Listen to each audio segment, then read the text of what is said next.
Chapter 1 My disciple, descends mountain. The verdant mountains rose majestically shrouded in mist, occasionally, a majestic eagle soared across Teski, while a forest resonated with the sounds of chirping insects and singing birds, and wildflowers bloomed in vibrant colors. Huff.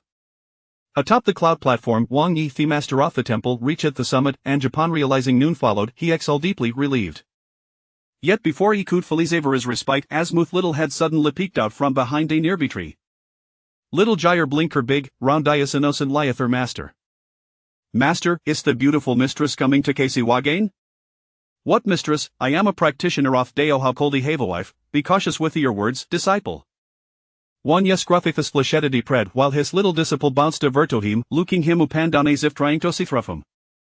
Master, you're blushing, little Fusa said that when Ammon blushes upon seeing a woman, it means like sure. Little Jiu'er looked at her master with yet most seriousness, her innocent little face making Wanya hesitant to meet her gaze. Little Fuzi the unjust discipline the temple wazel ways filling children sheds with nonsense. But that oft woman the temple made Wanya scalp tingle, he couldn't tell if this to continue he would surely fall into the probitian bring shamato his sect. His leathers disheveled hair glanced at little Jiu'er and sagged heavily discipled war now 3.5 years old have imparted alma skillstoya and do have read to surpass a doormaster. There is nothing more I can't ache you. Little Jiu'er's smooth little head was filled with question marks upon hearing her master's words. What does it sound like you don't want me anymore, master, she pouted looking quite grieved. Wan Yejent lippited her bald little head having masculine styling hair had some ply shaded bald and say it again what nonsense is this, once a master, always a father. How cold you've abandoned my little disciple, it's just hattie have guarded his temple foremost off my life, and no I wish to wander thworld, Asaro man, it would be quite inconvenient to take yackled with, so I have decided to send you down ha mountain to reunite with our family. What is family? Little Jiu'er asked, her facey picture of confusion. Alas, on the day you were born, your family faced a calamity, your mother passed away after giving birth to you, your father entrusted out him for our safety. Not had he have learned your family is safe, your father and brother are searching for you, I just him for you out of descend the mountain and reunite with them. Little Jiu'er did not fully comprehend their master's words bunaded could no nethless however, she felt reluctant to leave her friend's son the mountain little by, little ching, little hey, and all the grandpas and grandmas, unclasandants. The grandpas and grandmas little Jiu'er spoke of where, in fact, the wandering soul soft him mountain she was born with the ability to see such things, yet the little child was soon afraid of them, calling out a them in a sweet, innocent manner, this group of wandering souls, having drifted in the human realm for so long found immensely in encountering such a cheruba child. Wang Yi the grumpy-doest, was utterly incapable of caring for a child. Little Jiu'er called barely walk and whenever spoke, it was these wandering souls who looked after her, in truth little Jiu'er had been raised by a band of lonely spirits. That evening Wanya still Philly took little Jiu'er down the mountain along the way half-ledge down a Karen tuck a little discipline side. Disciple, with your abilities, ordinary placaneth are my when theslightest, I shall not accompany you further, ha handed Harrismal Bundy continued inside a rethiting say you have always desired, adject from your master, take care of yourself and if I need anything, contact our fellow disciples now go quickly. Little Jiu'er, still half asleep, only grasped the gist of her master's words, she knew the bundle contained treasures, so she clutched it tight light to her chest. The wilder driver stared, bewildered Bethiel Deus sent into send the chilled off alone, before her cold react, Wang Yes figure had already vanished from sight. Madam, what is happening here? Beside little Jiu'er sat a dignified elderly lady, her gold-rimmed glasses perched upon a pale, fatigued face. Initially she had observed the old man and the child, and fearing the child might fall ill in the night, she had felt a pang of compassion, wishing to further them ride. However, to her astonishment, the old Deus that simply abandoned the child with them, clearly indicating abandonment. Grandma, are you feeling tight in your chest and suffering from a headache, making hard to sleep? Little Jiu'er tilted around little head at the old lady, her childlike canis and stirring a wave of sympathy and the heart's soft host present. Fielder Lility and the driver exchanged astonished glances, realizing that this child was an ordinary girl. Suppressing her discomfort, Fielder Lilita managed a gentle smile. How do I know that? I can sight. Little Jiu'er reached into her small cloth bag, rummaged around, and produced a small white Teppercy Lane bottle, from which she extracted out a black pill and offered it to Fielder lady. Grandma, take this, y'all feel better after eating it. Fielder lady gazed at each of a little hand holding the dark pill, on a blotto suppressical. Thank you, little one. Thavshek knew theramedi was likely ineffective, she couldn't bear to refuse if each she art felt gistery and accepted it. Swallow it with water, and you'll feel better soon. Little Jiu'er's big round eyes fixed intently on Fielder lady, noticing she han one tension off swallow winget, shedded press the matter. Shire Nadathashire Shawol Dooley Beasley Beep. What is your name, little friend? Fielder Li Lady Health Apil Button Wan Tension Off Consuming It, Childreno Fan Enjoy Role Playing, and this little black bull was likely just a playful concoction. I'm Little Jiu'er. Beautiful grandma, you can take Medith Jiang Familian Jiangqing. Little Jiu'er produced a crumpled piece of papered headdress of her family given to her by her master. Beautiful grandma? Fielder Li Lady smiled slightly, pleased with that it'll, upon glancing at headdress, her brow furrowed in recognition. Why did this address seem so familiar? She handed the paper to the driver who, upon reading it, wasqually taken aback. Madam, we're headed to the place as well. Athos, Fielder Li Lady could no longer dismissed Heshal dan quickliest. Little Jiu'er, what are you going to the place for? Master said that Jiang family is my family, and I should go home. The Jiang family? Fielder Li Lady's emotion surged, and she still grasped Little Jiu'er's hands, asking how old are you officer? Little Jiu'er, noticing Fielder Li Lady's rapid breathing, felt a twinge of concern. She had been watching Fielder Li Lady's expression and replied in 3.5. 3.5, Fielder Li Lady quickly pulled out her phone and opened a message. After reading the text, she looked at Little Jiu'er in disbelief. Could it be? Overwhelmed with emotion, Fielder Li Lady suddenly gasped, fainting Asher Faceturnage Hoslipale. Seeing her condition, Little Jiu'er shed forward, grasping her hand to check her pulse. The driver, alarmed by Fielder Li Lady's sudden collapse, hurriedly exited the car and retrieved a doppel bottle. Madam, are you all right? Quickly take your medicine. Little Jiu'er started at to pill the driver's hand, pushed him aside, and said firmly, Uncle, that medicine one felt beautiful grandma. With that, she pried upon Fielder Li Lady's mouth hand placed the pill she had offered a dearly air directly into it. Chapter 2 $10 Squidialot. Themitally get drive watched in disbelief as Little Jiu'er placed the pill into Fielder Li Lady's mouth. The bethedami harrigan discomposure. She had already given the old woman some water, and the pill had been swallowed. Child, how could you give the old lady something so dubious? She hashron is a suicide require a specific medication. Beside quickly if anything happens to her, y'all will bear the responsibility. Head monished, his stone sharp fetchel santic shadlaments, and Fielder Li Lady weighs an precarious situation hat demanded seriousness. Unfazed by the driver's words, Little Jiu'er kept their gaze fixed on Fielder Li Lady, observing their reaction. Don't worry, Uncle, if the beautiful grandmother will feel better very soon. The driver could hardly believe the words of Famareckled, Heproduced Anatherpal, preparing to administer it to Fielder Li Lady. Please step aside, Little Leon did not delay her treatment, he said, clearly irritated. Compassion weighs anything Butin could not toy with Fielder Li Lady's life. Little Jiu'er, however, remained resolute, standing defiantly in front of the old woman with her arms outstretched and an expression of unwavering determination. You cannot give the beautiful grandmother that medicine, you will harm her. Moviacide immediately, or I shall not be polite, the driver shouted, exasperated. A she prepared to pull Little Jiu'er away. Just then, Fielder Li Lady slowly opened her eyes. Xiao Zhang, infino. You all right, madam? Fielder Li Lady shook her head, feeling a remarkable lightness upon awakening. The previous tightness, shortness of breath, and headache had vanished. She looked at Little Jiu'er, recalling that the child that fed her something while she was unconscious. She appeared her ponto fin that the pill Little Jiu'er had given her was no longer there. Little Jiu'er, did you use your medicine to grandma? Little Jiu'er nodded and replied, beautiful grandmother, that medicine can only temporarily alleviate our symptoms. Talk you right completely, you must go to acupuncture. Acupuncture, Fielder Li Lady assumed she meant injection saliva drips and did not pursue with the matter further. Gently cradling the little girl in her arms, she said softly, thank you, Little Jiu'er, for saving grandma. Was that pill giventoya by your master? No, imitate myself, master doesn't know what a doth is squitty foolish. Upon hearing this, Fielder Li Lady looked at the little girl in astonishment. Could such a small child truly concoct medicine? Noticing the disbelief on Fielder Li Lady's face, Little Jiu'er quickly added, beautiful grandma, I'm very capable. I can only make medicine beetle so perform acupuncture, catch ghosts, and defeat bad people. Even some like Uncle Driver here, I could knock down with just own punch. Put. The driver couldn't help but chuckle leather words. This nickel claimed she could knock him down with a single punk. What audacity for an Isayon. Uncle Driver, your alright Starkill will have a bade luck these days, Ash spoke. She rummaged through her little cloth bag, selecting Gapisov talisman paper and finally handed it to him. Uncle, this is a talisman for safety, keep it close to you otherwise, you will encounter great misfortune. Thed River was taken aback, his expression darkening. Did this guild realithing cost a full $10 for a scrap of paper? Why didn't she just rob him? However, considering she was just a child, headed in Twanamachius, her reluctant lapalade $10 bill from his wallet and handed it to her. Receiving such a sum for the first time, Little Jiu'er beamed with joy, her expression on off pure delight. We can use it, Fielder Li Lady. Uncle, for the next 3 days, avoid place with water. Ha ha. Fielder Li Lady couldn't help but laugh at Little Jiu'er's serious demeanor. Gently stroking Thichild's bald head, she said curiously, "Little Jiu'er, are you a boy or a girl?" With Thurbold hadn't worn Daoistrobe, Ike was difficult to discern her gender. The old lady recalled that their sister had list a daughter. "I'm a girl, beautiful grandma, don't till look clicky own, little Jiu'er furrowed der brow, her big water ye sparkling with life." Upon hearing her declare herself a girl, Fielder lady's excitement grew. She pulled out their phone and dialed her sister's number, her voice filled with urgency. "Second sister, if found a little girl who seemed stowed the childolist." On the other end, her sister perked up immediately, confirming details with fervor. Fielder lady briefly explained the situation and mentioned they would arrive in Jiang in 3 hours, at which point they could confirm everything. After hanging up, Fielder lady went to ask little Jiu'er a few more questions but realized that the child had already fallen asleep in her arms.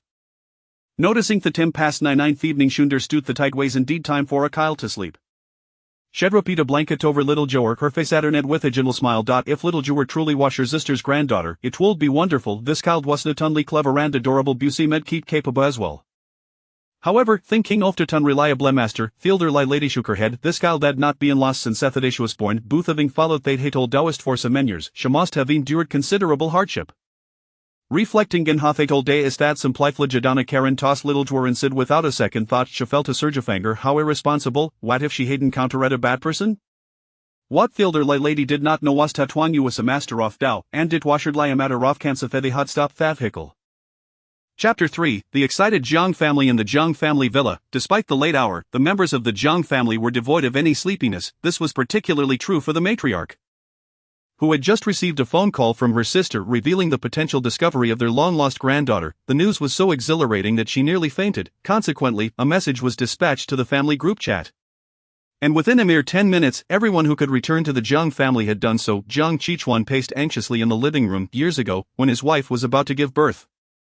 She was abducted, delivering their daughter during the abduction. By the time he arrived with help, his wife had succumbed to complications, leaving the child clinging to life. At that moment, they encountered a Taoist priest, who gallantly revived their daughter but ominously warned that she bore the mark of early demise, possessing a naturally in constitution that could attract malevolent spirits. To ensure his daughter's survival, Jiang Qichuan endured the agony of allowing the priest to take her away, with a promise that she would be returned in 10 years. This matter was a closely guarded secret, for the Jiang family had not welcomed a daughter for 5 generations. His wife, undeterred by the risks of late-age pregnancy, had insisted on having a daughter at the age of 47, ultimately sacrificing her own life for this child. If his family learned that the daughter, for whom his wife had given her life, had been sent away, he would surely face the wrath of not only his family but also his wife's relatives. Thus, he had resorted to the lie that the child had been taken away by someone else by the time he arrived. For years, both families had tirelessly searched for the child, and the old man and woman, burdened by their longing for their granddaughter, had seen their health decline. His in-laws even barred him from entering their home, while his wife's 4 brothers would confront him with hostility at every encounter. To compound his despair, his own 8 sons had not referred to him as father since the day his sister went missing. Overwhelmed by the sudden loss of his wife and the unresolved matter regarding their daughter, he had succumbed to despair, drowning his sorrows in alcohol and leaving all corporate responsibilities to his second son. Upon hearing his aunt mention that a Taoist priest had given the child to her, he was instantly convinced that it was indeed his daughter. After years of searching, the prospect of finally receiving news about his daughter filled him with uncontainable excitement. Following the revelation, he took special care to shower, shave, and don a brand new suit, eagerly awaiting the arrival of his aunt and the child. The old man and woman had already prepared a special remedy.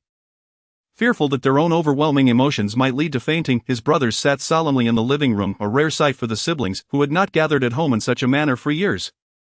The second son, Jiang Yuchen, now managed the Jiang family conglomerate, shouldering the colossal responsibility alone, often so busy that he was scarcely seen for weeks. The third son, Jiang Yu'er, a neurosurgeon at Jiang City People's Hospital, dedicated himself entirely to his work, rarely returning home. The fourth son, Jiang Yuding, a high school teacher at Jiang City No. 1 High School, lived on campus, only returning occasionally to dine with the grandparents. The seventh son, Jiang Yuxuan, confined to a wheelchair since his leg was broken in a competition 6 months prior, had transformed from a lively boy into a silent figure, refusing to communicate with anyone. The eighth son, Jiang Yufeng, a twin of the seventh, had been diagnosed with autism shortly after birth, and apart from playing the piano, he ignored everyone around him. Furthermore, several brothers who resided outside Jiang City had not returned home in over 3 years.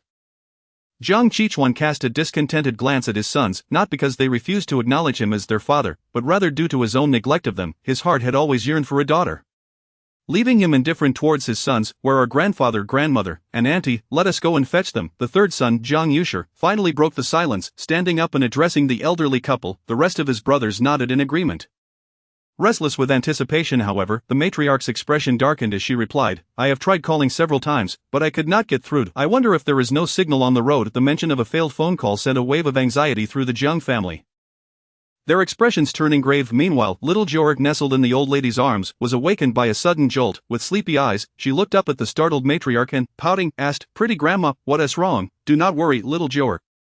There has been a minor mishap, but it will be resolved shortly, the old lady assured, gently patting her back. After all, this child was likely her sister's granddaughter and thus her own as well.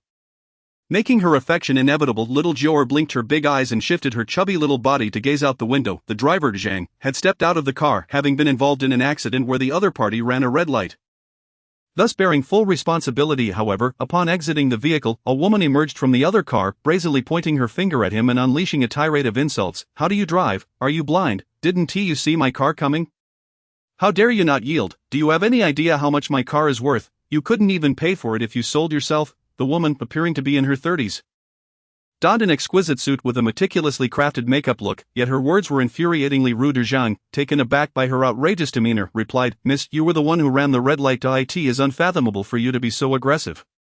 I have already called the police, let them handle it. A man of integrity. Jiang chose not to engage further with this unreasonable woman. Inside the car, little Jiu'er's round, glimmering eyes darted about, and with her small hands clasped in front of her chest, she spoke with grave seriousness, that big sister is not a good person, and she is about to have very bad luck. The old lady, intrigued by little Jiu'er's words, inquired, Little Jiu'er, how do you know this?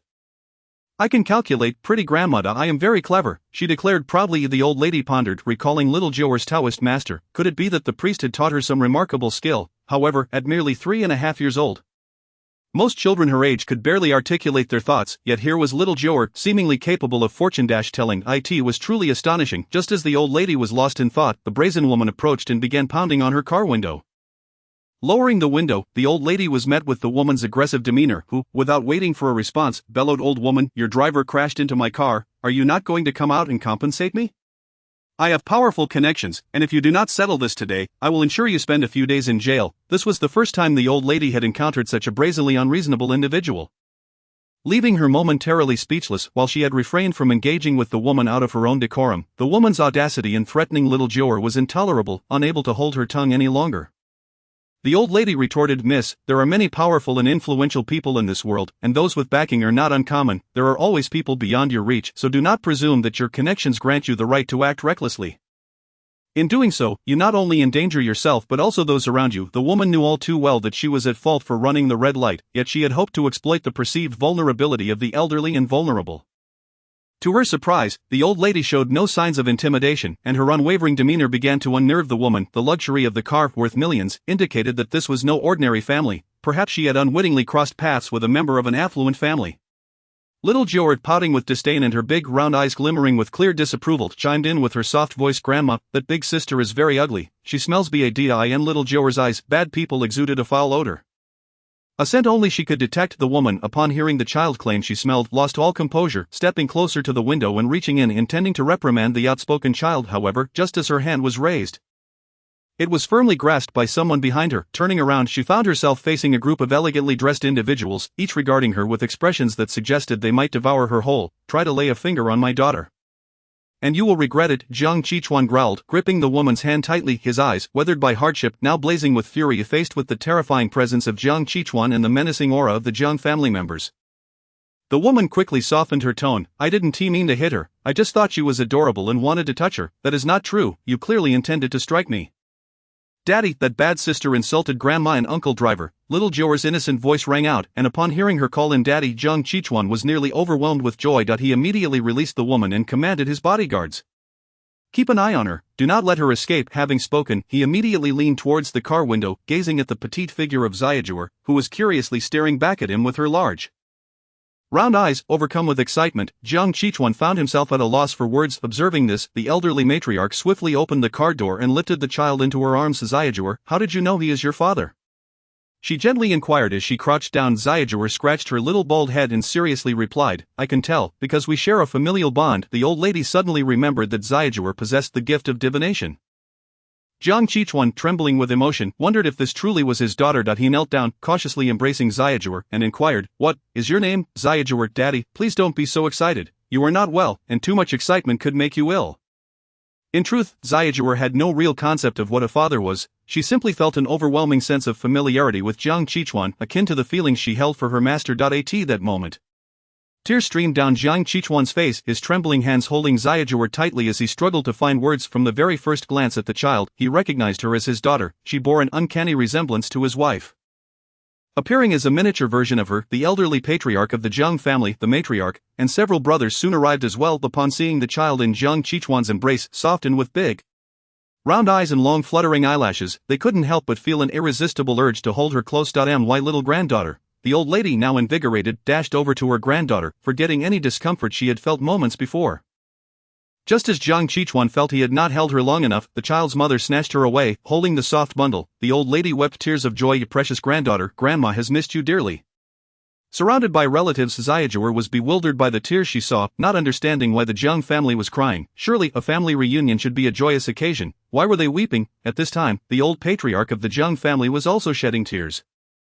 Occasionally wiping his eyes, the brothers' faces were alight with excitement. Their sister was simply too adorable, plump, with a fair, tender face and those captivating, round eyes that melted their hearts. Nestled in her grandmother's embrace, Jiu'er sweetly said, "Grandma, please put me down. I'm heavy, and I might tire you out." "Not heavy at all. My granddaughter is as light as a feather." The old lady, cradling her granddaughter, was oblivious to any fatigue, eager to hold her for even longer. The matriarch, smiling, interjected, "Sister, the child is still small. You mustn't frighten her like this." Hearing that she might frighten her granddaughter, the old lady grew anxious. They had finally reunited after such a long time, and she couldn't bear the thought of Jiu'er being scared and not wanting to return home. Jiu'er shook her head and replied cutely, "I'm not afraid. I just don't want Grandma to get tired." These words brought tears to the old lady's eyes, touched by her granddaughter's thoughtfulness at such a tender age.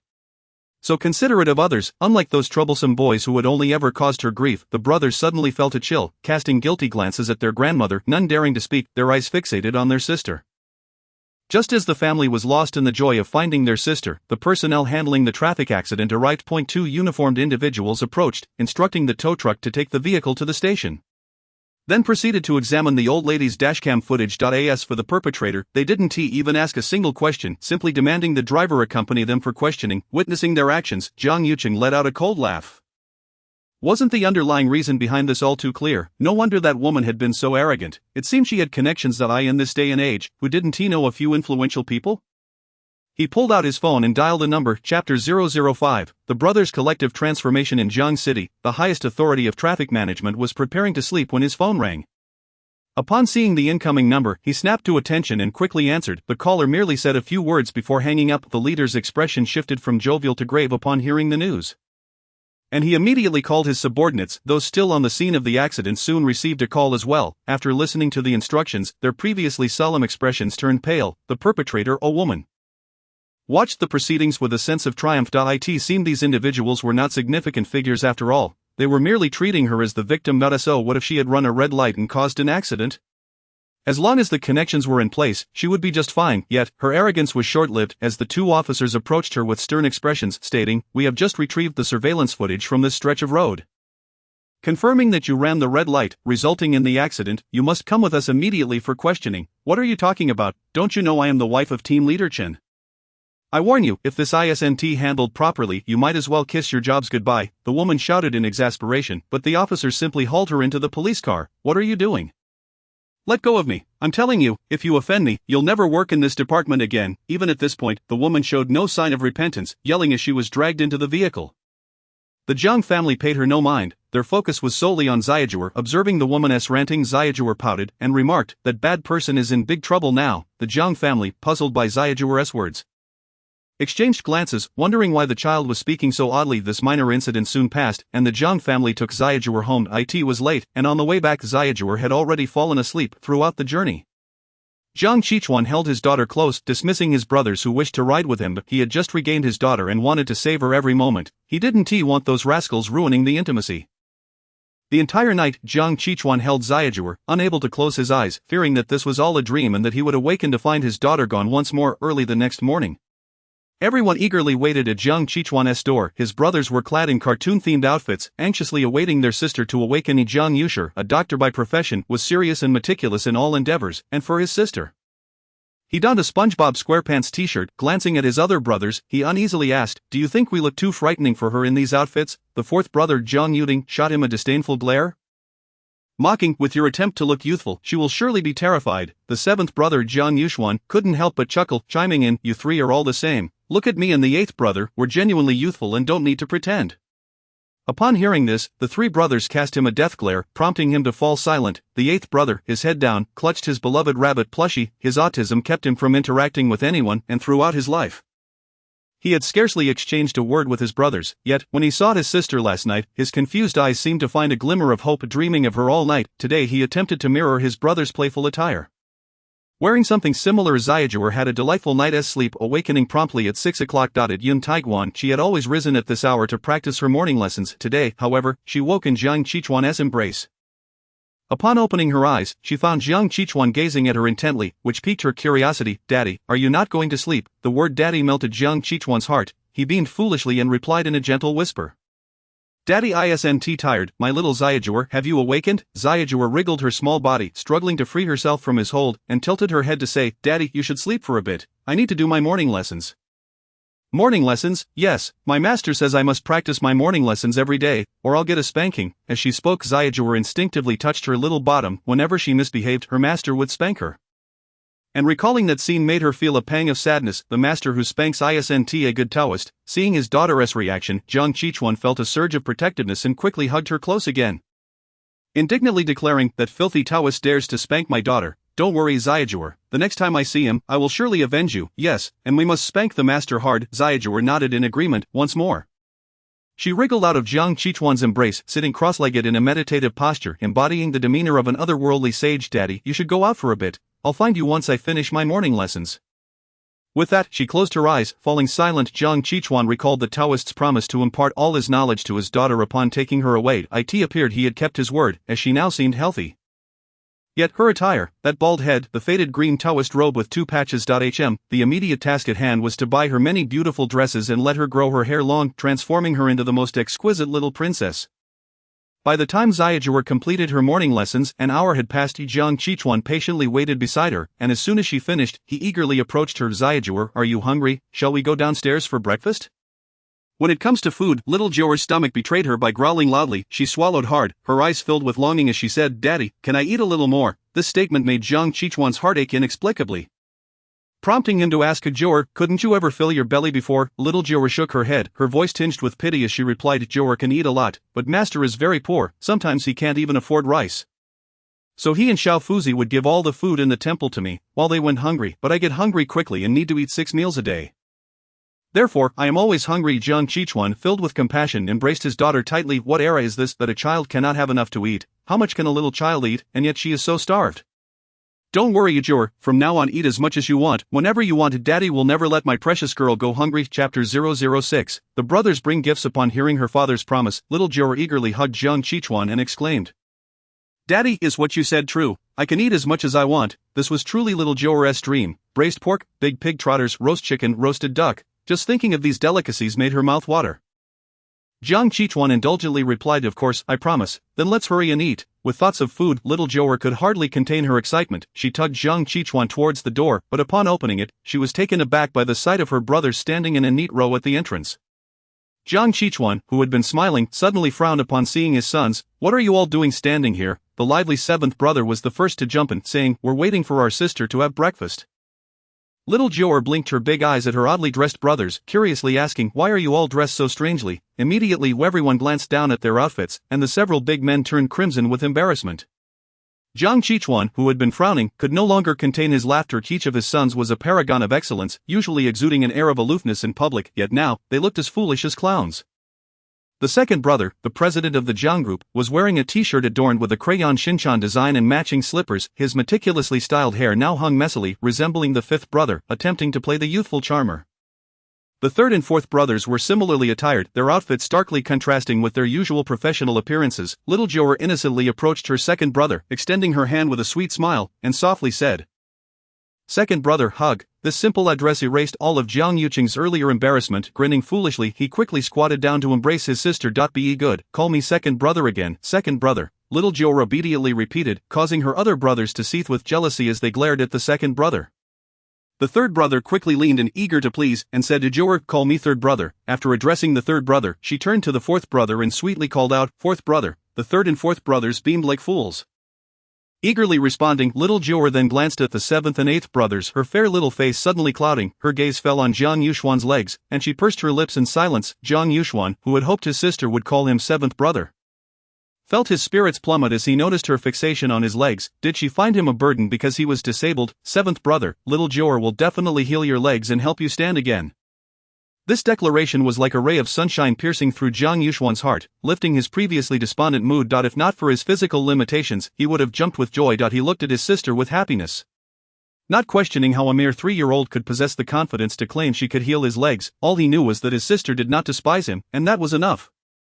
Seventh brother believes in you, Jiu'er, that if you say it can be done, it surely can. Little Jiu'er nodded resolutely before turning to the eighth brother. Her expression once again clouded, however, she quickly rallied, revealing a sweet smile and chirping. Eighth brother, Jiang Yufeng, who struggled to express his emotions, quickly picked up a toy and handed it to her. When little Jiu'er saw the somewhat worn-out doll, she showed no sign of disdain. Instead, she smiled sweetly at the eighth brother and accepted it into her arms. Thank you, eighth brother. Little Jiu'er really likes your gift. Hearing his sister express her fondness, the eighth brother beamed with delight, rubbing his hands together in joy. Everyone was astonished to witness this rare instance of the eighth brother approaching someone willingly. However, seeing how much little Jiu'er cherished his gift, they all eagerly pulled out their most treasured items. The second brother immediately produced a black card and presented it to little Jiu'er, stating, sister, you can use this card as you wish. Buy whatever you want, all the money I earn in the future will be yours. The third and fourth brothers likewise pulled out their salary cards, chiming in, the money we earn is also yours. Sister, little Jiu'er had no concept of bank cards. She simply heard her brothers say she could spend freely, and her face lit up with joy as she tucked the 3 cards into her bag. Seeing her brother's actions, the seventh brother felt a surge of indignation. Were they taking advantage of his inability to earn money by wooing their sister? He looked at the gift he had prepared, instantly feeling it paled in comparison to what his brothers had offered. Little Jiu'er, oblivious to the significance of the cards, only knew that her brothers were giving her the best, happily accepting their gifts.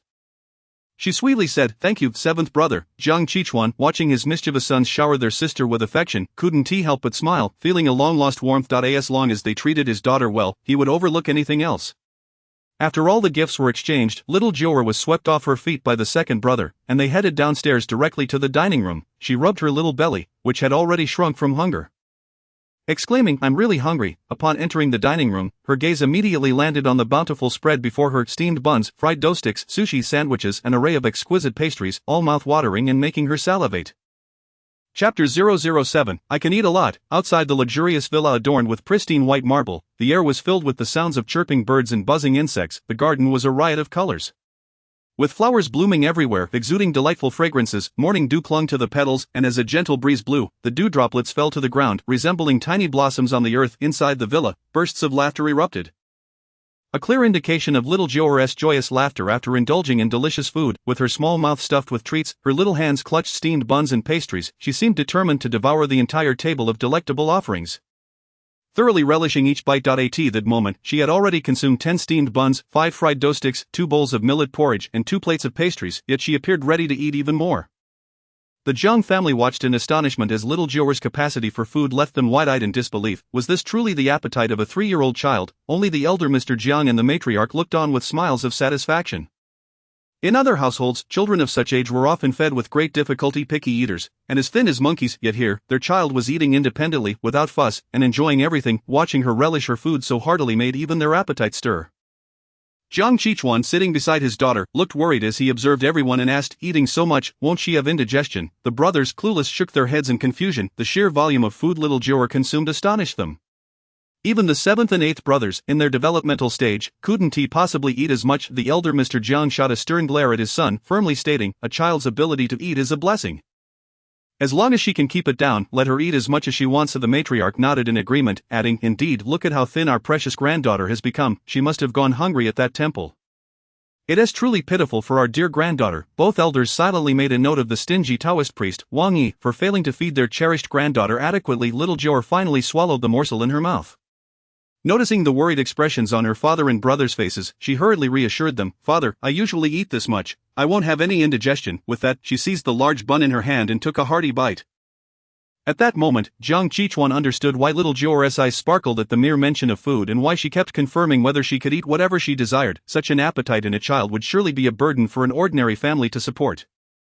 As little Jiu'er finished the last bun on her plate, she let out a satisfied burp and fondly patted her round little belly, laughing joyfully. "Grandpa, Grandma, Father, brothers, I'm full." Grandpa and Grandma looked at their granddaughter with tender smiles, her adorable demeanor melting their hearts. However, Jiang Qichuan remained somewhat apprehensive, fearing that the child might overindulge and suffer from digestive issues. The brothers, on the other hand, were quite unconcerned, as long as their sister could eat.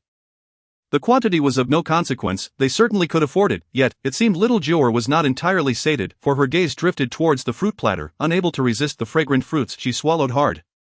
The elderly lady promptly instructed someone to slice the fruits, as dessert after a meal was essential. The revelation that their sister still had room for more food left everyone astonished. The brothers collectively eyed little Jiu'er's plump belly, wondering if it were indeed a bottomless pit. Unfazed by their thoughts, little Jiu'er delightedly anticipated the fruits, relishing what seemed to be a heavenly existence. Previously, even an apple had felt like a luxury. Her main sustenance had been wild fruits gathered by her companions in the mountains, Little Chang, Little Bai, and Little He. Little Ching was a green snake, Little Bai a white tiger, and Little He a bear.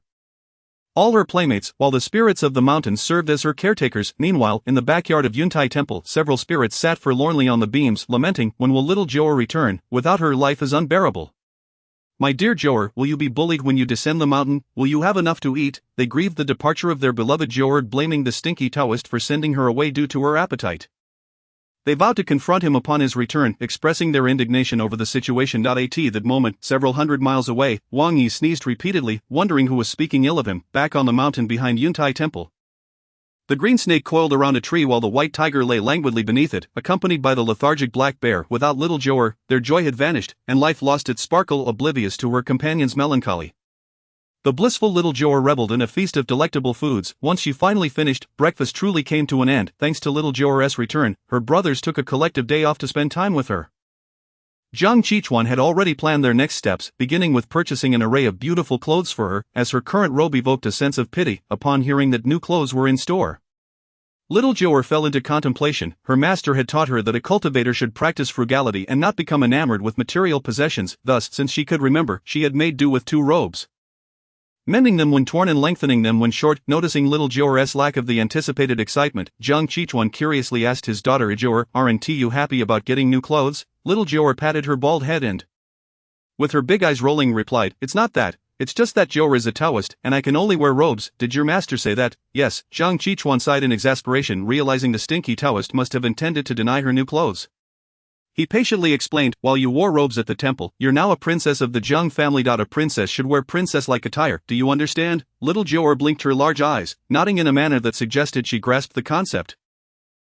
Daddy is right, I don't live at the temple anymore." Seeing that his daughter had come to this realization, Jiang Qichuan smiled with satisfaction and planted a kiss on her cheek. "Let us go buy you many beautiful clothes and transform you into the most stunning little princess."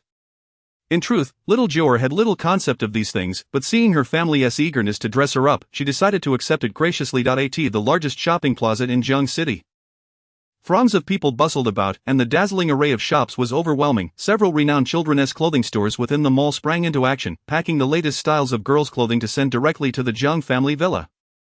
After finishing her meal, little Jiu'er eagerly took the hand of her 8th brother Jiang Yufeng, and led him to the garden outside. Previously, he had never allowed anyone to approach him. If touched, he would lose control, screaming and even harming himself. Yet now, he joyfully ran alongside little Jiu'er, catching butterflies, displaying a cheerful demeanor. Witnessing this scene, Grandpa Jiang nodded with a smile, realizing that his granddaughter was indeed a little treasure. Her return had harmonized the family atmosphere. 8 Brother, look at the butterfly, little Jiu'er exclaimed, presenting a beautiful butterfly to Jiang Yufeng, her round eyes sparkling with joy. Jiang Yufeng stared blankly at the butterfly in her hand, unable to comprehend the colorful world she described, as his own vision was confined to shades of black and white. He did not respond, but little Jiu'er remained undeterred, sweetly encouraging him, "Brother, say it with me. Butterfly, butter." Jiang Yufeng managed to utter a single syllable, but found himself unable to complete the word. Upon hearing her brother attempt to speak, little Jiu'er twirled in delight. "Brother, butterfly." She patiently repeated the word, eagerly watching for his response. Jiang Yufeng, who had always resisted voicing anything, felt a surge of frustration rising within him, threatening to overwhelm him. "Brother, little Jiu'er's chubby little hand tightly grasped his, rhythmically tapping his palm. This rhythmic motion calmed Jiang Yufeng's turbulent heart. He opened his mouth, trying once more, butter, his hazy eyes fixated on little Jiu'er, captivated by the brilliance of her starry gaze, which revealed colors he had never seen before. A fly, the final syllable emerged, as if he had expended all his strength. Yea, upon hearing her brother finally articulate a complete word, little Jiu'er leaped with joy. A butterfly. Seeing her elation, Jiang Yufeng repeated the word without hesitation, causing a wave of excitement to ripple through the Jiang family. It was known that Jiang Yufeng had never uttered a word since birth, had never expressed his desires, and had never formed close connections with anyone, yet, with his sister's return, he had willingly offered her gifts and allowed her to hold his hand. Even more astonishingly, he had spoken. Little Jiu'er, with her cherubic face beaming like a flower, retrieved a small porcelain bottle from the cloth bag she always carried, pouring out a dark little pill and offering it to him.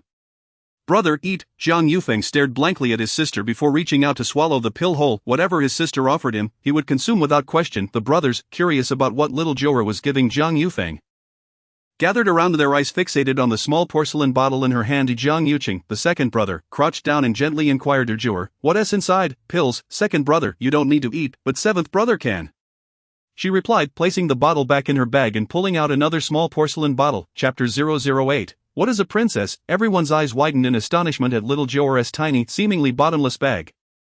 Marveling at how it could hold so many items, she poured a green pill from this new bottle and dashed over to Jiang Yuxuan, extending it towards him. "Seventh brother, eat." Jiang Yuxuan, sharing the same mindset, accepted the pill without hesitation. Little Jiu'er placed her chubby little hand on Jiang Yuxuan's leg, pressing down rhythmically, causing her cheeks to flush and beads of sweat to form. The family was puzzled by her sudden warmth, prompting the third brother to rush inside for a small fan to cool her face. Jiang Yuxuan, who had lost sensation in his legs for half a year, felt a flicker of warmth from little Jiu'er's gentle touch.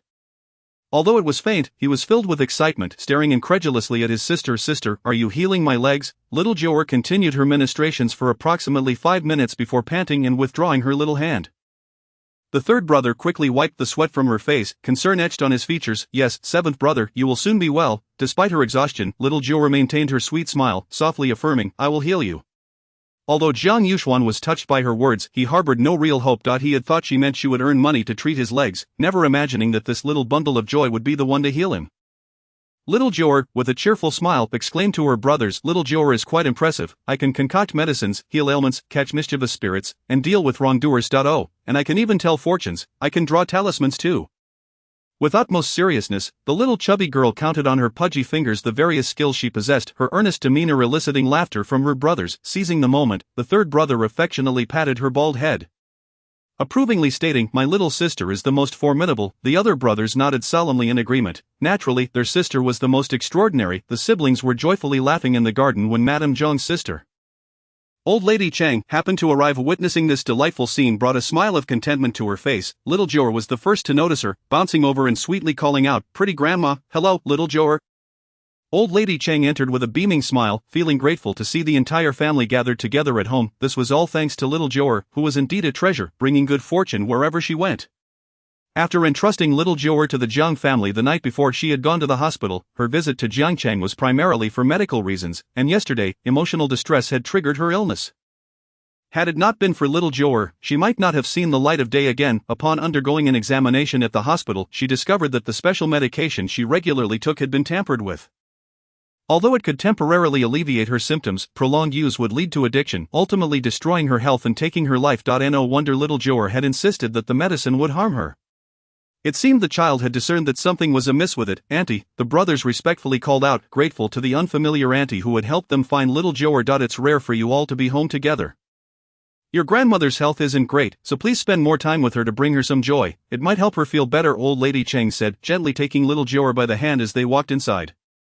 Upon hearing that her sister had arrived, Madame Jiang also came out to greet her elder sister. Little Jiu'er blinked her wide eyes at them, touching her little bald head and curiously asking, "Pretty grandma?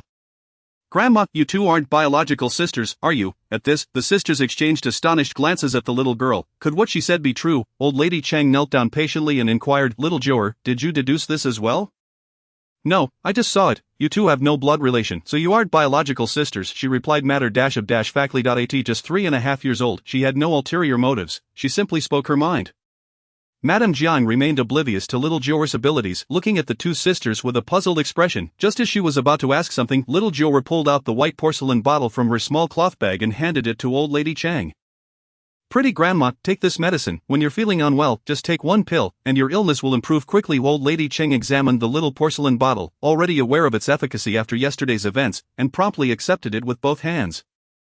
Gently stroking little Jiu'er's bald head, she smiled warmly. Thank you, little Jiu'er. No need to thank me. I'm going out to play now. With that, she scampered off, her short legs moving swiftly as she dashed outside.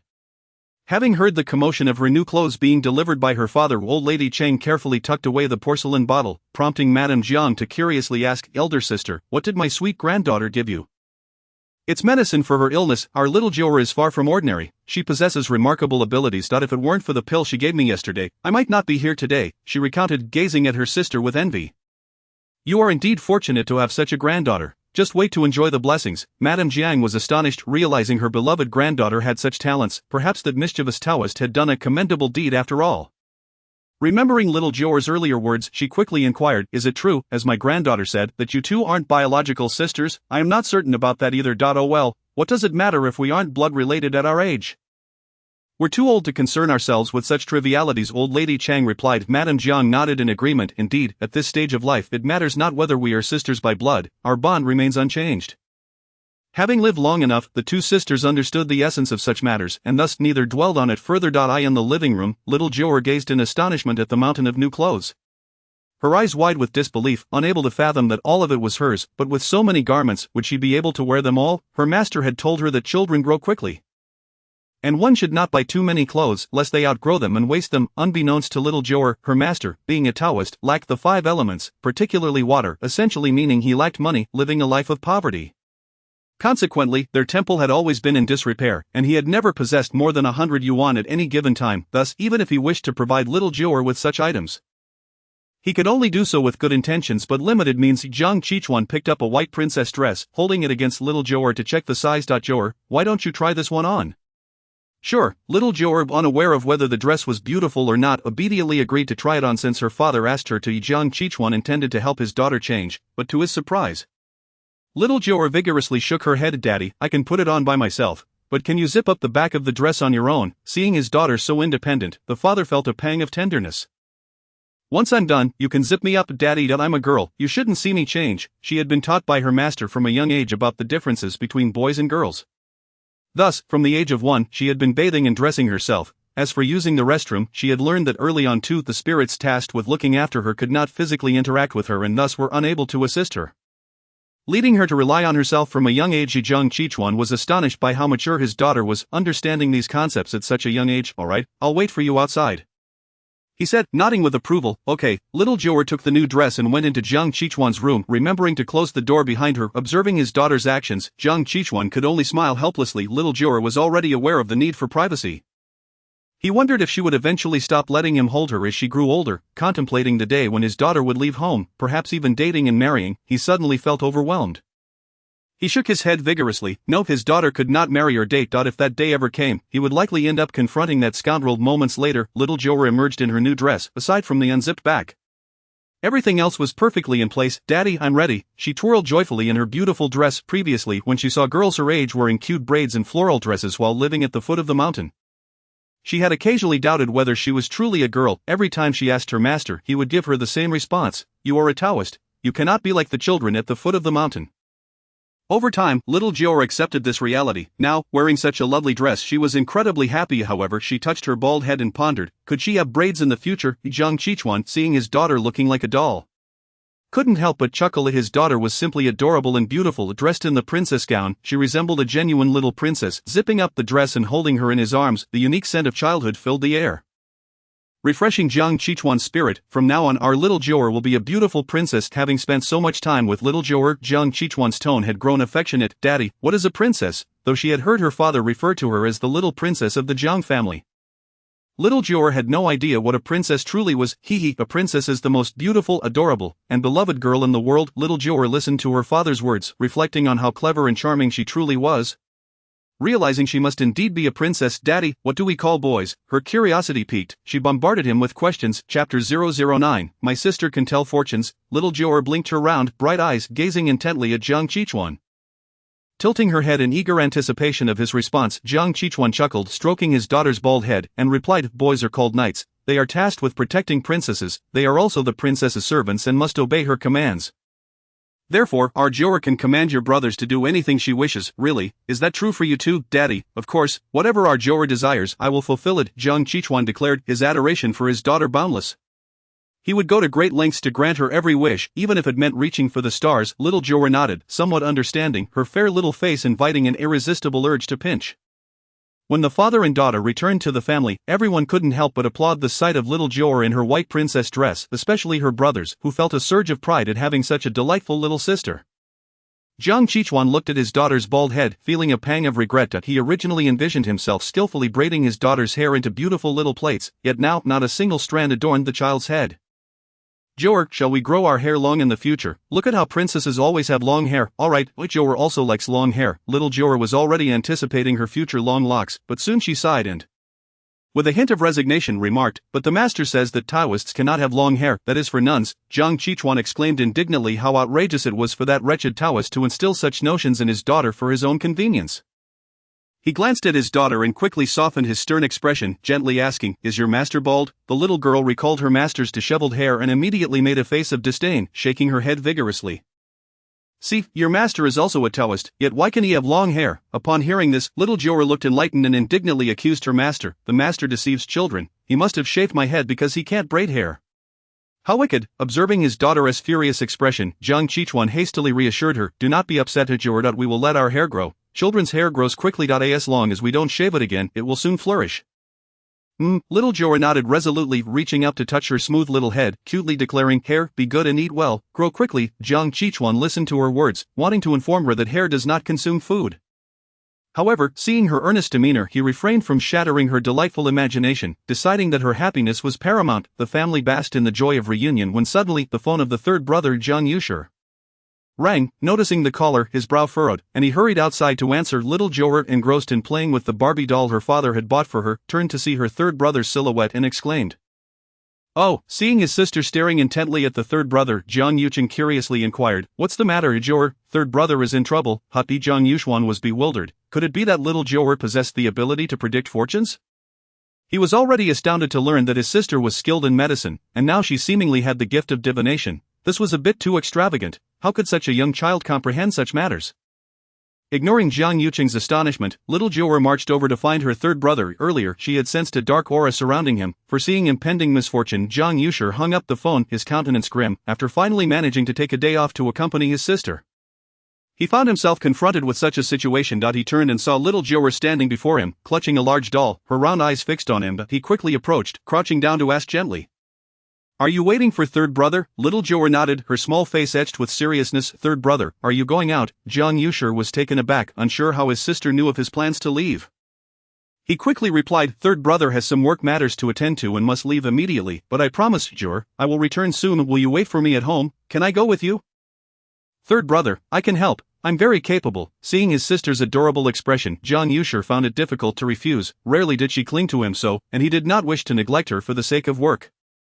"Alright, let's go now, but keep it a secret from them. Okay." Jiang Yucheng discreetly glanced at the courtyard, noting that everyone was preoccupied, and hurriedly scooped up little Jiu'er, making their escape. By the time the family realized that little Jiu'er was missing, they were in a frenzy. After much effort, they managed to locate the child, only for her to vanish again in the blink of an eye, driving the family to the brink of madness. As everyone anxiously searched the house for the child, Jiang Yucheng sent a message in the family group chat, "I'm taking Jiu'er out for a bit. We will return shortly." Upon seeing the message, fury spread across every face. Jiang Qichuan seethed, grinding his teeth in rage. "The third brother is utterly audacious, daring to take Jiu'er out alone. Just wait until I return. I will deal with him." Old Master Jiang's expression was equally stern as he glared at his grandsons. "Warning, if any of you dare to do as third brother did and take Jiu'er out without notice, I will ensure you regret it." "Will third brother be safe taking Jiu'er out alone?" Grandmother Jiang asked worriedly. The old man quickly supported her, speaking gently, "He is a grown man. What could possibly happen? Am I worried about him? I am concerned for my little Jiu'er. If anything were to happen to her, I would break his legs." Listening to these words, the brothers instinctively glanced at their own legs, yet they also agreed with their grandmother. If little Jiu'er were to be harmed, third brother would truly be in grave danger.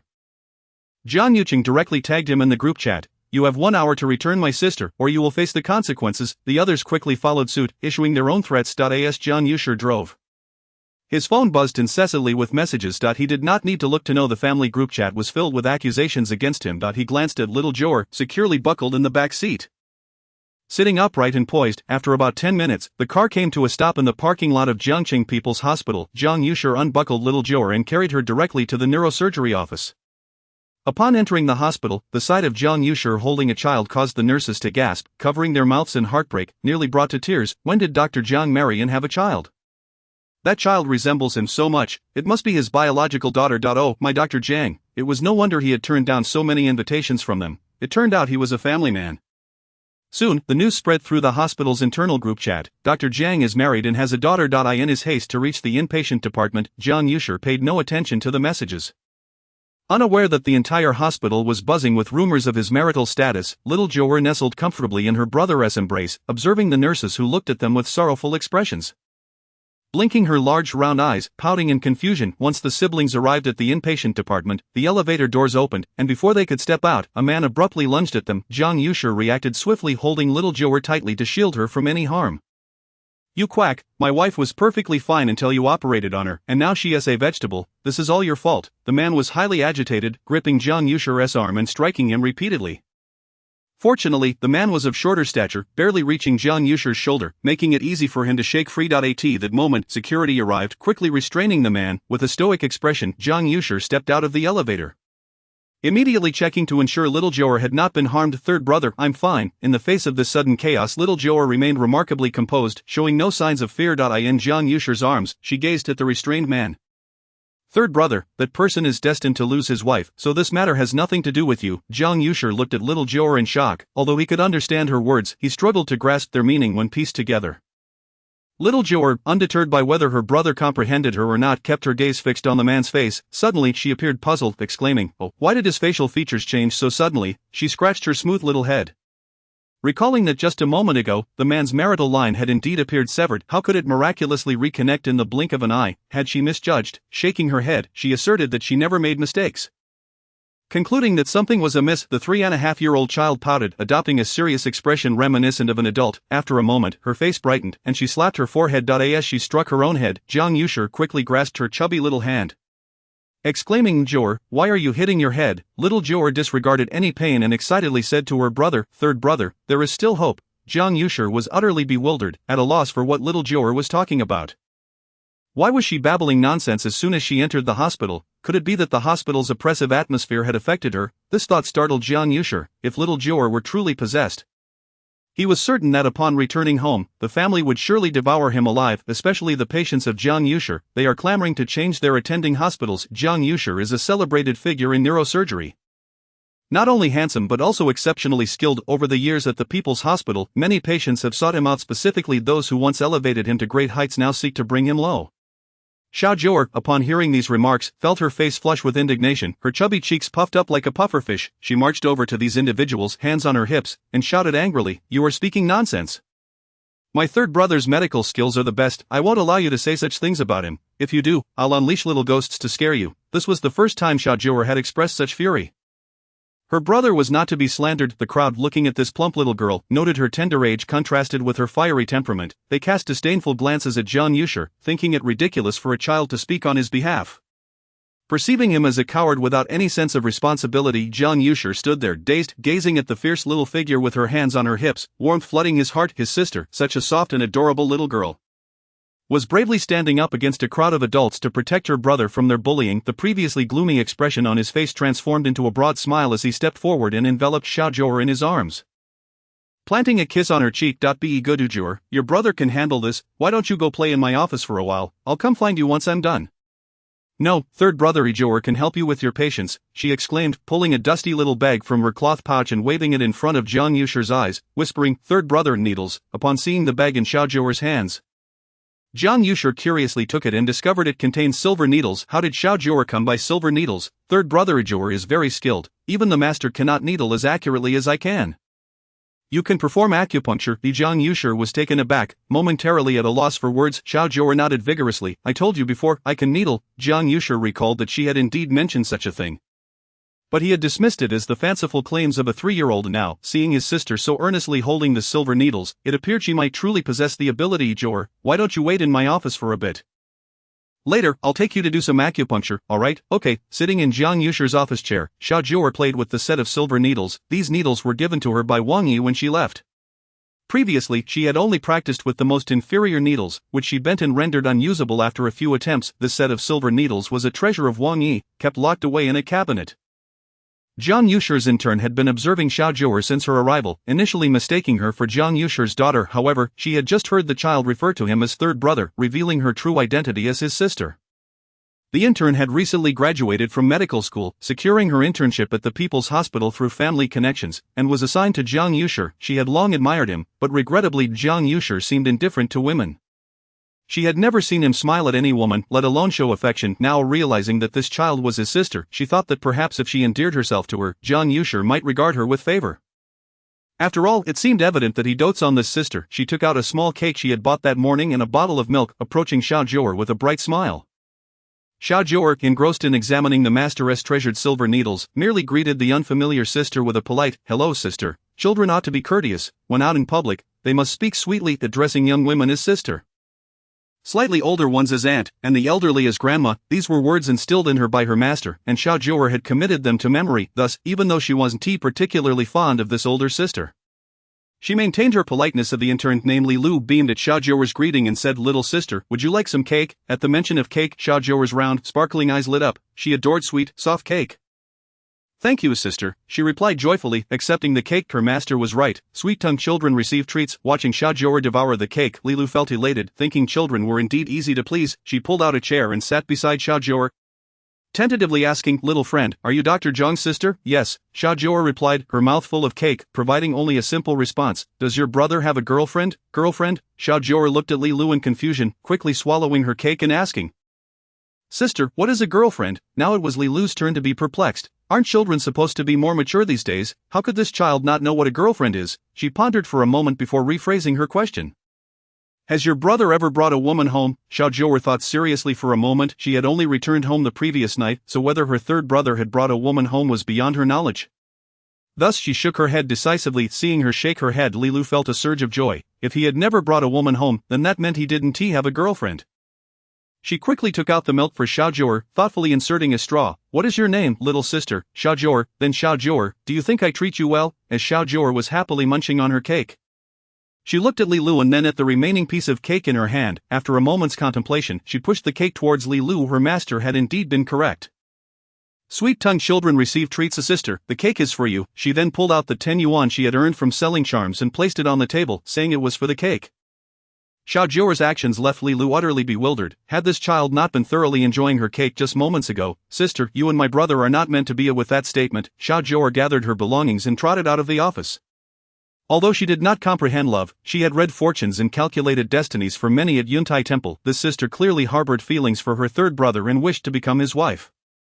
However, upon examining Lu's features, she noticed her emotional lines were chaotic. Her master had said that such individuals would never be devoted to one person, and thus such a woman should not be married. Therefore, Xiao Jiu'er resolutely returned the cake. Despite her fondness for it, she prioritized her brother's happiness above her own desires. Indeed, Xiao Jiu'er had strong principles. Stepping out of the office, Xiao Jiu'er was unsure where to find her third brother.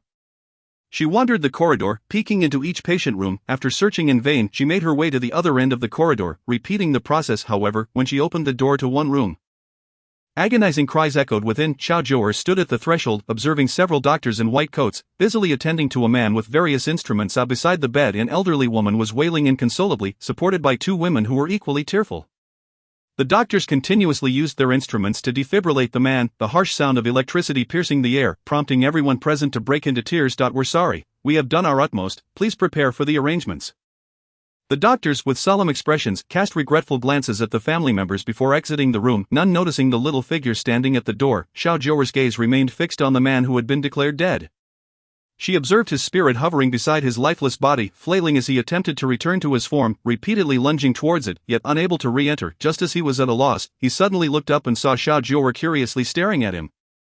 And he floated over like a man grasping at a lifeline. "Little friend, you can see me, right? Can you save me? I don't want to die. I can't die, I want to live." Xiao Jiu'er tilted her smooth little head, gazing at the man, and innocently replied, "But you aren't dead yet." "I'm not dead." The man was bewildered by the child's words. "But I see your features. You should live until 80 years old.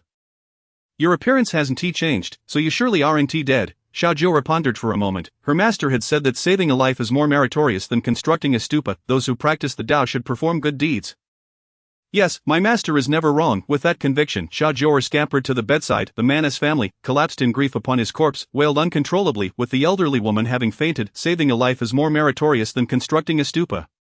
Jiu'er chanted to herself, producing the silver needle. Seizing the moment while the family was engulfed in sorrow, she tiptoed and swiftly inserted a needle into the man's forehead. Chapter 011, Resurrection. The family, still steeped in their grief, was taken aback to see a strange child inserting a needle into the man's forehead. A middle-aged woman stormed over, yanking Jiu'er aside and scolding, "Where did this mischievous child come from?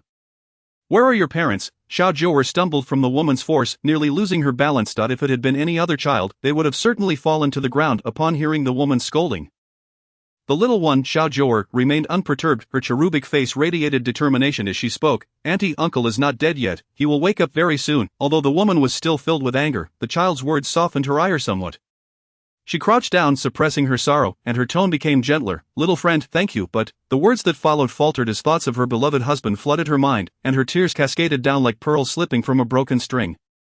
Jiu'er blinked her round, wide eyes, confused. Did she not just say that uncle would not die? Why then was this auntie still crying? The complexities of the adult world baffled her. "Little friend, where are your family?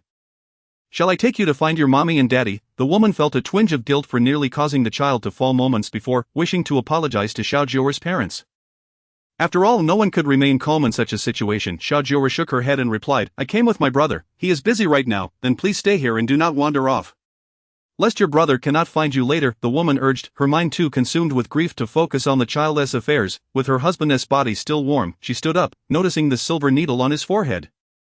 Instinctively reaching out to remove it, "Auntie, you can't take it out yet. We have to wait a little longer," Jiu'er interjected, tugging on the woman's hand. Her small, delicate face turned upwards. The woman looked at Jiu'er in bewilderment. The child's serious demeanor was striking, and the silver needle seemed far from an ordinary toy. Remembering the child's prior statement, a flicker of hope ignited within her. "Little friend, what is the purpose of this silver needle?" she inquired eagerly. "It is to save uncle." The child's assertion left the onlookers in stunned silence, yet no one truly believed her. As so many doctors had declared the man deceased, how could a child claim to save him? It seemed merely the fanciful musings of a child. The man's mother, engulfed in grief, lamented, "Prepare for the funeral arrangements. Is Linger back yet?" The woman responded heavily, "She is on her way and should arrive shortly." "Then let us wait. He must see his father one last time." The room was steeped in sorrow, and the man on the sickbed appeared ashen, his soul seemingly absent. Jiu'er, however, remained calm, quietly observing the man from a corner. Just then, the door swung open, and a youth rushed in. Upon witnessing the mournful expressions of his family, his handsome face slowly turned towards the bed. "Dad!" his anguished cry echoed as he dashed to the sickbed. Weeping uncontrollably while embracing his father's lifeless form, the family joined the boy in their collective grief. The room filled with despair. Jiu'er blinked, realizing that the time for the needle had come. She scampered forward, her little legs moving quickly. "Big brother, Jiu'er is going to remove the needle now. Your father will wake up soon." The youth gazed at her, perplexed by her innocent declaration. He stared at this child with confusion. Seeking clarity from the adults around him. On tiptoe, Jiu'er reached out her chubby hand and deftly pulled out the silver needle. Her actions left everyone bewildered, their eyes transfixed on her. At that moment, the man, previously declared lifeless, twitched his fingers slightly. "Little friend, thank you, but our home is in chaos right now, and I fear we cannot care for you. Shall I take you to the nurse's station? You can wait for your brother there." Though deeply mournful, the woman spoke as gently as she could manage. Jiu'er nodded and replied, "All right, anyway, now that the man is saved, I think I should go find my brother." She obediently made her way towards the exit. Just as she reached the doorway, a faint voice echoed from the room, "Little sister, wait a moment." This voice struck like thunder on a clear day, startling everyone present. All eyes turned in disbelief towards the sickbed, where the man, once thought dead, opened his eyes and struggled to sit up, calling out to the little one heading for the door, "Darling, son, Dad." Witnessing this miraculous revival, the family was rendered speechless, their astonishment palpable. The man's complexion was pale, but the joy of having returned from the brink of death filled his heart with gratitude. Jiu'er, unfazed by the man's resurrection, turned her head, tilting it curiously as she heard him call out, "Uncle, you're awake." Her cherubic voice rang like celestial music to the ears of those around, bringing forth tears of joy. The youth rushed forward to support his father, kneeling before Jiu'er. The man's eyes glistened with unshed tears. "Little friend, thank you." "No need for thanks, uncle, although you are not dead now." Jiu'er tilted her smooth little head, pondering for a moment before continuing, "Your luck has been stolen. You will be quite unfortunate from now on." The joyous crowd was once again taken aback by her words. This child seemed extraordinary indeed. The man, however, maintained his composure. Surviving was a blessing, and material wealth held no value in the face of life.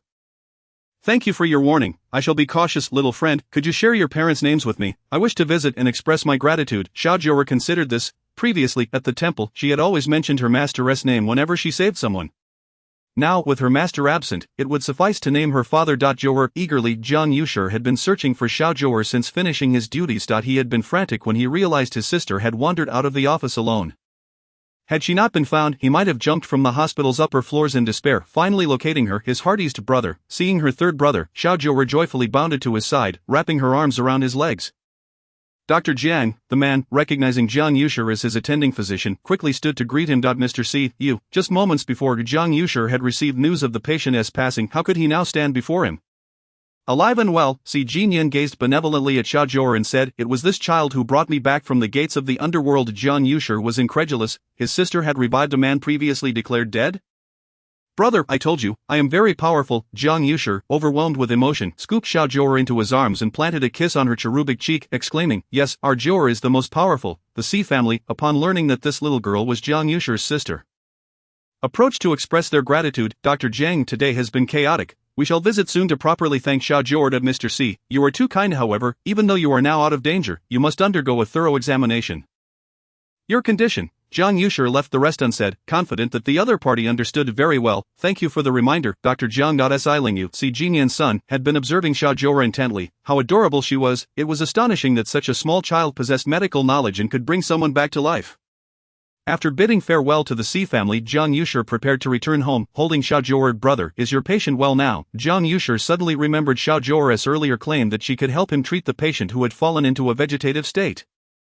Previously, he had hesitated to let her perform acupuncture, yet now, considering her ability to revive the deceased, perhaps it was worth allowing her to try. Do you want to see? Yes. Jiu'er nodded affirmatively, her voice sweet and earnest. I can help. Alright, our Jiu'er is the most capable. With one last glimmer of hope, Jiu'er brought Jiu'er to the intensive care unit, where the female patient awaited. He dressed her in a small protective suit before leading her inside. Jiu'er trotted to the bedside, her large bright eyes scanning the woman excitedly. She exclaimed, "Brother, I can cure her. There is a blockage, just a few needles will do the trick." Jiu'er watched as Jiu'er pointed at the woman's head.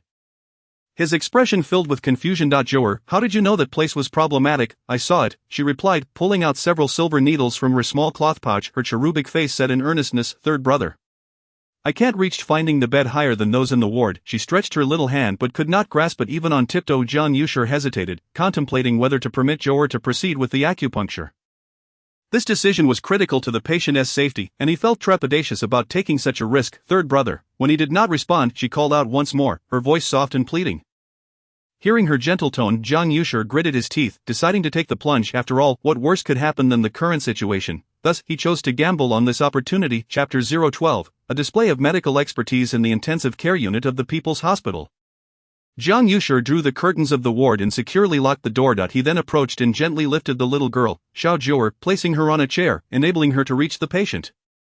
Once the optimal position was secured, Jiu'er swiftly grasped the silver needles in her hands and deftly inserted them into the patient's scalp. With remarkable speed, she executed several punctures, completing the entire procedure in under 2 minutes. Having administered 5 needles in total, such velocity would be unattainable even for the most esteemed traditional Chinese medicine practitioners. Upon finishing the acupuncture, Jiu'er settled back in her chair, resting her chin on her hands as she quietly observed the woman. Jiu'er refrained from interrupting his sister, acutely aware, as a doctor himself, that patience was paramount in such moments. After 5 minutes, Jiu'er removed the silver needles, carefully placing them aside before turning to Jiu'er with a sweet smile, announcing, "Third brother, it's done." Hastening forward at Jiu'er's words, Jiu'er was astounded to see the previously motionless woman slightly flutter her eyelids. Jiu'er, he murmured, his heart racing with excitement and his palms sweating with anxiety. She is responsive. Jiu'er stretched her arms, seeking a hug from her brother, who promptly scooped her up, his gaze still fixed on the woman. Suddenly, a loud banging echoed from outside the ward. It was evidently the woman's husband, who had been restrained by security to prevent any potential harm. The hospital had intended to call the police, but Jiu'er had intervened. Burdened by guilt over the surgery, he could not bear the thought of the man being taken into custody. Now standing at the entrance of the intensive care unit, the man, upon realizing that Jiu'er was inside, became agitated once more. Jiu'er's expression turned grave. The woman had yet to regain consciousness, and the commotion outside suggested that a crowd had gathered. It was no longer feasible to keep the door closed. Upon opening the door, the man stormed in, his finger pointed accusingly at Jiu'er as he exclaimed, "You incompetent quack, are you not satisfied with having reduced my wife to this state, and you dare to bring a child here, as if you wish for her demise? Sir, please calm down, your wife will awaken shortly." Jiang Yu'er replied with unwavering conviction, fully trusting in Xiao Jiu'er's abilities. To his surprise, the man erupted into laughter. Awaken, she's a vegetable now, how could she possibly come to? You think she'll just wake up after lingering in this ward for a while? Are you delusional, Jiang Yu'er? I will sue you until you are destitute, ensuring you can never practice medicine again so you cannot harm anyone else. The man's volatile emotions were palpable, and just as he seemed poised to lash out, the woman slowly opened her eyes. Having heard her husband's words, she quickly called out, "Darling." The man, caught off guard by his wife's sudden voice, stood frozen in disbelief, staring at her. The woman waved weakly at him, murmuring, I'm fine now, my love, you truly have awakened." The man rushed to her side, relief washing over him as he realized she was indeed conscious, yet, the next moment, he turned to Jiang Yu'er with a complex expression, attempting to speak but ultimately finding no words. Seeing that the woman had regained consciousness, Jiang Yu'er suppressed his own exhilaration, maintaining his composure as he stated, "We will arrange for the patient to undergo examinations immediately. We kindly request your cooperation." With that, he exited the intensive care unit, carrying Xiao Jiu'er, whose excitement had rendered his steps somewhat unsteady. His sister not only revived a patient presumed dead but had also restored a person in a vegetative state. Could it be that she was a reincarnation of a divine healer? The revelation was utterly astonishing. Nestled in Jiang Yu'er's embrace, Xiao Jiu'er, having performed 2 sets of acupuncture today, felt fatigued and drowsy, her head drooping as she struggled to keep her eyes open. Upon returning to the office, Jiang Yu'er discovered that his sister had fallen asleep. He held her tightly, filled with affection, reflecting on Xiao Jiu'er's extraordinary talents. He was now utterly convinced of her prowess. Their family's little princess was indeed remarkable. The news of Xiao Jiu'er's success in awakening the comatose patient spread throughout the hospital like wildfire. The doctors who had previously envied Jiang Yu'er were left speechless, while patients, lacking any sense of shame, began to sing her praises anew. However, Jiang Yu'er had no time for their flattery. He hailed a cab to take them home, unwilling to leave Xiao Jiu'er alone in the back seat while she slept. At that moment, the Jiang family bombarded Jiang Yu'er's phone with inquiries about when he would bring Xiao Jiu'er home. Finally seeing them return, the family was immediately concerned. Upon noticing the little girl nestled in his arms, her eyes closed, Jiang Qichuan dashed forward, snatching Xiao Jiu'er from him, glaring fiercely at Jiang Yu'er. Seeing the intense gaze of his family, Jiang Yu'er quickly reassured them, "Jiu'er is merely a sleeper." Upon hearing that Xiao Jiu'er was simply resting, the family breathed a collective sigh of relief. During her absence, they had prepared her room meticulously. Although her room had always been maintained, grandmother Jiang insisted on redecorating and replacing everything with new items. Noticing that Xiao Jiu'er was asleep, grandmother Jiang urged, "Let us take the child back to her room for a more comfortable rest." "All right." Jiang Qichuan ascended the stairs while his brothers, the second and fourth, dragged Jiang Yu'er into the room, undoubtedly intending to give him a good thrashing. It was now lunchtime, yet the Jiang family had lost their appetite. Anxiously awaiting Xiao Jiu'er's return, once she arrived, they tacitly agreed to wait for her to awaken before dining together. In the living room, Jiang Yu'er received a beating from the second and fourth brothers, resulting in a blackened eye. He recounted the events at the hospital, leaving his family utterly astonished. The elderly patriarch's face twitched with excitement, exclaiming, "Is our Jiu'er truly that extraordinary? Surely, I am not dreaming." Grandmother Jiang remained relatively composed, having already learned from her sister about Xiao Jiu'er's medical skills, and thus wore a proud smile as she declared, "You need only consider whose granddaughter she is. My dear granddaughter is undoubtedly remarkable." The brothers shared in the joy, especially the seventh brother, who was hopeful that if Xiao Jiu'er could revive the dead and restore the comatose, then surely he too could regain the use of his legs. Clutching the precious pills Xiao Jiu'er had given him, he protectively shielded his pocket, determined to keep them safe from prying hands. Only the eighth brother appeared lost in thought, oblivious to the conversation around him. Ensconced in his own world, Jiang Qichuan scoffed, remarking, "At least that Taoist had a semblance of conscience, teaching Jiu'er some skills over the years. Otherwise, if I encounter him, I shall not spare him." Grandmother Jiang promptly delivered a light reprimand. "Regardless, he is still Jiu'er's master. Such remarks should not be spoken in her presence to spare her any discomfort." Yes, I understand." In front of his mother, Jiang Qichuan's bravado waned, and he quickly conceded. Xiao Jiu'er awoke from a delightful slumber, her little stomach grumbling. As she opened her large bright eyes, taking in her lovely room, her mouth formed a perfect O of surprise. She hopped out of her soft bed and twirled around her room, which was adorned in soft pink hues, even the lighting exuding a rosy glow. Her eyes sparkled with joy. She finally had her own beautiful room to enjoy. She couldn't wait to boast to Xiao Fuji about it, especially since he often stole her bed at Yuntai Temple. There were only 3 rooms, one for Wang Yi, and the remaining 2 for Xiao Jiu'er and Xiao Fuji respectively. However, Xiao Fuji had claimed the room that Xiao Jiu'er had set her sights on, even taking the bed from the other room. Poor Xiao Jiu'er had been left to sleep on a makeshift bed of 2 wooden planks, hard and uncomfortable, and now, as she touched her soft bed, all her previous grievances vanished. Having kept vigil outside the room, Jiang Qichuan quickly opened the door upon hearing movement inside. Seeing Xiao Jiu'er emerge with a beaming smile, he scooped her up. My sweet daughter, Are you hungry? Yes, Daddy. Is there still food? Jiu'er asked with wide, innocent eyes reminiscent of her time at the temple, where missing a meal meant no food at all. Her master had deemed this a punishment for her playful nature. Insisting she must learn to be punctual, seeing his daughter's pitiful expression tugged at Jiang Qichuan's heartstrings. Of course there is. Did I not promise you, Jiu'er, that you could eat whenever you wanted? We have all been waiting for you to join us for dinner. Really? The news instantly brightened Jiu'er's spirits, her round eyes alight with joy. She planted a kiss on Jiang Qichuan's cheek, wrapping her arms around his neck, exclaiming, "Daddy is the best." Jiu'er loves Daddy the most. Taken aback by his daughter's sudden declaration of affection, Jiang Qichuan felt an overwhelming surge of happiness as he nearly leaped in delight. He hurriedly carried her downstairs, his steps brisk. In the living room, upon seeing Jiu'er awake, grandmother Jiang promptly instructed the servants to commence the meal. In the Jiang household, no one is permitted to commence their meal until the little one, Jiu'er, is seated at the table. The aroma of the delectable dishes wafts through the air, causing her mouth to water in anticipation. As half the day has already passed since morning, her tiny stomach has long been in a state of discomfort, and the prospect of finally dining brings her immeasurable joy. For a foodie like Jiu'er, there could be no greater delight. Chapter 013, The enigmatic little pouch at the Jiang family's dining table.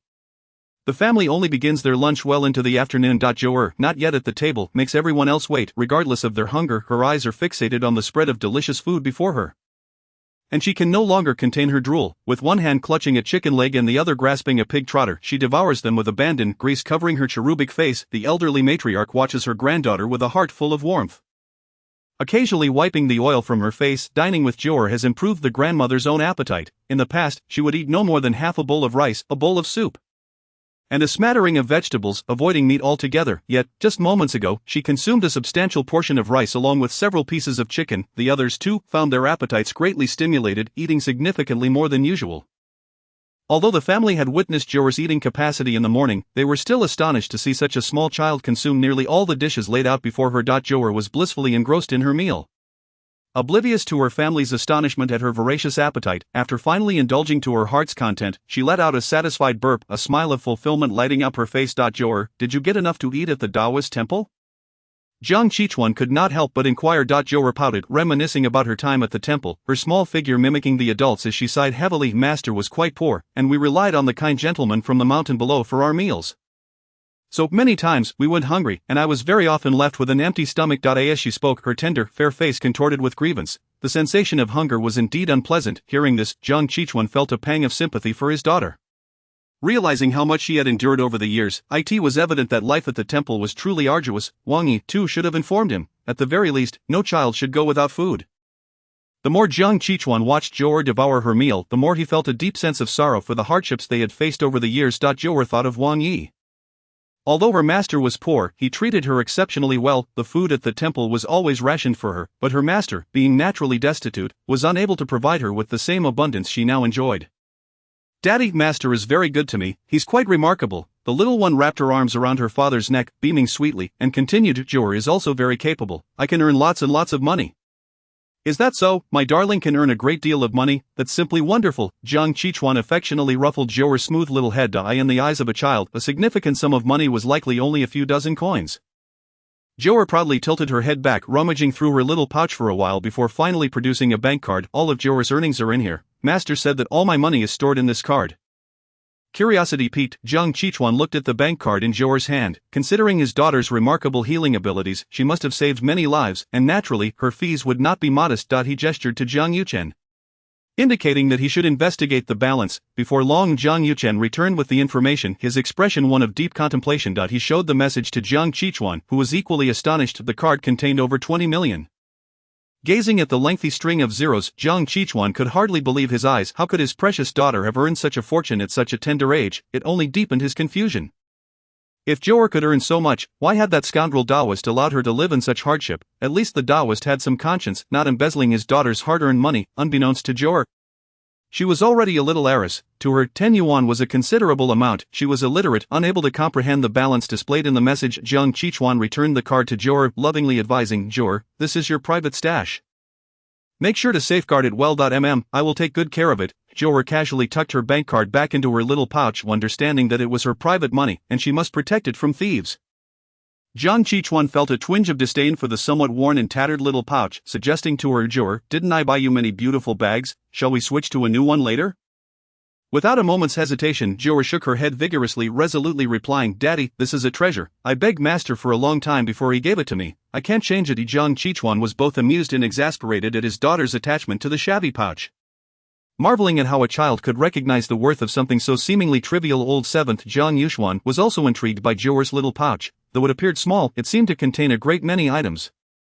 "Sister, may I take a look at your pouch?" Upon hearing her brother's request, Jiu'er quickly clutched her pouch protectively, her expression wary as she replied, "No, it's full of Jiu'er's treasures." Jiang Qichuan chuckled, "What could such a tiny pouch possibly hold?"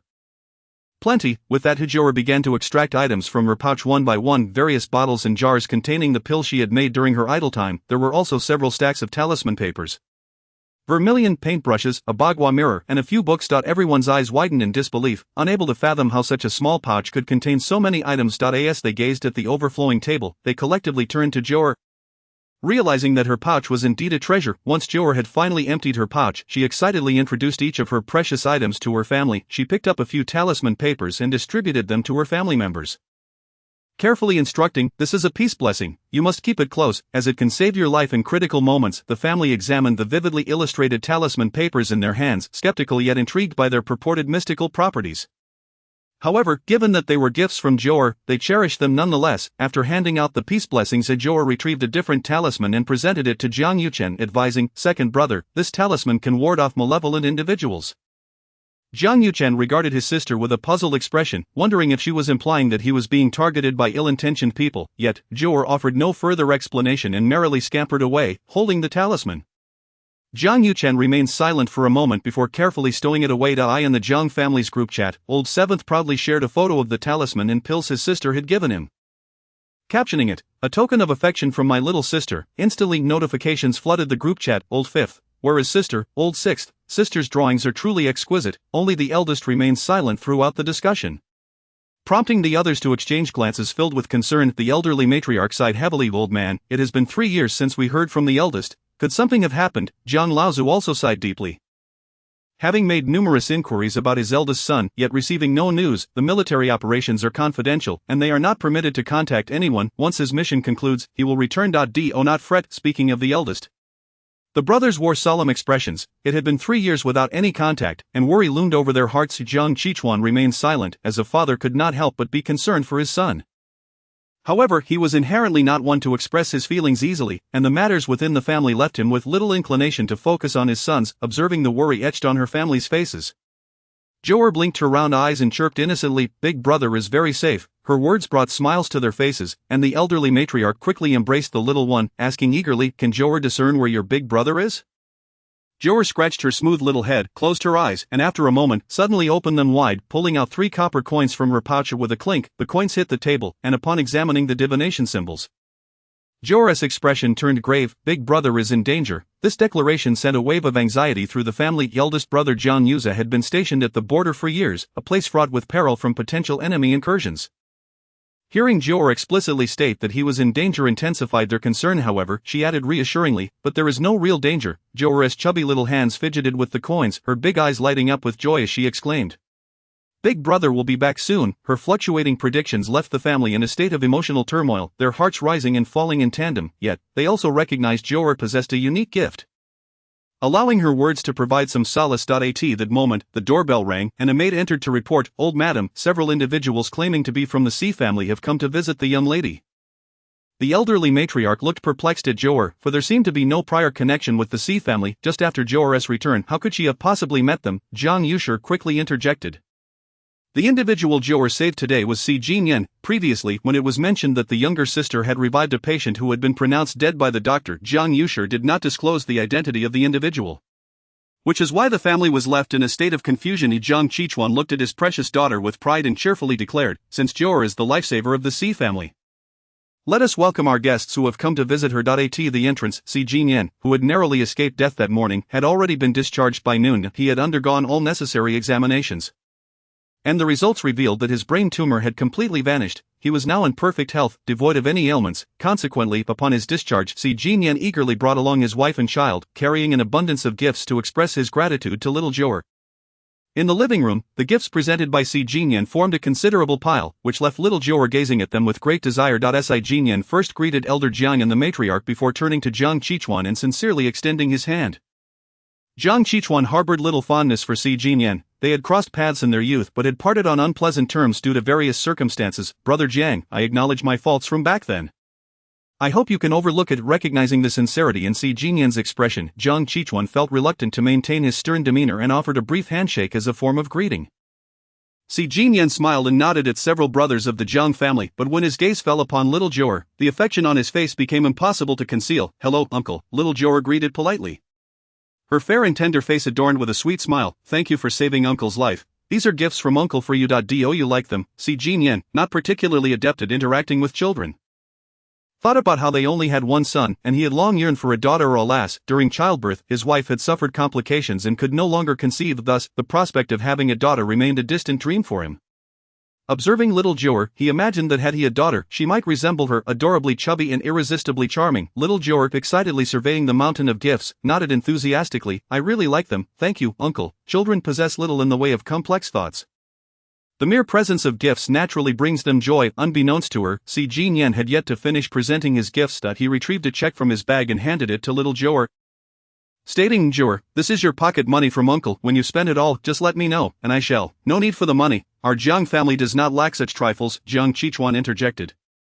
Interrupting Si Jinyan, while the Si family was indeed affluent, the Jiang family was not in want of funds either. The notion of attempting to buy his daughter with money was, in his view, utterly absurd. Little Jiu'er, glancing at the check presented by Si Jinyan, was unfamiliar with the concept of such a document. However, upon hearing him refer to it as pocket money, she instantly grew intrigued. With a bright smile, she accepted the check with both hands, cheerfully exclaiming, thank you, uncle, I really like this. Jiu'er. Jiang Qichuan's expression darkened as he contemplated how his daughter had become so enamored with money. Daddy, my master said this is a reward. When you help someone, you must accept payment. Little Jiu'er remained blissfully unaware of her father's current mood, happily placing the check into her small fabric bag. How wonderful! She had earned money again, bringing her one step closer to her dream of becoming a little rich lady. Jiang Qichuan observed helplessly as little Jiu'er disregarded his objections and accepted the money. He felt a wave of frustration wash over him, realizing he would need to provide his daughter with ample funds in the future to prevent her from being so easily swayed. He resolved to work diligently henceforth, lest he risk earning her contempt. Having received Si Jinyan's money, little Jiu'er was determined not to let him leave empty-handed either. She produced a stack of talisman papers, extracted one, and handed it to him, advising, uncle, keep this close, it will bring you good fortune. As she spoke, little Jiu'er regarded him with sympathy, pondering that this uncle must have had his fortune stolen away and would soon face bankruptcy. Her master had said that once someone went bankrupt, they would have no money left to spend, recalling that her uncle had mentioned he would let her know when he was out of money. She thus resolved to bestow upon him a talisman for good luck, ensuring he would not face ruin. Si Jinyan recalled the words little Jiu'er had spoken to him in the hospital, and a plan began to form in his mind as he quickly stowed away the talisman. Thank you, little Jiu'er, uncle will cherish this. From the moment Sealing Yu had entered the Jiang family home, his gaze had remained fixed on little Jiu'er. At 17 or 18 years of age, he had never felt such affection for a little girl before. He longed to pinch her chubby cheeks and hold the adorable little sister in his arms. Yet, observing the brothers of the Jiang family who seemed to regard him with suspicion, he ultimately refrained from approaching her. To his surprise, little Jiu'er boldly approached him, her short legs carrying her forward as she sweetly declared, Big brother, this is for you. A peace talisman appeared before Sealing Yu, who stared at it in bewilderment. What is this? He wondered. Nearby, Jiang Yuxuan glared at him, feeling a pang of jealousy as he saw his sister voluntarily offering a talisman to the boy. Sealing Yu and Jiang Yuxuan attended the same school and had previously been teammates on the basketball team, often clashing in their opinions and having an unsettled history. Upon entering, Sealing Yu had noticed this fellow staring at his sister, and he thought he must be intending to steal her away. Wheeling himself closer to little Jiu'er, he gently placed his hands on her shoulders and kindly explained, Jiu'er, this peace talisman is meant only for family. If you give it to someone else, you should ask for payment. Little Jiu'er, observing the talisman in her hands, recalled that Si Jinyan had already given her money, which was why she had been so generous in offering the talisman. Now, however, hearing her seventh brother insist on charging for it, she found herself in a quandary. Sealing Yu, still pondering the significance of the talisman, quickly reached out to accept it when he heard Jiang Yuxuan mention that it was a peace talisman. Little Jiu'er, your brother will pay for it, he declared, pulling out his phone to initiate a transfer. Upon hearing that Sealing Yu was willing to pay, little Jiu'er's face lit up with joy. her round eyes sparkling with excitement. "All right," she chirped, extending her chubby hand eagerly awaiting the payment. Si Ling Yu hesitated, glancing at his phone. "I don't have cash. Can I transfer it via phone?" "What is a transfer?" Little Jiu'er tilted her head in confusion. Having lived in Yuntai Temple for over 3 years, she often struggled to afford meals, much less possess a mobile phone. Wang Yi had only an old, outdated model, which, whenever it rang, sounded like a loudspeaker echoing throughout the mountains. Jiang Yuxuan, realizing his sister did not own a phone, quickly produced his own, revealing the payment code. "Scan mine. I'll help my sister collect the funds first." Little Jiu'er nodded in agreement. "Okay, brother, you can give it to 7th brother first." Ling Yu regarded Jiang Yuxuan with a frosty demeanor, thinking that if not for him being Little Jiu'er's brother, he wouldn't bother with him at all. After scanning the code, he was pleased to see that Ling Yu promptly transferred 20,000 yuan. Jiang Yuxuan then contentedly pocketed his phone. "Jiu'er, your brother will transfer it to your bank card shortly." He resolved that his sister's money must be preserved intact, and he would need to contribute a bit extra as well. Though he currently lacked a source of income, he had accumulated a fair amount over the years from competition prizes, holiday red envelopes, and regular allowances from home. He intended to transfer all of it to his sister's account. And once he could earn his own money, he planned to send her funds every month. The Si family expressed their gratitude and felt it was time to take their leave, although both Si Jinyan and his son were fond of Little Jiu'er. They could only watch with envy. As they bid farewell and exited the Jiang residence, Si Jinyan glanced back at the villa and sighed heavily. "Daughters are truly wonderful." Ling Yu echoed the sentiment. "Sisters are indeed great." Only Lin Wanru, Si Jinyan's wife, bore a look of disappointment. Had her health not faltered, she surely could have given birth to a daughter as lovely as Little Jiu'er. Now, glancing at her abdomen, she feared that she might never have the fortune of a daughter in this lifetime. With the Si family departed, Jiang Qichuan's expression softened considerably, reflecting on his daughter's earlier money-grubbing behavior. He shook his head helplessly, holding Little Jiu'er close on the sofa. He spoke earnestly. "Jiu'er, you must not accept money from strangers without caution, understand?" Little Jiu'er blinked her large eyes, perplexed by her father's words. "Daddy, why not, my dear? The outside world can be treacherous. One can never be certain of another's intentions. What if someone were to abduct you?" Though Jiang Qichuan spoke with concern, deep down, he was merely envious of the bond Little Jiu'er seemed to share with those who offered her money. He was, in essence, feeling a tinge of jealousy, yet, Little Jiu'er was torn. She didn't know whose advice to heed, her father or her master, making her feel quite conflicted. Observing his daughter's furrowed brow, Jiang Qichuan realized he might have been overly cautious. After all, a 3.5-year-old child could hardly grasp such complexities. In her eyes, accepting payment for healing was merely common sense. With that thought, Jiang Qichuan felt a wave of guilt wash over him and quickly reassured his daughter. "Perhaps you should listen to your master. He is indeed correct that one must accept payment for healing." Remembering how exhausted Little Jiu'er had been upon returning home that afternoon, he felt a pang of sympathy. Elder Jiang, witnessing his son's awkwardness, could not help but admonish, "You, as a father, are being utterly unreasonable. How can you expect your young granddaughter to understand such matters? Don't lead my precious granddaughter astray." As she spoke, the elderly lady gently cradled Little Jiu'er in her arms and planted a kiss on her delicate, fair face. With a kind smile, she said, "From now on, my dear Jiu'er, you can do as you please. Do not heed your father's words. What matters is your happiness." "Yes, I love Grandma the most," Little Jiu'er replied, her earlier conflicts resolved, as she beamed and returned the kiss, her joyful laughter ringing out that evening. After enjoying a hearty meal, Little Jiu'er played for a while with the parrot in the courtyard before her grandmother whisked her away for a bath. Since the age of 2, while at Yuntai Temple, Jiu'er had learned to bathe herself. Her master had explained that there was a distinction between boys and girls, and being the only girl in the temple, she had to rely solely on herself. Thus, even before she could articulate her words properly, this little bundle of joy began washing herself. Now back home, surrounded by men, her only helper for bathing was her beloved grandmother. Consequently, Little Jiu'er relished every moment of being bathed by her grandmother. Seated in a bubble-filled tub, she gleefully played with her small toys, while her grandmother occasionally treated her to a cookie. Life was indeed delightful. As she happily popped a bubble, an unsettling image flashed before her eyes. Grandma, Big Brother is in danger. Chapter 015. Trouble for Big Brother in the pink-hued bathroom. Even the bubbles in the tub were a soft pink. Little Jiu'er, perched in the tub, felt an ominous sense of urgency from the bubble that had just burst. Upon hearing her words, Grandma Jiang paused, her hands momentarily still, her expression turning anxious. "Jiu'er, what did you just say?" Little Jiu'er's small face was unusually serious as she replied, "Grandma, Big Brother is in danger." The delicate child tilted her head, her demeanor grave. Seeing her like this, Grandma Jiang quickly rinsed her off, dressed her in sleepwear, and carried her to Jiang Qichuan's room. Upon hearing Little Jiu'er's words, Jiang Qichuan wasted no time, immediately picking up his phone to make a call. At that moment, others in the household were also made aware of the situation and crowded into Jiang Qichuan's room. The eldest brother had been out of contact for years, while the second brother, Jiang Qishan, was stationed in the military. Over the years, the family had sent Jiang Qishan to inquire about the eldest brother's whereabouts. But his unit was classified, and no information could be obtained from within. Hearing little Jiu'er claim that the eldest was in danger, Jiang Qichuan began to feel anxious. On the other end of the line, Jiang Qishan was privy to some internal information and hurriedly shared everything he knew. He had learned so much this time because the matter concerning the eldest had led to his own investigation. Yu Zhe's unit had been ambushed by enemy forces, and he was the sole survivor. And now, however, Yu Zhe was missing. Given this incident, higher authorities suspected he had leaked classified information and had placed a bounty on him. Our priority now is to locate him as swiftly as possible, regardless of the outcome. Ensuring his safety is paramount. Jiang Qishan's words left the Jiang family in stunned silence. The notion that the eldest could be accused of treason was a heavy charge, one that none could bear. Elder Jiang slammed his hand on the table in frustration, exclaiming, "To accuse without cause is a grave injustice. My Jiang family would rather perish than betray our nation. My Tinger has served loyally for over a decade. I never imagined he would face such an end. Dad, we must not jump to conclusions. We must trust in our country. They would never wrong a soldier who has fought for our nation." Jiang Qichuan urged, fearful that his father's agitation might trigger past health issues. His brothers nodded in agreement. Their eldest brother was a hero in their eyes, and they knew him well enough to believe he would never act against the nation for personal gain.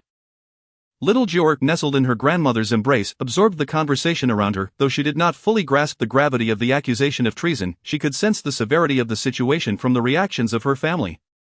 With her large, innocent eyes, she spoke softly. "You Jiu'er can find Big Brother." Her words ignited a spark of hope in her family, and they turned their gazes toward her expectantly. "If we have something belonging to Big Brother, it will work," she continued. Grandma Jiang quickly interjected, "His clothes are in his room." "Will that suffice?" "Of course," little Jiu'er responded. Noticing her family's distress for their eldest brother, she pressed her lips together and declared, "Big Brother will be fine. Jiu'er has said it." With little Jiu'er's reassurance, the family began to remember her earlier proclamation that their eldest brother would be safe. With her assertion, their hearts lightened slightly.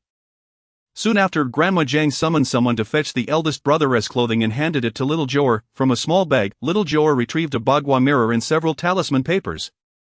Placing them on the table, the tiny girl sat cross-legged at the table, her palms pressed together, softly chanting a spell. In the next moment, the talisman papers on the table suddenly lifted into the air, igniting spontaneously. As the papers burned, a plume of white smoke enveloped Jiang Yuza's clothes, swirling around before heading directly towards the bagua mirror. The Jiang family watched in astonishment. Previously, little Jiu'er had boasted of her abilities, and they had been somewhat skeptical. Now, witnessing her perform magic firsthand, their shock was beyond words. Just as they were still reeling from the spectacle, the seemingly ordinary bagua mirror began to tremble. Ha! Little Jiu'er's innocent voice rang out as she pointed a chubby finger at the mirror, and a golden light appeared to enter it. The shaking of the mirror subsided, revealing an image within. The family gathered closer to see the scene, and there, to their shock, was their eldest brother, Jiang Yuza, lying bloodied in a dark, grim place, evidently gravely injured. Upon witnessing this sight, Grandma Jiang could no longer hold back her tears. Each family member felt a pang of anguish, yet the image remained shrouded in darkness, obscuring their ability to discern his exact location. Jiang Yuchen scrutinized the scene and concluded, "It appears to be a cave." Jiang Qichuan turned to little Jiu'er and gently inquired, "Jiu'er, can you see anything about the surrounding environment?"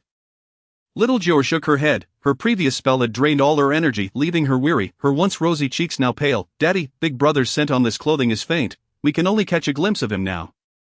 Her voice was barely a whisper, and Jiang Qichuan, preoccupied with concern for his elder brother, had not noticed the change in little Jiu'er. Seeing her pallid face now alarmed him, and he hurriedly embraced her, anxiously asking, "Jiu'er, are you unwell?" He touched her forehead. Thankfully, she did not have a fever. "Daddy, Jiu'er is so tired. I want to sleep," she murmured, and before she could finish, she had already drifted off. Seeing her in such a state sent Jiang Qichuan into a frenzy. He reached for his phone to call for emergency assistance. Jiang Yushi quickly stopped him. Checking little Jiu'er's condition and finding nothing amiss, he recalled that she had been in a similar state after receiving acupuncture twice earlier that day, falling asleep immediately afterward. It seemed that her recent spell had also exhausted her energy. "Dad, little sister is fine. Let her sleep soundly," Jiang Yushi reassured him. "Are you sure?" Jiang Qichuan asked, his skepticism evident. "Trust me," Jiang Yushi replied, unfazed by his father's doubts. Recognizing that familial concern was natural. "Let us take little Jiu'er back to her room. With so many of us here, she won't sleep well." Upon hearing that little Jiu'er was alright, Elder Jiang felt a wave of relief wash over him. With no news of the eldest brother, any misfortune befalling his granddaughter would leave the Jiang family in turmoil. After returning little Jiu'er to her room and tucking her in, Jiang Qichuan cautiously stepped outside. Finding a secluded spot, he called Jiang Qishan and recounted the events they had just witnessed. On the other end, Jiang Qishan expressed his confusion, asking, "Elder brother, how did you in Jiang City come to know about Yu Zhe's situation? This is a long story. Suffice it to say, please notify your side at once." I know my son better than anyone, he is not that kind of person. I hope the country can swiftly clear his name. Rest assured, elder brother, I will ensure Yuze returns unharmed. After ending the call, Jiang Qichuan let out a heavy sigh and glanced back at little Jiu'er's room, finding a sense of calm replacing his earlier agitation. The following morning, due to her previous exertion, little Jiu'er did not awaken at her usual time for morning practice. In this era, the depletion of spiritual energy made it exceedingly challenging for practitioners. Although little Jiu'er was exceptionally gifted, being born with a Tao body, the constraints of her environment meant that she often experienced fatigue after casting spells. Fortunately, her recovery abilities were remarkable. A simple sleep would restore her fully. When little Jiu'er finally awoke, it was already past 10 in the morning. Jiang Qichuan had been vigilantly watching over her, as children are prone to fevers during the night. Although the third brother had assured him that little Jiu'er was fine, he remained uneasy upon seeing his daughter awake. He rushed to her side. Jiu'er, are you awake? Opening her eyes to find her father. Little Jiu'er beamed sweetly, sitting up to embrace him and planting a kiss on his cheek. Daddy, I'm so hungry. Upon hearing the sweet, innocent voice, Jiang Qichuan's anxious heart finally found solace. The child knows to express her hunger, which surely signifies that all is well. All right, my dear, let us first get you washed up, and then we shall have our meal. In the presence of little Jiu'er, Jiang Qichuan was undeniably a devoted father, granting each of his daughter's whims without hesitation. In the living room, the elder brothers were initially preparing to head to work and school, but since little Jiu'er had yet to rise, they lingered at home, concerned for their younger sister. Seeing Jiang Qichuan carry the energetic little girl downstairs, everyone breathed a collective sigh of relief. Jiu'er, come and see what delicious food we have prepared for you today. None of the family had eaten breakfast. The eldest brother was still unaccounted for, and with their sister in such a state, their appetites had vanished. However, upon seeing that Jiu'er was all right, a wave of hunger washed over them all. Little Jiu'er leapt from Jiang Qichuan's arms and merrily bounced to the dining table, her mouth watering at the sight of the feast laid out before her. Wow, it looks so delicious, starved after a long night. Jiu'er was eager to grab a bun, but her height proved a limitation. With a fond smile, Jiang Yuchen lifted her and placed her on a chair, swiftly retrieving a bun for her. Thank you. Second brother. The family ate little, their minds preoccupied with concerns for the eldest brother. Only Jiu'er maintained an impressive appetite, filling her belly and contentedly patting her little tummy. She looked at Jiang Yuchen and sweetly asked, Second brother, can I go to work with you today? At this, Jiang Yuchen was taken aback. How did little Jiu'er know he was about to leave for work? Earlier, the family had been worried for her, but he hadn't mentioned his plans. The family voiced their objections to Jiu'er accompanying Jiang Yuchen to the office. After all, the day before, the third brother had taken Jiu'er to the hospital, and they had given him quite a scolding for it. The grandmother looked at Jiu'er with a gentle expression and said to Jiu'er, how about you stay at home and play with grandpa and grandma? We will all keep you company. The grandfather chimed in. Yes, Jiu'er, would you like to go fishing with grandpa? Jiang Qichuan truly had no time to spend with his daughter today, as matters concerning the eldest brother required his immediate attention at the military base. However, he also disapproved of Jiang Yuchen taking her out. In his eyes, although Jiang Yuchen was adept in business, he would be lacking in childcare. It was safer for Jiu'er to remain at home with her grandparents. To everyone's surprise, little Jiu'er shook her head, her cherubic voice pleading, Grandpa and Grandma, I want to go with second brother today, please. The tiny girl tugged at her grandmother's hand, adorably pouting. The grandmother laughed, affectionately stroking Jiu'er's bald head. Who could resist such a charming little bundle? All right, since our Jiu'er wishes to go with her second brother, let her accompany him. With that, the grandmother turned to Jiang Yuchen, her tone serious as she admonished, Second brother, you must take good care of Jiu'er. She cannot be out of your sight for even a moment. Jiang Yuchen, with a tender smile, held Jiu'er's hand and readily agreed. Of course, naturally, he was a man of few words, but having spent time with his sister, he had spoken more than usual. Among his brothers, he was the most reserved, often struggling to connect with others.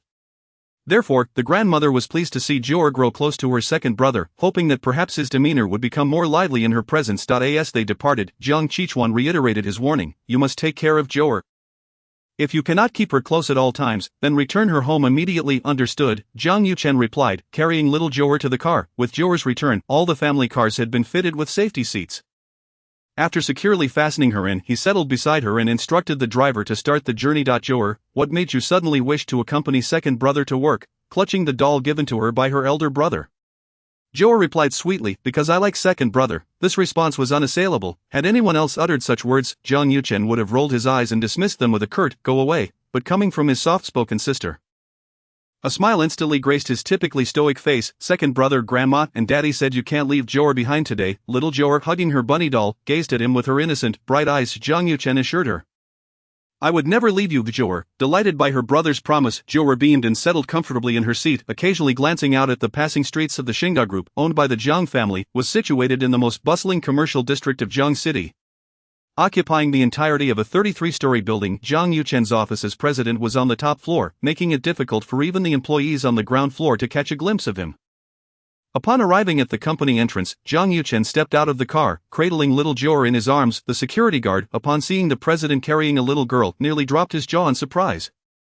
The receptionist at the front desk had a similar reaction. Everyone in the company was aware that the president was a single man nearing 30, with no girlfriend in sight, yet, in just a day, the president was seen arriving with a young girl, a piece of explosive news that swiftly spread throughout the office. The young women who had harbored dreams of marrying into wealth were suddenly disillusioned.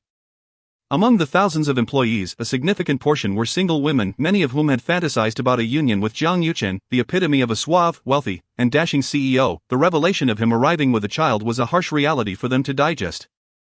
Since when did the boss get married? A child already? This is clearly a secret marriage. Which fortunate woman bore his child? The employees were left in a flurry, their focus on work entirely shattered as they discussed the astonishing turn of events.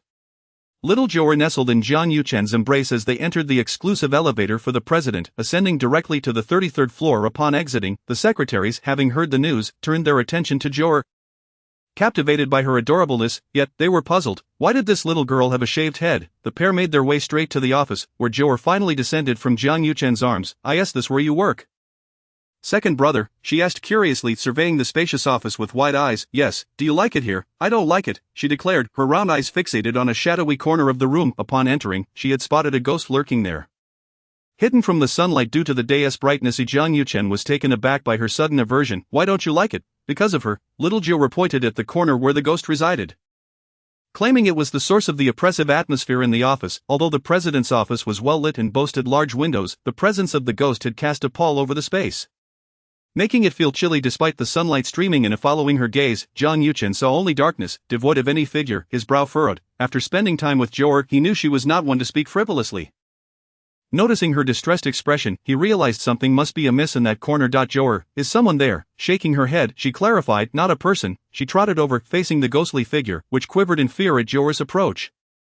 Why are you bothering my brother? The ghost trembled, overwhelmed by the intense aura emanating from Jiu'er. Intent on asserting her authority, Jiu'er exuded an aura of dominance that rendered the ghost speechless. Sensing the ghost's fear, she relaxed her demeanor, crossing her arms, her little body exuding an air of command as she fixed her sparkling eyes on the ghost. As Jiu'er softened her aura, the ghost felt some relief and quickly spoke. Little master, I am also trapped here. I cannot leave this room. Is that so? Jiu'er pouted, scanning the office for any signs of a ghostly trap, but finding none, she turned back to the ghost and inquired. Then how did you end up here? I don't know, Jiu'er huffed, producing a talisman and confronting the ghost sternly. If you don't behave, I will take action. Please don't. The ghost, seeing the talisman in Jiu'er's hand, nearly lost its composure and quickly knelt, covering its face as it wept. I was a person from the Guangxu period of the Qing dynasty, trapped by love and seeking death. After I died, I couldn't reincarnate and was confined to my own grave. 10 years ago, a few tomb raiders dug up my grave and brought me out. The female ghost became increasingly sorrowful as she spoke, ultimately bursting into tears. However, the sound of her weeping was exceedingly jarring, prompting Jiu'er to wave her hand in protest, saying, please stop crying. It's quite unpleasant. Upon hearing this, the ghost quickly stifled her sobs and continued. Later, while I was drifting through desolate mountains and wilds, I encountered a foul Taoist who captured me. By the time I was released, I found myself here. And how long have you been here? And what is your purpose? Jiu'er was quite adept at interrogating spirits, having interacted with them since childhood. I have been here for 3 years, and that Taoist tasked me with watching over him. The female ghost pointed at Jiang Yuchen, stating, I must keep an eye on him and prevent any woman from approaching him. Jiu'er was genuinely baffled. This ghost, confined to this place, posed no threat to others but merely fixated on her second brother, forbidding other women from getting close. Such a demand was unprecedented in her experience. Have you ever harmed anyone? No. I possess no cultivation and can only frighten some ignorant women. I have never harmed anyone. Jiu'er turned to look at the bewildered Jiang Yuchen and walked over, tugging at his pant leg, saying softly, second brother, did you offend a woman? Jiang Yuchen was taken aback by her question, quickly crouching down to support Jiu'er and asking, Jiu'er, who told you this? No one told me. That female ghost said someone instructed her to stay here and prevent any woman from approaching you. Jiu'er believed that such matters were typically the domain of women. If it were an enemy, they would surely be after her brother's life. Her words plunged Jiang Yuchen into contemplation. His sister was correct. If this ghost was indeed sent by an adversary, it would certainly bode ill for him. Jiu'er, let's first contain the ghost. She produced a small porcelain bottle, unlike the usual one she used for pills.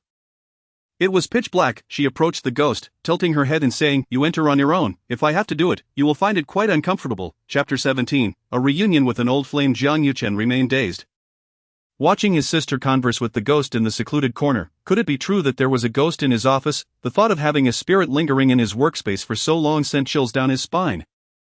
His education had always insisted that ghosts did not exist, yet here was a tangible spirit beside him, and he found it hard to accept. Jiu'er held the small porcelain bottle, its opening directed at the ghost. Her delicate face serious, the ghost trembled as she gazed at Jiu'er. The aura emanating from this child was truly terrifying. When she had been captured by that foul Taoist, she had never felt such dread. "Little master, I cannot enter." Jiu'er stared at the ghost in astonishment, taking a few steps closer with her short legs. She then realized that the ghost was bound by a restriction, unable to leave this room. Not even allowing the ghost-collecting bottle to enter, her large eyes scanned the ghost, and then she formed a seal with her chubby little hands, chanting an incantation. A beam of golden light shot into the ghost's body. Alright, such a simple and crude restriction was child's play for Jiu'er. She resolved it with ease. The ghost attempted to move her body and found that the suppressive force had indeed vanished. This child was remarkably powerful. With just a few words she had undone her binding, initially contemplating using Jiu'er to break her restriction and then seize the opportunity to escape. It now seemed that fleeing was not an option. "Now you may enter." The ghost gazed into Jiu'er's captivating eyes and ultimately floated obediently into the porcelain bottle. Jiu'er sealed the bottle with its cork and placed it directly into a small cloth bag. "Second brother, it's done." Jiang Yuchen stepped forward to embrace Jiu'er, gently inquiring, "Jiu'er, is that ghost in the bottle you just held?" "Yes, second brother. The person who harmed you is truly wicked. They do not want you to find a wife." "But..." Jiu'er's blunt words caught Jiang Yuchen off guard, and he couldn't help but chuckle, amused by how such a small child could articulate such things. "Jiu'er, you mustn't speak so freely, but little Fuji said that men will inevitably find wives." The little one spoke earnestly, not perceiving her words as inappropriate. Jiang Yuchen playfully flicked her little nose, prompting a smile as he asked, "Do you know what a wife is?" Jiu'er furrowed her brow, contemplating, and realized she indeed did not know what a wife was. She shook her head, innocently replying, "I don't know," not knowing yet speaking freely. "Well then, are you hungry? Big brother had someone bring you some cake." Cake? Upon hearing the mention of cake, Jiu'er's round eyes sparkled, and she could hardly suppress her drool. Seeing her excitement, Jiang Yuchen chuckled helplessly, carrying her to the sofa as they had someone bring in the ordered cakes. Gazing at the table laden with an array of small cakes, Jiu'er was on the verge of bouncing with joy. "Second brother is so kind. Jiu'er likes you the most," with the promise of food. Jiu'er's lips turned sweet. Jiang Yuchen smiled as he unwrapped a piece and fed it to her with a small spoon. Her mouth moved in a delightful manner reminiscent of a little hamster. Utterly adorable. Just as she was finishing a piece of cake, the secretary knocked and entered. "Mr. Jiang, the guests have arrived in the conference room." "Alright." Jiang Yuchen's expression shifted from jovial to serious in an instant. He placed the cake on the table and gently told Jiu'er, "Can you wait here for a moment while brother attends a meeting? I will be back shortly." Jiu'er swallowed her cake and shook her head vigorously, saying, "Second brother, I want to go with you." "Jiu'er will be very well behaved and won't disturb you." "Jiu'er." Jiang Yuchen looked into her round, hopeful eyes, and felt his heart soften. "Alright, you may come with me." In the conference room of the Xingda group, a woman clad in a high-end suit sat poised in her chair. Her makeup was exquisite, and her beauty was striking enough to draw attention. Upon hearing the door to the conference room open, her previously aloof expression brightened into a smile, her cold eyes sparkling with light. She stood up, turned to see Jiang Yuchen entering while holding Jiu'er, and her countenance darkened significantly. "Yuchen, this is..." Jiang Yuchen coldly walked to the head of the table and sat down, placing Jiu'er on his lap without even glancing at the woman. He directly stated, "Miss Liu, let us discuss the matter of cooperation." Lucia, however, was no longer in the mood to discuss business. Her gaze was fixed on Jiu'er, filled with a desire to eliminate her, suppressing her anger. She sat down with a huff. "Jiang Yuchen, it has been 3 years since we last met, and I had no idea you already had a child." Listening to her sarcastic tone, Jiang Yuchen remained unfazed. Pouring water from the table for Jiu'er, she gulped it down, having slightly choked on the cake. Now that she had some water, her little tummy felt much better. Tilting her head, she looked at Lucia and innocently asked, "Auntie, are you my daddy's girlfriend?" Jiang Yuchen was mid-sip when he heard Jiu'er's question, and he promptly spat out the water, staring at her in disbelief. "Jiu'er, don't say such things." "But daddy, Jiu'er is not speaking nonsense. This auntie really likes you." Jiu'er maintained a look of pure innocence, making it nearly impossible for those unfamiliar with her to recognize her playful mischief. Jiang Yuchen was puzzled as to why Jiu'er referred to him as daddy, yet he chose not to correct her. After all, he did not wish to entangle himself further with Lucia. It was better for her to give up hope. Lucia listened to their conversation, feeling a lump in her throat. She abruptly stood up and coldly declared, since Mr. Jiang is currently indisposed, let us discuss the cooperation another day. Then, let us not discuss this cooperation at all. Jiang Yuchen showed no regard for Lucia. Standing up with Xiao Jiu'er and heading towards the exit Jiang Yuchen, the woman sharply reprimanded him, stepping forward to grasp his arm, her voice frantic with indignation. Jiang Yuchen, in just 3 short years, you have truly changed your affections. Miss Lu, if I recall correctly, it was you who said goodbye at the airport 3 years ago. Given that, what is the purpose of your inquiries now? Lucia was momentarily speechless, unsure how to respond. 3 years prior, she had indeed sacrificed her relationship with Jiang Yuchen for her career, yet that goodbye was merely said in anger. After all, Jiang Yuchen had made no effort to retain her. What she had thought was a mere spat had turned into 3 years of silence from him. Proud by nature, she had also refrained from reaching out. Now that she had achieved success and returned home, she sought to collaborate with Shengda Group, solely because of Jiang Yuchen. Never did she expect to return and find him holding a child, which ignited her anger. Jiang Yuchen remained cold and indifferent, as if the past and all its events had been forgotten, devoid of any emotion. Miss Lu, I shall take my leave this time. Jiang Yuchen was in no hurry to exit. He leaned slightly to one side, signaling for her to leave. Lucia was taken aback by his callousness, glaring at the little girl in his arms before storming out in fury. Little Jiu'er blinked her large eyes at Lucia, breaking into a mischievous smile. Once Lucia had walked away, Jiu'er cheerfully exclaimed, second brother, did Jiu'er perform well just now? Jiang Yuchen was utterly perplexed by what was swirling in his sister's little mind. Gently patting her bald head, he indulgently asked, was it fun? Jiu'er shook her head, pouting as she replied, not fun at all. That auntie is very bad. She brought the female ghost. Upon hearing this, Jiang Yuchen's expression changed dramatically, his hawk-like eyes narrowing with intensity. How did Jiu'er know it was she who had summoned it? I could sense it, she continued. The ghost's aura is similar to hers. Moreover, I really dislike the smell on her. It is quite foul. Jiang Yuchen frowned, recalling the heavy scent of perfume that Lucia wore. Although he found it unpleasant, he didn't consider it offensive that those who smell bad are all bad people. Jiu'er insisted, let us return and continue eating cake. Jiang Yuchen's brow furrowed deeply. 3 years ago, he and Lucia had indeed been in a romantic relationship, on the verge of marriage however, following his mother's tragic passing during childbirth and the loss of his only sister. He had been too distraught to discuss such matters. Lucia had been urging him to marry, but upon learning of his lack of intention, she had stormed off abroad, declaring their breakup. During that turbulent time for the Jiang family, everyone was engulfed in grief, and Jiang Yuchen had been too preoccupied to salvage the relationship, tacitly accepting the separation. Today marked their first encounter after 3 years apart, a person he had long since forgotten. Naturally, he felt no emotional turmoil, yet he had not anticipated the current uproar. The thought of Jiu'er saying that the female ghost in the office was sent by Lucia suddenly filled him with revulsion. Indeed, the adage you can know a person's face but not their heart proved true. In the office, while Jiang Yuchen appeared to be engrossed in paperwork, his mind remained preoccupied with the ghost.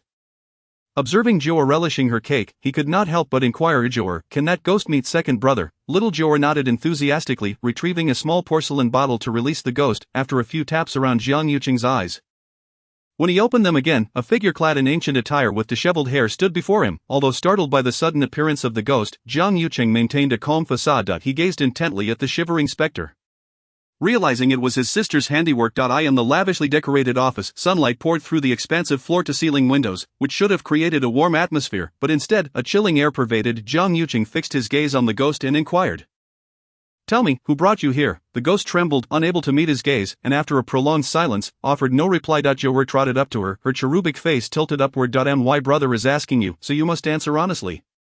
With that, her chubby little hand opened, revealing a flickering blue flame. The sight of the azure fire sent the ghost into a panic, causing her to recoil as she stammered, a woman brought me here. She told me to stay and prevent any other women from approaching you. She offered a doll, claiming that with it, you would never love anyone else. The ghost's revelation further tightened Jiang Yuchen's frown. Having known Lucia for 5 years, he was astonished to learn she had embraced such beliefs, and even more so that she had acted behind his back. She was the one who had initiated the breakup. Yet she was also the one engaging in these covert machinations. What was her true intention? Meanwhile, Lucia had returned to her residence and, upon entering, immediately kicked off her high heels and barefooted stepped into a meditation room. In the center of the room lay a pitch-black doll, and upon seeing it, Lucia rushed forward, knocking it to the ground. Liars, all of them. Her eyes were bloodshot, and a frenzy radiated from her being. She dialed a number and, when it connected, she screamed, you fraud, didn't you say it was foolproof? Now he is married and his children. I won't let you get away with this. Miss Lu, the old master warned you to place one in his bedroom as well. But you failed to do so. You cannot blame him for that. Furthermore, you also offered a ghost doll, didn't you? That thing is from Tea Country, quite effective. Why is it not working? Is there still a chance to salvage this? Lucia inquired, suppressing her fury. It can be salvaged, but, you know the cost. I'll give you double. Arrange it immediately. Alright, I'll come to find you right away. After hanging up, Lucia clenched her phone tightly. As if wishing to crush it, Jiang Yuqing, you will never escape my grasp even if you are married. I will ensure that you abandon your wife and love only me. She hastily dialed another number. Kidnap someone for me, regardless of their fate. The thought of Jiang Yuqing's fondness for that child ignited her jealousy into a frenzy. 3 years ago, they were on the verge of marriage, yet Jiang Yuqing had suddenly changed his mind. Undoubtedly becoming involved with that child's mother at that time, since he dotes on that child so much, let him lose his child and create discord in their marriage when a woman becomes unhinged. She can unleash chaos upon the world. At this moment, Jiang Yuqing was in the car, holding little Jiu'er, having promised his sister to treat her to something delicious. This child's appetite was truly terrifying. Having just consumed so much cake, she still claimed to be hungry. It then occurred to him that they had yet to have lunch. A second brother Jiu'er needs to use the restroom, having devoured so much cake and drunk a fair amount of water. It would indeed be strange if she didn't need to go. Jiang Yuqing glanced outside and, noting the distance to the dining venue, saw a public restroom ahead and instructed the driver to stop. Carrying little Jiu'er into the restroom, he faced a dilemma. Once they reached the middle, second brother Jiu'er needs to go to the ladies' room. Surveying the somewhat shabby restroom, Jiang Yuqing felt inclined to leave immediately. It did not appear particularly clean, and he feared Jiu'er might contract some illness. Jiu'er, why not hold it for a bit longer? We'll be at the restaurant soon. Little Jiu'er shook her head. I really need to go.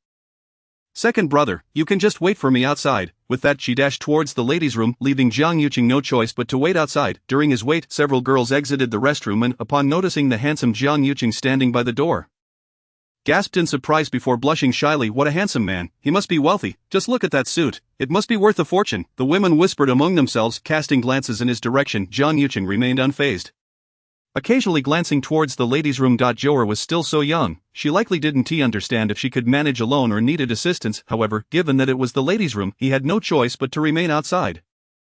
Feeling anxious, after approximately 10 minutes, when Jiu'er had yet to emerge, Jiang Yuqing began to feel a sense of urgency. Jiu'er, he called out, but received no response. Just then, a middle-aged woman approached to enter the restroom, and Jiang Yuqing hurriedly grasped her arm. Excuse me, could you please check if a little bald girl is inside? She has been in there for quite a while. Sure, just a moment. The woman, displaying a kind-hearted nature, assumed the man was the child's father and entered the restroom, knocking on each stall door to inquire. When she finally re-emerged, she addressed Jiang Yuqing. Sir, there is no little girl in there as you described. That is impossible. At this point, Jiang Yuqing could no longer remain calm. Without a second thought, he dashed inside, calling out Jiu'er. Yet all he received in response were startled cries from the women. Eventually, the kind woman explained to him that the ladies' room patrons were dissatisfied and began to exit. Once the restroom was empty, Jiang Yuqing began to check each stall, but despite searching every last one, there was no sign of little Jiu'er. Jiang Yuqing was frantic, pulling out his phone to dial several numbers. On a highway in the outskirts of Jiang City, a van sped down the road. Little Jiu'er lay unconscious in the back seat, her white princess dress covered in black dust. The tiny figure, if not examined closely, would be nearly undetectable in the vehicle. In the front seat sat two middle-aged men. The one in the passenger seat glanced back at the still sleeping Jiu'er and remarked, "This child looks like she comes from a wealthy family. Are we going to be alright after kidnapping her? What is there to fear? There are no cameras in that area. They won't be able to trace it back to us, I'm telling you. Once we have this child in our possession, there are only two options, sell her or dispose of her. Dispose of her." The driver growled menacingly. The instructions were clear, regardless of life or death. "We can handle it as we see fit, brother, let us just sell her. We could make a fortune. We'll see." Little Jiu'er, in her dazed state, overheard the two men's conversation just as she had entered the restroom stall. A man dressed in women's clothing had knocked her unconscious before she could even remove her pants. The child, unguarded, had unwittingly fallen into their trap. Rubbing her eyes, the little girl Jiu'er opened her gaze to the unfamiliar surroundings. The van was cloaked in dust, which invaded her nostrils and elicited an involuntary sneeze. The two men in front turned to regard the now awake Jiu'er, their faces etched with astonishment. They had significantly increased the dosage of the sedative. Even an adult would remain unconscious for a day and a night. If this child had roused after merely an hour, brother, the child is awake. She won't start screaming, will she? What are you afraid of? If she dares to yell, I'll swiftly put an end to her and take her corpse to collect the reward. Jiu'er blinked her large innocent eyes at them, faced with strangers in a strange environment. She exhibited not a trace of fear. "Uncle, where are you taking me?" Her soft voice broke the tension. The men were taken aback by her composure. Instead of crying or throwing a tantrum upon seeing unfamiliar faces, she calmly inquired about her faith. The man in the passenger seat, charmed by her cuteness, replied patiently, "Little one, just be good, okay? Uncle is taking you to a fun place. We will arrive shortly." Jiu'er peered out of the window, pouting thoughtfully before responding, "Uncle, my brother is still waiting for me. You should hurry and take me back or he will worry." "Shut your mouth. If you keep talking, I'll hit you," the driver, lacking patience, threatened as Jiu'er continued her chatter. "Brother, what does a child understand? The fact that she hasn't cried is a blessing." "You two, be quiet. I brought you along to make money. With your soft-heartedness, do you think we can earn big bucks? Just stay put and do as I say." Jiu'er, with her round, glistening eyes, regarded the driver with a look of disdain. "Uncle, you smell terrible. You must be a bad person." She covered her mouth with her chubby little hand as she spoke. The man's face contorted with rage upon hearing her words, and he abruptly stopped the van, turning to glare at her. This child was insufferable. Seeing his expression, Jiu'er continued, "Uncle, the darkness on your forehead signifies impending misfortune. You little brat, I'll teach you to speak nonsense." The man, filled with fury, crawled from the driver's seat toward her brother. The passenger, feeling pity, attempted to intervene but was silenced by a fierce glare. As the man drew closer to Jiu'er, he reached out, intending to grab her, but she swiftly rolled aside, evading his grasp. "Uncle, you really do smell bad. I don't want you to touch me. You'll dirty my princess dress." Jiu'er blinked innocently at the man. Showing no sign of fear, his anger surged, and his gaze hardened, intent on causing her harm. Chapter 19. The strong-willed little girl. Jiu'er covered her mouth, observing the man with his unkempt beard in fierce expression. To her, he exuded a menacing aura, clearly someone with blood on their hands. He lunged into the back seat, his murky eyes now tinged with crimson, fixating on Jiu'er as he reached out, preparing to strangle her. "Ada!" Jiu'er swung her tiny fist and struck him squarely in the face, exclaiming fiercely. The next moment, with a resounding thud, the man was propelled backward, crashing against the front seats and ultimately landing heavily against the windshield of the driver's cabin. The scene left the other man in shock, staring incredulously at Jiu'er. "I told you to keep your distance." Jiu'er clapped her hands together, looking disdainfully at the man, who lay sprawled like a defeated swine. The man grimaced in pain, every inch of him throbbing. In a moment of panic, he realized he had just been knocked back by a 3-year-old girl. He howled in agony, struggling to rise, but the impact had rendered him immobile. "Lisan, kill her," he shouted at the nearby man, whose eyes widened in fear at the murderous intent. Lisan trembled as he glanced at Jiu'er, shaking his head vigorously. "Brother, I can't, you worthless fool." Jiu'er brushed the dust from her princess dress and climbed out of the back seat. She approached Lisan, tilting her smooth little head and sweetly saying, "Uncle, you are still a good person. My master says to avoid bad company, otherwise you two will learn to be wicked." For a 3.5-year-old, articulating such a coherent thought was impressive, yet she lacked the wisdom of profound sayings. The injured man, upon hearing her words, spat out blood. "What sort of demon child was this? Lisan, if you don't act now, I will never care about your fate again." Despite his injuries, he still harbored intentions of harming Jiu'er. The darkness within him was unfathomable. Jiu'er pouted in anger, her small face flushed with indignation. "You big bad guy." Fury surged within her, and the consequences would be dire. Before Lisan could react, the little girl had already reached the fallen man, raising her tiny fists and striking down upon him. "This is for being a bad person. Take that." The man's cries echoed as Jiu'er's small fists rained down like a torrential downpour. Once her pent-up frustration was fully released, she finally ceased her assault. At that point, the man lay barely clinging to life. Gasping for breath, Jiu'er retrieved a small handkerchief from her pouch to wipe her hands, innocently stating, "My master says not to kill, or one will incur karmic retribution. I'll leave you with just enough breath." Against wrongdoers, Jiu'er never held back. Endowed with extraordinary strength, she could easily overpower an adult. Previously, when she encountered evildoers on the mountain, she had nearly beaten one to death had it not been for Wang Yi's timely intervention. She would have indeed committed a grave sin. Thus, Wang Yi repeatedly cautioned her to never strike to the point of death, merely enough to incapacitate. Jiu'er listened well. "I didn't kill him." Lisan was utterly dumbfounded, unable to comprehend how his brother could be bested by a mere 3 or 4-year-old girl. Jiu'er fixed her gaze on the still dazed Lisan and sweetly smiled. "Uncle, I'm going home now. Can you take me back?" "Take you home?" Lisan's mind struggled to process the situation. They were kidnappers, after all. How could they possibly return her, a little girl? Whether out of fear or shock, Lisan found it difficult to articulate his thoughts. "Can I call the police instead? My master says if I can't find my home, I should call the police." Looking at Jiu'er's innocent demeanor, Lisan found it hard to reconcile her with the powerful little girl who had just assaulted a man. Her voice was soft and sweet, her appearance adorable, yet her strength was immense and frightening. Seeing Lisan remain silent, Jiu'er politely extended her hands and asked, "Uncle, can I borrow your phone?" Lisan quickly shook his head. He could not allow her to call the police. Jiu'er blinked her large eyes a few times, then grinned mischievously, releasing a ghost from a porcelain bottle. A ghost? Help! Inside the dilapidated van, the man's screams seemed to tear through the air. Meanwhile, Jiang was frantically searching for Jiu'er, utilizing every connection he had. The entire Jiang city was on high alert. This matter could not be concealed from the family, and the Jiang family was now in a state of frantic anxiety. Upon learning of Jiu'er's disappearance, the elderly matriarch fainted immediately. When Jiang Qichuan saw Jiang, he struck him squarely in the face. "Jiang, how could you guarantee her safety when you left?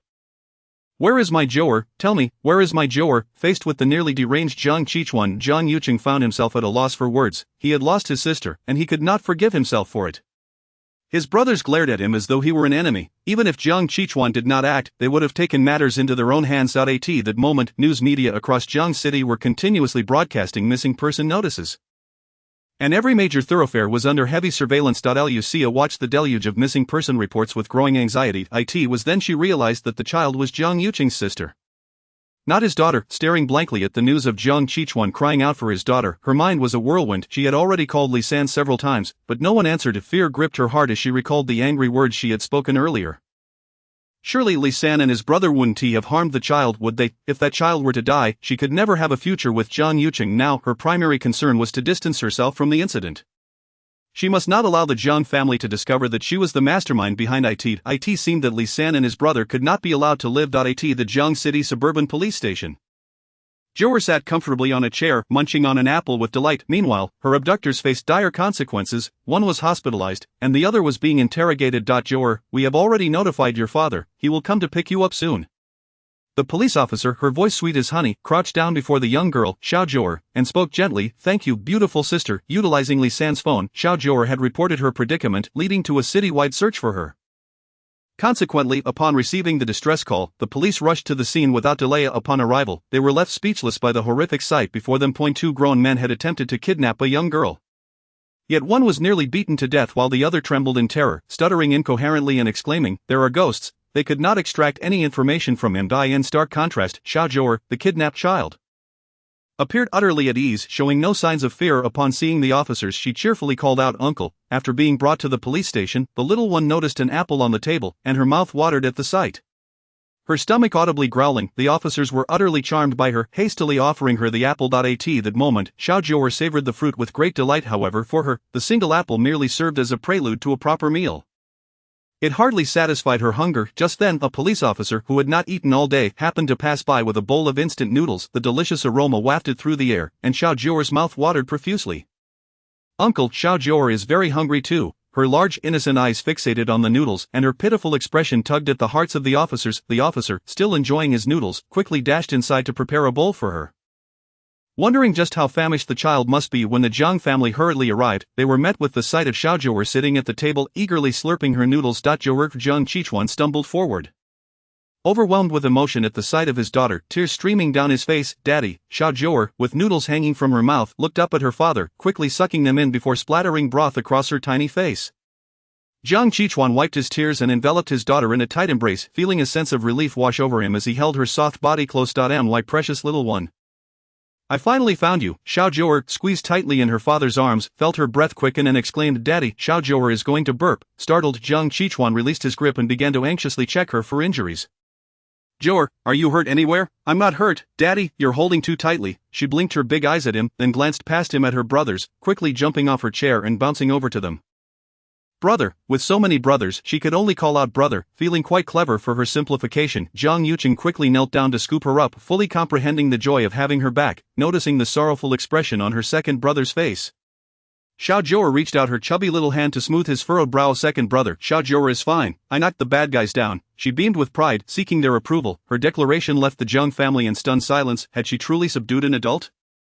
Jiang Qichuan looked at the officers, confusion written all over his face, as if silently inquiring for clarification. In the suburban police station, the Jiang family listened in astonishment as the officers recounted the scene.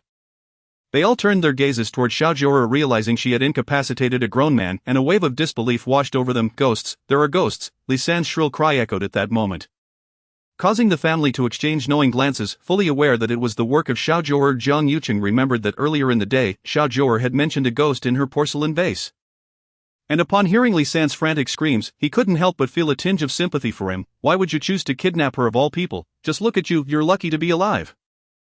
Ultimately, the police instructed the Jiang family to take Xiao Jiu'er home. While the injured man could only be deemed unfortunate, the story would be hard to believe, a 3.5-year-old child capable of inflicting severe injuries on an adult man. Once he recovered, he would face legal consequences. As for Li San, he was now in a state of mental distress, screaming ghost at the sight of any woman, rendering him unfit for interrogation and necessitating temporary confinement until the injured man regained consciousness. On their way home, Xiao Jiu'er remained nestled in Jiang Qichuan's embrace, while Jiang Yuqing was expressly forbidden to touch her, receiving a strict order barring him from taking her out alone in the future. Upon returning home, the family doctor, who had just finished examining the elderly matriarch, was preparing to leave when he spotted them. He promptly reported that her condition was stable. The fainting spell had been caused by extreme emotional distress, and with a few days of good rest, she would be fine. However, they were cautioned to avoid any stimuli that might provoke a stroke. After dismissing the doctor, the family finally relaxed in the living room. Each one gulping down water, Xiao Jiu'er nestled in Jiang Qichuan's arms, pouted her lips, and innocently declared, "Daddy, Xiao Jiu'er hasn't eaten lunch yet. My tummy is so hungry." Following her statement, her stomach audibly growled in agreement. Did Xiao Jiu'er not have lunch? Jiang Qichuan shot a fierce glare at Jiang Yuqing, who had been entrusted with the child, blaming him for neglecting her meal and losing her in the process. Xiao Jiu'er, patting her little tummy, nodded with a pitiful expression. "Xiao Jiu'er is so very hungry. Alright, Daddy will have someone prepare food for you right away." In truth, it was not just Xiao Jiu'er who had missed lunch.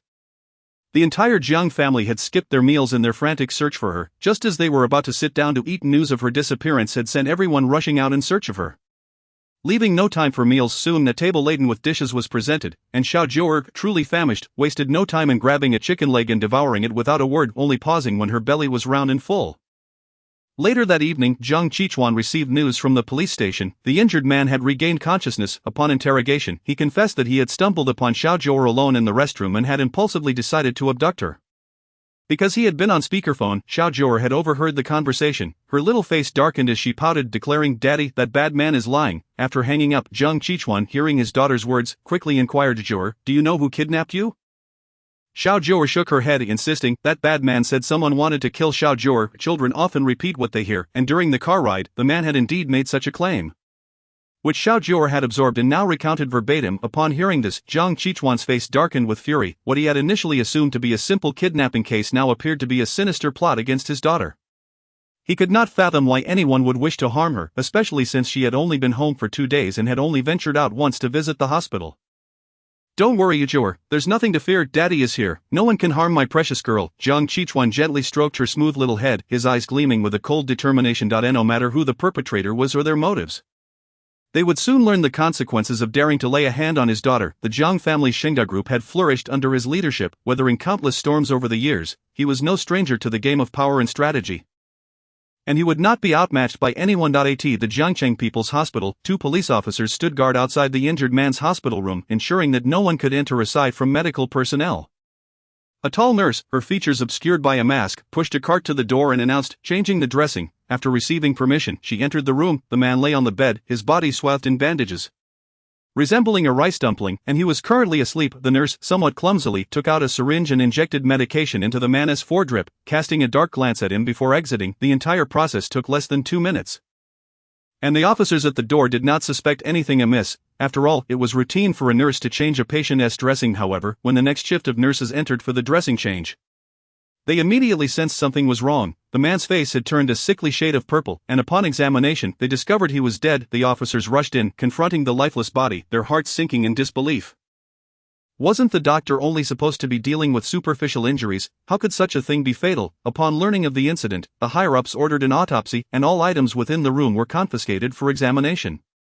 The final results revealed that the man had succumbed to cyanide poisoning, with traces of cyanide found in the bag, indicating a premeditated murder. In an instant, the entire police station was thrown into a frenzy, launching an investigation into a crime committed right under their noses, a blatant affront to the entire department. Jiang Yuqing had initially intended to stay home with his sister, but Jiang Qichuan had promptly dismissed him, declaring that the person responsible for losing the child had no right to return home. Now, he found himself in his apartment, facing several meetings he had cancelled to search for his sister. At that moment, he was engrossed in work in his study when he received a message. Lucia stood at his door, having rung the bell to no response, and resorted to sending a text. Jiang Yuqing glanced at his phone, deleted the message, and set it aside, choosing to ignore it. Little did he know, Lucia had no intention of leaving, continuing to ring the doorbell and send messages. She was acutely aware that Jiang Yuqing was at home. As long as she did not relent, he would undoubtedly allow her entry. In the end, recalling the items in her bag, she remembered the Taoist's words: the female ghost from the office had already been dealt with, and now it could only be of use if placed in his bedroom. To win this man over, she was willing to resort to any means, even murder. What was there that she would not dare to do? Indeed, the nurse in the hospital was her, and although the man had not yet exposed her, who could guarantee that he would keep her secret for a lifetime? In this world, only the dead could truly keep silent forever. If that man were to die, no one would ever uncover that she was the mastermind behind the abduction of little Jiu'er. Jiang Yuchen had been listening to the incessant ringing of the doorbell and the notifications from his phone. Lucia was indeed relentless in her pursuit. After nearly 2 hours of commotion outside, she had yet to leave. Finally, he decided to shut down his computer and strode purposefully towards the door. Upon opening it and seeing Lucia standing there, he regarded her with a cold indifference and inquired, "What do you want, Yuchen? It has been 3 years since we last met. I have missed you dearly."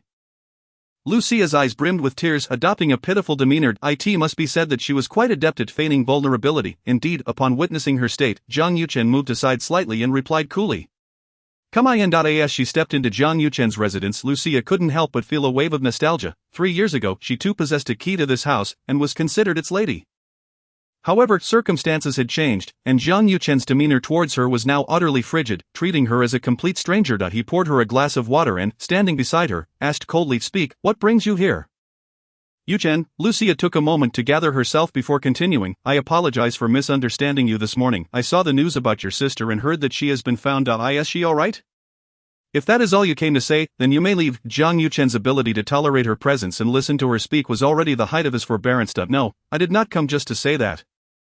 Yuchen, we once loved each other. Back then, we were young and foolish. I suggested breaking up out of spite, and I know that was my fault. Now that we are both single and there are no third parties involved, can we not start anew?" "Absolutely not," Jiang Yuchen retorted sharply, turning towards his study. Even though they had genuinely loved each other in the past, to him, Lucia was now nothing more than a stranger, devoid of any emotional connection. Moreover, he had no intentions of dating or marrying at present, nor did he possess the energy to handle a relationship. Lucia was acutely aware that rejection was an expected outcome. Her primary purpose for visiting today was not to seek reconciliation. She stood up and called out to Jiang Yuchen, "Yuchen, may I see your bedroom? Since we cannot salvage our relationship, at least allow me a moment to reminisce. I promise I will not disturb you again. Do as you wish." With his reluctant consent, Lucia suppressed her inner delight and maintained a sorrowful facade as she slowly made her way into the bedroom.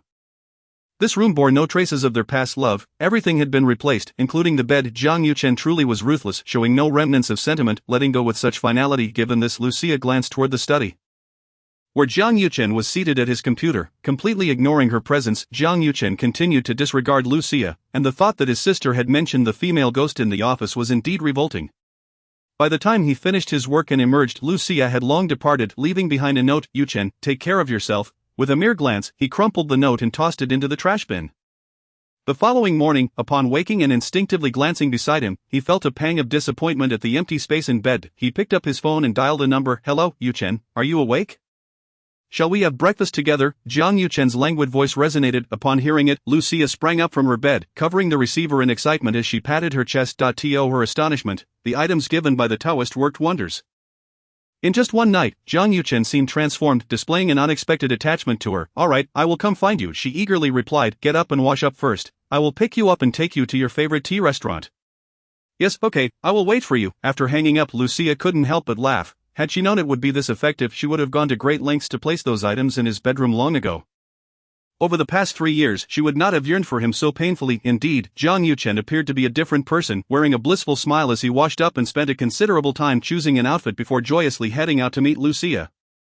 At the Jiang residence, little Jiu'er woke promptly at 6 for her morning lessons. This 3-year-old child's self-discipline astonished even the elderly Jiang patriarch, who was accustomed to rising early after completing her lessons. She washed her face, brushed her teeth, and dressed herself before heading downstairs. Apart from her 2 older brothers, Lao Qi and Lao Ba, the rest of the family resided in their own homes. Jiang Yufeng avoided contact with others. Even if he woke in the morning, he would not venture out of his room. Jiang Yuxuan, who had mobility issues, relied on the butler's assistance to get out of bed each day. Recently, he had been taking the medicine little Jiu'er provided him, and he felt a faint sensation returning to his legs. Much to his delight, little Jiu'er grabbed a meat bun from the table and rushed into Jiang Yuxuan's room. Upon entering, she found her older brother still in bed and cheerfully approached him with the bun. "Seventh brother, sleepyhead, it's time to get up." Hearing his younger sister's sweet voice first thing in the morning brought an instant smile to Jiang Yuxuan's face as he turned to look at little Jiu'er. Gently brushing his fingers against her nose, "Why did our Jiu'er rise so early?" "Because you woke up too late." Little Jiu'er waved the bun in front of him, beaming as she said, "Seventh brother, hurry and get up to eat the meat bun. It's delicious." With the enticing aroma of the bun wafting through the air, Jiang Yuxuan felt a pang of hunger. However, glancing down at his immobile legs, He couldn't help but smile wryly. Little Jiu'er took a few bites of the bun and quickly devoured it before wiping her hands and climbing onto the bed. Seventh brother, let me blow on it.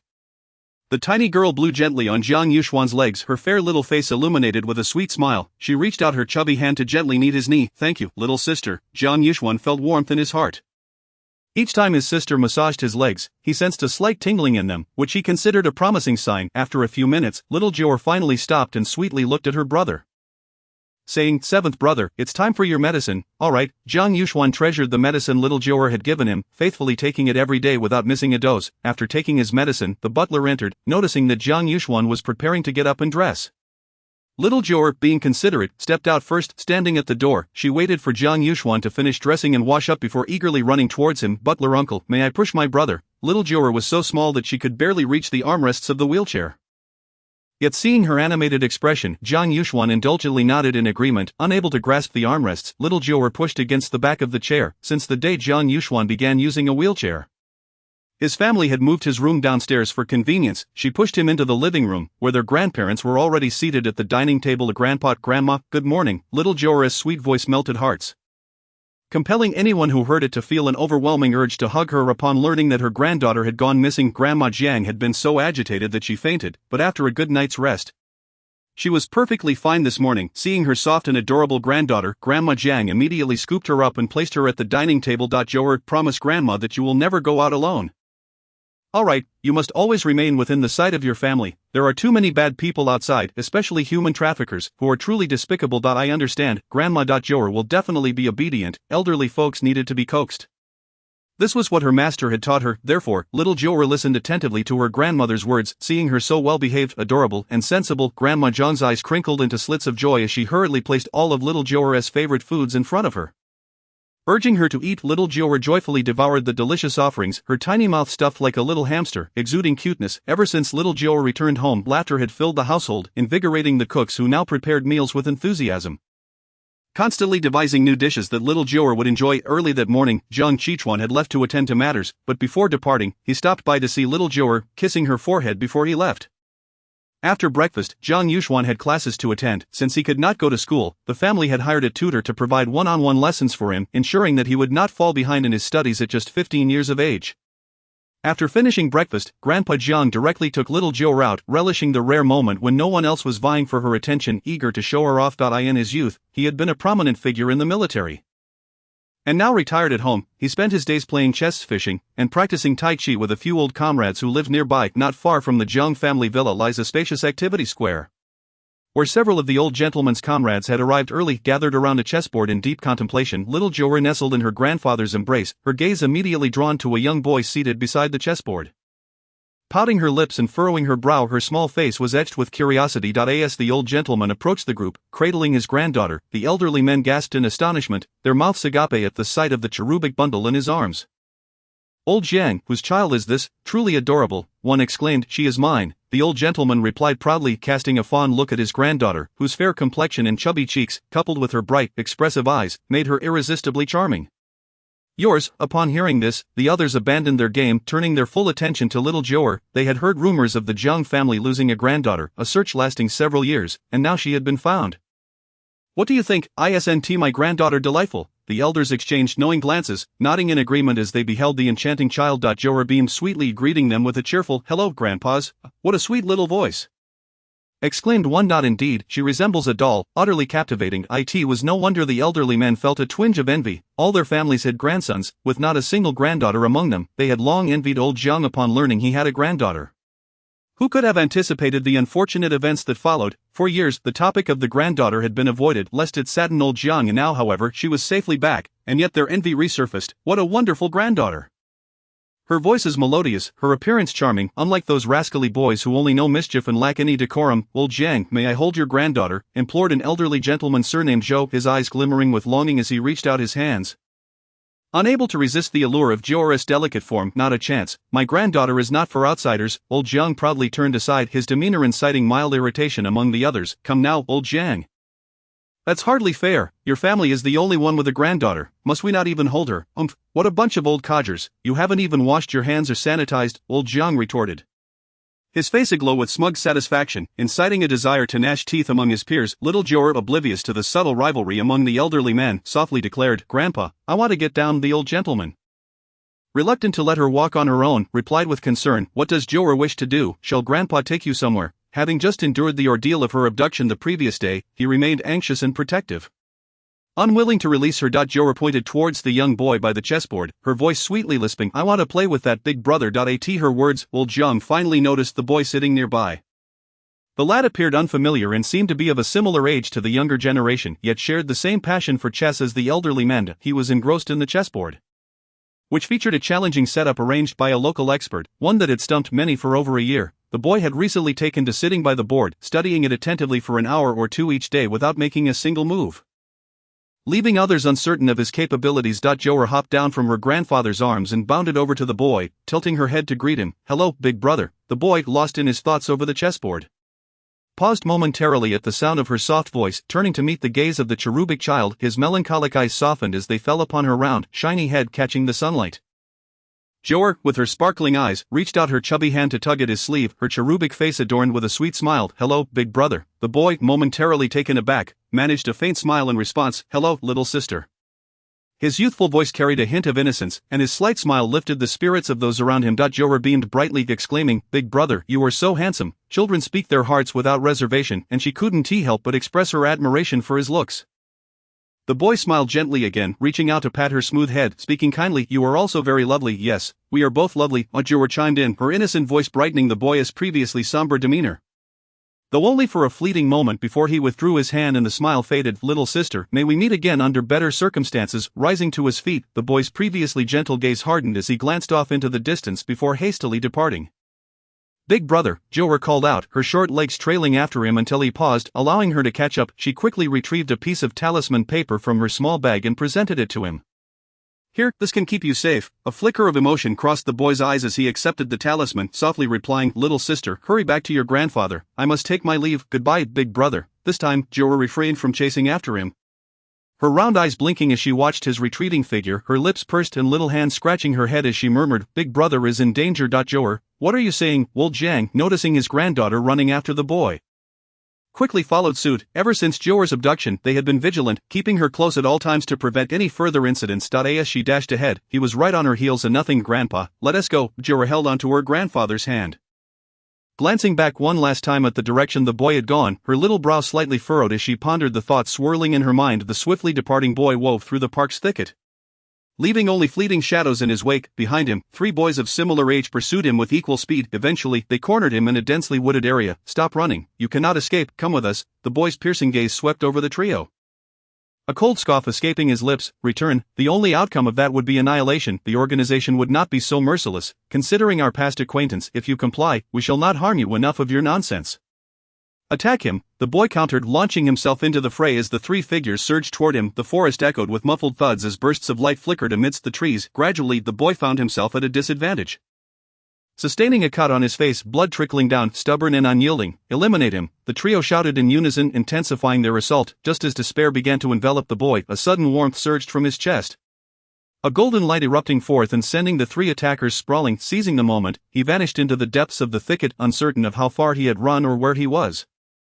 He finally halted upon confirming that no one was pursuing him. The memory of the golden light from his chest lingered, and he recalled the cherubic child reaching into his pocket. He found the talisman Jiu'er had given him, now reduced to a handful of ashes.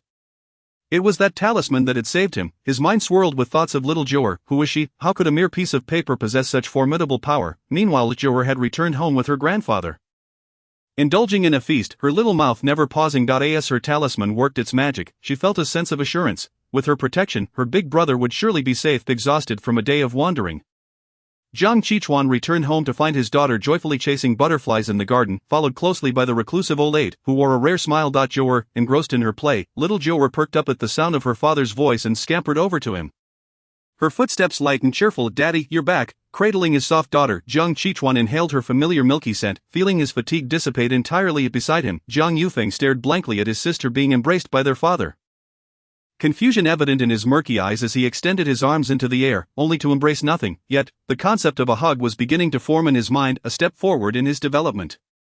Lifting little Jiu'er, Jiang Qichuan pressed a kiss to her tender face and gently inquired, "Did Jiu'er behave well for Grandpa and Grandma today?" Jiu'er nodded vigorously, her voice filled with certainty. "Yes, I was very obedient. And I helped Grandma with her legs. Is that so? Our Jiu'er is truly wonderful." Cradling the child in his arms, he entered the house where the elderly gentleman was engrossed in a chess manual. Upon noticing his return, he inquired, "What was the outcome?" Jiang Qichuan shook his head, a flicker of anger crossing his face. "The murderer is dead, and another has gone mad. For now, we are without leads. We must unearth the mastermind behind this. Or else the safety of our dear Jiu'er remains uncertain, and we cannot predict what calamity may befall us next. At this mention, the elderly gentleman's expression turned grave. To dare abduct his granddaughter warranted a thorough search for the perpetrator. Even if it meant scouring Jiang City inch by inch. Indeed, no matter who it is, should they lay a hand on my daughter, I shall ensure they pay a heavy price. I and the Jiang household. Little Jiu'er was their bottom line. Every matter was negotiable, but when it concerned her, there was but one decree: no negotiations. Little Jiu'er, with her large blinking eyes, listened intently to the dialogue between her father and grandfather. Her mind racing. "Daddy, did that big bad guy die?" Upon hearing her words, Jiang Qichuan instantly regretted mentioning such matters in front of a child, realizing the negative impact it could have. "Jiu'er, I misspoke. Your only task is to eat and drink well. Leave these matters to us adults." He assured her that no one would ever harm their Jiu'er again, with a cheerful grin, and Jiu'er chimed, "But Daddy, no one harmed Jiu'er. I even knocked that big bad guy down." She added with pride, "But I was careful not to hurt him too much. How could he possibly die?" "Jiu'er, has your master taught you martial arts?" Jiang Qichuan pondered, still incredulous that such a tiny creature could have bested an adult man. Even if she had learned martial arts, a child her size could not possibly overpower an adult, could she? Jiu'er shook her head, beaming with pride as she replied, "No, but I'm very strong." As she spoke, she leapt from Jiang Qichuan's embrace and approached the marble coffee table, which must have weighed at least 500 pounds. Without a hint of hesitation, she reached out with her chubby little hands and began to move the table. Even lifting it, the sight left the elderly gentleman, the matriarch, and Jiang Qichuan utterly astonished, their jaws dropping in disbelief at this plump little bundle of joy. Is she a natural-born strongman? Jiu'er, quickly put that down. You might hurt yourself. The matriarch's face drained of color, fearing that the table might fall and injure the little one. With ease, Jiu'er set the table down, returning it to its rightful place, and clapped her hands, exclaiming, "Daddy, did you see? Jiu'er is so strong." Jiang Qichuan found himself nodding uncontrollably, still in shock at witnessing his daughter lift the nearly 500-pound marble table. The astonishment was simply too much to comprehend. Ever since little Jiu'er returned home, she had provided them with a series of surprises. How many more wonders lay hidden within this small bundle? The elderly gentleman regarded Jiu'er with a serious expression and spoke gently. "Jiu'er, you must not display your strength in front of outsiders, do you understand?" "Why not?" Jiu'er questioned innocently, not grasping the concern. After all, her strength was innate, and her master had never forbade her from showing it. "You are still young, my dear. When you grow up, you will understand." He continued, "Above all, you must heed your grandfather's advice. Unless absolutely necessary, do not reveal your abilities." Jiu'er nodded obediently, reassured by her grandfather's kindness. "Father, are we perhaps being overly cautious?" Jiang Qichuan also found himself perplexed. The elderly gentleman chided him. "What do you know? Jiu'er possesses extraordinary talents. If organizations studying such abilities were to discover her, who knows what troubles might arise, thus, we must exercise utmost caution." "Father is right. Indeed, one must conceal their talents." The elderly gentleman, a veteran of the special forces, recalled a time when society was far less advanced, and numerous organizations were already researching various extraordinary abilities. They scoured the globe for those with exceptional gifts, often sending them to laboratories for experimentation, with many meeting untimely ends at their hands. Therefore, upon witnessing his granddaughter's innate strength, the elderly gentleman felt compelled to proceed with caution. Just in case. Chapter 023, Fifth brother. In a luxurious restaurant in Jiang City, Jiang Yuchen accompanied Lucia into the establishment. The two had spent every moment together over the past few days. Since that fateful day, all of Jiang Yuchen's thoughts had been consumed by Lucia, and the mere sight of her filled him with a sense of unease. They settled into a private booth. Even dining together in close proximity, not far from their booth, a man wearing sunglasses observed them, his eyes nearly bulging in disbelief. Seated beside him were several beautiful women, chattering away with him. Why, Yuling? What are you staring at? Inquired a popular young starlet named Fang Xian. Today, she had finally managed to arrange a meeting with the famous Jiang Yuling to discuss a collaborative advertisement. However, after just a few exchanges, Jiang Yuling seemed distracted, fixated on a nearby booth. Without a second thought, Jiang Yuling grabbed his phone from the table, stood up hurriedly, and left, leaving behind the words, "Discuss the collaboration with my manager. I have something to attend to." Exiting the restaurant, he immediately hopped into his chauffeur-driven car and dialed Jiang Yuchen's number. Inside the booth, Jiang Yuchen and Lucia were immersed in their own world, and upon seeing the call from his younger brother, he hung up without a moment's hesitation. Seeing him hang up, Lucia's face fell, and she asked, "Whose call was that?" Why didn't you answer, my brother? He talks too much, and I couldn't be bothered with him. Upon hearing this, Lucia's expression brightened once more as she linked her arm with Jiang Yuchen's and playfully asked, Yuchen, when will you take me to meet your family, if it pleases you? We can go today or really, should I prepare some gifts or perhaps buy a new outfit for meeting your elders? Noticing her anxious demeanor, Jiang Yuchen tenderly caressed her hand and reassured her, there's no rush. I will handle all the preparations for you. For now let us focus on enjoying our meal and not let your stomach go hungry. Alright. At that moment, Jiang Yuchen was entirely captivated by love. He had no qualms about fulfilling Lucia's every wish, allowing everything to revolve around her desires. Meanwhile, in the chauffeur-driven car, Jiang Yuling, infuriated by the abrupt hang-up, removed his sunglasses, revealing a handsome face filled with indignation. So this second brother has forgotten his younger brother now that he has a girlfriend, has he? Just wait until I get home, I'll be sure to tell on you. Muttering to himself, he tossed his phone aside and double-checked the gifts he had prepared for his sister before instructing the driver to head home. His trip to Jiang City was merely for a business meeting, as he was due to fly back to the set the following morning. This collaboration didn't necessitate his personal attendance, but his longing to see his sister prompted him to request a day off. Little did he expect to stumble upon his second brother on a date, although it was entirely normal for someone his age to be in a relationship. However, having never heard of his second brother dating anyone before, his curiosity was piqued. Upon arriving at the Jiang family villa, his assistant helped him carry the items inside. Little 8 sat alone in the courtyard, his gaze fixated on a transparent glass jar. Intrigued, Jiang Yuling approached to see what was inside. The jar contained a beautiful butterfly fluttering its wings energetically. Little 8, who caught this butterfly for you? As he spoke, Jiang Yuling instinctively reached out to pat Jiang Yufeng's head. But just as his hand extended halfway, he abruptly withdrew it. Thankfully, he reacted quickly. Had he touched that little tyrant's head, who knows what chaos might have ensued. Realizing that little 8 would likely not respond to his question, he sighed in resignation and turned to head inside. Mimi, a voice broke through from behind, causing Jiang Yuling's jaw to drop in shock. Had he just heard what he thought he heard? Little 8 had spoken? In his memory, Little 8 had never uttered a word since birth. Little 8, what did you say? Jiang Yufeng extended his hand, pointing at the butterfly and then gesturing toward the house, declaring Mimi. Jiang Yuling suddenly understood. Little 8 meant that this butterfly was caught by his sister. Thinking of her, he swiftly quickened his pace and headed inside. In the backyard, little Jiu'er was diligently meditating over the past few days.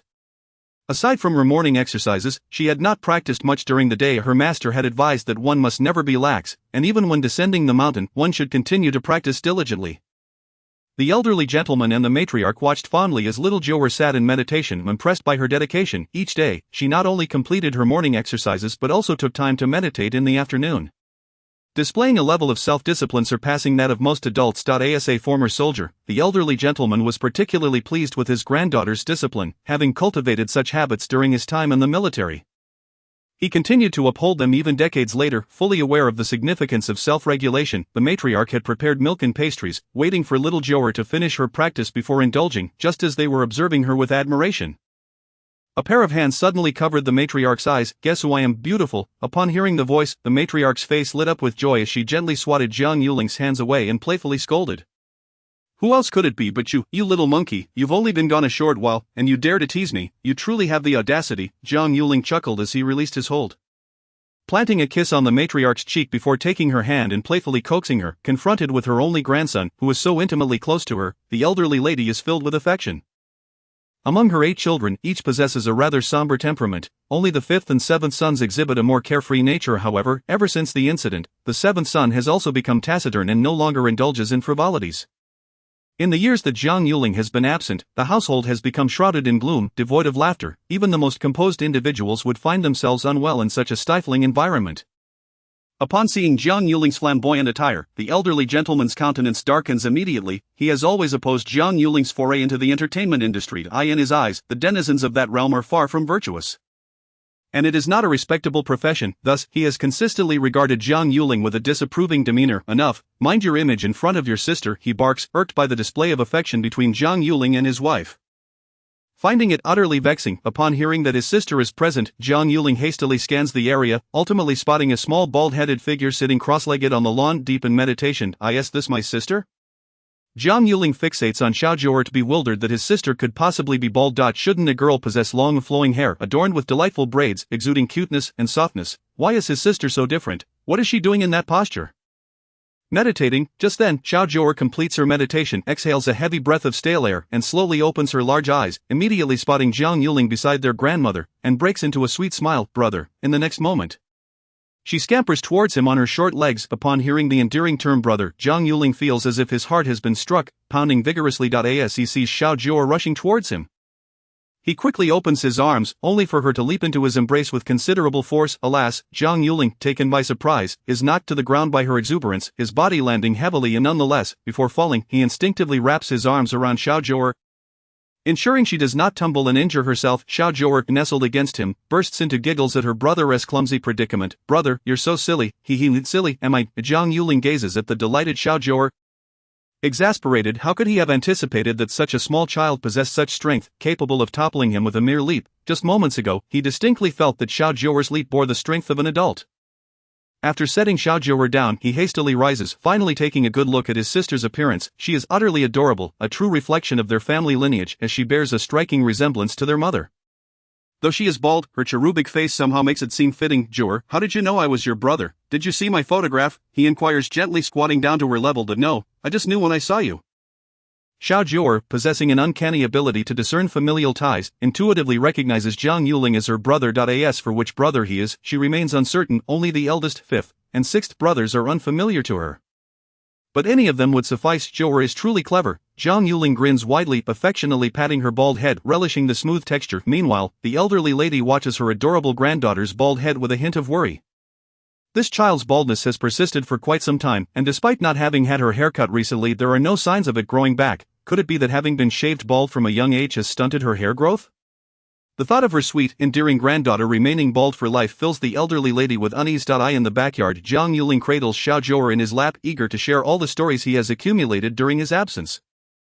He has always shared a close bond with his grandmother and is quite chatty. Thus, upon returning, he talks incessantly. Grandma, I have a shocking secret to share. Second brother has found a girlfriend, and it seems their relationship is quite promising. Upon hearing this news, both the elderly gentleman and lady become instantly intrigued. Is that true? The elderly lady, filled with excitement, cannot contain her eagerness. With so many grandsons in the family, the eldest is over 30. The second is nearing 30, and the third and fourth are 28 and 26, yet none have found partners. She cannot express how anxious she has been, and now, hearing that the second son, usually so reserved, is in a romantic relationship, how could she not be thrilled? Chapter 024, Inquisition. Xiao Jiu'er, perched on Jiang Yuling's lap, furrows her tiny brow, puzzled by their conversation regarding second brother's romantic involvement just days prior.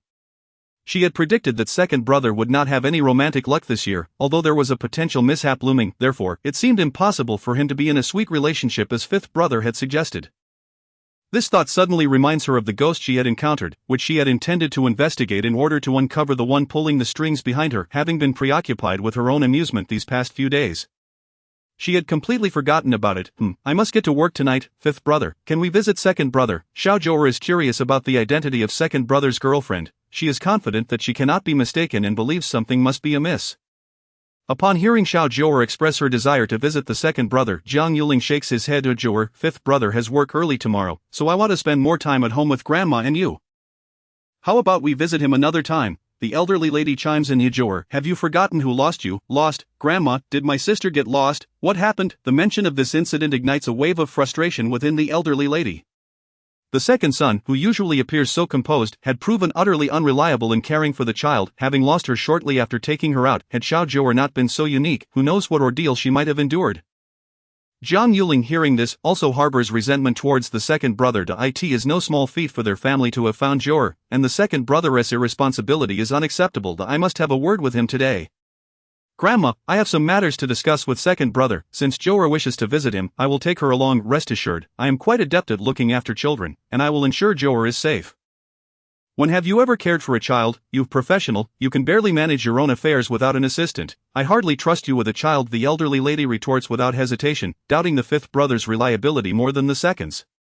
Xiao Jiu'er, tugging at her grandmother's hand, blinks her big eyes and pleads sweetly, Grandma, please let Jiu'er go. I promise I will be good and won't run off. Seeing the adorable little one making such a plea, the elderly lady's heart softens, and she affectionately pats her bald head, saying, very well, but you must remember to stay close and not wander off, understand? Yes, I promise to be good. With the elderly lady's consent secured, Jiang Yuling carries Xiao Jiu'er to his chauffeur-driven vehicle. Upon seeing his assistant and driver, Xiao Jiu'er cheerfully greets, Uncle, sister. The assistant and driver, charmed by the delightful little girl, eagerly offer her treats. Xiao Jiu'er, recalling her mentor's advice that sweet-tongued children receive treats Greets everyone with her charming demeanor, effortlessly accumulating an abundance of snacks, with her mouth agape at the sight of the mountain of goodies. She beams with joy. Jiang Yuling, observing his sister enjoying her treats, cannot resist joining her for a few bites. However, as an entertainer, he is mindful of his physique and typically avoids high-calorie foods, indulging only minimally to accompany his sister. Throughout the journey, Jiu'er's chatter is incessant, and by the time they reach the Xingda group, the snack supply has nearly been depleted. Noticing his sister's indulgence, Jiang Yuling grows slightly concerned about her consuming so many treats. He wonders if she might be too full for dinner,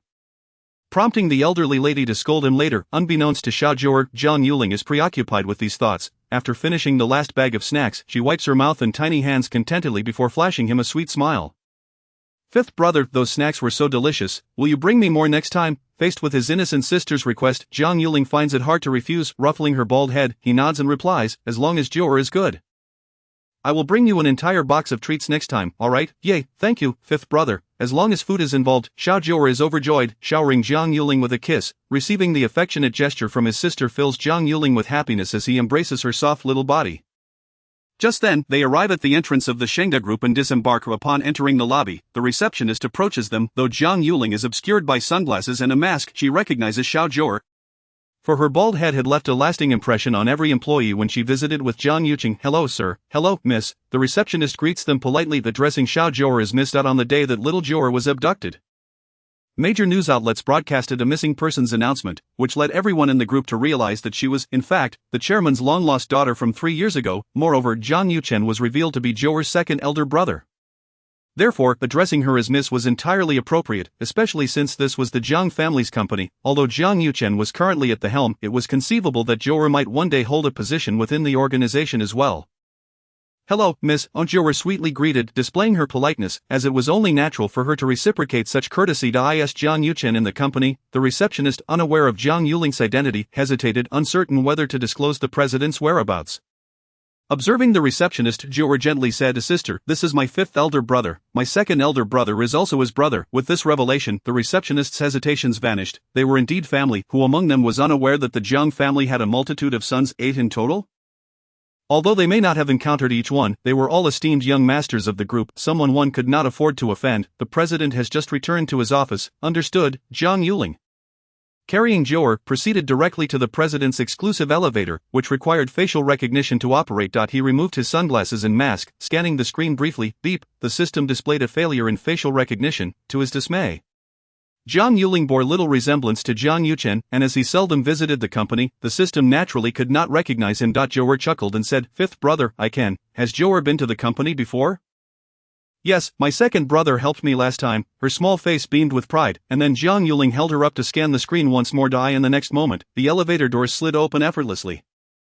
It seemed he too would need to acquire such a means of access. It would be rather embarrassing to arrive at one's own company and be unable to ascend. In the president's office, Jiang Yucheng was engrossed in paperwork. Earlier at the restaurant, he had promised Lucia that he would take her home to meet his family that evening, yet upon returning to the company, a sense of confusion washed over him. Something felt amiss, though he could not quite pinpoint what it was. As he pondered in a daze, the office door suddenly swung open. Typically, if it were a secretary, they would seek his consent before entering, so he looked up, slightly displeased. Second brother. The sight that greeted him was none other than Jiu'er, her delicate face glowing as she sweetly called out to him. Instantly, a smile illuminated Jiang Yucheng's face, though it faded somewhat upon noticing Jiang Yuling. Everyone in the Jiang family was aware of Jiang Yuling's loquacious nature. For someone as reserved as Jiang Yucheng, the prospect of interacting with him was indeed daunting. What kind of expression is that? Are we not welcome? Jiang Yuling, cradling Jiu'er, marched in and plopped onto the sofa, surveying the office. The monochromatic decor lacked any flair. It was quite unattractive. Jiang Yucheng wished to ignore his brother but longed for his sister's company. He approached and gently lifted Jiu'er into his embrace. Oh, you miss your second brother? I do.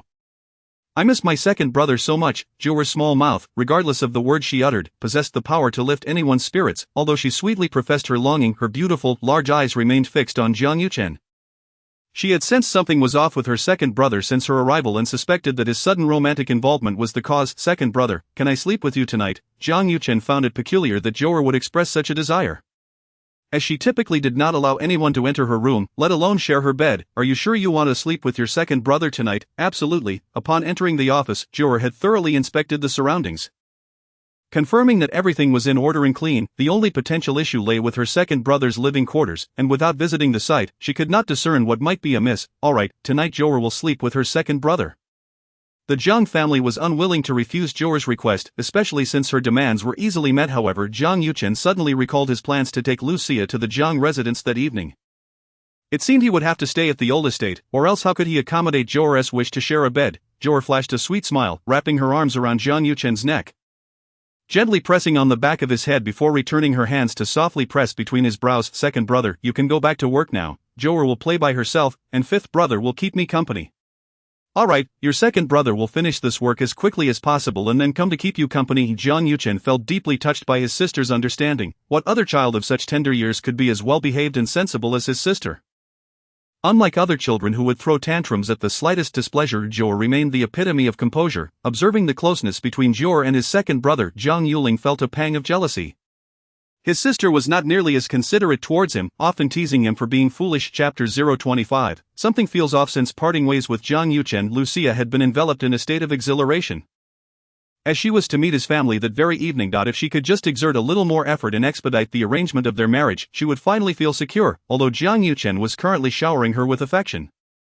This love felt precarious, leaving her somewhat unsettled. However, once they were wed, that would change. Once they had children, her position as the Jiang family's young mistress would be solidified. At that point, even if Jiang Yuchen discovered the truth, he would be unable to do anything about it. She had ordered a plethora of nutritional products and several outfits. Although Jiang Yuchen had promised to handle these, she still wished to demonstrate her sincerity by purchasing some herself. Now, having tried on various outfits, she was determined to dazzle the Jiang family, ensuring they would wholeheartedly approve of their relationship and expedite their engagement and marriage. After much deliberation, she had settled on the perfect attire.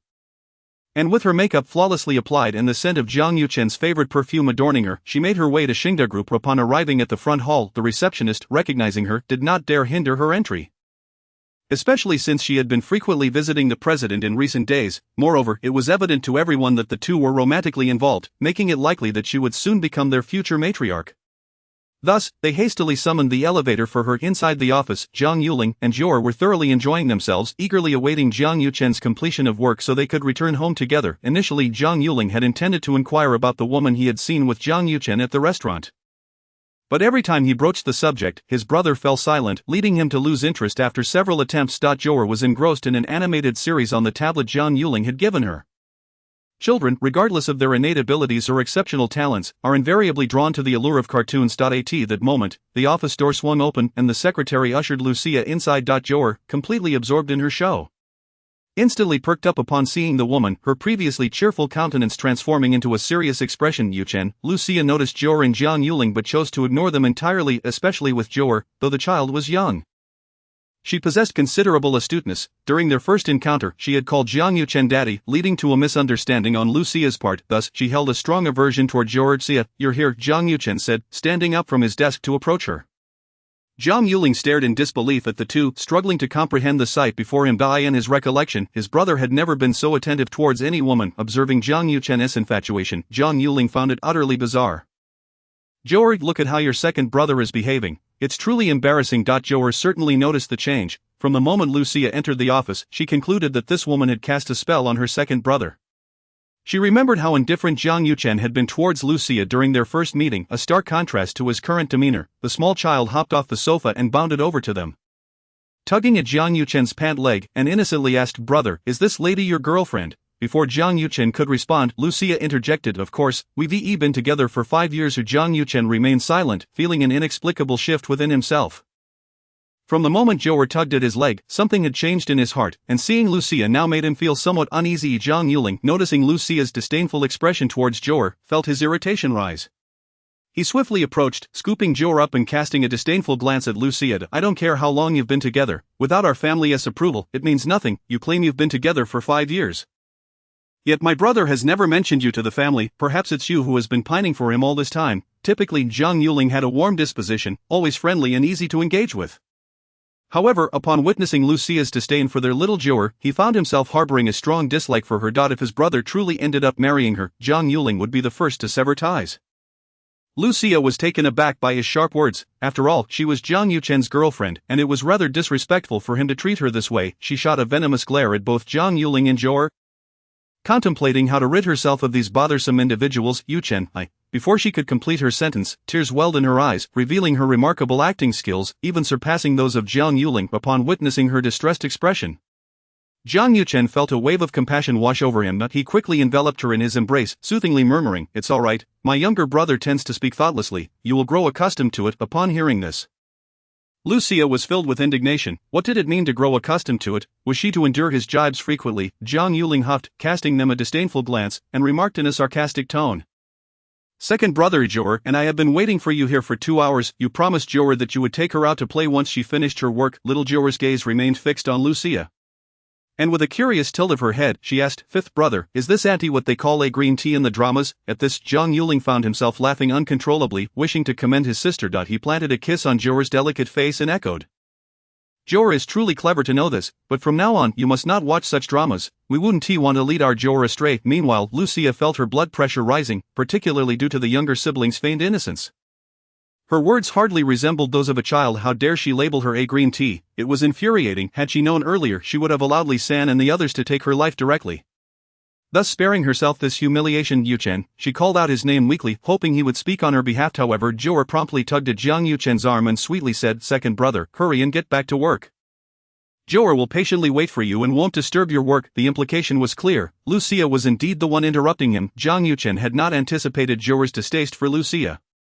Initially, he had thought it would be nice for them to meet in advance since he was seeing his family today, and when Lucia had messaged him about coming over, he had not objected, believing it would foster their relationship. Little did he know their first encounter would be so fraught with tension, especially the way fifth brother seemed eager to toss Lucia out, his disdain evident on his face.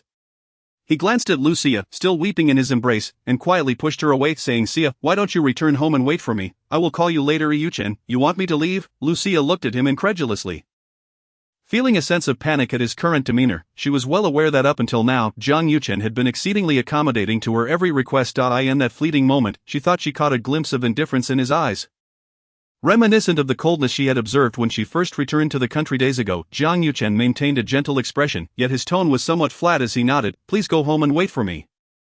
I had promised Jiu'er I would spend some time with her." Jiang Yuchen, understand this. I am your girlfriend, the one destined to share a life with you." She indignantly pointed at little Jiu'er, exclaiming, "What is she even? Why should you disregard me for her? And what are you?" Before Jiang Yuchen could respond, Jiang Yuling coldly interjected. He held Jiu'er tightly in his arms. His earlier annoyance towards Lucia had transformed into a deep-seated hatred, even disgust. He glared at Lucia, warning her with each word, "Let me make this clear. My sister is the princess of the Jiang family, the sister of 8 brothers. No one in this world has the right to bully her or speak ill of her.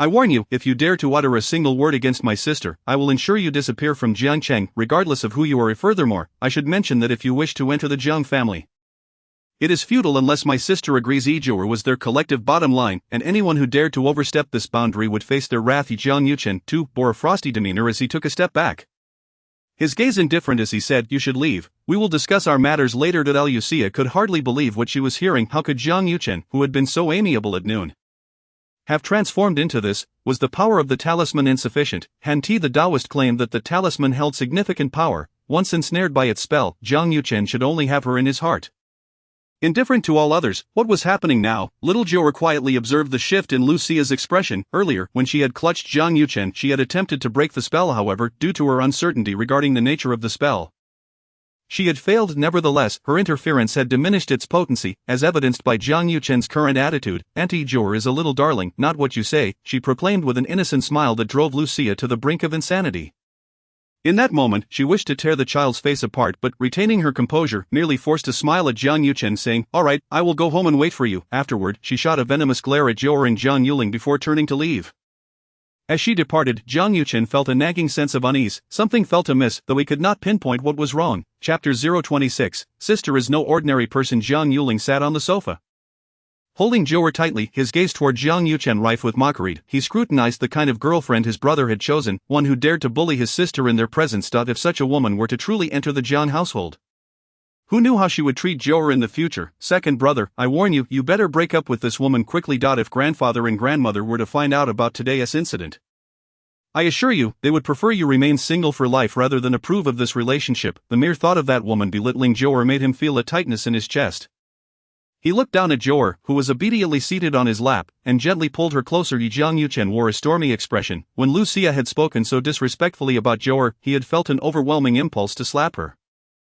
Yet, recalling the sweetness of their moments together over the past few days, he reassured himself that he should not entertain such thoughts. Noticing Jiang Yuchen's persistent silence, Jiu'er hopped off Jiang Yuling's lap and skipped over to him. Gently tugging at his pant leg. His second brother, that auntie is mean, she smells bad, even worse than when I first saw her. Jiang Yuchen stared at Jiu'er in astonishment, quickly steadying her small frame as he asked. Jiu'er, do you remember telling me that if someone is a bad person, you can smell a foul odor on them? Jiu'er nodded, her brother's memory was truly sharp. You just said that Lucia smells bad. Does that mean she is really a bad person? Yes, Jiu'er smelled a terrible odor from her. She is a big bad person, and second brother, she even placed a curse on you. A curse? Jiang Yuchen was now even more astonished. As if he had begun to comprehend what was awry. Jiu'er, can you help me remove this curse you mentioned? Of course, but Jiu'er, doesn't he know exactly what kind of curse you are under? So it might be a bit troublesome. Jiang Yuchen pondered the moments he had shared with Lucia over the past few days, trying to identify when things had started to feel off. Suddenly, it struck him. Jiu'er, let us go to my place. With that, he scooped up little Jiu'er and headed out. Wait for me, Grandma said not to take your sister with you. The trio soon arrived at Jiang Yuchen's apartment. Once inside, he instructed Jiu'er, look around and see if anything seems out of place. Jiu'er roamed the apartment before heading straight to the bedroom, her chubby little finger pointing to the top of the wardrobe. Brother, it's up there. Jiang Yuchen glanced at the top shelf, a place he had never stored anything nor opened, yet, if Jiu'er sensed something there, it must be important. Upon opening the cabinet, he discovered a small yellow cloth bag lying inside. Second brother, that's the one. Jiu'er pointed at the yellow bag, and upon retrieving it and opening it, her little face puffed with anger as she exclaimed, bad person, so bad. The two brothers exchanged puzzled looks. For to them, the yellow bag contained merely a vibrant piece of yellow paper, its purpose unknown. Second brother, this spell is used by bad people, Master said. It's called forbidden technique. Yes, that's it, so bad. The sight of the talisman filled Jiu'er's face with righteous fury. During her time at the temple, she had witnessed such a talisman lead to the demise of her 10th senior brother. Even when she and her master had attempted to cast a spell to save him, they had failed. It was then that her master had informed her of a traitor within their ranks. One who practiced forbidden techniques to harm others, and her brother had fallen victim to that traitor. Thus, upon encountering this talisman once more, Jiu'er felt an overwhelming sense of outrage, clenching the talisman tightly in her palm. She began to chant a spell, and in the next moment, smoke began to rise from her palm as the talisman ignited spontaneously, turning to black ash in an instant. Once the talisman had burned away, Jiang Yuchen suddenly felt a rush of energy leave his body, and in the next moment, clarity flooded his mind. He shook his head, and the events of the past few days flashed through his mind like a film reel. The further he delved into his recollections, the darker his expression became, ultimately culminating in a tumultuous churn in his stomach, nearly causing him to retch. Throughout this ordeal, Jiang Yuling remained in a state of bewilderment. Utterly perplexed by her sister's actions, particularly upon witnessing the seemingly self-igniting talisman paper, her mouth fell open in astonishment, as if she could fit an egg inside. Was her sister performing a magic trick? Jiu'er clutched the ashes in her hand, then, with her little legs, made her way to the bathroom, where she disposed of them in the toilet. Finally concluding her task, she clapped her tiny hands together and indignantly declared, second brother, that lady is wicked. Jiu'er dislikes her. Previously, Jiu'er merely held a disdain for Lucia, as she detected an unpleasant odor emanating from her, and because she had placed a female ghost in Jiang Yuchen's office.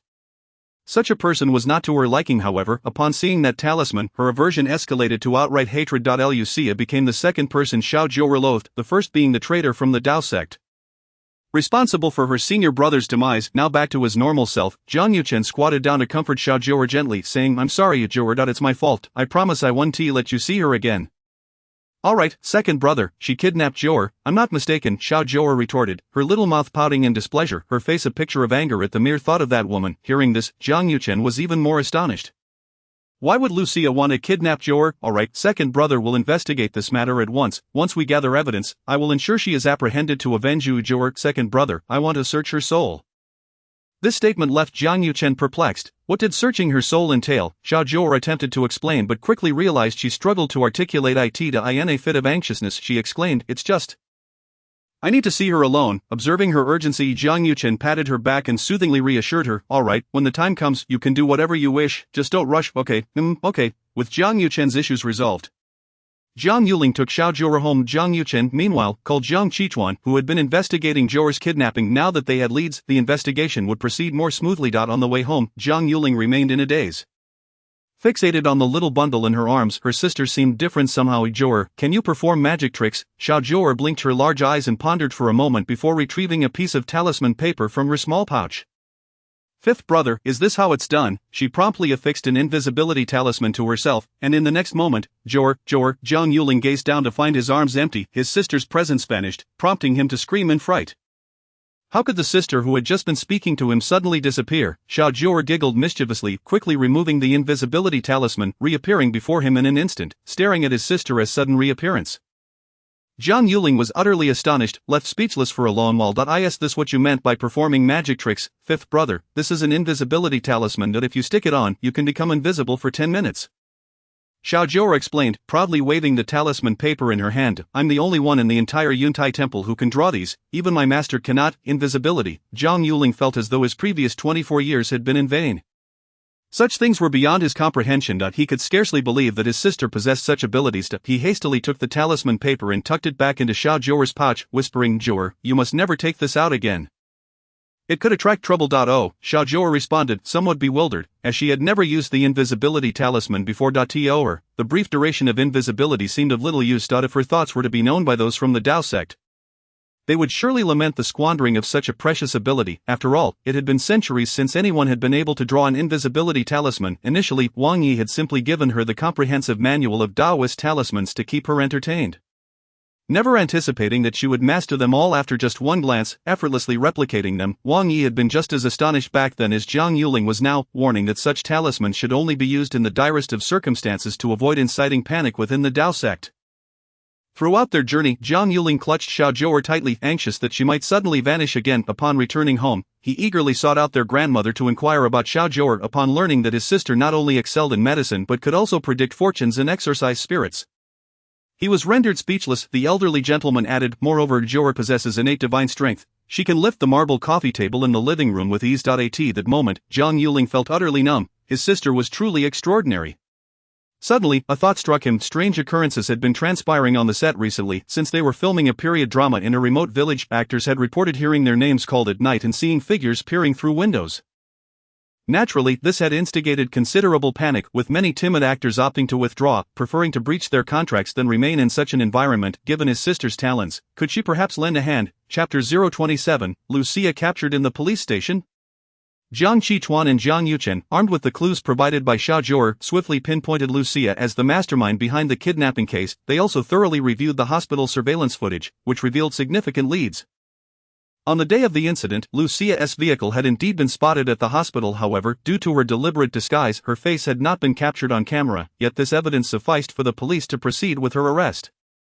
Meanwhile, Lucia, who had been waiting at home for Jiang Yuchen to apologize, felt an inexplicable wave of anxiety wash over her, especially considering the shift in his demeanor that day. Just then, her phone rang. And upon seeing the caller's number, she hurriedly answered, the talisman has been broken, and the situation is exposed. One thing is clear, do not disclose my involvement, or I shall ensure your life is a living hell. After delivering the threat, the caller abruptly hung up. When Lucia attempted to call back, the number had already been deactivated. Panic set in. The talisman had been shattered. How could that have happened? No wonder Jiang Yuchen's behavior had changed so drastically today. Everything made sense now. Frantically, she turned off her phone, gathered her belongings, and prepared to flee. Knowing Jiang Yuchen had regained his composure and would undoubtedly harbor a deep-seated hatred for her, she feared he might seek retribution.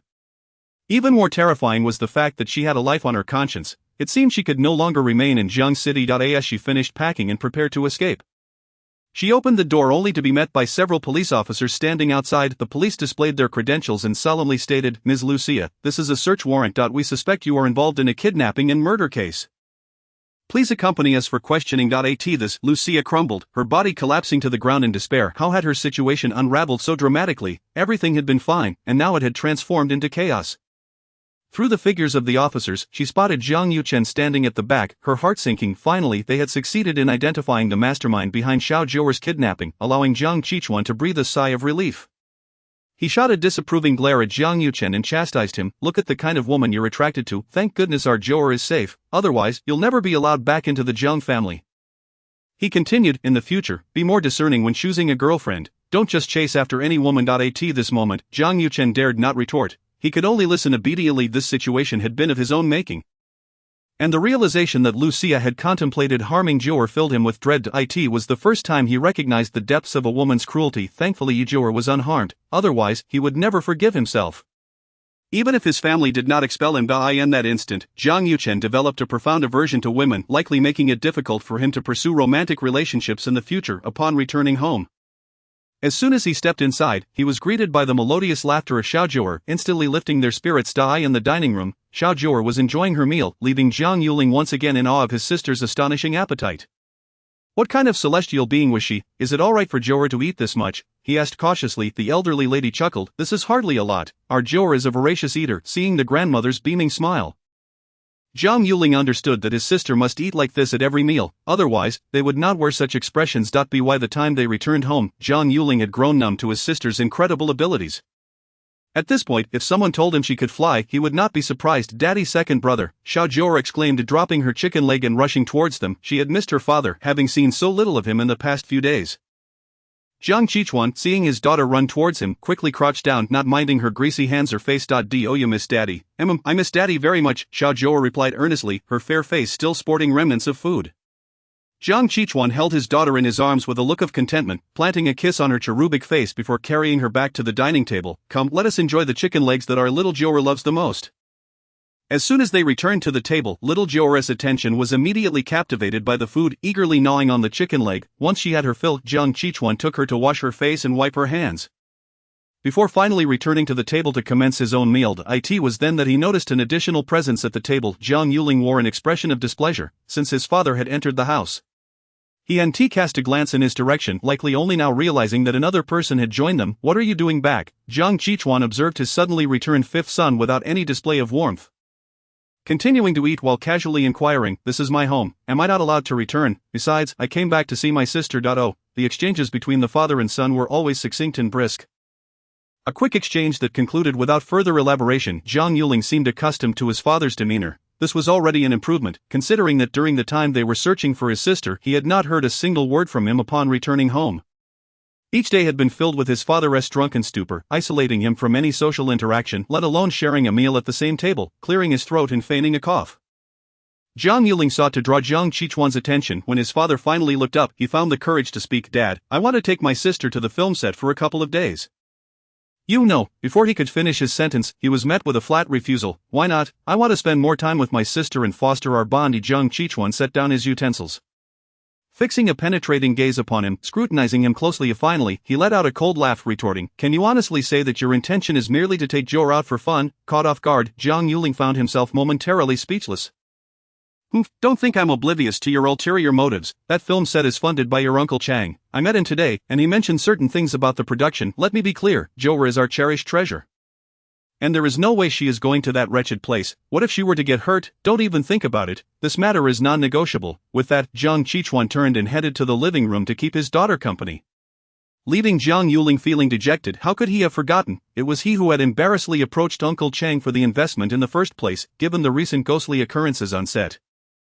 How could Uncle Chang, the investor, remain unaware? Little Jiu'er nestled in Jiang Qichuan's embrace, intently watching a cartoon. Ever since her first viewing on Jiang Yuling's tablet, she had become utterly captivated. Jiang Qichuan found it curious.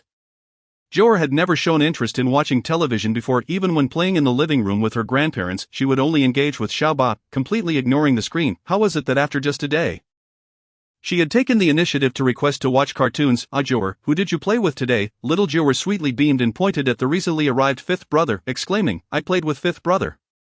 Fifth brother? Jiang Qichuan's voice rose slightly, filled with anger as he questioned, did you let Jiu'er watch cartoons today? Jiang Yuling nodded obediently. It was hardly unusual for a child to watch cartoons, was it?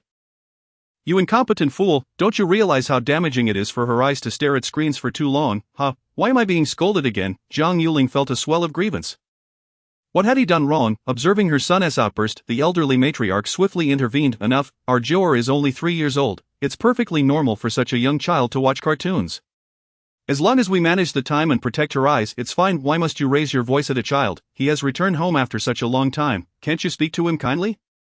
Jiang Qichuan shot him a fierce glare. Falling silent, he still had to heed his mother's words. Little Jiu'er blinked her large, innocent eyes at her upset father, gently reaching out her chubby little hand to touch his furrowed brow, and softly said, Daddy, Jiu'er won't watch for too long. Master says Jiu'er has a natural ability to see spirits, and my eyes are perfectly fine. Jiang Yuling couldn't help but chuckle. His little sister was truly adorable. Even aware of her supposed supernatural gift to Jiang Qichuan, at a loss for words regarding his uncerious son, sighed helplessly before gently addressing Jiu'er. Then you must make a promise with Daddy. You can only watch for 1 hour each day. Is that agreeable? Okay, promise. Little Jiu'er eagerly extended her tiny finger, delighted to make a pact. Having soothed her father, she scampered back to Jiang Yuling's side, climbing onto his lap and sweetly declaring, "Fifth brother, Daddy isn't angry anymore." Indeed, Jiu'er is truly capable. Witnessing his sister's maturity and her role as a peacemaker filled Jiang Yuling with profound emotion. "Fifth brother, I have something for you." As she spoke, she pulled several talismans from a small pouch and handed them to him. Speaking mysteriously, "Fifth brother, these talismans can ward off spirits." Glancing at the talismans in his hand, Jiang Yuling quickly shot a glance at his father. Could it be that he had informed Jiu'er about the ghostly disturbances on set? Jiang Qichuan interjected, "Don't look at me, there is no way I mentioned such things to Jiu'er." Now curious, Jiang Yuling pondered how Jiu'er had come by this knowledge if not from their father. Little Jiu'er tilted her head, earnestly explaining, "Fifth brother, I can see it. You have ghostly energy around you. However, the spirit that is attached to you is not at home, so with this talisman, it won't dare approach you anymore." "Really, you can see that?" Yes." Jiang Yuling quickly tucked the talismans away. His sister's abilities were remarkable indeed. He had assumed those entities hadn't come after him, but now, hearing Jiu'er's words, it seemed he was indeed being followed. Nevertheless, with the talisman she had given him, he felt a sense of reassurance. Today, he had witnessed their potency firsthand. They could even make a living person invisible, let alone those restless spirits. Chapter 028, Haunting. After hearing Jiu'er say he was being haunted, Jiang Yuling felt particularly fearful as he attempted to sleep that night. He couldn't shake the feeling that as soon as he closed his eyes, the spirit haunting him would be standing by the bed, watching him. Just picturing that scenario was truly chilling. Thus, he endured a night of torment, only to arrive at the film set the next day with dark circles under his eyes. Upon arrival, he noticed the entire crew appeared dejected. And despite it being nearly noon, they hadn't begun work. Jiang Yuling stepped off the van and casually pulled a staff member aside to inquire, "What is going on? Aren't we starting today?" The staff member looked pained and sighed, "Teacher Jiang, if you weren't here yesterday, you wouldn't know. One of the supporting actresses jumped off a building last night. The crew can't work today. The police are here conducting interviews." "Jumped off a building? What happened to her?" "She fell from the 6th floor. What do you think? She didn't survive." As the staff member recounted the incident, a sense of foreboding washed over him.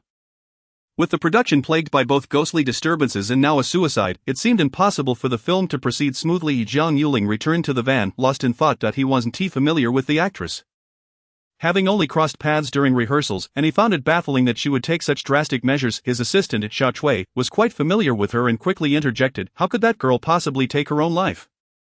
I heard she was set to get married this year, and the date had already been chosen. Sometimes we would chat during breaks. She and her fiancé had a great relationship. Just the other day, he drove all the way to celebrate her birthday. They were even planning to have children right after the wedding. It is so strange." Listening to Xiao Chui, a thought suddenly struck Jiang Yuling. Could it be that the girl was possessed by a spirit? Otherwise, it was incomprehensible. Yet, he had no intention of voicing that speculation. If it turned out to be true, his words would surely stir up a tempest. In the entertainment industry, everyone appeared cordial on the surface, acting as friends. However, beneath it all, one could never know what schemes were being concocted to undermine or harm one another, eagerly seizing any opportunity to bask in the limelight. Jiang Cheng. Little Jiu'er was taken to the detention center by Jiang Yuqing, convinced that Lucia must know the whereabouts of that person because of the talisman, despite being only 3.5 years old. She had a clear sense of love and hate. Her 10th senior brother had doted on her since childhood, and since Jiu'er could remember, it had always been 10th senior brother and Xiao Fuji who played with her. Every time she woke up hungry in the middle of the night, 10th senior brother would always produce food to satisfy her cravings. Such a wonderful 10th senior brother had ultimately been forced to watch helplessly as she died before his eyes. A scene that had remained etched in little Jiu'er's memory. At such a tender age, she had resolved to capture that wicked person and avenge 10th senior brother. Upon arriving at the detention center, Jiu'er sat on Jiang Yuqing's lap, gazing at Lucia, who looked haggard within the confines. Lucia had not anticipated that Jiang Yuqing would come to see her. Upon seeing him, she immediately broke down, her sanity unraveling. "Jiang Yuqing, you were so heartless. We once loved each other, yet you have sent me to prison yourself. Are you even human?" In response to her accusations, Jiang Yuqing merely scoffed, "You kidnapped my sister and sought her life. When the matter unraveled, you resorted to murder to silence her, and even cursed me. When it comes to ruthlessness, I concede defeat to no one. If it weren't for my love for you, I wouldn't have ended up like this. Ultimately, it was you, Jiang Yuqing, who ruined my life. Don't be so pleased with yourself. This lifetime, you and I are destined to be entangled even in death." I shall transform into a vengeful spirit to haunt you, ensuring that you never marry or bear children with another woman." Observing the deranged Lucia, Jiang Yuchen could only shake his head in resignation. When a woman becomes resolute, she can indeed render a man powerless. He did not wish to lay eyes on her for even a moment longer, as her presence filled him with revulsion. Little Jiu'er, with her large, expressive eyes fixated on Lucia and upon hearing her threat to become a ghost, indignantly exclaimed, "A wicked person like you won't even have the chance to haunt others when you meet your end. The ghostly officials will whisk you away to face punishment. You cannot escape the underworld murderous intent." Jiang Yuchen was struck by Jiu'er's words, and those four characters sprang to mind. Truly, she was his sister. To take revenge on someone, one need not lay a hand on them, mere words could plunge them into despair. Lucia glared fiercely at Jiu'er, her eyes venomous as if laced with poison. If she could, she would surely tear that insufferable little brat to shreds with her own hands, yet for now, all that awaited her was the death penalty. Jiu'er, unfazed by Lucia's malice, leaned close to Jiang Yuchen and whispered a few words. Fearing her youth might hinder her ability to articulate her thoughts clearly, she decided to enlist her brother's assistance in locating that Taoist priest. Lucia, who bestowed that talisman upon you? She inquired. "Humph," Lucia scoffed coldly upon hearing the question, mocking, "I wondered why you had the gall to visit me. It seems you had this planned all along." "Jiang Yuchen, don't even dream of me telling you." With that, she rose and strode into the inner chamber. Just as she stood, Jiu'er quickly formed a hand sign and directed it toward her. Though young Jiu'er was far from foolish, she understood that Lucia would never divulge any information. Thus, as Jiang Yuchen posed his question, she had already prepared the incantation. Upon exiting the detention center, Jiang Yuchen received a frantic call from Jiang Yuling. As soon as he answered, he was met with her wailing. "Jiu'er, help! Fifth brother is about to be killed by a ghost." Jiang Yuchen stared at his phone, bemused. His fifth brother had always been this way, overreacting to the slightest issue, yet Jiu'er took it seriously. Speaking into the phone, "Fifth brother, Jiu'er will come to rescue you soon. Have you kept the talisman safe?" Yes, I've kept it close to me, but just now I discovered that the talisman has turned to a pile of black ash."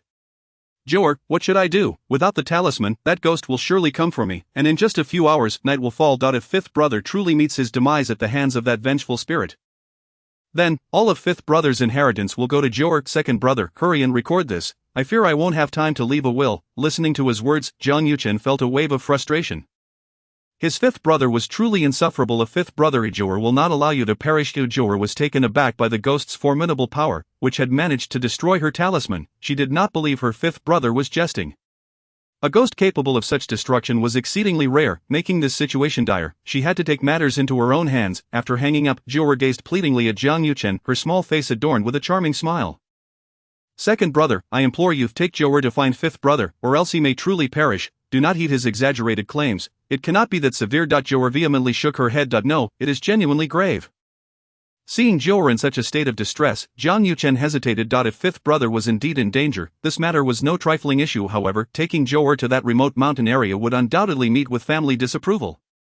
It had taken considerable effort to secure permission for Jiu'er to be out today. Had she not persistently pleaded with their grandmother, they might not have had the chance to come out at all. "Second brother, you must save fifth brother." Very well, Jiang Yuchen was not one to dither. With Jiu'er insisting on fifth brother's peril, there was no time for hesitation. If they delayed, fifth brother might truly meet his end. At that moment, the Jiang family remained unaware that Jiang Yuchen had taken Jiu'er to the film set of Fifth Brother. The grandmother had prepared lunch early, awaiting Jiu'er's return. However, as time passed with no sign of her, she eventually decided to call Jiang Yuchen, only to find his phone turned off. This development alarmed the grandmother, prompting her to contact Jiang Qichuan. Since Jiu'er's return, he had been revitalized and had resumed managing company affairs. Just as he was finishing a discussion with a partner and preparing for lunch, he received the grandmother's call. Upon learning that his daughter was missing, he was overtaken by panic when he also heard that Jiang Yuchen's phone was off. He scolded him harshly. As he prepared to use his connections to locate Jiang Yuchen, a message flashed in the family group chat. "Fifth brother's life is in danger, proceed to rescue." Fifth brother in peril? Jiang Qichuan was skeptical of such claims. His fifth brother had always been a troublemaker. Was this merely a ruse to draw Jiu'er to the set? He quickly called Jiang Yuling, and as soon as the call connected, he unleashed a torrent of anger. To his surprise, Jiang Yuling's voice came through, trembling with fear. "Dad, there really is a ghost. It's terrifying." "Calm down, second brother has already brought Jiu'er there, just hold on a little longer." As a father, even in his anger, hearing his son's frightened voice stirred concern within him. He could no longer focus on business matters and urgently instructed the driver to take him to the film set. As night fell, the small mountain village grew eerily quiet, with only the occasional bark of a dog breaking the stillness. Within the village stood a single 6-story building, home to the cast of the film. Following a tragic incident the previous night in which someone had jumped to their death, the residents were too fearful to sleep. With lights aglow in every occupied room, whispers of hauntings had circulated for days. And with the recent death, their fears escalated. The occupants of the building huddled together, too afraid to return to their rooms. Initially, they had planned to leave upon learning of the jump, but the director had forbidden it.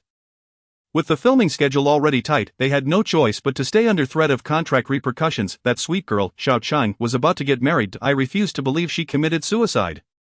The female lead, Shuet, declared first. Others chimed in. A few days ago, I heard Xiaoqing mention feeling as though someone was in her room. Do you think it could be true? I felt the same way.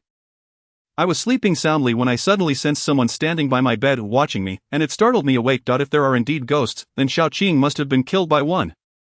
Could it be that she? The speaker faltered, unable to continue, as an unsettling sensation crept up their spine, as if unseen eyes were upon them. Jiang Yuling was equally anxious, her eyes darting around, fearful of encountering something terrifying. Before departing, Jiu'er had given her several talismans, knowing their potency, yet she generously shared them with a few close friends. This morning, however, they all discovered their talismans had turned to ash, and now panic ensued. If even the talismans could not ward off the ghost, what were they to do? Await death. Let us not return to our rooms tonight. We shall endure here until morning. Tomorrow, regardless of contracts, we will all leave together. I do not wish to linger in this accursed place for another moment. Someone proposed. Everyone nodded in agreement. It seemed they had no other choice. Just then, the second female lead, Lanli, stood up, casting a disdainful glance at the others. Stop with the sensationalism. This is all mere speculation. Who has seen a ghost with their own eyes? If ghosts truly existed, they would have revealed themselves by now. I believe Xiaoqing's death was a result of her own despair. I heard her fiancé had been unfaithful, and she couldn't cope with the betrayal. If you wish to spend the night here, do as you will. I am returning to enjoy my beauty sleep. With that, she sauntered out of the room, casting a derisive glance at the fearful crowd. If they all left, she would undoubtedly attract the director's attention, perhaps even earning a promotion to the lead role. Shuet watched Lanli depart, shaking her head in resignation. Let her be. I refuse to go back. No one is unafraid of death, especially when it is shrouded in uncertainty. The thought of Xiaoqing's tragic end churned her stomach. After all, she had been the first to discover Xiaoqing's lifeless body. A typically charming girl, she had plummeted from the 6th floor, her head shattered, brains spilling forth. The gruesome image haunted her, making it impossible to forget. Just then, a sudden chill swept through the room, plunging it into darkness. A chorus of terrified screams erupted from the girls. How could the lights have gone out so suddenly? Jiang Yuling sat in her chair, drenched in cold sweat. The strange gust of wind had been unsettling. The doors and windows were shut tight. Where could it have come from? Is it a power outage? Someone ventured. A few more composed individuals quickly retrieved their phones to illuminate the space. With the light, they could at least see one another. Everyone, remain calm. Given how remote this place is, a power outage is quite plausible. We must call the director for assistance. Amidst the frantic commotion, everyone hastily grabbed their phones, preparing to call the director. At that moment, a voice, chilling to the core, resonated softly. The power has gone out, and it cannot be repaired. Chapter 029, Confronting the Malevolent Spirit. In the pitch-black room, a chilling wind swept across the faces of the gathered individuals. Though it was the height of summer, the occupants felt as if they had plunged into an icy abyss. Shivering uncontrollably, the previously chilling voice had initially gone unnoticed amidst the chaos, but now, in their panic, everyone began to voice their opinions, disregarding who said what. They were all desperate to contact the director, wishing to flee this cursed place without delay. Hello, Director Lee. Hello. The call connected, but the signal was atrocious. All they could hear was the crackling of static, rendering the director's voice inaudible. It cannot be repaired, the ominous voice echoed again, causing everyone to hold their breath, realizing for the first time how unfamiliar and foreign it sounded, as if it were whispering in each of their ears. The room fell into an eerie silence, so profound that one could hear the heartbeat of their companions. The cold voice continued, Why must the power be cut? Why? Initially, there was some light from mobile phone flashlights, but with the emergence of that sinister voice, even the feeble illumination vanished, leaving them enveloped in an endless darkness. Fear gripped them, rendering them paralyzed, too terrified to move. At that moment, they instinctively understood that a malevolent spirit had manifested within their midst. The apparition appeared to mutter to itself, yet its spectral form had already circled the group. Suddenly, someone, overcome by terror, lost control and urinated, the acrid odor quickly permeating the room. Finally, someone could no longer withstand the oppressive atmosphere and screamed. Her shriek shattered the fragile composure of the group, inciting a chorus of panicked cries for help. There's a ghost, someone save us. They all rushed toward the door, eager to escape this haunted chamber. However, the door, which had merely been closed lightly, refused to budge. The man at the front exerted all his strength to turn the doorknob, but it felt as though it had been welded shut. In desperation, others attempted to open the windows. They were on the 4th floor, and even if they jumped, survival was uncertain. Yet, faced with the prospect of being hunted by a ghost, they deemed such risks preferable to remaining inside. The window creaked open, and a gust of wind rushed in as a flash of lightning illuminated the sky. In that fleeting moment, the lightning revealed the ghastly visage of the female spirit, a blood-drenched red dress, disheveled hair, a face whiter than flour, and most disturbingly, blood streaming from her empty eye sockets, her eyeballs seemingly suspended on her face. The first girl to glimpse the spirit immediately shut her eyes and collapsed. Fainting from sheer terror, the ghost regarded them with a frigid stare, then suddenly opened her mouth wide, stretching it impossibly until it reached her ears, her gaping maw exuding horror. "Why must the power be cut? Why?" The woman's chilling voice resonated once more as she extended her hands, her elongated nails resembling deadly blades, lunging toward the group. Jiang Yuling stood at the front, paralyzed by fear, his legs weak and unresponsive.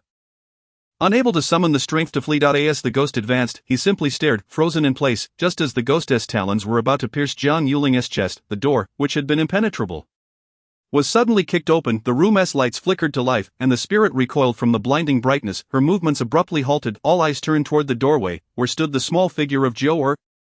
Having kicked the door open, with Jiang Yuqing behind her, looking exasperated, Jiu'er, upon seeing his sister, Jiang Yuling momentarily forgot his fear and dashed toward her. Moments ago, he had thought he would meet a gruesome end at the hands of the ghost. Thankfully, his sister had arrived, they were saved, yet, the initial hope of salvation quickly dissipated upon realizing that it was merely a small child. What was Jiang Yuling thinking, sending his little sister into such danger? Tearfully clutching Jiu'er, he cried freely, his tears flowing profusely. Jiang Yuqing hastily pushed him away, exasperated. "Don't soil Jiu'er's clothes." Jiu'er, embodying a miniature adult, gently patted Jiang Yuling's back, soothing him in her sweet voice. "Don't be afraid, fifth brother Jiu'er is here to catch the little ghost." Hearing her intent to confront the spirit, Jiang Yuling promptly released her, instinctively positioning himself behind her. The restrained ghost glared at Jiu'er, her terrifying visage contorting with rage. "You little Taoist, you've thwarted my plans, prepare to face the consequences." The ghost had existed in the village long enough for the residents to be aware of her presence. They had previously hired exorcists to confront her, yet all had been severely wounded. Consequently, those without true skill ceased to meddle in these treacherous waters. After Jiu'er had kicked open the door, she had immediately employed a binding technique to momentarily subdue the ghost. Thus, the ghost, familiar with Taoist spells, recognized Jiu'er as a practitioner. However, she dismissed the child, believing her to be inconsequential. With a sudden twist, the ghost broke free from her restraints and charged at Jiu'er. Unfazed, Jiu'er retrieved a bagua mirror and produced a talisman, which spontaneously ignited without flame. The mirror absorbed the smoke emitted by the talisman, and in the next instant a beam of golden light shot forth toward the ghost. The ghost was struck by the golden light, crashing heavily into the wall with a dull thud. Without giving the ghost a moment to recover, Jiu'er charged forward, swinging her tiny fists at the ghost. "Take that!" The small child, with a fierce yell, unleashed a flurry of punches upon the ghost. The onlookers were left dumbfounded. How could such a young child confront a specter with such bravery? In that moment, they understood why Jiang Yuling had reacted so passionately upon seeing her. The ghost found herself gasping for breath under the relentless barrage of Jiu'er's lightning-fast punches. This little rascal disregarded the rules of engagement, opting for brute force over technique, which was utterly infuriating. For a full 5 minutes, Jiu'er pummeled the ghost until it could no longer muster any resistance. Finally she paused, dusting off her chubby little hands, her cherubic face adopting a serious expression. "You wicked ghost, harboring resentment from your death, you've become a vengeful spirit to harm others. How utterly despicable!" As they listened to Jiu'er's innocent yet firm words, the onlookers were left astounded, their jaws nearly dropping. Here was a child capable of confronting spirits, while they, as adults, had been paralyzed by fear. The ghost, having never experienced such humiliation since becoming a spirit, instinctively sought to resist, but all her malevolent energy had been dispersed by the child. Without her malice, she resembled an ordinary ghost. Once stripped of her sinister aura, the ghost's features softened, no longer as terrifying as before. Faced with the serious expression of little Jiu'er, the ghost wiped her eyes and began to weep, recounting her tragic tale. It turned out that she had once been a villager herself. 2 years prior, her only son had fallen gravely ill, unable to breathe independently, reliant on a respirator 24/7. The woman had sold everything to acquire a machine, which required electricity to function, though the village was impoverished. The power supply was generally stable, with few outages throughout the year. However, 6 months later, the owners of this very building returned to the village for renovations. Unbeknownst to them, their return led to a surge in electricity demand, causing intermittent outages. The woman's son, unable to cope with the frequent power cuts, ultimately succumbed that fateful night due to asphyxiation when the generator malfunctioned. Overwhelmed by grief, the woman struggled to resume a normal life. Later, she overheard the building's owner discussing their disdain for the noise of her generator, which they claimed disturbed their sleep, and in a fit of rage she had stormed into their home that night. Clad in the red dress she wore on her wedding day, brandishing a kitchen knife, intent on revenge. After all, she was merely a woman. The family had resolutely pinned their hopes on her, as the three brothers collaborated to construct the 6-story building. With a multitude of family members residing within, none of the women had yet taken a life, but she was swiftly subdued by the men of the household. They mercilessly beat her, and she was ultimately beaten to death. Her eyes refusing to close even in death, the family, feeling a tinge of fear, resorted to gouging out her eyeballs. In the end, they buried her on a hillside behind their home, and no one was aware that she had been killed by them. Chapter 030. It's late, time for bed. In truth, the woman had initially approached her quest for vengeance with the resolve to die. She understood that it was utterly impossible for her to annihilate the entire family on her own. Thus she donned red garments that day. The villagers spoke of a belief that those who die in red attire would transform into vengeful spirits. Ultimately, the woman fulfilled her wish and became a vengeful ghost, successfully slaughtering the entire family. Yet, the bloodshed had rendered her consciousness entirely lost, transforming her into a spirit solely devoted to killing. That little Jiang was lured into jumping from a building by her. Although she could have simply killed the girl outright, she found that too mundane and thus orchestrated an elaborate performance. Instead, this evening, she intended to slay everyone residing in the building. Had it not been for the timely arrival of Jiu'er, the entire house might have been filled with corpses by now. Upon hearing the ghost's tale, the crowd broke into a cold sweat. Realizing they had narrowly escaped death that night, they all expressed their gratitude to Jiu'er, for it was this child who had saved their lives. Jiu'er, observing the ghost who had regained her senses, spoke earnestly. The blood on your hands is far too heavy. While I do pity you, I cannot let you go unpunished. Evildoers must face retribution. Her large eyes darted thoughtfully, contemplating how to punish this wicked ghost. The master had once said that malevolent spirits must be utterly obliterated, lest they bring harm to others. Indeed, the master was correct. The ghost now resigned herself to her fate. She had indeed killed far too many, yet she found solace in knowing that those who had caused her son's demise were all dead. Leaving her with no attachments, Jiu'er retrieved a porcelain bottle from her small bag and commanded the ghost sternly enter. This porcelain bottle was distinctly different from the one used to contain spirits before. It was specifically designed to deal with vengeful spirits like hers. The child, being too gentle to resort to violence, opted to let the ghost be slowly corroded within the bottle. The ghost, recognizing her inferiority to Jiu'er, obediently entered the porcelain vessel. However, upon entry, she was struck by the terrifying aura within, which began to gradually erode her soul, a sensation far more agonizing than hell itself. Jiu'er, unfazed by the ghost's suffering, placed the bottle into her bag and, with a cheerful bounce, approached her second brother. It's all taken care of. Jiang Yuchen gently lifted her, and upon noticing Jiang Yuling's desire to embrace Jiu'er as well, shot him a sharp glance. Jiu'er, it's late. You should go to bed. Where is your room? Seeing Jiu'er yawn, Jiang Yuling checked the time and realized it was indeed past midnight. They should retire for the night. He promptly led them to his room. As the people in the room watched Jiu'er depart, gratitude filled their eyes. The manner in which she had handled the ghost was so astonishing that they were only now beginning to comprehend it. Was that little Master Jiang Ji's sister? It seems so. I heard her call Jiang Gu fifth brother. She is impressive. How could such a young child possess such capability? Everyone recalled the scene of Jiu'er subduing the ghost with her fists, and they couldn't help but glance at their own hands, wondering if they too could achieve the same. Someone quickly doused their enthusiasm. Don't be foolish. That master possesses actual skill.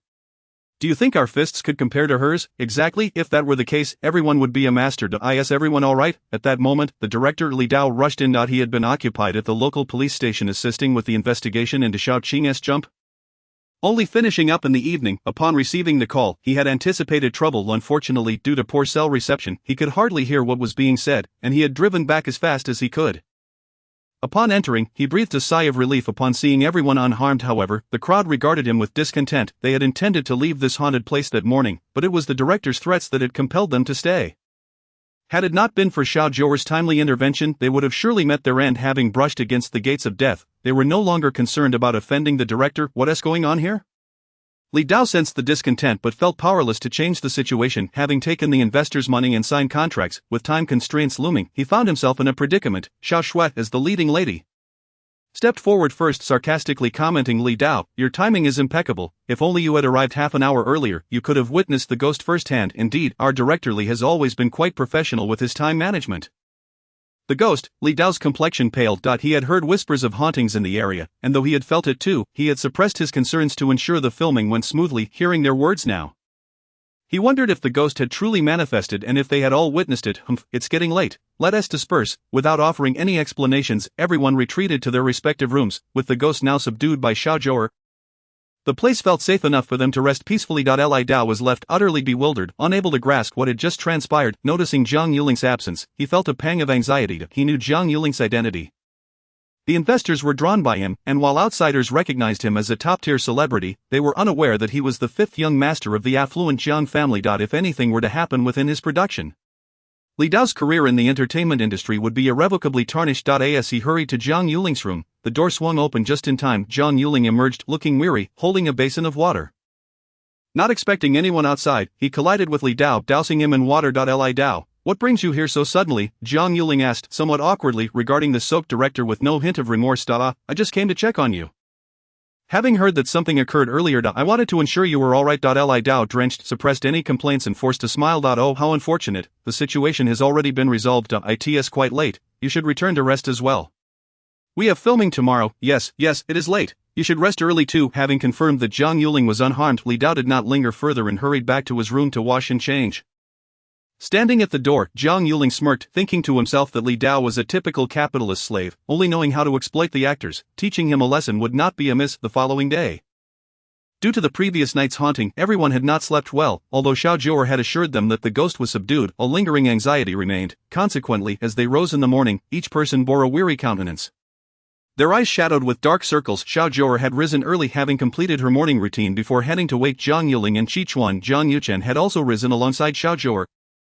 Being someone who required little sleep, he had hardly rested the previous night due to the uncomfortable bed. Jiang Yuling had spent the night on the sofa, allowing his sister to take the bed.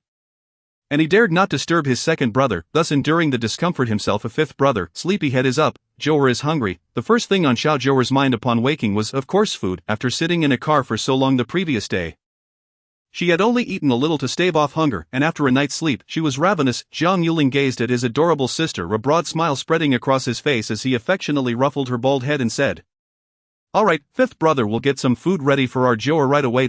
In this remote wilderness, there was little to eat. Their usual boxed meals were brought in by assistants from town, neither particularly delicious nor distasteful. Merely sufficient to satiate hunger. Anticipating Jiu'er's arrival, Jiang Yuling had texted his assistant the night before requesting extra breakfast for the day. By the time he finished washing up, Xiao Chui had already returned with breakfast. Struggling under the weight of numerous bags, upon seeing the food, Jiu'er couldn't help but salivate. She was absolutely famished. "Thank you, beautiful sister." Jiu'er's sweet words made Xiao Chui blush, instantly banishing her fatigue from the early morning errand. "You're welcome. What does Jiu'er like to eat? I'll get it for you." Jiu'er replied with a bright smile. "Beautiful sister, Jiu'er is not picky. I like everything. Such a good child. Alright, I'll set it all on the table. Eat whatever you like." Noticing that Jiang Yuchen was also present, Xiao Chui thought to herself that Jiang Ji's appetite wasn't that large. Why did Jiang go ask her to buy so much? Was he treating the crew to breakfast? "Beautiful sister, let us eat together." Little Jiu'er picked up a fried dough stick and handed it to her, while holding another one in her own hand. "Thank you, Jiu'er." Jiu'er is truly thoughtful, polite, and so adorably charming. It's simply delightful. As little Chui slowly finished one fried dough stick and sipped a cup of soy milk, she was taken aback to see so little remaining on the table. The amount she had bought was enough for 7 or 8 people. Jiang Yuling ate very little, and Jiang Yuchen only had a bowl of millet porridge, while the rest had all vanished into little Jiu'er's belly. She found herself at a loss for words. How could a small child eat so much? Jiang Yuling chuckled. Our Jiu'er has quite the appetite. We need to buy this much for lunch too. Otherwise Jiu'er will go hungry. Little Chui nodded mechanically, hardly able to believe that a child of just over 3 years could consume so much, just as they were finishing breakfast and preparing to head out. A sudden gasp echoed from upstairs. "Lanli is dead." Originally, the crowd that had been anxious was somewhat reassured after witnessing little Jiu'er subdue the vengeful spirit last night, but who could have anticipated that they would hear the shocking news of Lanli's death so early in the morning? Panic began to rise once more. The person living next door to Lanli had clearly seen her last night, and she had seemed perfectly fine then, indicating that it wasn't the female ghost that had taken her life. Upon hearing the news of Lanli's demise, Jiang Yuling dropped what she was holding with Jiu'er. She looked at little Jiu'er with clear intent, hoping Jiu'er would go check on the situation. Jiang Yuchen shot her a disapproving glance. Cradling Jiu'er in his arms and coldly stating, "Investigating a murder is the job of the police. Jiu'er is still just a child. How could she possibly go to a crime scene?" reminded by the second elder. Jiang Yuling also recognized the validity of this reasoning. Who knew how Lanli had died? What if the circumstances were gruesome and frightened her sister? Moreover, since the female ghost had already been subdued, it couldn't possibly be a supernatural occurrence. Thus it was best to leave the matter to the police to investigate. Little Jiu'er nestled in Jiang Yuchen's embrace, her big eyes blinking as she gazed out the window. Her fair little face wearing a serious expression. Something seems off," a tender voice piped up, and her chubby little hand scratched her bald head in confusion. At Jiu'er, "What's wrong?" Jiang Yuling inquired, her heart sinking. Little Jiu'er pointed outside with her tiny finger, puzzled. "There's malevolent energy over there. It wasn't there yesterday." Upon hearing the words malevolent energy, Jiang Yuling's face turned pale. The female ghost from last night had been filled with malevolent energy. and had killed indiscriminately, having just subdued the ghost. To have malevolent energy re-emerge was indeed alarming. Jiang Yuchen's expression turned grave as he asked Jiu'er, "Do you want to take a look?" "Yes, that sounds good." The purpose of bringing Jiu'er here was to assist. If the malevolent energy remained and Jiang Yuling continued filming here, it would pose a real danger to their lives. Thus, Jiang Yuchen had no choice but to carry little Jiu'er to investigate. The three of them arrived at the spot little Jiu'er had indicated. From the outside, it appeared unremarkable. A few sparse trees dotted the area, and the ground was littered with broken branches and dead leaves. Yet, inexplicably, as they stepped into the area, an unusual chill enveloped them. Little Jiu'er remained cradled in Jiang Yuchen's arms, as the terrain was uneven and he worried she might fall. "Second brother, let me down." Once freed, little Jiu'er circled the area, her small lips puckered, and her wide eyes fixed intently on a particular spot. "There is something wrong here." Without hesitation, Jiang Yuling summoned someone to dig. After hearing the ghost recount her experiences the previous day, little Jiu'er had been pondering. While the ghost had indeed been filled with resentment and had died dressed in red, that alone could not guarantee she would become a vengeful spirit. Moreover, why had the family living here displayed such erratic behavior and committed such inexplicable acts? Today, upon seeing the malevolent energy, little Jiu'er suddenly understood. It was this malevolent energy that had caused the family's drastic change in temperament. Before long, Director Li arrived with a few individuals and began digging in the area. Soon, a pitch-black coffin was unearthed. At that moment, a foul stench wafted through the air, causing the two closest to faint immediately. Little Jiu'er pulled out 2 talismans and affixed them to their foreheads. Then softly instructed, "After 2 hours, burn the talismans to ashes and mix them with water for them to drink. They have been harmed by the malevolent energy." The small child's words left Director Li and the others in shock. This child was a master of the metaphysical arts. Her professionalism surpassed that of the Taoist priests he had previously hired. "Little friend, what is the nature of this malevolent energy?" Little Jiu'er shook her head. Her large eyes fixed on the open pit. They needed to excavate further to discern the truth. She produced several more talismans and tossed them into the pit. Miraculously, as they flew above, they ignited spontaneously. Once the talismans had completely burned, little Jiu'er softly declared, "It's fine now, everything is alright." Director Li and the others exchanged puzzled glances. What did everything is alright mean? Little Jiu'er beamed sweetly. "Uncle, the malevolent energy won't harm anyone anymore." Oh, good. Director Li chuckled, chiding himself for not keeping pace with the childless logic. Upon hearing little Jiu'er's assurance, he hurriedly instructed his crew to continue excavating and to lift the dark coffin from the ground. At this juncture, several police officers investigating Lan Li's death arrived at the scene. In just a few days, 2 individuals associated with the film crew had perished, drawing attention from higher authorities, who dispatched a special incident investigation team to handle the matter. Initially, the officers had planned to transport Lan Li's body for an autopsy, but they had just received orders to maintain the scene and refrain from any alterations. Consequently, the dozen or so officers, having some free time, were drawn to the commotion, eager to see what unusual findings lay in store. All eyes turned towards the dark coffin. Although buried in the earth, as it was lifted, the soil seemed to shed itself, leaving the coffin spotless. This spectacle left everyone awestruck. It appeared as though the coffin possessed the ability to cleanse itself. Emerging gleaming, the dark coffin even emitted a faint glow, rendering it extraordinarily mysterious amidst the chilly little grove. Director Li looked at little Jiu'er and quietly inquired, "Should we open it?" "No need, just burn it." The small child produced several talismans and affixed them around the coffin, then placed a few peachwood nails atop it.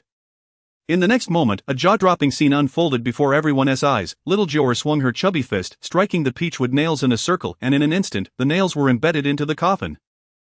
Each nail was pounded in with equal fervor from all 4 sides. All gazes were fixed on little Jiu'er's tiny fists as she completed the task, clapped her hands, and looked up with a sweet expression. "Uncle, it can be taken out and burned now." Jiang Yuling and the others shared the same reaction, rushing forward to take little Jiu'er's hand and inspect it closely, ensuring she had not sustained any injuries.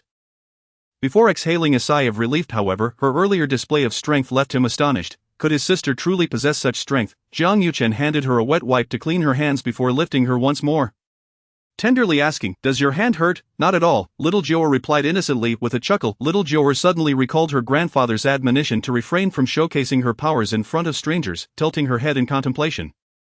She reasoned that since she had merely hammered a few peachwood nails and hadn't exerted much force, it shouldn't count as breaking her promise, right? Yes, it doesn't count. She had already resolved this in her mind.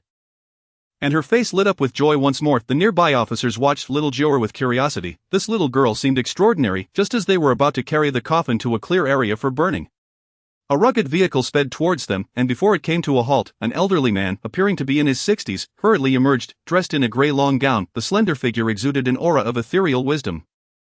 He rushed to the coffin, alarmed at the intention to set it ablaze, and urgently shouted, "Do not touch that." After the vehicle came to a stop, several young individuals followed suit, approaching the elderly man.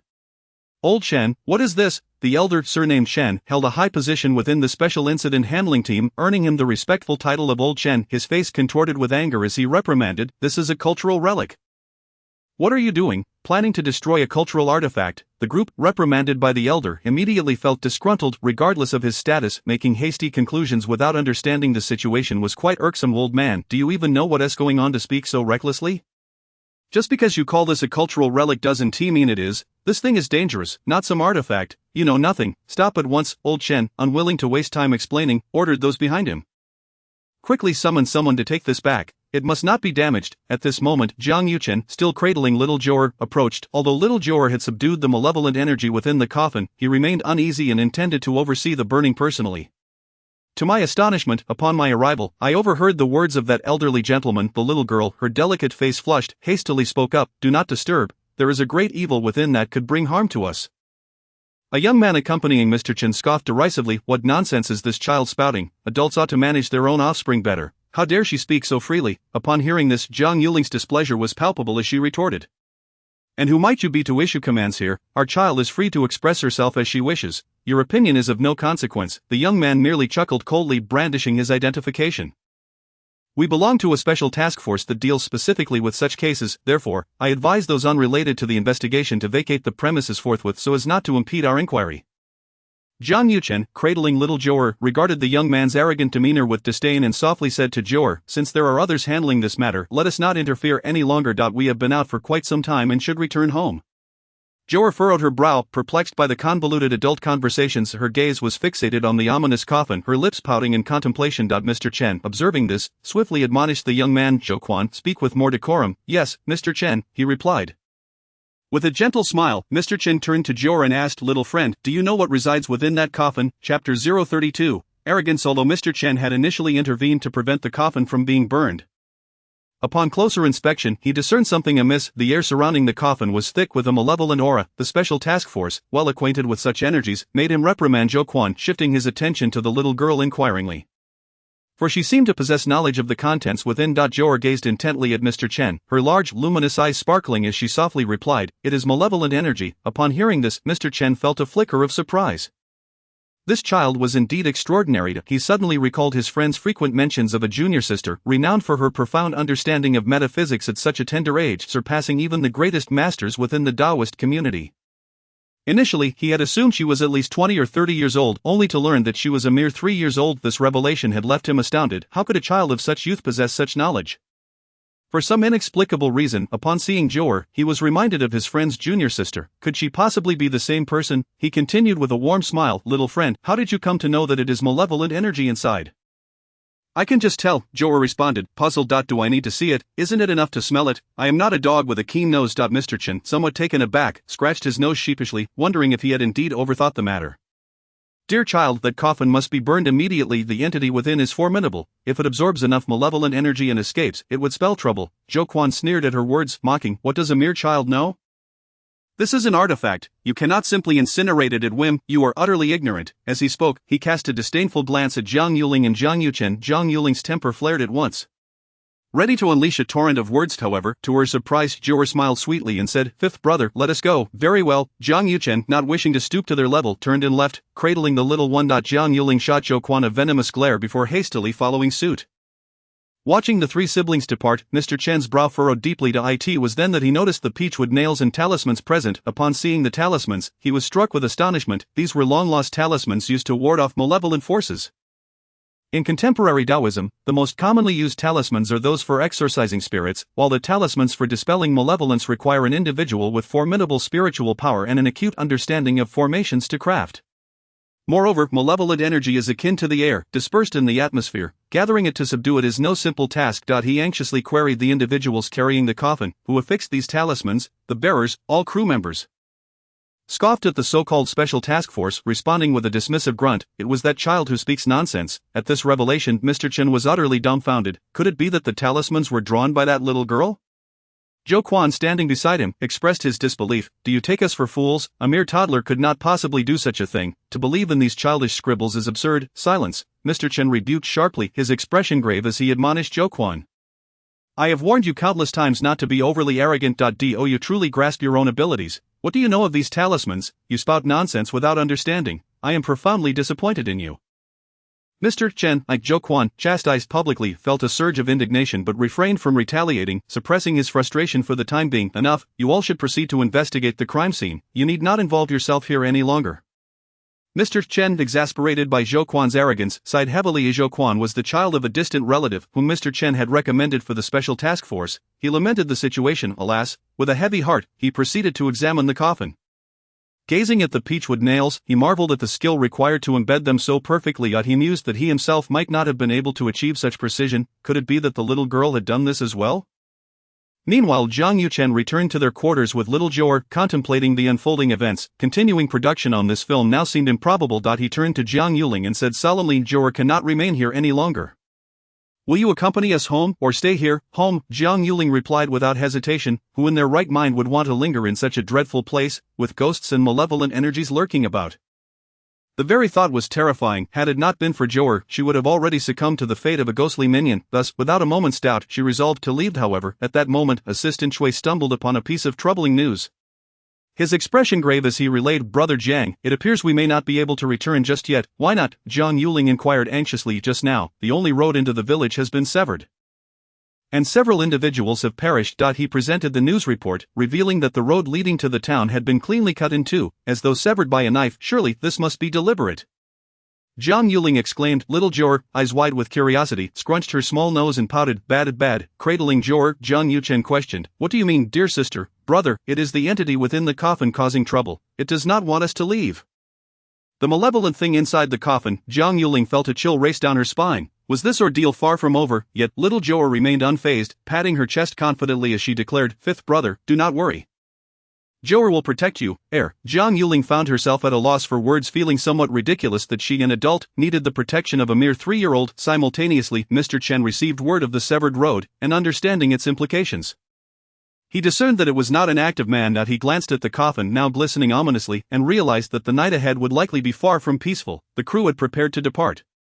Yet due to the tragic death of Lanli, they were ordered to remain for questioning. Initially, the officers treated the incident as a commonplace homicide, thus implicating everyone present. However, upon witnessing the body, they recognized that this was no ordinary murder case, leading to the involvement of the Special Task Force. At that moment, several young members of the task force were in Lanli's room. Upon seeing the corpse, one girl immediately retched, while the men held their noses. Horrified by the gruesome sight, Lanli's face had inexplicably turned to her back, her hands twisted behind her, her eyes were hollow, the pupils missing entirely. Yet despite this, her eye sockets bore no traces of blood. Most terrifying of all, she appeared to be grinning, and upon closer inspection, her tongue was also absent. Furthermore, her body, aside from her face, was emaciated, resembling dried meat. Such a death could not have been inflicted by human hands. It bore the mark of something foul. The young disciples, possessing only rudimentary knowledge of Taoism, forced themselves to examine the body closely, noting the presence of malevolent energy yet uncovering no further clues. When Mr. Chen arrived and saw the solemn expressions on their faces, he sighed heavily. The current special task force seems to allow anyone to join, he thought. Stepping inside, he observed the corpse and declared, this resembles a sacrificial posture. Suddenly, as if struck by a realization, he shouted at the others, quickly, burn the coffin. Immediately, the team was taken aback. Had Mr. Chen not just stated that it was an artifact that could not be burned? What had changed? Hurry, Mr. Chen bellowed, his voice quaking with urgency. As the young men rushed outside to incinerate the coffin, they discovered that the very coffin that had been resting in the courtyard had vanished without a trace. It's over, something terrible has happened, Elder Chen exclaimed weakly, lamenting that it was all his fault for not heeding the child's advice to burn the coffin sooner. Now the situation had truly escalated. Elder Chen, could it be that the crew has stolen the coffin? A few young people, oblivious to the gravity of the situation, were still speculating wildly. Elder Chen, drained of energy, could no longer afford to explain anything. He glanced up at the 6-story building and suddenly his eyes lit up, prompting him to rush upstairs. He hurried to the room where Jiang Yuling resided, neglecting to knock and bursting through the door. Upon seeing the little girl, he immediately adopted an expression of utmost respect and saluted. Little master, I apologize for my earlier ignorance and for offending you. Please do not take it to heart. Given the severity of the situation, I implore you to lend your assistance. Jiang Yuling was taken aback, her mouth agape at Elder Chen's attitude. This old man, seemingly of considerable status, was bowing to her younger sister. How utterly astonishing! Little Jiu'er, with her mouth full of potato chips, hastily swallowed before straightening up and calmly replied, "Uncle, there's no need for formalities. My master says that older people sometimes forget things easily, and it's perfectly alright." Jiu'er 1 be upset. Elder Chen's heartfelt gratitude poured forth. The old Taoist expresses his thanks on behalf of the local populace, yet he hesitated to inquire about the origins of her teachings. Yuntai Temple, little Jiu'er exclaimed, "My master said that the fortunes of Yuntai Temple rest upon my shoulders. Henceforth, any significant deeds must be reported to elevate the temple's reputation." This was the first time Elder Chen had heard of Yuntai Temple.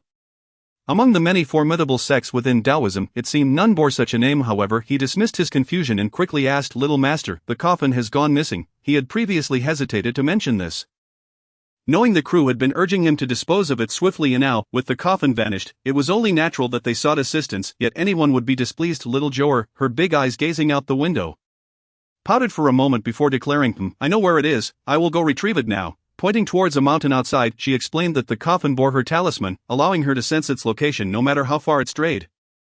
Seeing her nonchalant demeanor, Elder Chen doubted whether the child truly grasped the seriousness of the situation. Nonetheless, recalling how their earlier underestimation of her had led to this predicament, he wisely chose not to voice his concerns. As Elder Chen exited the room, members of the special team awaited him at the door, eager to inquire, "Elder Chen, has the crew indeed stolen the coffin?" "I knew it. How could a film crew possibly venture up a mountain to excavate a grave?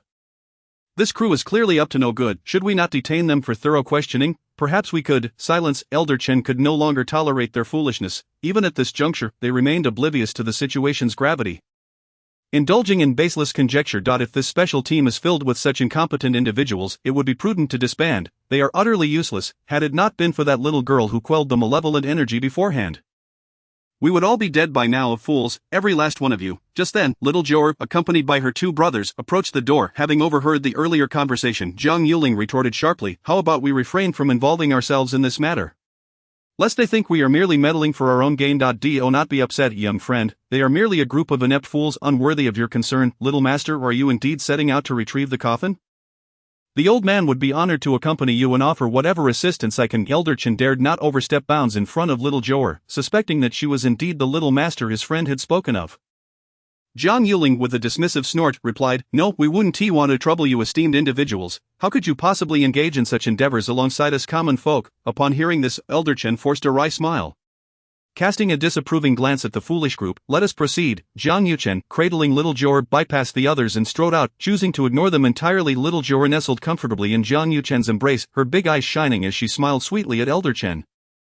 "Uncle, you can come with us." Elder Chen's face lit up with joy at the invitation, eagerly following along. The chastised members of the special team exchanged looks. Silenced by their earlier reprimand, they could not afford to offend Elder Chen, whose status was far beyond their reach. Being scolded, they could only remain silent, not daring to utter a word. They had witnessed Elder Chen's profound respect for a mere child, casting doubt on their disbelief in her capabilities. Meanwhile, the quartet arrived at the mountain that little Jiu'er had pointed to. Their vehicle could only reach the foot of the towering peak. Gazing up at the seemingly endless ascent, Jiang Yuling felt a wave of trepidation wash over him, his legs trembling involuntarily. "Jiu'er, do we have to climb all the way to the top?" Little Jiu'er giggled softly, nodding. "Yes, the bad guy is at the very top." Jiang Yuling chuckled awkwardly, his expression one of despair as he surveyed the pathless expanse ahead. Feeling utterly defeated, Elder Chen cautioned, "This mountain is rife with snakes, insects, and possibly wild beasts. We must tread carefully and ensure we do not become separated." The mention of wild beasts and snakes, Jiang Yuling was overtaken by goosebumps. He harbored a deep-seated fear of serpents, and merely imagining one sent shivers down his spine. Little Jiu'er pouted, observing him with curiosity, thinking to herself, "What is there to fear about wild beasts? When I was at Yuntai Temple, I played with tigers, bears, and even little snakes." The four of them pressed onward, with Elder Chen taking the lead, having come prepared with two sickles to clear the underbrush. Despite it being June, with the sun blazing overhead, they found the forest eerily cold. The dense canopy obscured the sunlight, casting an unsettling gloom that weighed heavily upon them. Jiang Yuchen held little Jiu'er effortlessly, appearing nonchalant, while Jiang Yuling, having only scaled a third of the mountain, was already gasping for breath, his legs feeling as though they were weighted down with lead. "I can't go on. I simply can't." He plopped down on a rock, panting heavily, sweat streaming down his face. Though Elder Chen was the eldest among them, his years of training had endowed him with substantial stamina. Little Jiu'er, of course, had exerted no effort whatsoever. Being carried by her brother, "Big brother," she exclaimed, her round eyes fixated on the rock he sat upon. "Don't bite my brother, or I'll hit you." Confused, Jiang Yuling wondered what his sister was talking about. Just as he attempted to rise, the elderchen called out, "Mr. Jiang, don't move, what's wrong?" Jiang Yuling turned his head to see the stone beneath him and was instantly petrified. A large man could only whimper as he was confronted by the gaze of a large python. Its tongue flicking in and out, trembling uncontrollably, tears streamed down his face as he remained frozen on the rock, too frightened to move. The elderchen quickly whispered, "That is a python. It is non-venomous, however, do not let it coil around you, or escape will be nearly impossible. What should we do now? Are we to remain like this?" Jiang Yuchen asked, his brow furrowed in concern, yet little Jiu'er remained unperturbed. "Big brother, let me down, Jiu'er, it's dangerous." Jiang Yuchen firmly rejected the notion of letting her go at such a perilous moment. "It's alright, it will listen to Jiu'er." Seeing his sister's unwavering confidence, Jiang Yuchen hesitated, though he understood she was no ordinary child. Still, the risk was too great. What if something happened to her? "Big brother, don't worry, I'll be fine." Little Jiu'er, aware of her brother's concern, remained calm. She turned to the python, saying, "You go home, and do not harm my brother." The trio stared in disbelief at little Jiu'er. Could it be that the python understood her words? How fantastical! To their astonishment, as soon as she finished speaking, the python, which had been raising its head, nodded in acknowledgement, then slowly slithered away into the underbrush until it disappeared from sight. Witnessing this, the three were left utterly astounded. It truly could understand human speech. Little Jiu'er laughed joyfully, her cherubic face turned towards Jiang Yuling as she softly advised, "Fifth brother, be careful behind you." Alright." Jiang Yuling mechanically responded, vowing silently that he would never again sit on a stone, even if it meant exhausting himself. The shock in old Chen's heart was beyond words as he gazed at little Jiu'er and inquired, "Little master, can you still communicate with animals?" "Of course, they are also adorable, and Jiu'er loves playing with them," she replied. "You enjoy playing with wild beasts, huh? This child is truly audacious." After this brief interlude, Jiang Yuling dared not utter another complaint about fatigue, gritting his teeth to keep pace with the others, and climbed to their destination in one breath. They now stood before a cave at the edge of a cliff. The entire forest was lush and verdant, teeming with greenery. However, the area outside the cave was stark and barren, devoid of even a blade of grass. The cave's entrance emanated an eerie aura, with the pitch-black opening occasionally emitting unsettling sounds that sent chills down one's spine. Jiang Yuchen furrowed his brow, unease creeping into his heart as he surveyed the cave on the cliff. He glanced down at little Jiu'er in his arms and asked Jiu'er, "Shall we enter this cave?" Little Jiu'er nodded nonchalantly, her chubby hand pointing towards the entrance. "It's right inside here." Old Chen's expression turned grave. The cave's aura was too ominous. What manner of creature lurked within? He wondered if he and the little master could subdue it. Otherwise, they might all meet their end here today. "Little master, no worries, he can't defeat me," little Jiu'er replied confidently, wriggling free from Jiang Yuchen's embrace and setting off to climb the cliff with her short legs. "Jiu'er, be careful." Jiang Yuchen swiftly moved to grab her. How could this child be so impatient? The adults had yet to ascend, yet she was the first to venture upwards. Such recklessness. "Second brother, don't worry, Jiu'er is very capable," she declared, raising her tiny fist as if to signal, "Whoever dares to provoke me will face my wrath." Seeing little Jiu'er's calm demeanor, old Chen immediately ceased his hesitation and stated, "You two, it would be best not to enter. I will go in with the little master. You wait outside the cave." Chapter 034. Barehanded wall breaking amidst the dense jungle and steep cliffs, little Jiu'er stood before her two brothers, the three of them glaring at one another. "We absolutely must accompany you into the cave. I do not trust that old man," Jiang Yuling asserted with unwavering determination. Jiang Yuchen nodded in agreement. "Fifth brother is right, we cannot allow you to enter alone." Little Jiu'er's diminutive head drooped in resignation as she sighed. "Very well, let's all go in together." In the end, little Jiu'er had no choice but to relent. After all, what could she do when her brothers were so clingy?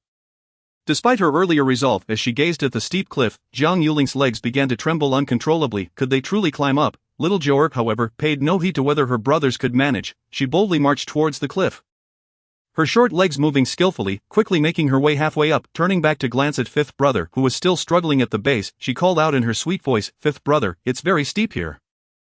Be careful." Jiang Yuling strained to lift his long legs, feeling an overwhelming sense of regret. Why was it that despite having legs, he could not ascend? He observed second brother almost catching up to little Jiu'er, and even old Chen was climbing effortlessly, while he remained stuck in place. After several fruitless attempts, he finally accepted the harsh truth. He simply could not scale this cliff. "You all go ahead.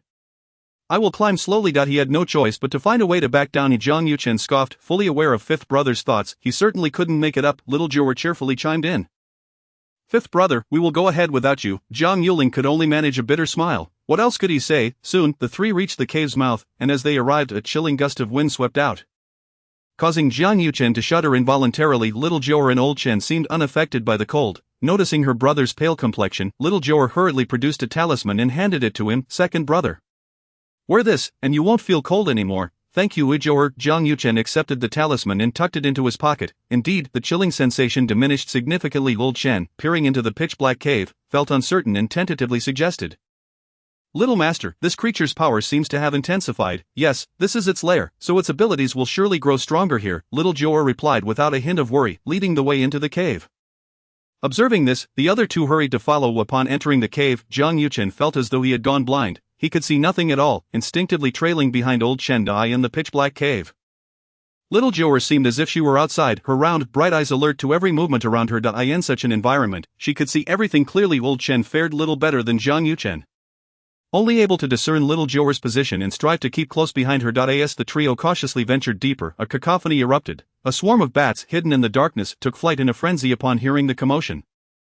Be careful, these bats are poisonous, do not let them scratch you. Bats residing deep within mountain caves often carry unknown viruses. If bitten, one could face severe consequences without timely medical attention. Among these bats, rabies was the most common danger, an incurable affliction that resulted in excruciating suffering. Unfazed, little Jiu'er retrieved a talisman, reciting an incantation before tossing it into the air. In an instant, the previously dark cave was illuminated.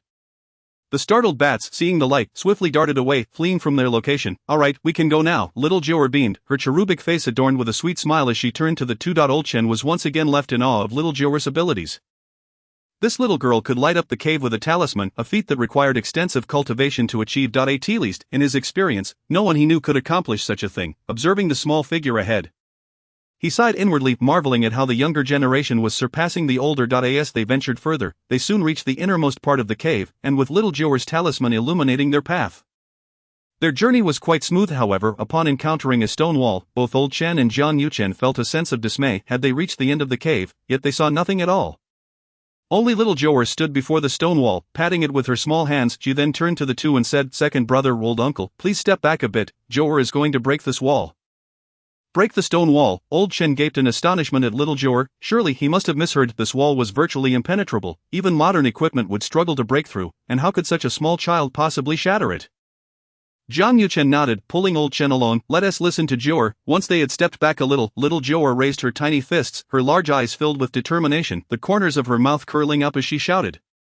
Here I go, bang, bang bang bang. Accompanied by her adorable cries, the sound of stone cracking echoed through the cave. The once formidable stone wall began to fracture under the might of her unstoppable little fists. Debris tumbling to the ground. Old Chen stood agape, witnessing little Jiu'er's incredible display. His mouth hung open, capable of holding an egg. Was this child even normal? Not only was her cultivation extraordinary, but her strength was also astonishing.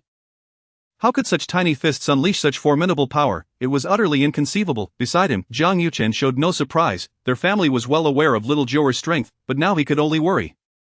Watching Jiu'er's small fists relentlessly strike the stone, he fretted over whether her hands would sustain any injuries. Approximately 5 minutes later, the once massive stone wall lay in ruins, reduced to nothing but rubble.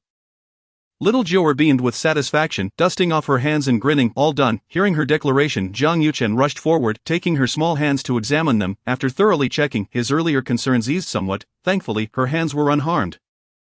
Merely a bit red without any broken skin. Little Jiu'er smiled sweetly at her brother. Second brother, I'm fine. Jiu'er once flattened an iron door. Indeed, our Jiu'er is the strongest. Does your hand hurt? Not at all. Jiang Yuchen affectionately ruffled her little bald head, retrieving 2 wet wipes from his bag, one to clean her face, which had turned into a little flour from all the dust, and another to wipe her hands clean. Finally concluding the task, since bringing along Jiu'er, he has always carried wet wipes with him. Upon seeing his sister now restored to cleanliness, Jiang Yuchen could not help but smile with satisfaction. Jiu'er nestled obediently beside her brother. And once she was clean, she planted a kiss on his cheek and sweetly said, "Thank you, second brother." Witnessing such a well-behaved sister, Jiang Yuchen's heart had never felt as tender as it did at that moment. Jiu'er was a master at charming and being adorable. Anyone who spent time with her found themselves utterly enchanted. She gazed at the pile of rubble, behind which sounds began to emerge. "Second brother, you stand back." "All right." Aware that he could not be of assistance at that moment, Jiang Yuchen obediently took a step back, his gaze fixed intently on Jiu'er. Elderchen, hearing the sounds from within, sensed they might be emanating from the malevolent entity and quickly stepped forward, revealing the peachwood sword he had carried at his side. With a serious demeanor, he remarked, "Little master, that thing is about to emerge. It can't come out." Jiu'er piped up innocently, then boldly advanced towards the interior, where the stone wall seemed to conceal an ancient tomb. Upon entering, a wave of putrid odor struck her, and she waved her hand in disdain. Pouting, so stinky, Elder Chen surveyed the surrounding bones, shaking his head in sorrow. These must be the remains of those who were sacrificed. Judging by the number of bones, there are likely hundreds in ancient times. Dignitaries would often have living individuals sacrificed to accompany them in death, and the greater the power, the larger the number of sacrifices. Just by observing the quantity of the sacrificed, one could ascertain that the occupant of the coffin was no ordinary person. Elder Chen took the initiative, producing a calming talisman. After igniting it, the foul stench diminished somewhat. Surrounding the tomb chamber, in addition to the white bones, lay numerous burial goods, though most were obscured by dust, rendering their original forms unrecognizable. Gradually approaching the main tomb, a pitch-black coffin stood prominently in the center. Elder Chen immediately recognized it as the coffin that had previously vanished, still adorned with the talisman Jiu'er had affixed. Jiu'er inspected the talisman and smiled with satisfaction, proclaiming, "My talisman formation is quite formidable, you cannot escape." Each time she encountered such defeated adversaries, she would refer to herself as goddess, a title her master had once deemed presumptuous. However, as her abilities grew stronger, the term became tacitly accepted. Little master, if it cannot come out, how did it return here? This was a conundrum that left Elder Chen perplexed. The entities within had clearly been suppressed by the talisman, yet the coffin had somehow moved on its own. Truly strange. Jiu'er tilted her head at Elder Chen, her adorable expression conveying a sense of innocence, as if to say, "Why do you act like a fool?" Knowing nothing, Chapter 035, The Mysterious Man. Elder Chen felt a wave of embarrassment under Jiu'er's gaze, which resembled that of a child regarding a simpleton. "Old sir," she remarked, "though its true form cannot emerge, it does not mean it cannot control the coffin from within." Ultimately, Jiu'er provided an explanation, recalling her master's teaching to respect the elderly and cherish the young. This old gentleman was even older than her master, so it was indeed fitting to show him respect. That is certainly the case. Elder Chen scratched his head awkwardly, realizing he ought to refrain from asking such naive questions in the future to avoid being looked down upon by a child. Suddenly, a series of loud thuds erupted from within the coffin, prompting both their gazes to dart toward it. The sounds grew increasingly violent, the surrounding dark energy intensified ominously. "This is bad, it is releasing malevolent energy." After Elder Chen spoke, he quickly held his breath, wary of inhaling the detrimental energy that could harm his body. Jiu'er blinked her large eyes and, with her short legs, marched forward, her petite figure barely reaching the height of the coffin. She raised her chubby little hand and, on tiptoe, gave the coffin lid a hearty slap. Instantly, the dense black mist retreated into the coffin, and the cacophony of banging ceased abruptly. "Be good and don't move around, or you'll get a beating." Elder Chen was taken aback by her audacious action. Was she threatening a malevolent entity? The being within the coffin, evidenced by the thick malevolent energy, was clearly no benign spirit. Could it truly be intimidated by her mere words? Yet, to his astonishment, after Jiu'er spoke, the coffin fell silent, and even the chilling aura surrounding them diminished significantly. Jiu'er smiled contentedly, circling the coffin before executing a startling maneuver. "Little master, you mustn't." Elder Chen's warning was cut short as he watched Jiu'er tear down the talisman surrounding the coffin. Then, with her chubby little hands, she struck each of the coffin's four corners forcefully, causing the four peachwood nails that secured the coffin lid to fly out. After completing this audacious act, the previously tranquil coffin began to tremble violently, and the lid shot off. At this moment, Elder Chen's heart raced to his throat, his eyes fixed on the coffin, fearful of the malevolent entity emerging to wreak havoc. Jiu'er stood beside the coffin, blinking her big eyes in anticipation. Due to her height, she could not see inside and could only wait for the entity to reveal itself. Rare. With two guttural roars from within the coffin, a man dressed in ancient attire slowly sat up.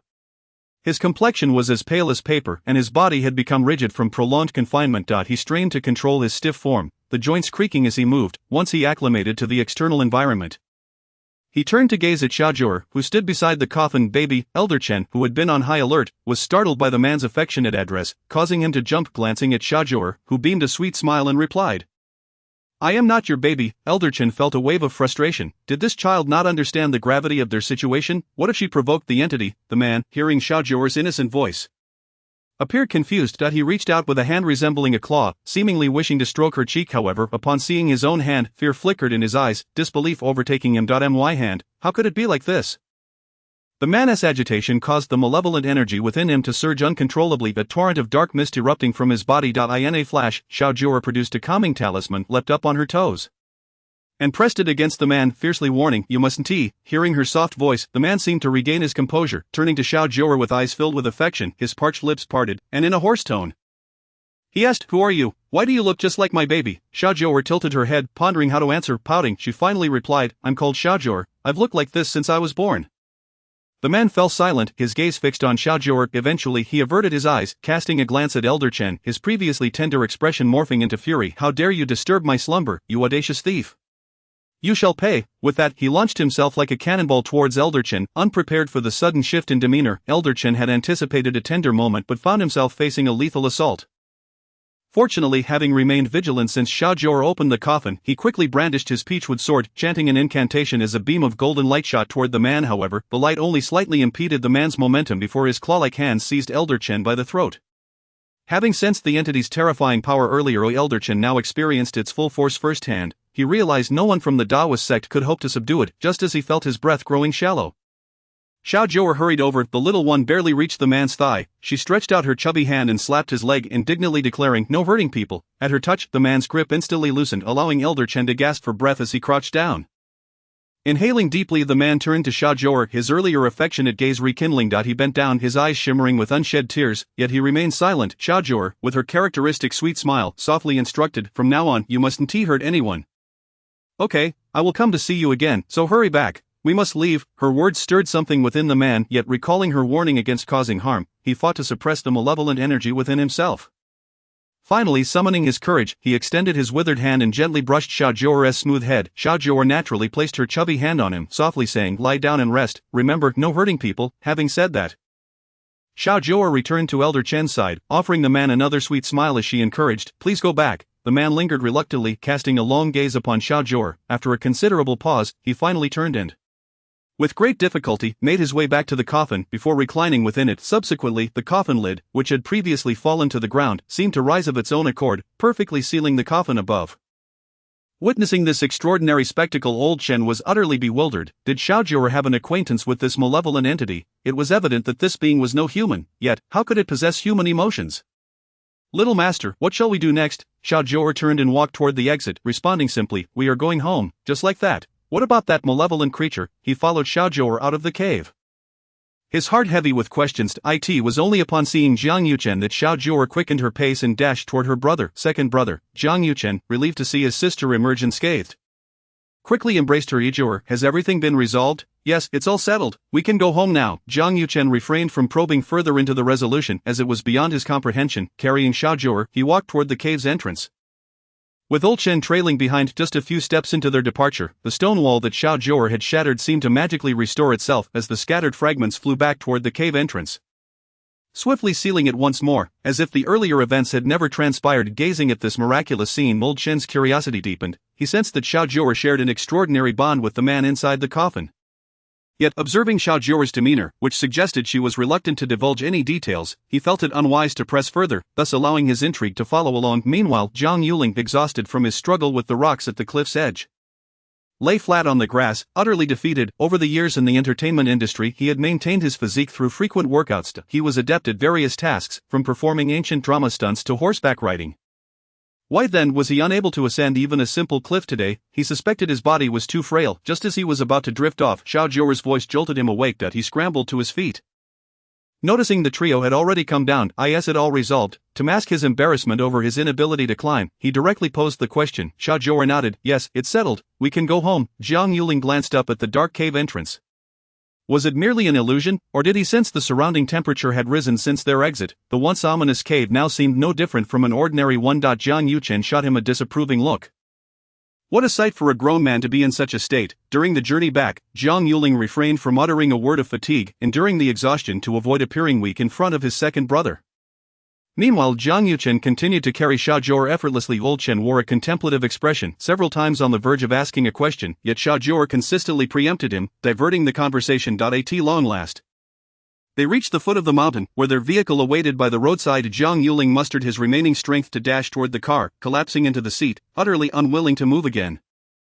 Chapter 36, The Nourishing Pill. All four occupants settled into the vehicle, with Jiang Yuchen taking the wheel for the return journey. Before driving off, he called Jiang Yuling to assist in cradling his sister, as there were no safety seats in the car, making it unsafe for a child. Although Jiu'er possessed remarkable abilities, in the eyes of her brothers, she would forever remain a child, deserving of careful protection. Despite his exhaustion, Jiang Yuling, upon hearing he was to hold his sister, sprang to his feet and quickly enveloped Jiu'er in his arms. "Fifth brother, this is for you." Jiu'er produced a small porcelain vial from her little pouch, retrieving a tiny white pill and offering it to him. "What is this?" Jiang Yuling inquired as he accepted the pill, a subtle fragrance wafting into his nostrils, revitalizing him. "You really need this, fifth brother."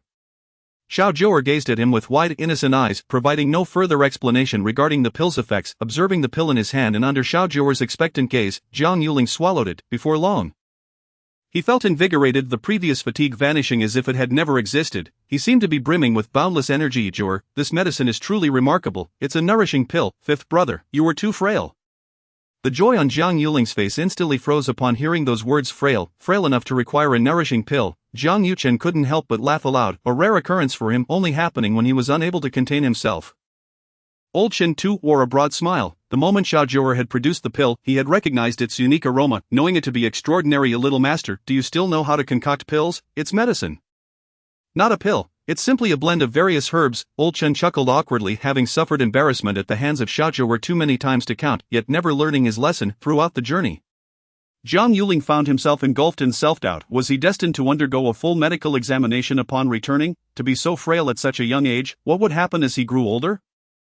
Would he eventually be unable to manage even the most basic tasks? When the vehicle finally returned to the village, Jiang Yuchen spotted a face filled with fury before even disembarking. Jiang Yuling, unaware of who awaited outside, hastily exited the car, eager to shower in change. However, as soon as he stepped out, a sharp pain struck his head. He yelped, having been struck by his father's roasted chestnut. The pain still lingering. Father, Xiao Jiu'er, upon exiting the vehicle, immediately noticed her father and rushed into his embrace. Jiang Yuling rubbed his head, realizing he had just been hit by his father. He glared at Jiang Yuchen. You knew Dad was here, didn't you? You let me take the brunt of his wrath. Dad, it was second brother who brought Jiu'er here. Jiang Yuling hastily threw his brother under the bus, determined to share the blame. Yet Jiang Qichuan merely rolled his eyes and chastised. Who was it that cried out about wanting to die? If not for you, would your brother have brought Jiu'er to save you? Jiang Yuling fell silent. Acknowledging that he had indeed pleaded with Jiang Yuchen to bring Jiu'er to his rescue. It was rather ungrateful of him to sell his brother out. Xiao Jiu'er nestled in Jiang Qichuan's arms, wrapping her arms around his neck, and planted a kiss on his cheek, sweetly saying, Daddy, please don't hit fifth brother. He is too weak. It'll hurt him. Jiang Yuling muttered, thanks for that, so I'm weak. Am I? Jiang Qichuan looked puzzled. What does that mean? He turned to Jiang Yuling, seeking an explanation. Jiang Yuchen chuckled softly and recounted the events of their mountain excursion. Upon hearing this, Jiang Qichuan shot him a disapproving glance, muttering, you really are quite weak. Thank goodness Jiu'er was there to help you recover. Jiang Yuling. Then, with a serious expression, Jiang Qichuan glared at Jiang Yuchen, admonishing, next time you encounter such matters, consult the family first. Having Jiu'er with you never leads to good outcomes. Jiang Yuchen nodded solemnly, offering no rebuttal. After all, it was his negligence that had allowed his sister to be kidnapped. Old Chen, who had remained in the background, felt somewhat out of place amidst this family dynamic. However, he still had questions for Xiao Jiu'er, so he steeled himself to wait for their conversation to conclude. Once Jiang Qichuan had finished reprimanding his two sons, he turned his attention to Xiao Jiu'er, his stern demeanor softening in an instant as he adopted a gentler tone. Jiu'er, are you tired? Have you eaten well? At the mention of food, Xiao Jiu'er's stomach audibly growled. Having gone nearly the entire day without a meal since breakfast, hearing the mention of food made her acutely aware of her hunger, and she quickly adopted a pitiful expression. Daddy, Jiu'er is so hungry. Instantly, Jiang Qichuan shot another fierce glare at his two sons, scolding, I asked you to take good care of your sister, and this is how you do it. Look how hungry Jiu'er is. You are utterly useless.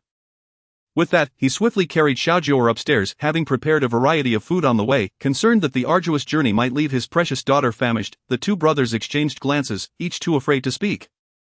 For in matters concerning their sister, it was always them who bore the blame. Simultaneously, they reflected upon their shortcomings as brothers, realizing they had indeed been remiss in ensuring their sister had eaten, and thus deserved the reprimand. Old Chen watched as Xiao Jiu'er was whisked away by her father, hesitating to follow. Understanding that the child had not eaten all day, any inquiries could wait until she was nourished. Observing Jiang Yuchen and Jiang Yuling depart, Old Chen finally sought out the members of the special team. Old Chen, you have finally returned. I'm afraid this corpse may undergo a transformation. A young man, his pale complexion betraying his trepidation, reported with a quivering voice. Old Chen pondered the astounding abilities of little Jiu'er, and upon observing the members of this special team, he realized the stark contrast, one that was almost disheartening. Alas, if every individual were so exceptional, the world would surely descend into chaos. It is perhaps best to embrace mediocrity with equanimity. Affix this talisman to the corpse's forehead and promptly incinerate it. We must act swiftly. Meanwhile, little Jiu'er was delightfully indulging in the delectable feast prepared by her father, her small mouth glistening with oil, cheeks puffed like a little hamster, utterly adorable. As Jiu'er relished her meal, her two older brothers could only watch in silence, not daring to utter a single word. When Jiu'er finally finished her repast, Jiang Qichuan couldn't help but smile contentedly. These two rascals had nearly starved his daughter. Next time, he must resolutely prevent them from caring for her alone. Seeing Jiang Qichuan smile, Jiang Yuling mustered the courage to inquire, Dad, how did you get here? Wasn't the only road into the village blocked? Has it been repaired so swiftly? Jiang Qichuan shot him an exasperated glance. If the ground is impassable, can the sky not serve as a route? Jiang Yuling belatedly realized that his father had arrived by helicopter. Alright then, you can continue your farce. I shall take Jiu'er home. With that, Jiang Qichuan picked up Jiu'er and prepared to leave. However, Jiang Yuling boldly tugged at his sleeve, shaking his arm while pleading, Dad, take me with you. This production won't be wrapped up anytime soon, and I simply cannot bear to stay here. This place is too eerie. Just then, the door swung open, and Xiao Chui entered with Director Li, your brother Jiang. Director Li? Before Xiao Chui could finish her sentence, she caught sight of Jiang Yuling, who was clinging to Jiang Qichuan's arm like a forlorn child, and promptly fell silent. Director Li cleared his throat awkwardly. Chuckling, who would have thought that the usually aloof and standoffish Jiang Yuling has such a childlike side? Witnessing him affectionately clinging to his father's arm was indeed a surprising sight. Jiang Yuling, mortified, hastily released his grip, cleared his throat, and attempted to project an air of indifference. Director Li, is there something you need? Well, we have just reached an agreement with the investors to change the filming location. Therefore, I am here to inform you that the crew will have a 3-day hiatus during which we will scout for a new site. We will notify you once it is confirmed. Understood. Having conveyed his message, Director Li felt it inappropriate to linger any longer and promptly made his exit. Xiao Chui, sensing the atmosphere, also departed, realizing her earlier oversight in not knocking before entering. Jiang Qichuan must surely be displeased with her. Once they had left, Jiang Yuling swiftly gathered his belongings, standing before Jiang Qichuan with a small suitcase in hand. Dad, I'm ready. We can leave now. Little Jiu'er beamed at her fifth brother, giggling with delight. He was simply too adorable. With such a display, how could Jiang Qichuan refuse to take him home? As the family stepped out of the small building, they found old Chen waiting for them. Rushing over as soon as he saw them, Little Master, are you all leaving? Yes, indeed, dear elder. Upon hearing their intention to depart, old Chen grew anxious, hastily asking, Little Master, I have long wished to inquire, will that malevolent entity continue to emerge and harm others? Chapter 037. Time for kindergarten. Ever since old Chen descended from the mountain, he had been ruminating on this matter. The power of that man in the cave was truly terrifying. He was convinced that had that man acted in haste, little Jiu'er might not have been his match. Yet, curiously, that man seemed particularly fond of Jiu'er and obedient to her commands. When she instructed him to return and rest, he complied without hesitation. Old Chen also noted Jiu'er's reaction, which suggested she possessed some understanding of the man's identity. What exactly was their relationship? With her delicate, ivory complexion, little Jiu'er smiled, revealing her pearly baby teeth, and softly stated, he won. Dear elder, you mustn't go looking for him again. He's quite fierce, and if you provoke him, Jiu'er won't be able to help you. Hearing her response only deepened old Chen's confusion. Little Master, do you know that man? Not really, but I have a way to make him behave. So now, he's listening to me and resting, and he won't come out to harm anyone. Little Jiu'er nestled her head against Jiang Qichuan's shoulder, disregarding old Chen's inquiries. Understanding his daughter's intention, Jiang Qichuan interjected, Sir, we must take our leave. Oh, very well, safe travels. Old Chen realized that he would not glean any further information today. Since they had spoken, he felt it inappropriate to press them further and quickly stepped aside. Jiang Qichuan nodded to him and departed with his daughter. However, they had not gone far when they heard Director Li calling out behind them, Little Master, wait a moment. Director Li, accompanied by several assistant directors, hurried after them, breathless. Little Master, do you happen to have any of those talismans you gave your brother for sale? Upon hearing that they wished to purchase talismans, little Jiu'er instantly perked up and eagerly responded, Of course, how many do you want? Director Li quickly raised a finger. Jiang Yuling rolled his eyes in exasperation, retorting, 10, 100. After this incident, Director Li was thoroughly convinced of the efficacy of metaphysics. They traveled extensively across the globe, primarily shooting period dramas in remote, seldom visited locales, never knowing what supernatural entities they might encounter. Thus, it was prudent to keep talismans on hand, preferably in abundance. Upon hearing the request for 100 talismans, Jiang Yuling's eyes glimmered with shrewdness. He gazed at little Jiu'er and inquired, Sister, is 100 too many? Just as little Jiu'er was about to respond, Jiang Yuzhen interjected, Talismans aren't as common as cabbages. They cannot be produced so casually, and our Jiu'er can't draw that many in a year. Hearing this, Director Li's expression faltered. If we can't provide that many, it will be difficult. Jiang Yuzhen, his handsome visage devoid of emotion, continued in a business-like tone, 20 is the absolute maximum. If you're interested, you can come to the Jiang family in 2 days to collect them. As for the price, let's set it at 100,000 per talisman. After all, selling these 20 means we won't be able to cater to other clients. Alright, I'll come to collect in 2 days. Director Li readily agreed. Though he couldn't procure 120 was still a fair deal. He had personally witnessed the power of those talismans. Had it not been for one that saved him from disaster, he would not be standing here speaking with them now. Previously, little Jiu'er had given Jiang Yuling a few talismans, And on the night of the tragedy, it was Director Li who first sensed something amiss. Had it not been for little Jiu'er's talisman, he would have undoubtedly perished that night. However, he had not realized this until yesterday. When he found that clump of black ashes in the pocket of the clothing he had worn that fateful evening, only then did he connect the dots, especially after hearing others in the crew discuss the talisman's power. Little Jiu'er blinked her big eyes at her second brother, looking bewildered. Drawing those talismans was the simplest task. She could produce 100 in an hour. Why did her second brother claim that there weren't that many? Once Director Li and his crew had departed, Jiang Yuling finally lowered his hand from his mouth, stifling laughter, and gave Jiang Yuzhen a thumbs up. Well done, second brother. Successfully outsmarting the cunning Director Li brought Jiang Yuling immense satisfaction.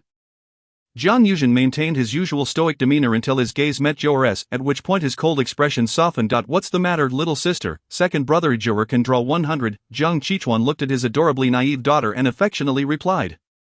Jiu'er is still young. It's perfectly normal for her not to grasp the intricacies of business. Valuable things are rare, and the fewer there are, the higher the price they can command. Had we actually sold 100 to that man, we could have only fetched the same price. Now, with 20, we are receiving such a handsome sum. Why waste our efforts producing more? Little Jiu'er scratched her bald head, seemingly understanding. Her master had said that one should always be honest. Should she confess? Jiang Yuzhen gently reassured her. Jiu'er, you needn't worry about learning the ropes of business. With your brothers around, you can simply focus on eating well, playing well, and dressing well. However, since they wish to acquire your talismans, we cannot offer them for free. We must charge a proper fee. This way, we help others while also earning some money. It's a win-win situation. Besides, we must ensure you have ample rest. If you overexert yourself, it may hinder your growth, and you might not grow tall. Jiu'er doesn't want to be short. Upon hearing that being overly tired could impede her height, little Jiu'er suddenly felt a twinge of worry. Other matters she could manage, but this issue of height seemed beyond her control. Reflecting on how little she had grown since the age of 2, she felt a wave of sadness wash over her. Could it truly be that her exhaustion at the temple had stunted her growth? Would she still have the chance to grow taller in the future? Jiang Qichuan noticed his daughter's unhappiness and shot Jiang Yuchen a stern glare before hastily offering comfort. Jiu'er, do not fret, our family is blessed with tall stature. You are still young, and the time for growth has yet to arrive. However, consuming more vegetables and drinking plenty of milk will certainly aid in height development. Although little Jiu'er had quite the appetite, she harbored a distaste for vegetables, preferring meat above all else. Observing her increasingly round belly, Jiang Qichuan couldn't help but worry about her future as a plump girl. Indeed, Jiu'er shall drink more milk. As for vegetables, they were conveniently overlooked, for greens simply lacked the allure of meat. By the time the four of them returned to Jiang City, it was already the early hours. And little Jiu'er had long since fallen asleep in Jiang Qichuan's arms. She was always punctual when it came to meals and sleep. At the designated hour, her belly would announce its demands, and her eyes would grow heavy. Despite the cacophony of the helicopter, she remained undisturbed, sleeping soundly as Jiang Qichuan carried her home. In his study, Jiang Qichuan gazed at a photograph of his late wife. His deep-set eyes filled with sorrow. Their love had blossomed freely, and their bond had remained strong throughout their marriage. His wife had always yearned to bear him a daughter, which was why they had welcomed so many children. Yet, after finally having a daughter, she had departed from this world, leaving him and the children behind. Mei Ting, our daughter has returned. She is delightful and bears a striking resemblance to you. If only you were here to witness our obedient daughter, you would surely be overjoyed. As he spoke the last words, tears streamed down his face. It had been over 3 years, and he had yet to emerge from the grief of losing his wife. Only recently, with little Jiu'er's return, had he begun to feel a semblance of solace. He tucked the photograph away, concerned that Jiu'er might inquire about her mother, a question for which he was utterly unprepared. Wiping away his tears, his eyes transformed into icy pools. It was time to settle the score with those responsible for his wife's demise. The following morning, at the breakfast table, little Jiu'er was forever the most cheerful one. Each day brought an array of delectable delights, and she could indulge to her heart's content. It was truly her dream come true. The grandmother watched her granddaughter with an affectionate gaze, only retrieving a special wet wipe for children to clean Jiu'er's little mouth and hands once she had satisfied her hunger. Jiang Qichuan had a bowl of porridge but refrained from eating anything else. Observing that everyone had finished their meal, he finally spoke. Jiu'er is already 3.5 years old. Her peers are attending kindergarten, and it is time for her to start school. What is kindergarten? Little Jiu'er asked, bewildered, as it was the first time she had heard the term. Kindergarten is a place where many little friends gather, and teachers conduct classes, teaching you various knowledge. Jiang Qichuan patiently explained. He had already chosen a school that morning, awaiting Jiu'er's consent. Little Jiu'er tilted her head, pondering what kindergarten might be like, filled with many little friends and teachers. Daddy, is a teacher the same as a master? But I already have a master, I cannot have another. The grandmother chuckled, gently patting her little bald head. A teacher is different from a master. A teacher imparts knowledge at various stages of learning, while a master is unique and lasts a lifetime. Oh, in that case, I want to go to kindergarten to play. as long as it didn't involve taking on a new master, little Jiu'er saw no issue with it. Moreover, she had never had playmates her age, and she longed to play with other children. Upon hearing little Jiu'er's agreement to attend kindergarten, Jiang Qichuan was filled with excitement and promptly called the school to discuss enrollment details. Meanwhile, her brothers, upon learning that Jiu'er was set to start kindergarten, quietly prepared gifts to celebrate this momentous occasion in their sister's educational journey. Little Jiu'er, however, was unconcerned, contemplating that if kindergarten turned out to be dull, she would simply not attend. Little did she realize that once she embarked on her schooling journey, there would be no turning back. Chapter 38. Visiting the school. The Jiang family commenced preparations for little Jiu'er's school debut as soon as breakfast was finished. Grandparents, father, and fifth brother took her to kindergarten for a preliminary visit, along with picking up her uniform. Westbrook International Kindergarten, the top private kindergarten in Jiang City, boasted facilities from kindergarten through high school. Jiang Qichuan chose this institution for its seamless transition for his daughter in future educational pursuits, eliminating the stress of school selection later on. Additionally, his fourth son, Jiang Yuding, was a teacher at the high school division. Providing an added layer of support, with great fanfare, the family arrived at the school, and little Jiu'er's excitement surged as she beheld the castle-like teaching building. Having watched animated shows recently, she associated castles with princesses and princes, which sparked her enthusiasm. "Daddy, Jiu'er likes it here," she exclaimed, bouncing with joy as she dashed inside. Jiang Qichuan felt a swell of pride upon hearing her declaration. He understood his daughter well and had struck a chord with her preferences. At the school entrance, the principal, accompanied by Jiu'er's homeroom teacher, personally came to greet them. The Jiang family was esteemed in Jiang City, and the high school building was a donation from them, making their presence a matter of honor for the school. As little Jiu'er's short legs skipped through the gate, her fair little face beamed with delight. Upon entering, she spotted an elderly lady and a young woman. "Hello, Grandma." "Hello, sister." Little Jiu'er was renowned for her sweet demeanor, greeting everyone with politeness, regardless of their nature. "Hello, little friend," the principal replied with a warm smile. Though she had never met little Jiu'er, the attire she wore and the fact that she was the only child visiting that day led her to surmise this was the Jiang family's daughter. Little Jiu'er's radiant smile and sparkling eyes were drawn to the young lady behind the principal, and she trotted over to her. "Sister." This young woman was Ms. Yuan, Jiu'er's future homeroom teacher. Well loved by her students for her patience and responsibility, yet she had one flaw: she was rather infatuated with romance. "Hello, little friend." Ms. Yuan beamed at the adorable Jiu'er, genuinely fond of her. Not only was the child lovely, but her sweet words also charmed everyone around. However, little Jiu'er's attention was drawn to a ghostly figure perched on Ms. Yuan's shoulder. Her little face contorted with indignation as she glared at the apparition. The ghost, previously languidly draped over Ms. Yuan, was now contemplating how to win over her crush that evening. Suddenly, she felt an intense aura of pressure and looked up to find a tiny being glaring fiercely at her. A wave of fear washed over her, prompting her to shrink her ghostly form and diminish her presence. The principal and Ms. Yuan exchanged glances, puzzled by little Jiu'er's sudden change in demeanor. Had they inadvertently said something amiss? Just then, the rest of the Jiang family arrived, and upon seeing the renowned tycoon Jiang Qichuan, the principal rushed to greet him. "Good day, Mr. Jiang. I am the principal of the kindergarten. And this is Ms. Yuan, the homeroom teacher for little Jiang Yuan." Little Jiu'er's full name was Jiang Yuan. Even before her birth, the family had chosen this name upon learning they were expecting a daughter. Now that she was starting school, it was time for her to use it. Jiang Qichuan nodded gently, addressing little Jiu'er with warmth. "Jiu'er, you will be studying here from now on. This is your teacher. Do you like her?" Ms. Yuan looked at little Jiu'er with hopeful anticipation, her sweet smile brightening the atmosphere. Little Jiu'er, who had been glaring at the ghost, noticed that her presence lingered, causing her to intensify her fierce aura. The onlookers felt a twinge of awkwardness, sensing that little Jiu'er seemed displeased. Jiang Qichuan, observing Jiu'er's reluctance towards the teacher, immediately interjected, "Since our child does not favor this teacher, might I kindly request the principal to arrange a different one?" Jiang Qichuan understood his daughter well. She had an uncanny ability to read people, and it was evident she sensed something amiss about this teacher, which explained her discontent. "Of course, I shall make the necessary arrangements to ensure little Jiang Yuan is satisfied." As little Jiu'er continued to lock eyes with the ghost, the latter, realizing she was overmatched by the child's formidable aura, quickly vacated Ms. Yuan's body. Upon the ghost's departure, little Jiu'er retracted her intense presence, her face once again adorned with a sweet smile. "Daddy, Jiu'er really likes Ms. Yuan." Ms. Yuan, having felt disheartened by little Jiu'er's earlier rejection, now found herself buoyed by the child's affectionate declaration. Jiang Qichuan, oblivious to the earlier tension, sought clarification. "Jiu'er truly likes this teacher." "Yes, very much." "That is wonderful." The principal sighed in relief, grateful that the homeroom teacher would not need to be replaced, fearing that any misstep on her part might displease the esteemed Jiang family. Ms. Yuan eagerly took little Jiu'er's hand, kindly suggesting, "Shall I take you to see your classroom?" "Sure." At that moment, little Jiu'er was eager to follow Ms. Yuan, apprehensive that the ghost might return. Fifth brother, please accompany Jiu'er to the classroom, we will take care of the enrollment formalities. Jiang Qichuan remained concerned about his daughter being with a stranger even in the confines of a school. Jiang Yuling wore a mask, for he was indeed a very famous star, concerned that being recognized might provoke a commotion, thus he could only shield his face to avoid unnecessary troubles. Little Jiu'er was led by teacher Yuan into the apple class, which housed approximately 20 students. The moment Jiu'er stepped into the classroom, all the children halted their activities and turned to gaze at her in unison. One curious child exclaimed, "Why does she have such a bald head?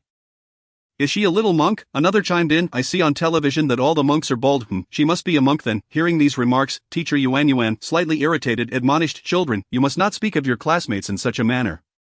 This is little Jiang Yuran, and she will be your classmate from now on. You all must unite in friendship and assist one another." Jiu'er tilted her little head, surveying the room full of children, and felt no fondness towards them. They dared to mock her bald head and called her a monk. She was certainly not a monk. With her short legs, Jiu'er trotted into the classroom, addressing the assembly of children. "I am not a monk, I am a Taoist. Besides, I will grow my hair long soon and I won't be bald anymore." The children stifled their giggles upon hearing Jiu'er's words. A chubby boy stood up, approached Jiu'er, and disdainfully remarked, "Jiang Yuran, you're a girl, right? Girls with shaved heads look really ugly. Look at the girls in our class, each has long hair and is beautiful. Not like you, you're just so ugly." Fuming at the chubby boy's comments, Jiu'er glared at him and retorted, "You are the ugly one, I am the cutest and prettiest little girl." Jiu'er doesn't like you. I don't like you either, little bald head."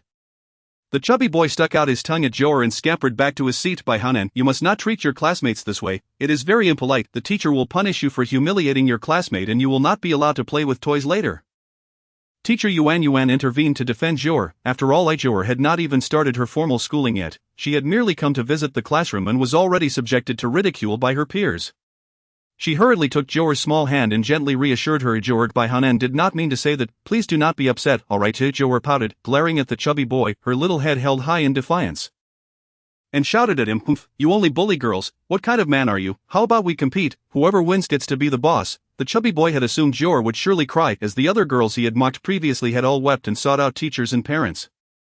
In the end, he faced punishment from the teacher and a scolding at home. This chubby boy was as stubborn as a mule. The more he was punished, the more he felt compelled to behave this way. He never expected Jiu'er would not cry or cause a scene, but instead challenged him, piquing his interest. "Alright, let us compete. What shall we contest?" With an air of authority, Jiu'er crossed her arms and boldly declared, "Anything, huh? Then don't cry if you lose." The chubby boy responded confidently, "Who will cry remains to be seen. So what shall we compete in? Arm wrestling." The chubby boy flexed his pudgy arms, having grown bigger and taller than his classmates due to his hearty appetite. Confident that no one could match his strength, teacher Yuan, witnessing the two children so at odds, contemplated intervening to prevent Jiu'er from losing and suffering a blow to her self-esteem. However, before she could speak, Jiu'er had already approached the chubby boy. "Come on, remember your words. Whoever wins is the boss, and the one who cheats is the little dog," Jiu'er declared with unwavering confidence. The chubby boy, smug in his assumption, looked down at Jiu'er, whose height came up to just below his shoulder. He thought it would be an easy victory. "Alright, it's a deal." Both children assumed a determined stance, each unwilling to concede. They positioned their hands on the table, clasping them together. Jiu'er turned to teacher Yuan and said, "Teacher Yuan, could you please be our referee?" In the bustling apple class, all the children gathered around Jiu'er and the chubby boy, excitedly cheering them on. Curiously, no one seemed to support the chubby boy. Everyone instinctively stood behind Jiu'er, chanting in unison, "Go, go." Observing this, the chubby boy's face contorted with displeasure, his chubby cheeks flushed with anger as he glared at those cheering for Jiu'er. "Traitors, once I win, I'll make you all regret it." The chubby boy wore a smug expression, certain of his victory. Teacher Yuan, bemused, wondered if the children's competitive spirit had grown so fierce. Nevertheless, as they wished to play, she would gladly serve as the referee. At the doorway, Jiang Yuling leaned against the doorframe, arms crossed, watching the spectacle unfold with amusement. Competing in strength against his little sister was a fool's errand. 1, 2, 3, begin. With teacher Yuan's command, the chubby boy launched his attack, aiming to swiftly conclude the contest. However, as he exerted all his strength, he found he could not budge Jiu'er in the slightest. His face turned crimson with exertion. Yet Jiu'er's hand remained steadfast. Watching the chubby boy pant and struggle, Jiu'er observed him as if he were a fool and said, "Try harder." At that moment, the chubby boy began to feel a twinge of fear. He had thought defeating a mere girl would be effortless, and he had been secretly reveling in his anticipated triumph. Little did he know, the slap of reality came swift. "If you don't try harder, I am starting now." Jiu'er maintained her sense of fair play, waiting for him to exert himself before she would begin. Suddenly, with a playful shout, Jiu'er, her fair face beaming with a sweet smile and her large eyes fixed intently on the chubby boy, exclaimed Ye, I won. The chubby boy stared in disbelief as Jiu'er had bested him, and he found himself utterly devoid of any strength to resist. You lost, now call me the boss. Jiu'er lifted her chin defiantly, her round eyes shimmering with unyielding determination. What? Feeling the eyes of all the children upon him, the chubby boy's embarrassment overwhelmed him, and he burst into tears. Why are you crying? I didn't hit you. Jiu'er frowned, clearly displeased. Why do boys always cry? This question only intensified the chubby boy's sobs, and he ultimately fled the classroom in tears. Such fragility. Jiu'er shook her head, having initially thought kindergarten would be enjoyable, but now found it utterly dull. She detested children who cried at the slightest provocation. They were far from adorable and, most importantly, resorted to petty tricks. Fifth brother, resolute in her decision, Jiu'er dashed over to Jiang Yuling, pouting, let us go home. This isn't fun at all. Jiang Yuling scooped her up, affectionately stating, let us go. Teacher Yuan stood in place, perplexed. What did Jiu'er's words mean? Did she dislike the kindergarten? If that were the case, the principal would surely be displeased. She hastily abandoned the notion of chasing after the chubby boy and hurried towards the door, calling out, Jiang Yuan. Nestled in Jiang Yuling's arms, Jiu'er flashed a sweet smile at Teacher Yuan and softly said, Teacher Yuan, I'm leaving now, bye-bye. She then waved at her classmates, bye-bye. Teacher Yuan, feeling quite embarrassed, hesitated before asking, Jiang Yuan, do you dislike our class? Not at all, I just dislike kindergarten. Is this a disaster? Jiang Yuling nodded at her and carried Jiu'er away. Meanwhile, Jiang Qichuan, along with the elder and grandmother, had completed the enrollment procedures and collected 6 sets of uniforms. Upon exiting the principal's office, they spotted Jiang Yuling holding Jiu'er. It seems you must attend kindergarten after all. Seeing his father burdened with a pile of uniforms, Jiang Yuling sighed in resignation. Little Jiu'er remained engulfed in her indignation over the chubby boy's antics, momentarily puzzled by her brother's words. Fifth brother, why Jiu'er doesn't like kindergarten? Jiang Yuling could only look at his sister with sympathy. She was still too young to comprehend the arduous journey of growing up beside Jiu'er. The grandmother approached her granddaughter with a warm smile, her face radiating affection. From now on, our Jiu'er will be a kindergarten student. Look, there are so many beautiful uniforms. You will look lovely in them. Hearing her grandmother's words, Jiu'er pouted and wrinkled her nose. And the next moment, the Jiang family, having never witnessed Jiu'er cry before, was taken aback as she began to wail, causing them all to panic and rush to her side. Jiang Qichuan dropped the uniforms on the ground and hurried over to scoop his daughter into his arms, asking with concern, Jiu'er, why are you crying? Did someone bully you? Jiu'er now feels profoundly sorrowful. Why must she attend kindergarten? She dislikes it here and longs to return to Yuntai Temple, where she joyfully plays with so many little animals every day in the mountains. Noticing her silence, Jiang Qichuan fixed a glare on Jiang Yuling and demanded, what transpired when Jiu'er visited the classroom? Jiang Yuling hadn't anticipated that Jiu'er would cry so heart-wrenchingly. The incident had nothing to do with him. Thus, he hurriedly recounted the events to absolve himself of any blame. Upon hearing this, the elderly gentleman chuckled softly, gently stroking Jiu'er's little bald head, and said to Jiu'er, let us not weep, for the chubby boy lacks integrity and resorted to tricks. We simply shall not play with him in the future. Indeed, there are other children in kindergarten as well. Our Jiu'er is so adorable. She is bound to make many friends. When that happens, you can invite them all to our home, and Grandma will throw a party for you, so you can have a splendid time. How does that sound? Woo-woo. Jiu'er's sobs grew more intense the more her family urged her to attend kindergarten. The more despondent she became. She simply did not wish to go to kindergarten, and it had nothing to do with anyone else. Jiang Qichuan furrowed his brow. It was unexpected for his daughter to resist kindergarten. Wasn't she looking forward to it before? Jiu'er, every child your age must attend school, thus crying is futile. Once the tears have dried, you will still need to go to kindergarten. Woo-woo. Jiu'er struggled to free herself from Jiang Qichuan's embrace, her tears flowing like a broken faucet. Did not her father dote on her the most? Why was he so stern today, insisting that she go to kindergarten? Woo-woo. She was so heartbroken, just as the family was at a loss. The chubby boy suddenly appeared, his face still wet with tears, and he approached Jiu'er in a huff. Upon seeing him, Jiu'er immediately ceased her crying, wiped her little face, and looked up at him. The chubby boy pursed his lips and timidly called out to her, boss. After exclaiming, he ran off while declaring, I am not a rascal. Upon hearing boss, Jiu'er's previous anger dissipated like smoke. At least he recognized who was in charge. Otherwise, she would have given him a thrashing each time they crossed paths. Now Jiu'er no longer cared to continue crying. The chubby boy acknowledged her as the boss, so she would be the queen bee in kindergarten. Now that was more like it. Daddy, Jiu'er is hungry. In the blink of an eye, the child who had been wailing just moments ago had dried her tears and appeared nonchalant. Jiang Yuling couldn't help but marvel at Jiu'er's rapid shift in emotion. It is often said that a woman can change her mood faster than one can flip a page. It seems this adage applies to girls of all ages, even children. The elderly gentleman and lady were equally perplexed. Did her ceasing to cry mean she was willing to attend kindergarten now? Jiang Qichuan was not easily deceived and cautiously inquired, so shall we go to kindergarten tomorrow? Of course, now I am the boss. Xiao Jiu'er replied with pride, completely shedding her earlier sorrow. Seeing her in this state, everyone couldn't help but chuckle. Children's emotions are fleeting. It turned out that Xiao Jiu'er's reluctance to attend kindergarten stemmed from the chubby boy not addressing her as the boss. Alright, let us return home for a meal. Jiang Qichuan found himself both amused and exasperated. This child was truly impossible to console when she cried. Fortunately, Xiao Jiu'er did not often weep like this. Otherwise, he would surely be at his wits' end that evening. The brothers of the Jiang family returned home, each prepared a gift for Xiao Jiu'er to celebrate her impending school journey, except for the fourth brother. The other siblings presented toys and treats. Xiao Jiu'er was so delighted with her gifts that she could hardly close her mouth, but upon receiving the present from her fourth brother, she fell into a state of confusion. Jiang Yuting produced a set of preschool education books, his excitement palpable as he proclaimed to Jiu'er, "This set of books will be immensely beneficial for your age. Once you complete the set, your academic level will surpass that of a third grader.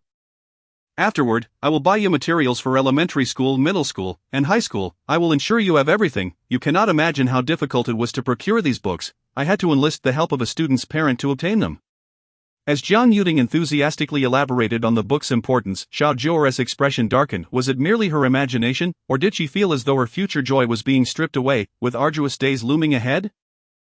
Jiang Yuting remained oblivious to Xiao Jiu'er's displeasure and continued, "Every weekend, I shall return home to tutor Jiu'er. We must ensure our Jiu'er gains an advantage right from the start, transforming her into a super scholar." Xiao Jiu'er stared blankly at her fourth brother, as if a flock of crows had just flown by. In the grand living room of the Jiang family villa, everyone was immersed in the joy of Xiao Jiu'er's upcoming schooling. Save for her, who gazed forlornly at the gift from her fourth brother. Lost in contemplation, the children in the Jiang family were all academic prodigies, even the eighth brother, who, despite being antisocial, excelled in all areas of study.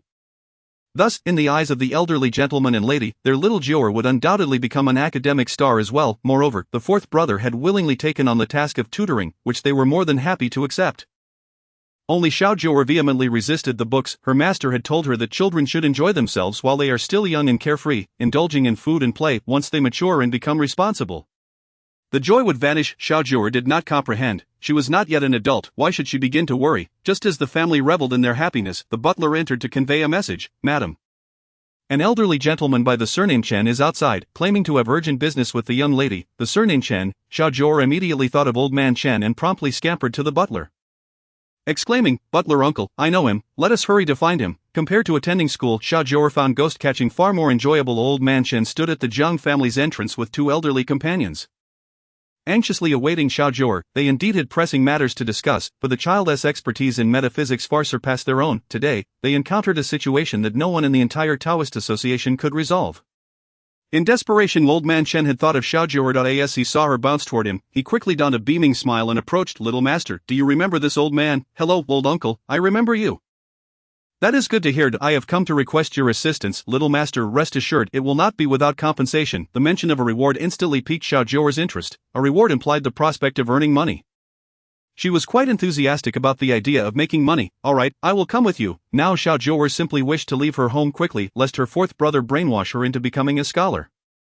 Jiu'er, Jiang Qichuan called out as he followed behind. Hearing his daughter express her desire to leave with the strangers, he quickly intervened. Old man Chen understood that they needed parental consent, so he hastily explained to Jiang Qichuan, "Mr. Jiang, I apologize for the interruption. We are currently facing a challenging situation that concerns the survival of our entire association, and time is of the essence. We had no choice but to come to you. Please do not take offense." Given the elder's age and humility, Jiang Qichuan felt it inappropriate to respond harshly. He replied graciously, "You are too kind, sir. It is no trouble at all. However, our child is set to start school tomorrow, so I fear we lack the time to address this matter." Observing the elder's distinguished demeanor, he surmised that this issue involved many lives, and considering their child was too young, it would be unwise to burden her. "Therefore, I kindly ask you to seek assistance elsewhere." This was a polite refusal, delivered with tact. Old man Chen's expression turned troubled. Had there been anyone else capable of handling the matter, he would not have dared to plead. One of the frail old men beside him, hearing this, became visibly displeased and bluntly stated, "If that is the case, then let us leave." "Elder Chen, I have always said, what expertise can a mere toddler possess? Have you lost your senses, mistaking a child for a master?" Li Nanshan's silence. Old man Chen quickly reprimanded, recalling the child's previous encounters vividly. This child was indeed a true master. Li Nanshan would not last 3 exchanges in her presence. Jiang Qichuan, who had initially been polite in his refusal, became incensed upon hearing the elder's disparagement of his daughter. "If that is the case, then please take your leave. There is no need to return in the future." With that, he turned and walked away, cradling Xiao Jiu'er in his arms, refusing to grant the old men any further regard. No one was allowed to belittle or demean their daughter, regardless of who they were. They would be shown the door. Daddy, I want to go, Xiao Jiu'er pleaded softly, having perceived through her observations that the three men faced imminent peril the following day, even life-threatening danger. Are you not upset? Jiang Qichuan asked, his anger flaring at the old man's words. Xiao Jiu'er shook her head, her big eyes blinking as she replied, I am not upset. Jiu'er is indeed just a little child, Daddy's little darling. She was adept at being adorable, a skill she had mastered well indeed. As those words were uttered, Jiang Qichuan immediately burst into laughter. The child possessed a truly sweet tongue, effortlessly charming those around him. Turning to glance at the elderly Chen, who gazed at them with eager eyes, Jiang Qichuan cleared his throat, halted his steps, and exchanged a few words with the steward. In no time, the steward stepped out and respectfully addressed Chen, saying, Mr. Chen, our master invites you inside for a detailed discussion. Am I to enter alone? Chen inquired, somewhat awkwardly glancing at the other two, who were known for their narrow-mindedness, given their treatment today by the Jiang family. It was likely they would harbor resentment. As expected, the expressions of the other two darkened considerably, and they indignantly declared, if that is the case, we shall take our leave. Old Chen, we initially came to assist, but having been of no help, there is little point in staying. We bid you farewell. With that, they stormed off, their anger palpable as they shot a fierce glare at the Jiang villa. They were elders of the Taoist Association, accustomed to being revered wherever they went. No aristocratic family dared to offend them, but the Jiang family, in their disdain, not only disregarded them but also audaciously humiliated them. Fuming, Li Nanshan grumbled vehemently. Once alone, he muttered an incantation, retrieved several talismans, ignited them, and scattered their ashes throughout the Jiang family's garden before departing. Meanwhile, Elder Chen was escorted by the steward into Jiang Qichuan's study, where Xiao Jiu'er sat nestled in his embrace. Upon Chen's arrival, the steward promptly summoned Xiao Jiu'er, with a beaming smile, played with the prayer beads on the table. Mr. Jiang, may I inquire as to the reason for your invitation to discuss matters privately? Elder Chen, my child Jiu'er wishes to assist, however, I would like to request a promise from you, Jiang Qichuan stated. Although he agreed to let Xiao Jiu'er lend a hand, it was essential to establish conditions. Otherwise, their daughter would seem devoid of value, readily at the beck and call of anyone. Please, Mr. Jiang, proceed, Chen urged. I ask only that you guarantee the safety of our child. I possess no knowledge of your affairs and cannot aid you. Since you are all practitioners, I trust you have means to protect your lives. Initially, Chen had anticipated a more unreasonable demand from Jiang Qichuan, but upon realizing it was merely this, he readily acquiesced. Rest assured, Mr. Jiang, I will ensure the safety of the young master. You are correct. In our line of work, one must possess some means of self-preservation. The Taoist Association will be profoundly grateful for the young master's willingness to assist. As for the remuneration, the association will take nothing, all will be bestowed upon the young master. That is splendid. Upon hearing her father's agreement, Xiao Jiu'er was naturally elated, without inquiring further about the nature of Chen's request. She leaped from his lap and approached Chen, her voice sweetly imploring, Uncle, let us hasten. Such a child. Jiang Qichuan shook his head in exasperation. How eager she was to confront the supernatural. Elder Chen, holding deep respect for Xiao Jiu'er, quickly interjected, might the young master require additional talismans? Not at all, I carry them with me. Xiao Jiu'er proudly patted the small cloth pouch she had slung over her shoulder. Upon seeing the pouch, Chen's eyes widened in astonishment, and he exclaimed, Is this a Qiankuan bag? Xiao Jiu'er regarded her tattered pouch, recalling her master mentioning its name, and nodded. It should be. At this revelation, Chen could no longer maintain his composure. The Qiankuan bag was a treasure spoken of only in whispers within the Taoist community, rarely ever seen. Who exactly was Xiao Jiu'er's master, to possess such wealth? He mentally noted the name Yuntai Temple and resolved to investigate further. Realizing he had underestimated it, Xiao Jiu'er joyfully followed Elder Chen out of the house, but as they reached the garden, she abruptly halted. How dreadful, she exclaimed, her hands on her hips, her large eyes seemingly ablaze with fury. Young master, what troubles you? Someone is causing mischief in my home, she declared, striding into the flower bed, parting the blossoms to reveal scattered ashes, her cherubic face flushed with anger as she swept her chubby hand over the ashes, rendering the area spotless in an instant. Elder Chen stood behind her, understanding the situation without her elaboration. He felt a renewed admiration for her keen perception. Such a subtle formation was immediately discernible to her, and she accurately pinpointed the source of the issue. Were it him, he would likely only realize something was amiss after the fact, and even then, it would take considerable effort to identify the problem. This was the stark contrast in their abilities. Having cleared the ashes, Xiao Jiu'er recited a few more incantations, swiftly dispelling the opposing formation. While this formation was not lethal, it would bring continuous misfortune to her family, affecting their overall fortune. Truly despicable. Young master, this, Elder Chen hesitated, already suspecting the culprit, who but the narrow-minded Li Nanshan could be responsible for such a deed. His vindictiveness was well known. He cast a troubled glance at Xiao Jiu'er, Deliberating whether to reveal the identity of the perpetrator. In the Jiang family's garden, Jiu'er stood amidst the flowers, her small frame radiating anger. Despite her tender age, she had steadfast principles. Her family master and brothers were her unwavering foundation. At present, she was incensed, and the consequences would be dire. Elder Chen, sensing her fury, felt his heart race. Uncle, I must seek vengeance. Jiu'er's gaze was resolute. She had already discerned the perpetrator's identity, and unless she exacted retribution, she could not quell her indignation. Young master, Elder Chen appeared conflicted, unsure how to address the situation. Jiu'er, undeterred, continued, I know who did this. Take me to them. Elder Chen wrestled with his thoughts, but upon meeting her clear-eyed gaze, he resolved, very well, I shall take you. Such a pure-hearted child must not fall prey to the malice of these old scoundrels. The Taoist community had suffered greatly, and the conduct of these individuals was a significant factor. Abusing their modest abilities, unaware of their own limitations, anyone daring to oppose them faced their wrath without hesitation. Moreover, since he had brought those two into the Jiang family's troubles, he bore some responsibility for their plight.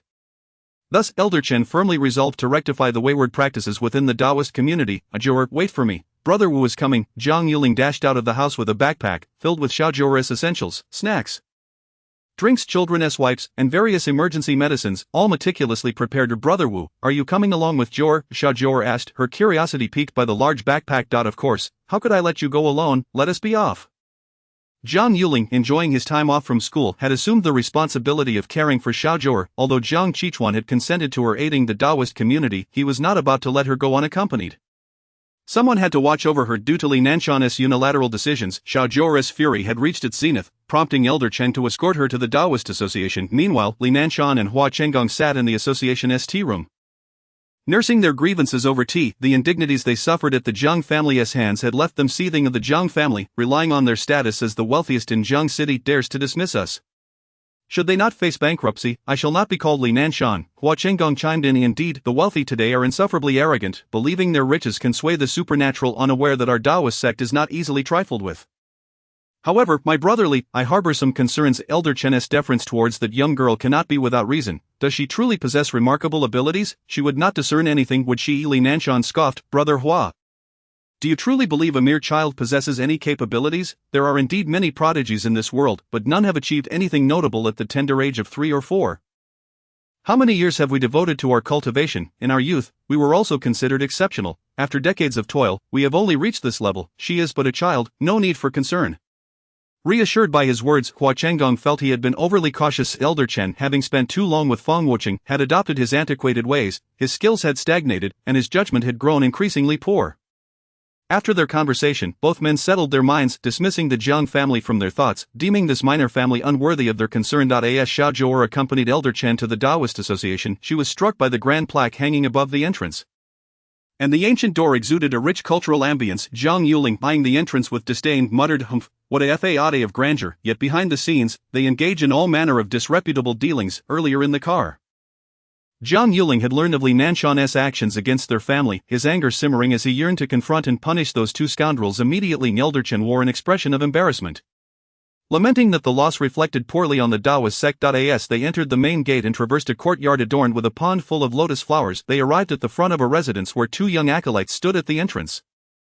Elder Chen, the acolytes greeted with deep respect. Are elders Li and Hua in the tea room? Yes, they are, replied one of the acolytes, who then opened the grand door. Elder Chen held a significant position within the Taoist Association, commanding respect wherever he went. He led the young Jiu'er into the tea room, where he spotted 2 individuals seated in a distant pavilion. Upon seeing them, Jiu'er's demeanor turned cold, and she marched directly toward them with her short legs.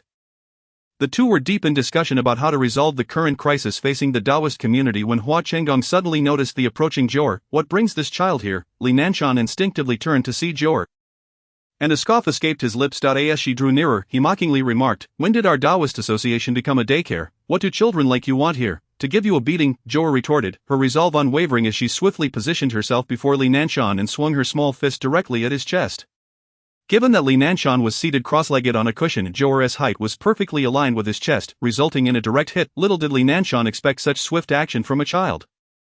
He had thought how much strength could a mere child possess. He failed to dodge in time, and as Jiu'er's fist connected with his chest, bang, he was sent hurtling backward like a cannonball, crashing onto the courtyard's ground. With a cough, he spat out fresh blood, feeling as if his very insides had been shattered. He looked up in astonishment at Jiu'er, bewildered by the child's unexpected strength. Hua Chenggong stared in disbelief at the scene.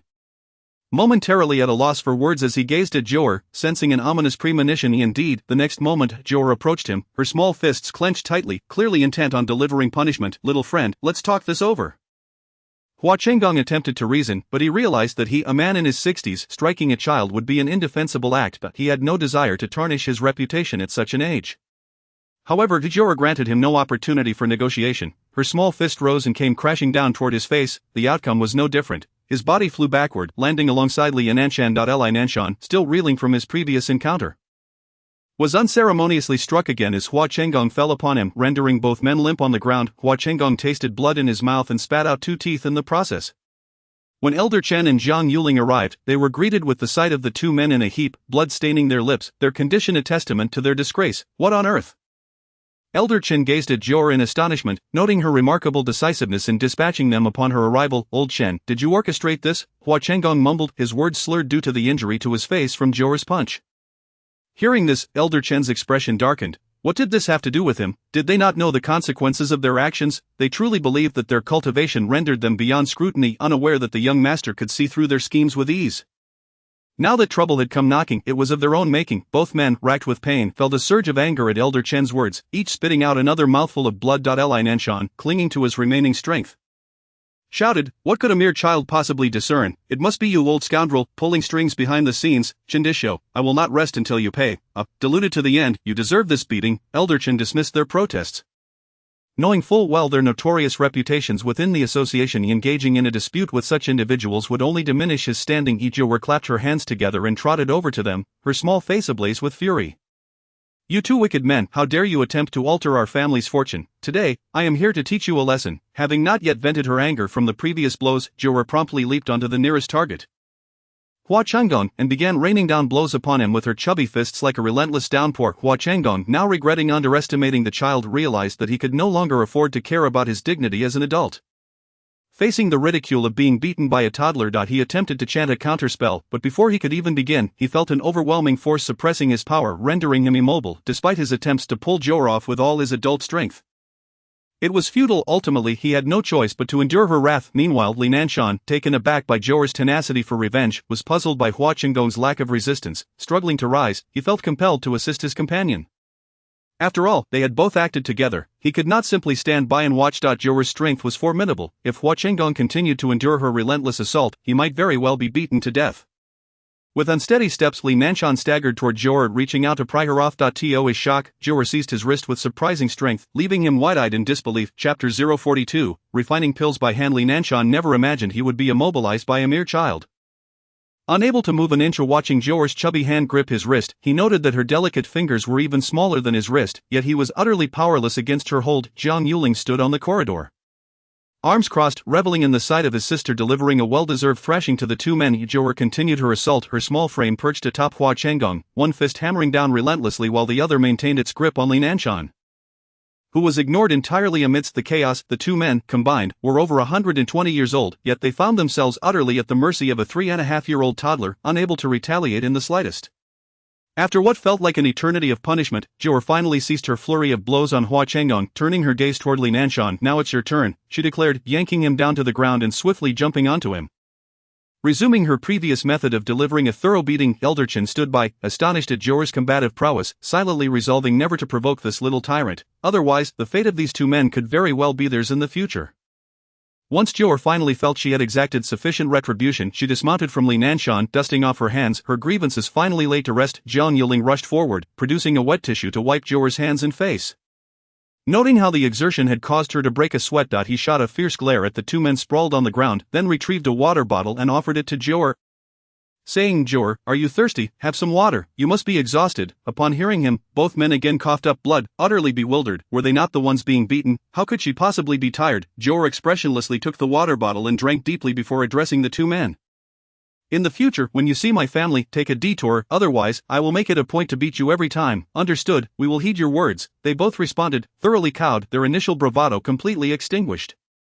In the face of undeniable strength, they were rendered utterly insignificant. Seeing that they had capitulated, Jiu'er chose not to hold it against them any longer. She turned to Elder Chen and said, "Uncle, I'm all set now."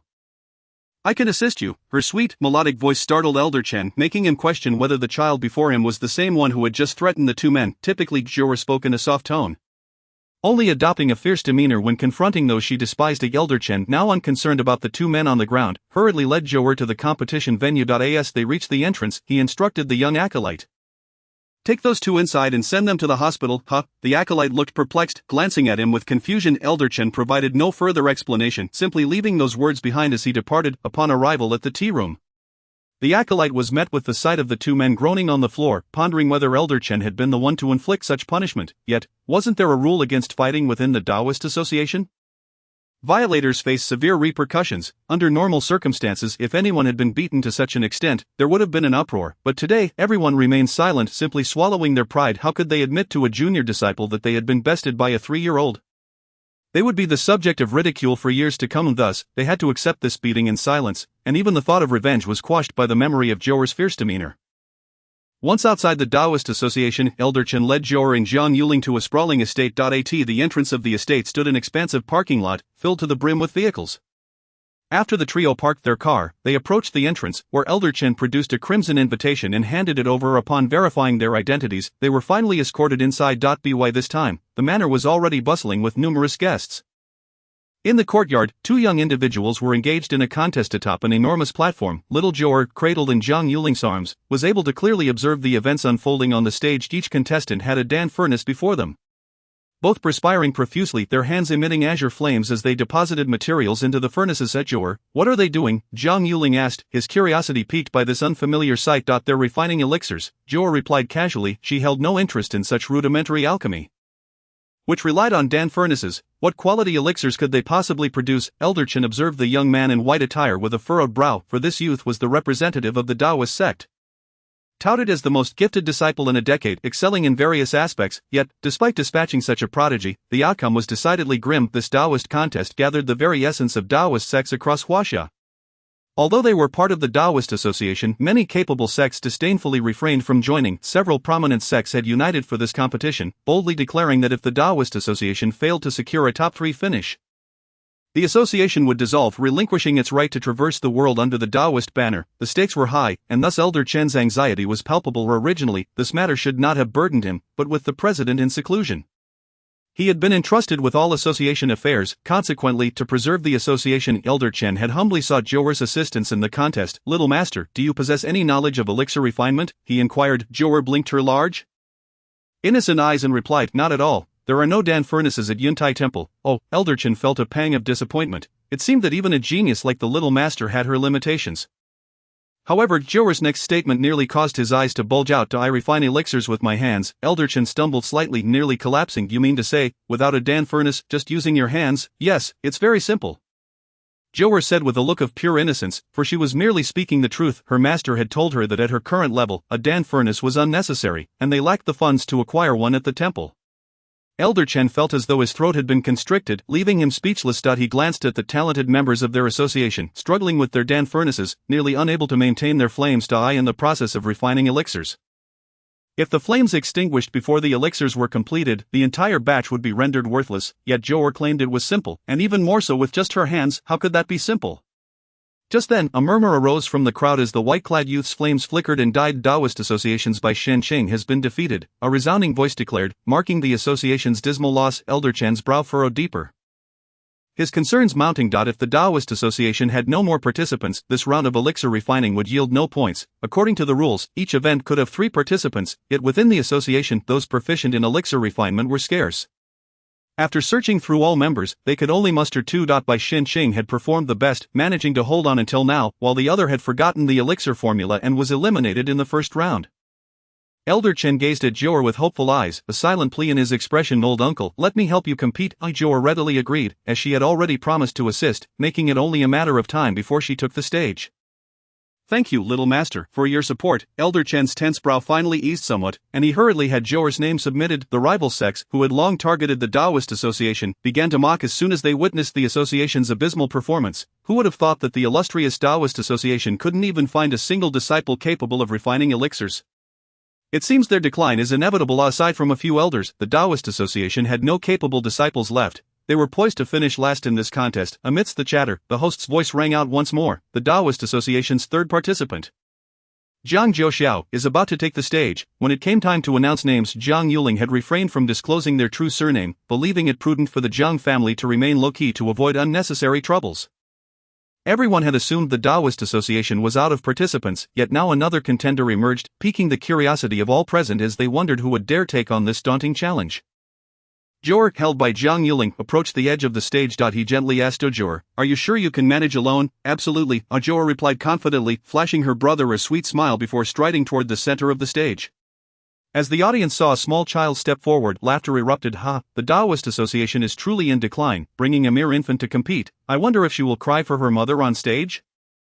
Perhaps she's still in diapers." Jiu'er stood resolutely in the center, clearly hearing their taunts, yet remained unfazed. Her master had taught her to disregard the opinions of others and simply be herself. The host, equally astonished by the sight of the tiny contestant, barely managed to speak. "Little one, are you representing the Taoist Association in this competition?" Chapter 043, I Can't Read. In the bustling competition arena, the elite representatives of various Taoist sects had gathered. All eyes were fixed on the petite figure standing in the center of the contest platform. Faced with such a large audience, little Jiu'er displayed no signs of trepidation. Her delicate, fair face beamed with a sweet smile. In response to the host's inquiry, she gently nodded and replied, "Yes. Can we start now?" The host's expression momentarily froze before quickly returning to normal as he continued to manage the event. "I now announce that this is Jiang Jiu'er, the third contestant for the Taoist Association's elixir refining project. Please prepare." Jiang Jiu'er. Listening to the host's instructions, Jiu'er stepped forward to select the elixir she would refine. Penning down the formula, gathering the necessary materials, and ultimately blending them for the refinement process. As she surveyed the array of elixirs on display, she casually pointed to one, saying, "I'll take this one." The elixirs were all pre-prepared, and contestants needed to determine which elixir they wished to refine, subsequently identifying the materials required and writing them down as the formula. Noticing that Jiu'er had made her selection, the host presented the chosen elixir before her for closer inspection. "No need," Jiu'er smiled slightly. For such a basic elixir, one glance was sufficient for her to discern its components. However, the next step posed a challenge, as the rules mandated that participants write down the formula themselves. But she could not read. The host, seeing Jiu'er's reluctance to examine the elixir further, inquired, "Shall we proceed to the next step, Jiang Jiu'er? Can I have someone help me write it? I can't read." Jiu'er stated with charming confidence, her 3.5-year-old self finding no shame in her inability to read. The audience erupted in laughter at the sight of a child who could not even recognize letters attempting to participate in a Taoist contest. It was a ludicrous spectacle. The host felt a wave of embarrassment wash over him. This was indeed a dilemma. If the child could not write the formula, how could the competition proceed? "Little one, the competition must be completed solo. Assistance from others is not permitted." Jiu'er scratched her bald head, her large eyes sparkling with curiosity as she asked, "But there is no rule saying that someone who can't read isn't allowed to compete?" "Right." The host pondered the competition rules and realized there was no such stipulation. He found himself at a loss for how to proceed. Perhaps he could allow someone to help her write. As long as she could articulate the formula. An elderly judge seated at the panel spoke up. The elixir Jiu'er had chosen was one he had provided from the beginning of the contest until now. Jiu'er was the first to select this particular elixir. He knew the formula intimately, believing that no one else could write it. With the judge's endorsement, the host promptly arranged for a staff member to write down the formula for Jiu'er in front of the audience. Jiu'er beamed up at the elder, sweetly saying, "Thank you, Grandpa." Hearing her soft voice, the elder smiled warmly. This child was quite charming. "Lotus seeds, astragalus salvia miltiariza othiopagon." Jiu'er began to recite the formula. After she finished, the person recording asked, "Is there anything else?" Jiu'er remained silent, and the elder judge shook his head with a hint of regret. The child had performed remarkably, correctly identifying 95% of the formula after merely a glance, leaving him thoroughly impressed. "Only this final medicinal ingredient remains, and I fear, dear blood." The old man lamented that Jiu'er was about to be eliminated at this stage, but to his astonishment, the child unexpectedly revealed the last medicinal catalyst. He abruptly stood up, incredulously gazing at the little chubby figure. The crowd, witnessing the old man's reaction, understood that the child had indeed spoken correctly. The competitors exchanged glances, for the very reason they had not chosen this elixir was their complete inability to discern its catalyst. It was shocking that a mere child had managed to identify it. A slap in the face for them all. The old man, suppressing his excitement, inquired, "Jiang Jiu'er, why do you assert that the catalyst is dear blood? The ingredients of this elixir are all meant to clear heat and remove stagnation, yet dear blood is indeed a heating substance, which seems incompatible with the previous ingredients." Jiu'er blinked her round, glistening eyes at the old man, pouting her small lips as she softly replied, "Precisely because the preceding ingredients are all cooling, it is necessary to use a heating substance at the end to balance the cooling properties of the other ingredients." Upon hearing her words, the old man stroked his beard and burst into hearty laughter, nodding in satisfaction. This child was truly talented. It was no wonder she dared to take the stage at such a young age. She clearly possessed some skill. Well said, the old man praised sincerely, one aware that his commendation caused the expressions of those on and off the stage to shift dramatically. It must be noted that this elder was the esteemed leader of the Jiang sect. A figure of paramount importance within Taoism, regardless of one's status. In his presence, everyone must bow their heads and respectfully address him as Dao Zhang. All the Taoist disciples participating in the competition aspired to receive a word of praise from Dao Zhang. Receiving guidance from him would undoubtedly smooth their path in the cultivation of Tao, yet, unexpectedly, it was this little child who garnered such accolades, leaving the elite disciples of various sects feeling slighted. In an instant speculation arose among the crowd. Could the child be a relative of Dao Zhang? Surely the Dao Zhang must have leaked the questions beforehand, otherwise how could such a young child possess such insight? Unperturbed by the murmurs of others, Jiu'er focused on the task at hand. Having correctly identified the formula, it was now time to select the medicinal ingredients. For her, this was a trivial matter. The back mountain of Yuntai Temple was replete with countless medicinal herbs, many of which her master had personally cultivated, including many rare varieties that had yet to appear in the world. Since she began to walk, she had followed her master around the herb fields, snacking on herbs whenever she felt hungry. Before long, Jiu'er had selected her ingredients, and the next step was to fuse them together and commence the refining process. The host led her to a row of alchemical furnaces and said, "Jiang Xiaojiu, you may freely choose a furnace. I don't need one." Jiu'er's childlike voice left everyone astonished. What did she just say? She didn't need a furnace. How could one refine elixirs without a furnace? Was she merely here to play? It was evident that this child must be related to Dao Zhang. She had memorized the formula beforehand. But when it came to the test of skill, she would surely falter. The Taoist association was indeed cunning. How could they resort to such tricks? Hearing the discussions from the audience, the old man Chen felt his temper rising. What nonsense were they spouting? Who was Dao Zhang that they dared tarnish his reputation? And as for Jiu'er, she was a master of Taoism. For her, a furnace was utterly unnecessary. The host, having been stunned multiple times by Jiu'er, quickly regained his composure and asked again, "Jiang Xiaojiu, are you certain you do not need a furnace? Yes, is that not permissible?" Before the host could respond, Dao Zhang interjected, "Of course you may forego a furnace, as long as you can refine the elixir." "All right, may I begin?" Jiu'er replied cheerfully. "You may." The host, now curious, wondered how one could refine an elixir without a furnace. Jiu'er approached the selected ingredients. Her chubby little hands spread wide, her fair face adorned with a serious expression. Her master had always said that during the refining process, it was imperative to maintain a tranquil heart, free from agitation. All eyes were now fixed on Jiu'er, curious as to how this child would proceed with the refinement. Taking a deep breath, she exerted effort with her small hands, and soon, all the ingredients on the table began to levitate. Jiu'er started drawing circles with her hands, and the ingredients spun in accordance with her movements, accelerating until they merged seamlessly. In the next moment, violet flames erupted from her hands, growing larger until they enveloped the combined ingredients completely, only then ceasing their expansion. Witnessing this spectacle, everyone gasped in astonishment. That violet flame, indeed, it was the fabled violet flame. Not only the audience but even the judges in the panel rose to their feet, mesmerized by the sight of the flames in Jiu'er's hands, as if they were witnessing some rare treasury. Jiang Yuling, not being a member of the Taoist sect, was oblivious to the excitement of those around her and quickly tugged at the shocked old man Chen, asking, "Old man, is this flame truly precious?" Old man Chen was so exhilarated he could scarcely contain himself. He had never dreamed that Jiu'er would be able to summon violet flames. It was not merely precious, it was exceedingly rare. It should be noted that alchemists within the Taoist sect typically cultivated their own innate flames, which were usually of the most basic colors, cyan, green, blue, and ascending to orange and red, all of which were commonly observed. Of the violet flame, however, was documented only in ancient texts. Throughout the thousands of years of Taoist history, only 2 individuals were said to possess it.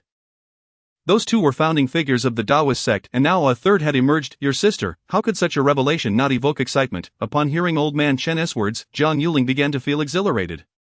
His mouth agape as he could not restrain his admiration any longer. He shouted to Jiu'er, "Jiu'er is the best. Go Jiu'er." Once he had shouted, a swell of pride surged within him. His sister was truly remarkable, effortlessly captivating the entire Taoist sect with her prowess. What a delightful feeling this was. Old man Chen wished to join Jiang Yuling in his cheers, but constrained by his status, he had to suppress his impulse.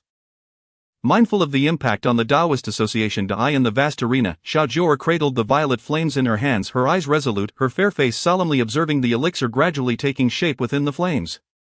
Rise, with her sweet childlike voice. A brown elixir slowly emerged from the violet flames, ultimately settling gently in her palm. Upon seeing the completed elixir, Jiu'er pouted, displaying no trace of joy. The quality of these ingredients was subpar.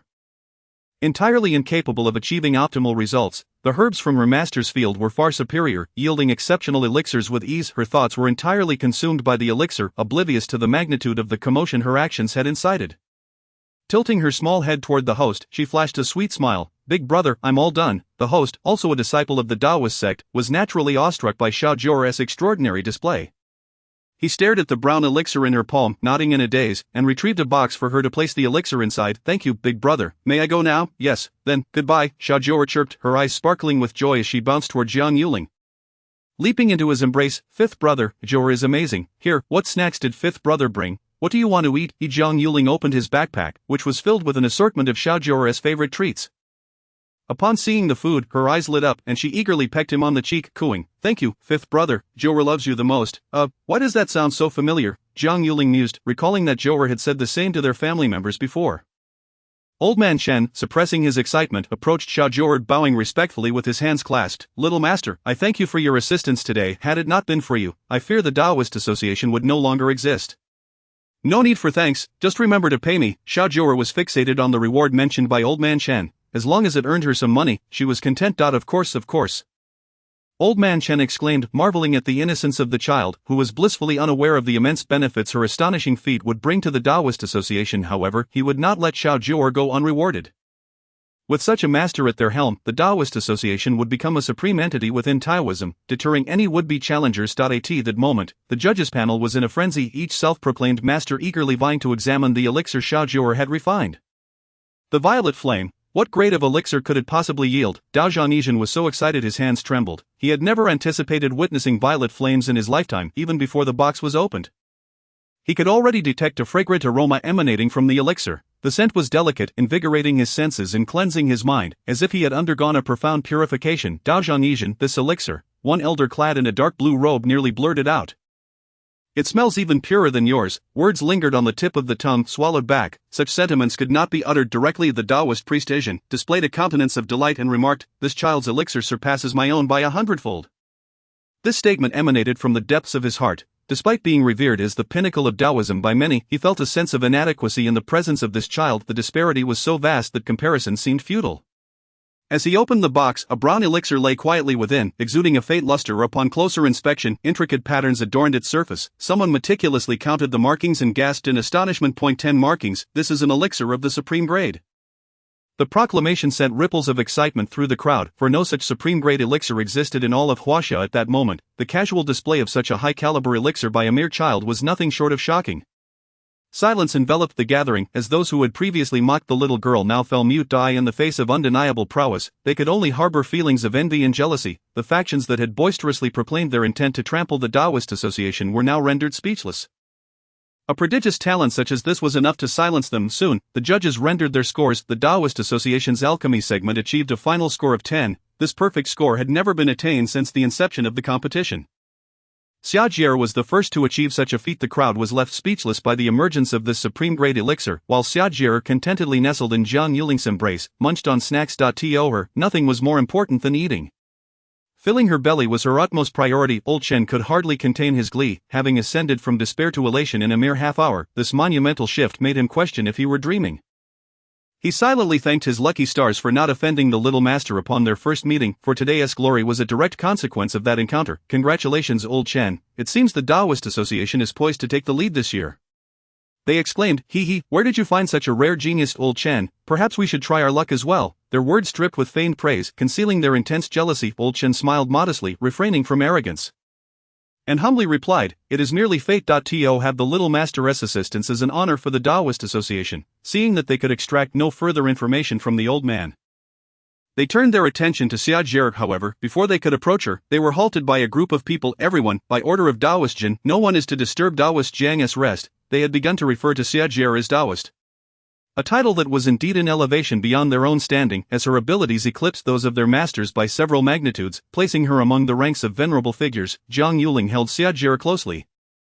Having anticipated the approach of those individuals, ready to take flight if necessary, fortunately, the responsible parties proved reliable, ensuring that no disruptive elements intruded upon Jiu'er's tranquility. On stage, the host declared the conclusion of the alchemy segment, confirming that the Taoist Association, thanks to Jiu'er's perfect score, had secured first place. The next competition was for talisman drawing, and the host announced its commencement, prompting participants to ascend the stage. Old Chen, after much effort, finally reached Jiu'er and cautiously inquired Little Master regarding the talisman drawing competition. Jiu'er, having promised to assist her elder, replied, "Of course, I will help, but it will require a fee." Her primary concern was money, as she aspired to become wealthy and was determined to earn as much as possible to realize her dreams. "Thank you, Little Master, you need not worry about the price, it will certainly satisfy you," he assured her. The Taoist Association, having collaborated with special groups over the years, had built a reputable standing, engaging in various lucrative ventures. Though they could not rival the Jiang family's wealth, they comfortably ranked among the top 3 in Jiang City.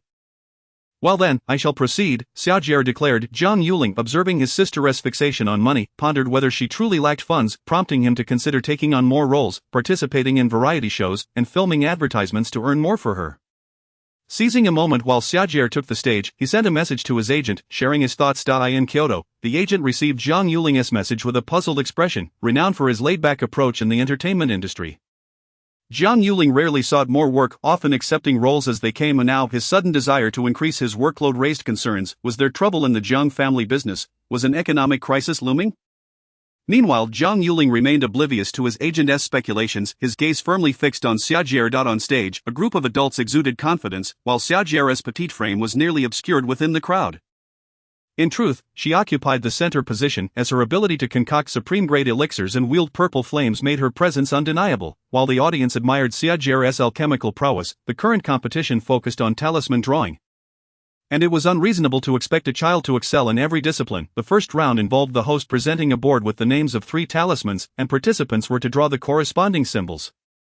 These talismans featured offensive capabilities, with judges scoring based on their potency. The bottom 10 would be eliminated, continuing until a victor emerged. Upon observing the hostess board, Jiu'er furrowed her brow, unable to recognize the characters. As others prepared to draw their talismans, she trotted over to the host and, with a sweet smile, asked, "Big brother, what do these words say?" The host, realizing the child's illiteracy, felt his heart soften at her endearing demeanor.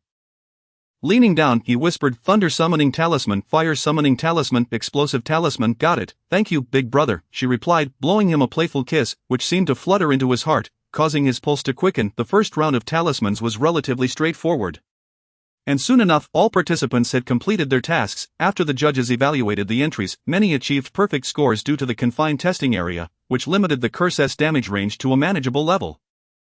The second round presented increased challenges, and the host discreetly informed Jiu'er of the talisman type she needed to draw. For reasons unknown, the sight of Jiu'er's cherubic figure sent the host's heart racing and his cheeks flushing.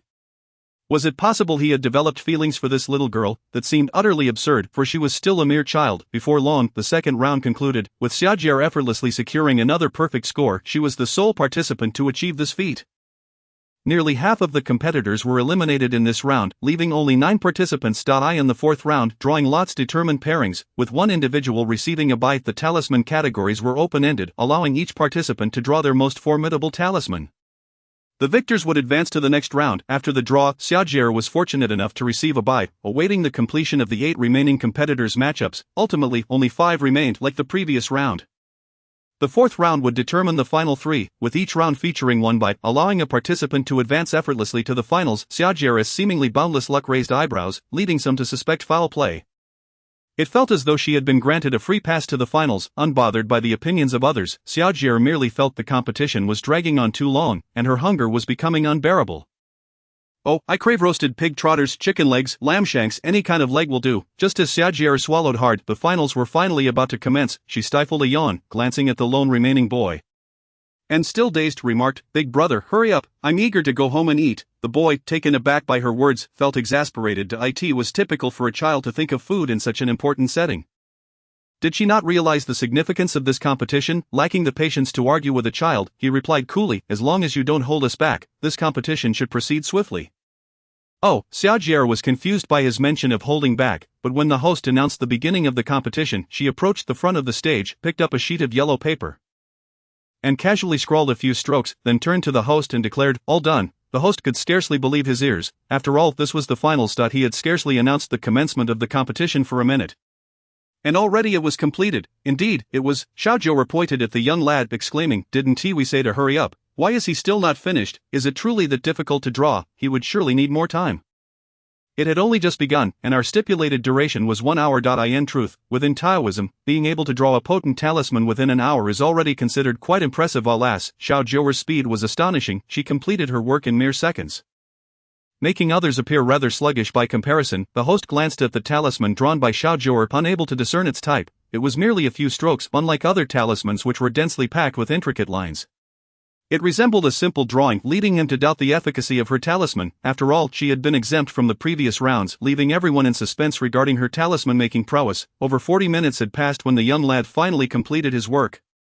Jiu'er, on the verge of dozing off, was roused by the host's call. Hastily shaking off her sleepiness, rubbing her sleepy eyes, she stood at the edge of the competition area and sweetly urged, "You go ahead." The young lad, observing Jiu'er's drowsy demeanor, felt a sense of being underestimated. Despite her being merely a child, the feeling of being disregarded irked him. In response, he decided not to hold back. With that, he began to activate the talisman paper in his hand, and suddenly a dark cloud drifted in from above. In the next moment, the sky erupted with thunder and lightning bolts striking the ground with tremendous force. Was this the 5 Thunder Talisman? This young lad, so youthful, had managed to draw the 5 Thunder Talisman, indeed a rare talent. After all, it had taken the old man nearly 4 decades to achieve such mastery. The judges, several elderly men, couldn't help but express their admiration as they witnessed the young lad's talisman. The current generation of Taoist practitioners was thriving, bringing joy to the older generation. Only with the younger generation excelling could the Taoist community continue to flourish and not be submerged by time. Once the young lad showcased the 5 Thunder Talisman, the judges quickly assigned scores, a remarkable 9.5 in the grand finals. This was an exceedingly high score. Surpassing it would be akin to reaching for the heavens. Standing off to the side, Elder Chen watched Jiu'er, concerned as she appeared on the brink of slumber. He was not worried about her losing. After all, how could someone who could draw the long-lost suppressing evil talisman possibly be outdone by a mere 5 Thunder Talisman? His concern stemmed from the thought that Jiu'er might be tired or hungry, leaving him unable to explain things to the Jiang family. The young lad, satisfied with his score, wore a smile on his cool, serene face as he provocatively addressed Jiu'er. "It's your turn." Jiu'er pouted and muttered softly, "So slow." Then, casting her talisman paper, she closed her eyes and chanted an incantation, her chubby little hand gently pointing into the air.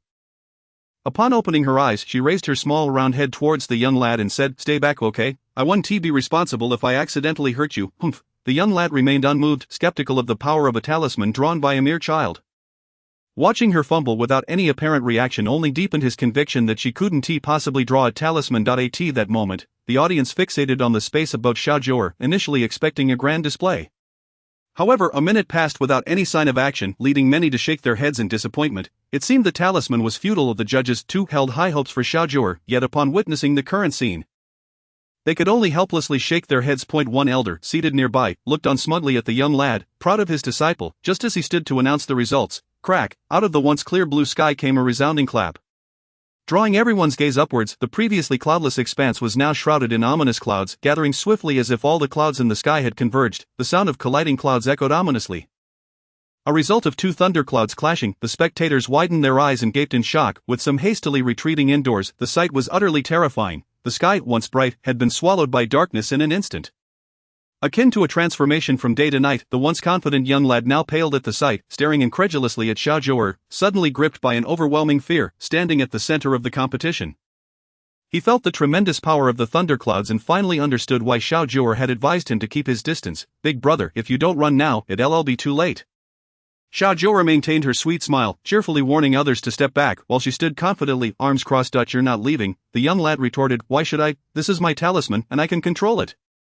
Upon hearing this, the lad was left in utter confusion. "You can control it? Then why did you tell me to run? Are you going to use this talisman to strike me?" Before he could ponder further, the sky erupted in a cacophony of thunder and lightning as the clouds finally settled directly overhead. As the massive lightning bolts prepared to descend, the young lad, disregarding all questions, bolted from the competition area. Jiu'er, her lips curving into a smile, pointed to the sky with her chubby fingers and exclaimed cheerily, "Fall." With her command came an earth-shattering bolt of lightning. Boom, countless powerful lightning strikes cascaded down, each precisely hitting the spot where Jiu'er pointed. After a flurry of strikes, she retrieved an iron sword from her small pouch and hurled it into the storm. The audience watched in awe as the bolts struck the rusted iron sword, each impact causing it to shine brighter. After enduring numerous strikes, the sword emerged polished and gleaming, radiating brilliance. This was a testament to the legend that Heavenly Thunder could forge a sword anew. Cleansing it of its impurities, the judges, now fully standing, were witnessing for the first time in their long lives a talisman that could summon heavenly thunder. Such a phenomenon was beyond their experience. They had only heard of it in tales. After all, heavenly thunder was a force that could only descend from the Tao. Many creatures, upon achieving sentience, sought to cultivate immortality, but they had to endure the trials of heavenly thunder, survive. And they could ascend, fail, and they would perish, their entire cultivation rendered void. This demonstrated the sheer power of heavenly thunder, leaving them astonished that a mere child could summon it. Jiu'er, standing confidently in the competition area, beamed with joy as she saw the iron sword completed. Clapping her hands, she waved her little hand, causing the sword to fly into her grasp. Yay, Xiaofei, you're finally beautiful. Jiu'er won't dislike you anymore. The nearby judges nearly choked upon hearing her words. This child was actually speaking to an iron sword, even giving it a name. Could it possibly understand human language? Jiu'er cherished her newly named Xiaofei.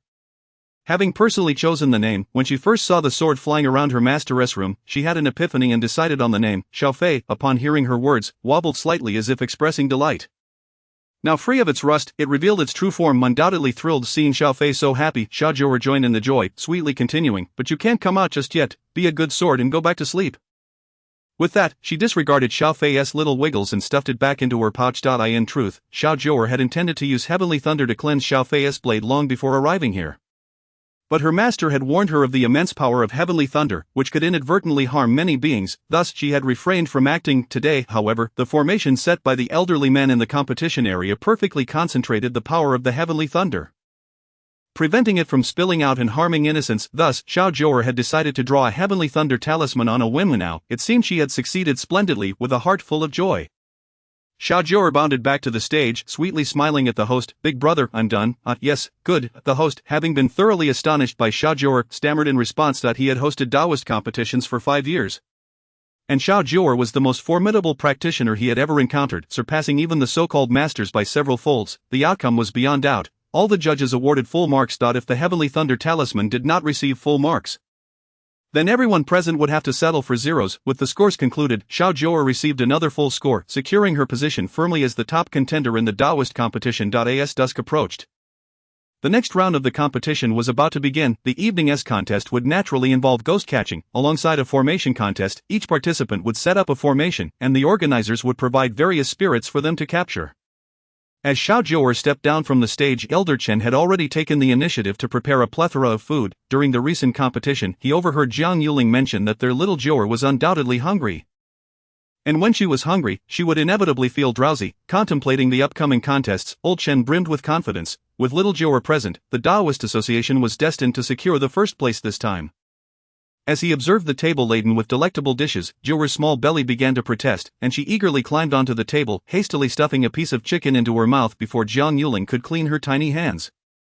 Delicious. With her mouth full, she clumsily praised the food. As long as there was something to eat, little Jiu'er's spirit revived, and her drowsiness vanished. Old Chen, resembling a devoted attendant, stood at the table's edge, occasionally bringing plates from afar to place before Jiu'er, promptly fulfilling her every whim. At that moment, Jiang received a call from Jiang Qichuan. It was already evening, and their child had yet to return home, causing Jiang Qichuan to grow anxious. "What are you doing? I entrusted you with a child, and at this hour she still hasn't come home. Is she unaware that Jiu'er has school tomorrow?" As soon as the call connected, a barrage of questions ensued, prompting Jiang to quickly pull the phone away from her ear. "Dad, it might take a little while longer. Rest assured Jiu'er is doing splendidly. She is well fed and in high spirits, without a scratch on her." "What? You still need to wait? That's unacceptable. If a child stays up late, it will affect her growth. I don't care what the circumstances are. She must be home within an hour, or you shall not enter the house." With that, Jiang Qichuan abruptly ended the call. Jiang sighed silently, looking at Old Chen with a troubled expression, and said, "Old sir, I fear my sister cannot participate in the upcoming competition. She must return home to sleep. As per my father's orders, I dare not defy him." Hearing this, Old Chen wore a bitter expression. It was indeed getting late. It was nearly 9 o'clock, and children should be in bed at this hour. However, without little Jiu'er in the forthcoming contest, they would undoubtedly lose. Although they currently had 20 points, securing a place in the top 3 remained unlikely. If they failed to make it into the top 3, the Taoist Association would face dissolution, and he would have to explain this to the president. After satisfying her hunger with a hearty meal, little Jiu'er let out a contented burp and seemed to come back to life when Jiang had the phone on speaker during her father's call. Jiu'er had heard everything. The thought of going to school the next day suddenly made her feel melancholic, yet the notion that she would soon be the queen of the kindergarten filled her with a strange sense of anticipation. She rummaged through her small bag and pulled out several talismans, softly saying to old Chen, "Uncle, these are formation talismans. As long as they are placed at the focal point and the incantation is recited, they can be activated." Formation talismans? This was the first time old Chen had heard of such a thing. Indeed, with this, even if Jiu'er is absent, you can still secure victory. Children must listen to their fathers. So Jiu'er must go home. Upon hearing this from little Jiu'er, old Chen felt somewhat reassured. He no longer harbored hopes of clinching first place. He merely wished to preserve the Taoist association. Very well. Our little master has worked hard today. I shall arrange for someone to take you home. Great. Jiang Yuling carried little Jiu'er out of the estate, where a vehicle awaited them at the entrance. Before getting into the car, little Jiu'er did not forget to remind old Chen, "Uncle, remember to pay." "Rest assured, little master. Once today's competition concludes, I will deliver your reward to you tomorrow." "Alright then, goodbye." The thought of receiving money the next day made little Jiu'er even happier. Jiang Yuling, holding her sister, couldn't help but ask, noticing her sister's fixation on money, "Jiu'er, do you really like money that much? Are you in need of it?" "Yes, I really enjoy making money. I want to be a rich lady. So I must work hard to earn it." A rich lady? Jiang Yuling felt a wave of exasperation. Did his silly sister not realize she was the only daughter of the wealthiest family? Wasn't there already enough money to make her a rich lady? So how much does Jiu'er need to earn to become a rich lady? This question successfully stumped little Jiu'er. She had no concept of money and was utterly unaware of how much would classify as wealthy. She propped her chin on her hands, shaking her head in confusion, and said dejectedly, "I don't know, fifth brother. How much money does Jiu'er need to be considered a rich lady?" Jiang Yuling longed to inform Jiu'er that she was already a rich lady. However, since little Jiu'er had expressed her desire to earn her own money, it was evident that she was a commendable child who valued independence. "How much money do you have now?" Little Jiu'er shook her head. Revealing her ignorance of her own wealth, she pulled out all her bank cards from her small bag, gazing at the pile of cards in dismay. Her brothers had told her that they contained money.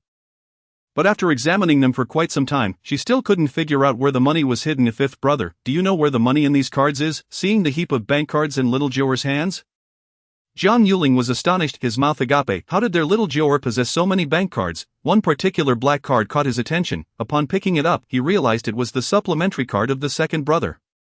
Glancing at the other cards, he saw the third and fourth brother's salary cards, as well as cards belonging to their grandparents and father, with his own card notably absent. The eldest brother was currently unavailable.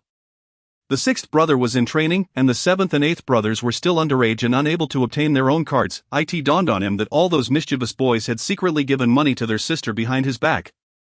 Leaving him completely in the dark, hastily, he pulled out all his cards from his wallet and placed them in little Jiu'er's hands, saying, "Jiu'er, this is a card from fifth brother, and it also contains a great deal of money.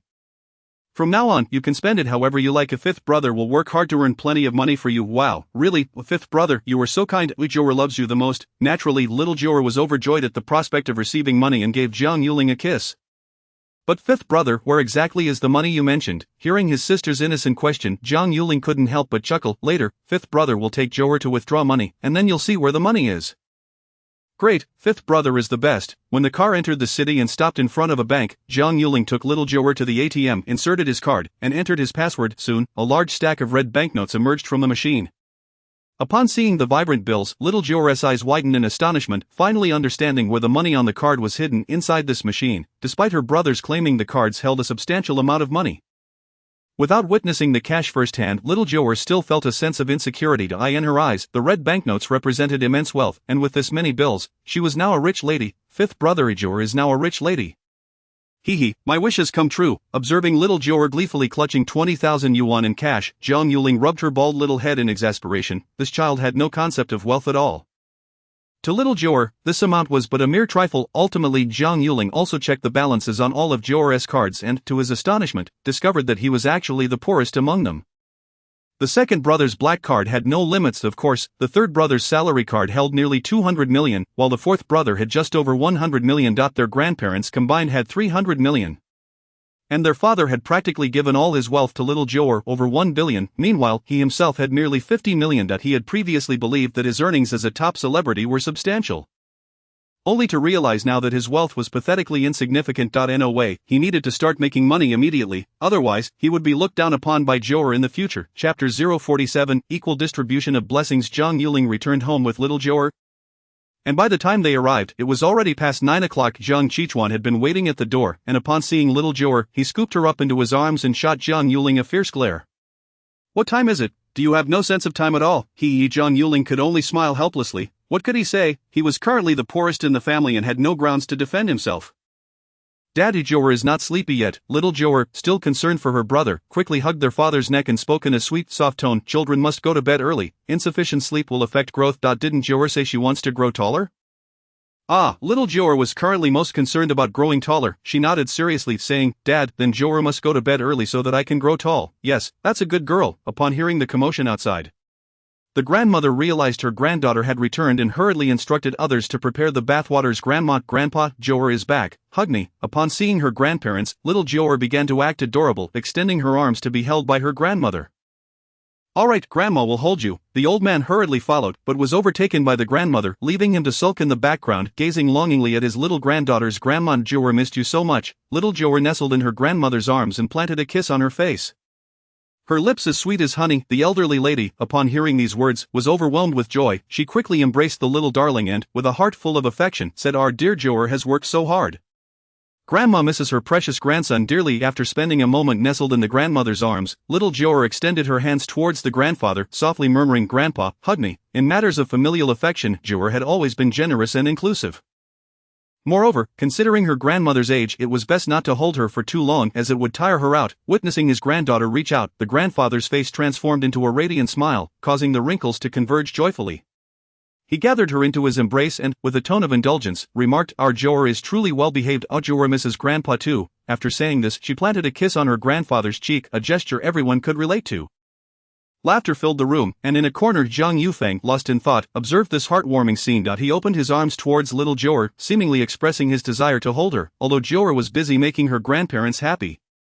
She noticed her brother in the corner and hurriedly descended from her grandfather's arms, bouncing over with her short legs. "Brother Ba, do you miss Jiu'er?" Jiang Yufeng gazed blankly at his little sister, and his outstretched arms slowly retracted. Unperturbed, Jiu'er tilted her head up, adorned with a sweet smile as she looked at her brother. She extended her arms, inviting him to embrace her. As he met her expectant gaze, Jiang Yufeng gradually stretched out his hand, tentatively brushing against Jiu'er's small hand. When Jiu'er had previously taken his hand, he felt discomfort, and this time was no different. First came the touch, followed by a careful attempt to hold Jiu'er in his arms. Once her soft, milk-scented little body nestled against him, a warm sensation enveloped him. His previously vacant eyes began to clear, and for the first time, a hint of expression graced his face, with his lips curling into the slightest of smiles. Jiu'er snuggled closer to her brother, her little mouth exhaling against his neck as she cheerfully exclaimed, "Brother Ba, you smell so nice." At her words, Jiang Yufeng instinctively sniffed his arm but detected nothing, yet, knowing that his sister cherished him brought an unprecedented sense of relaxation and security. The family, witnessing the transformation in Jiang Yufeng, felt a wave of comfort wash over them. With Jiu'er around, might there still be hope for his recovery? In days gone by, such a thought would have seemed entirely unfathomable. Jiang Yuling, noticing her brother's change, felt equally elated. Before Jiu'er's return, the family had showered little Ba with extra affection. Despite him never having spoken a word or even recognizing them, their love for him remained unwavering. Now, witnessing his improvement was a source of great relief. Nestled in Jiang Yufeng's embrace, Jiu'er relished the faint scent of soap emanating from him. She rummaged through her small bag, opening a porcelain vial only to find it empty, her little mouth pouting as her brows knitted together. The herbs required for the remedy were found only on the back mountain of Yuntai Temple. It seemed a trip there was in order, although the hope for Brother Ba's full recovery appeared dim. She was determined to do her utmost in his treatment. She firmly believed that with effort, Brother Ba could one day lead a life akin to that of a normal person. That night, Jiu'er slept soundly, for her father had told her that children needed ample sleep to grow tall. Jiu'er had no desire to remain a little short. She was determined to be tall the following morning.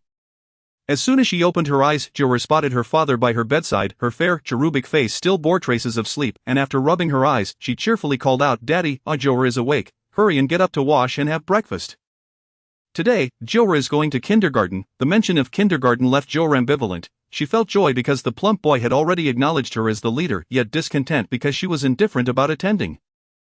The other children had teased her for being a little bald head. While washing up, Jiu'er gazed into the mirror at her bald head, touching her scalp and wondering why her hair had yet to grow. "Daddy, when will Jiu'er be able to grow hair and tie it into braids?" Jiang Qichuan, seeing his daughter's bald head, grew anxious. It had been nearly a month, and not even a stubble had appeared. Jiu'er reassured him that in a few months it would surely grow. Alright. The little one wore a worried expression, knowing that she would likely face ridicule at kindergarten once more, after washing up and changing into her uniform. Jiang Qichuan looked at his daughter with satisfaction. Jiu'er was even more adorable in her school attire, clad in a white short-sleeve shirt, a JK skirt, knee-high socks, and with a small backpack. She was the epitome of cuteness. Once her hair grew long enough for a little bun, she would undoubtedly be an irresistibly charming little girl. After breakfast, the family took 3 cars to send Jiu'er off to school. This marked her inaugural day. And the family naturally placed great importance on it. Upon arriving at the school gate, Jiu'er pulled out a stack of talisman papers from her small bag and handed them to Jiang Yuling. Fifth brother, these are the talisman papers that uncle wanted. Upon seeing the talisman papers, Jiang Yuling recalled his promise to directly to purchase them. He was pleasantly surprised that Jiu'er had remembered. Alright, I'll transfer the money directly to Jiu'er's card later. Okay. Jiu'er was already aware of the location of the funds in her bank card, and the thought of possessing so many bright red bills instantly lifted her spirits. As her father lifted her from the car, Jiu'er gazed at the castle-like school with delight. At the school gate, teacher Yuan and the other 4 teachers from the Apple class were welcoming students. According to protocol, parents could only escort their children to the entrance and could not enter. However, since it was Jiu'er's first day, she was granted special privilege. Classmate Jiang Yuran, welcome. Teacher Yuan's sweet voice reached her ears.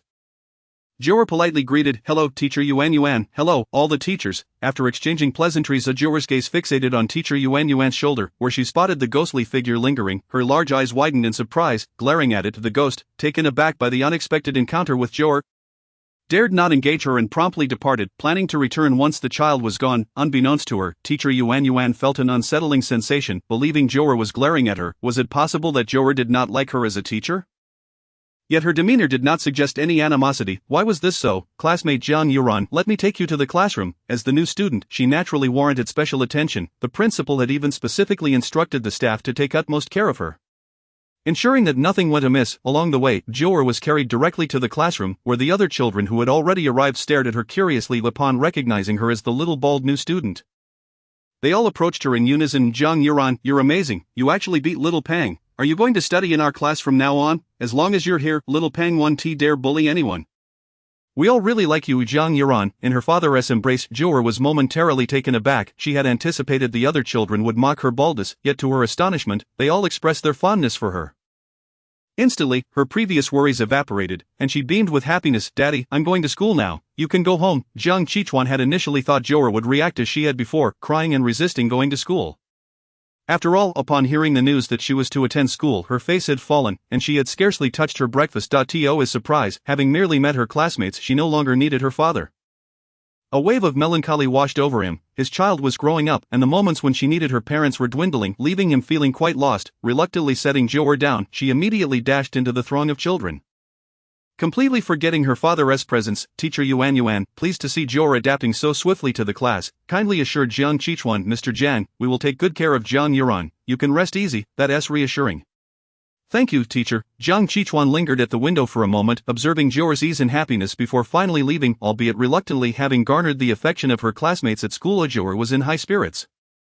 The children chatted animatedly with her until little Pang entered the classroom, at which point they fell silent. Chapter 048. The Snack Defense Battle. Little Pang, escorted by the English teacher into the classroom, had not wanted to attend school today, for he had heard that Jiu'er would be starting. The thought of having to call her big sister filled him with reluctance and embarrassment. Previously, he had been the dominant figure in school, even intimidating the older children. Upon entering the classroom, he spotted Jiu'er surrounded by her classmates, and his chubby cheeks flushed crimson. Bowing his head, he quietly made his way to his seat, not daring to utter a word. Jiu'er noticed little Pang, and with a chocolate in hand, approached his desk, adopting an air of authority. This is for you. Little Pang's eyes sparkled upon seeing the chocolate, but they quickly dimmed again. Stealing a glance at Jiu'er, he hesitated to reach out. From now on, you'll be my little brother. If anyone bullies you, just call my name, and I'll take care of them. The diminutive child, with an unexpectedly bold demeanor, raised her little head high, clutching a chocolate in her hand, which elicited laughter from the teachers. I don't need your help for revenge. No one dares to bully me, little Pang awkwardly declared. Though he accepted the chocolate despite his reluctance, although he was a boy, he had an undeniable fondness for sweet treats, completely lacking resistance to cakes and chocolates. Upon seeing him accept her chocolate, little Jiu'er felt a surge of joy. Imitating her family, she reached out and patted little Pang's head, cheerfully saying, You haven't called me big boss today. Originally delighted by the chocolate, little Pang's face turned sour upon hearing her words. The last time he had called her big boss, there had been no classmates around, so he hadn't felt embarrassed. However, with all the children present now, the prospect of calling her big boss in front of them was simply unbearable. Yet, adhering to the rules of the bet, little Pang was not one to be dishonest. Big boss, he finally mustered the courage to exclaim, his face turning as red as a tomato. Afterward, little Jiu'er beamed at his declaration, proudly returning to her peers, declaring, from now on, I am your big boss. If anyone bullies you, just tell me, and I will protect you. Indeed, to be a big boss, one must exhibit the qualities of a leader, which undoubtedly include safeguarding one's subordinates. The other children, hearing little Pang call Jiu'er big boss, naturally followed suit. After all, no one in the class dared to provoke little Pang, and since he did not dare to challenge little Jiu'er, it was clear that she held more power than he did. Thus, on the very first day of school, little Jiu'er successfully established herself as the leader of the apple class, a position she relished immensely. Throughout the morning classes, she remained quite attentive. Although she did not comprehend the lessons, her good mood was undeniable. The final class before lunch was English, during which the teacher introduced the words for apple and banana. The teacher entered with an apple and a banana in hand. Upon seeing the food, little Jiu'er suddenly felt hungry, her round, bright eyes fixating on the fruits as she could not help but swallow. Children, repeat after me, apple. The teacher instructed, and the children obediently echoed her words, but little Jiu'er was entirely oblivious to the lesson, her mind solely focused on the apple, consumed by thoughts of eating it. After the children had learned to pronounce the word for apple, the teacher picked up the banana. Little Jiu'er gazed longingly as the teacher set the apple down, sensing that they were not to be eaten, which left her feeling somewhat disappointed. She glanced at her little backpack. That morning, she had stealthily stuffed it with snacks, aided by her grandmother's generous contributions. With a rumble from her tummy, little Jiu'er could no longer resist. She opened her backpack, pulled out a packet of cookies, and tore it open, beginning to munch. The English teacher, deeply engrossed in teaching, was suddenly startled by the sound of crunching. Turning her gaze, she was taken aback to see little Jiu'er brazenly enjoying a packet of cookies. Jiang, the teacher called out her name. Startled, little Jiu'er looked up at the teacher, bewildered as to why she was being called, and innocently blinked. Teacher, were you calling me? The English teacher, though not angry, patiently replied. Jiang, snacks are not allowed at school. Furthermore, eating during class is prohibited. Upon hearing this, little Jiu'er glanced at her cookies, muttering discontentedly, but you brought food into the classroom too, why can't we children? The English teacher, unable to catch her words clearly, set down the banana and approached little Jiu'er's desk, still smiling gently. Jiang, snacks that are secretly brought to school will be confiscated. I must check your backpack and take your snacks, but I will return them to you at the end of the day. Hearing that her snacks would be confiscated, little Jiu'er immediately grew displeased, tugging at her backpack and shaking her head vigorously. No, this is mine. When it came to safeguarding her food, little Jiu'er was undoubtedly the reigning champion. No one could take her snacks without a fight. It felt more painful than taking her very life. Faced with little Jiu'er's defiance, the teacher felt a sense of helplessness, as every so often students would sneak snacks into class, and whenever caught, they would surrender without resistance. Yet little Jiu'er exhibited a fierce determination to protect her snacks. Leaving the teacher somewhat exasperated, gently tugging at little Jiu'er's backpack, she discovered that the child possessed an astonishing strength and was utterly immovable. As a teacher, she could not forcibly take it from her. Jiang, this is a school rule that must be adhered to, otherwise, you won't receive a little red flower at dismissal. Little Jiu'er was indifferent to the prospect of a little red flower. Nothing held more importance to her than her snacks. She clung tightly to her backpack, ignoring the teacher's words. With no other option, the English teacher decided to summon teacher Yuan, little Jiu'er's homeroom teacher. Believing her words would have more influence, seizing the opportunity while the English teacher went to fetch Yuan, little Jiu'er swiftly slung her backpack over her shoulders and dashed toward the classroom door. The other children watched in awe as little Jiu'er boldly exited the classroom, their admiration palpable. Little Pang, who had not left his seat all morning for fear of being mocked, was now witnessing little Jiu'er audaciously defying the teacher. His chubby little fists clenched in determination. Big boss, are you planning to run away? He asked. Little Jiu'er nodded. Yes, if I don't run now, my snacks will be gone. I know a hidden place where no one can find us. Then take me there, little Jiu'er exclaimed, and together they fled the classroom. At that moment, she felt a sense of camaraderie with little Pang. Appreciating his willingness to aid her escape, she silently vowed to always look out for him. The two little rascals darted behind the teaching building, where a tall slide stood, beneath which lay a small, usually locked shed. However, little Pang knew how to pick locks. His family owned a locksmith factory, and during holidays, he would accompany his father to the factory, where he picked up many skills. This is the place. We can hide in here where no one will find us. Once you finish your snacks, we can go back out. Okay, little Jiu'er was pleased with the spot. Little Pang was right. After she finished her snacks, the teacher wouldn't be able to confiscate them, seeing that the door of the shed was locked. Little Jiu'er boldly kicked it open. Little Pang, who was about to pull out his tools from his bag, was taken aback, unable to react in time. Little Jiu'er stepped inside, turning back to see little Pang still rooted to the spot. urging him, "Hurry up and come in, or the teacher will catch us." "Oh, I'm coming," little Pang replied, dazed, as he entered and promptly shut the door behind him. They sat side by side on the floor. The shed was dimly lit, devoid of any purpose or light. Once the door closed, it became pitch black. Little Jiu'er felt unbothered. Even in darkness she could see clearly. However, little Pang was somewhat afraid of the dark. Pressing closely against little Jiu'er, his eyes darting around, fearing any lurking terrors, "Big boss, hurry, and finish your snacks so we can leave soon," he urged, his voice trembling. Little Pang, frightened, was gripping little Jiu'er's clothing. She blinked her large eyes at him, teasing, "Are you afraid of the dark?" I'm not afraid," he protested, refusing to admit his fear. "Then why are you trembling?" little Jiu'er queried, bemused by his reluctance to acknowledge his fright. I'm not trembling," little Pang insisted, desperately trying to suppress his shivers, but the more he tried to control it, the more he trembled. Seeing this, little Jiu'er sighed, pulling out a small pouch from her backpack. Retrieving a talisman, she silently recited a few incantations, and instantly the shed illuminated. "Wow," little Pang exclaimed, gazing at the glowing talisman suspended in the air. His curiosity piqued as he reached out to touch it. "Don't touch it, it'll burn your hands." Little Jiu'er swiftly halted his advance, and with the newfound light, she eagerly emptied her backpack, spilling out her snacks. Little Pang stared in astonishment at the bounty of snacks little Jiu'er had produced. Why could her backpack hold so much food? Once she finally extracted the last packet of chips, she breathed a sigh of relief and casually handed a packet to little Pang. "Here, big boss treats you." In the dim little shed, the two children sat side by side, voraciously devouring their snacks. Little Jiu'er, fearing that she might not finish before the teacher could confiscate them, ate at an alarming pace. Though little Pang was also quite the eater, he seemed slow in comparison to her. In little Jiu'er's presence, he felt overshadowed, engulfed by a sense of inadequacy, after they had finally polished off the pile of snacks. Little Jiu'er felt overwhelmingly drowsy. Children, after having their fill, naturally feel drowsy. This is perfectly normal. Xiao Pang gazed at the litter strewn across the ground and couldn't help but admire Xiao Jiu'er's remarkable appetite. She could eat even more than he could. "Big brother, we've finished all the snacks. Shall we head back?" Xiao Pang, who had never skipped a class before, felt a twinge of fear. If they were absent, the teacher would undoubtedly search for them everywhere and might even call his parents.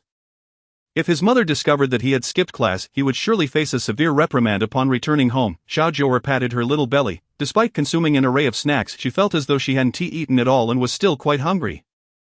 With the snacks now gone, she certainly didn't wish to linger there any longer. "Alright, let us go out for lunch." "Can you still eat lunch?" Xiao Pang was astonished, after consuming so many snacks.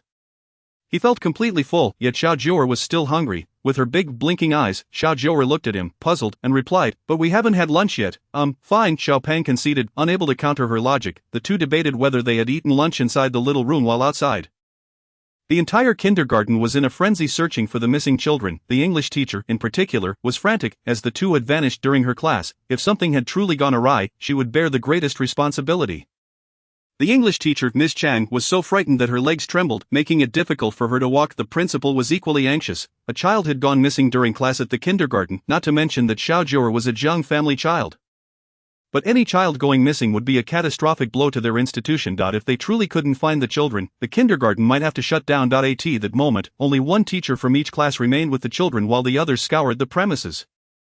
The principal and Miss Jiang were in the monitoring room, reviewing the surveillance footage, as the children could not have simply vanished into thin air. At noon, Jiang Yucheng had just concluded a meeting this morning. When sending Xiao Jiu'er off, he had proactively connected to the kindergarten's surveillance feed so that he could keep an eye on her whenever he had a moment to spare. His secretary had arranged lunch for him. And as he picked up his chopsticks, he casually opened the monitor to check on Xiao Jiu'er's dining experience, hoping to see if she was satisfied. However, he was met with an unsettling absence. There was no sign of Xiao Jiu'er. He assumed she had gone off to play, but after waiting and waiting, even as the other children finished their lunches, she still did not appear. It was highly unusual for her to miss such an important meal. Rising to his feet, he immediately called the driver. He was heading to the kindergarten. Meanwhile, Xiao Jiu'er and Xiao Pang had finally emerged from their hideout, resembling little detectives as they cautiously surveyed their surroundings before scampering towards the classroom.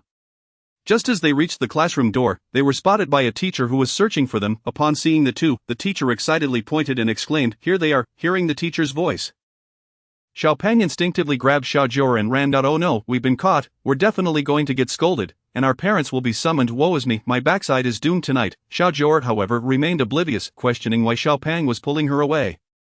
Once they managed to escape to a secluded area, Xiao Pang finally released her hand, resting his hands on his knees as he gasped for breath. "Why did we run?" Xiao Jiu'er asked, perplexed. "Did you not see the teacher coming to catch us?" Xiao Pang replied urgently. Xiao Jiu'er touched her little bald head, confused as to why the teacher would want to catch them. Did she intend to confiscate her snacks? But she had already eaten them all. So why run, over here? Soon a group of teachers caught up with them, and one couldn't help but shout. Seeing this, Xiao Pang felt the urge to flee once more, but Xiao Jiu'er stood her ground. We must hurry, or we'll be caught, Xiao Pang urged anxiously, but if we run now, we will still have to come to school tomorrow, and the teachers will catch us then too, Xiao Jiu'er reasoned. Not one to shy away from responsibility, she had never run away before. Listening to Xiao Jiu'er, Xiao Pang fell into deep contemplation. After a brief moment of thought, he decided not to run, believing that she was right. They were still young and could not avoid attending kindergarten. Eventually, they would be found out. As the teachers hurriedly approached, relief washed over them when they saw the two children standing unharmed before them. Thank goodness the children are safe, Miss Chang, who had already shed tears several times, rushed over to embrace them. Overcome with emotion, Xiao Jiu'er exchanged a glance with Xiao Pang, bewildered as to why Miss Chang was hugging them and crying. Shouldn't they be the ones upset? Just then, a cool voice interrupted Jiu'er. What happened? Jiang Yuqing arrived in haste, having heard from the security guard that a child was missing. He immediately thought of Xiao Jiu'er, as he had rushed over after realizing she was not visible on the surveillance feed. Upon seeing her older brother, Xiao Jiu'er greeted him with a sweet smile and a soft, big brother. Hearing that Xiao Jiu'er's parent had arrived, Miss Cheng quickly composed herself, wiping her tears and releasing the two children. Finally free, Xiao Jiu'er dashed to her brother's side, arms outstretched for a hug. Once embraced, she plaintively exclaimed, "Big brother, the teacher wants to confiscate my snacks." Confiscate her snacks? Jiang Yuqing suddenly recalled that this morning grandma had packed a multitude of snacks into Xiao Jiu'er's backpack, and he suspected that she had also sneakily stashed a few in her little bag. Earlier he had asked, can children bring snacks to kindergarten? Little did he know that his question would elicit disapproving glances from the two elderly guardians, who argued that Xiao Jiu'er had a larger appetite than most children and would surely go hungry without snacks.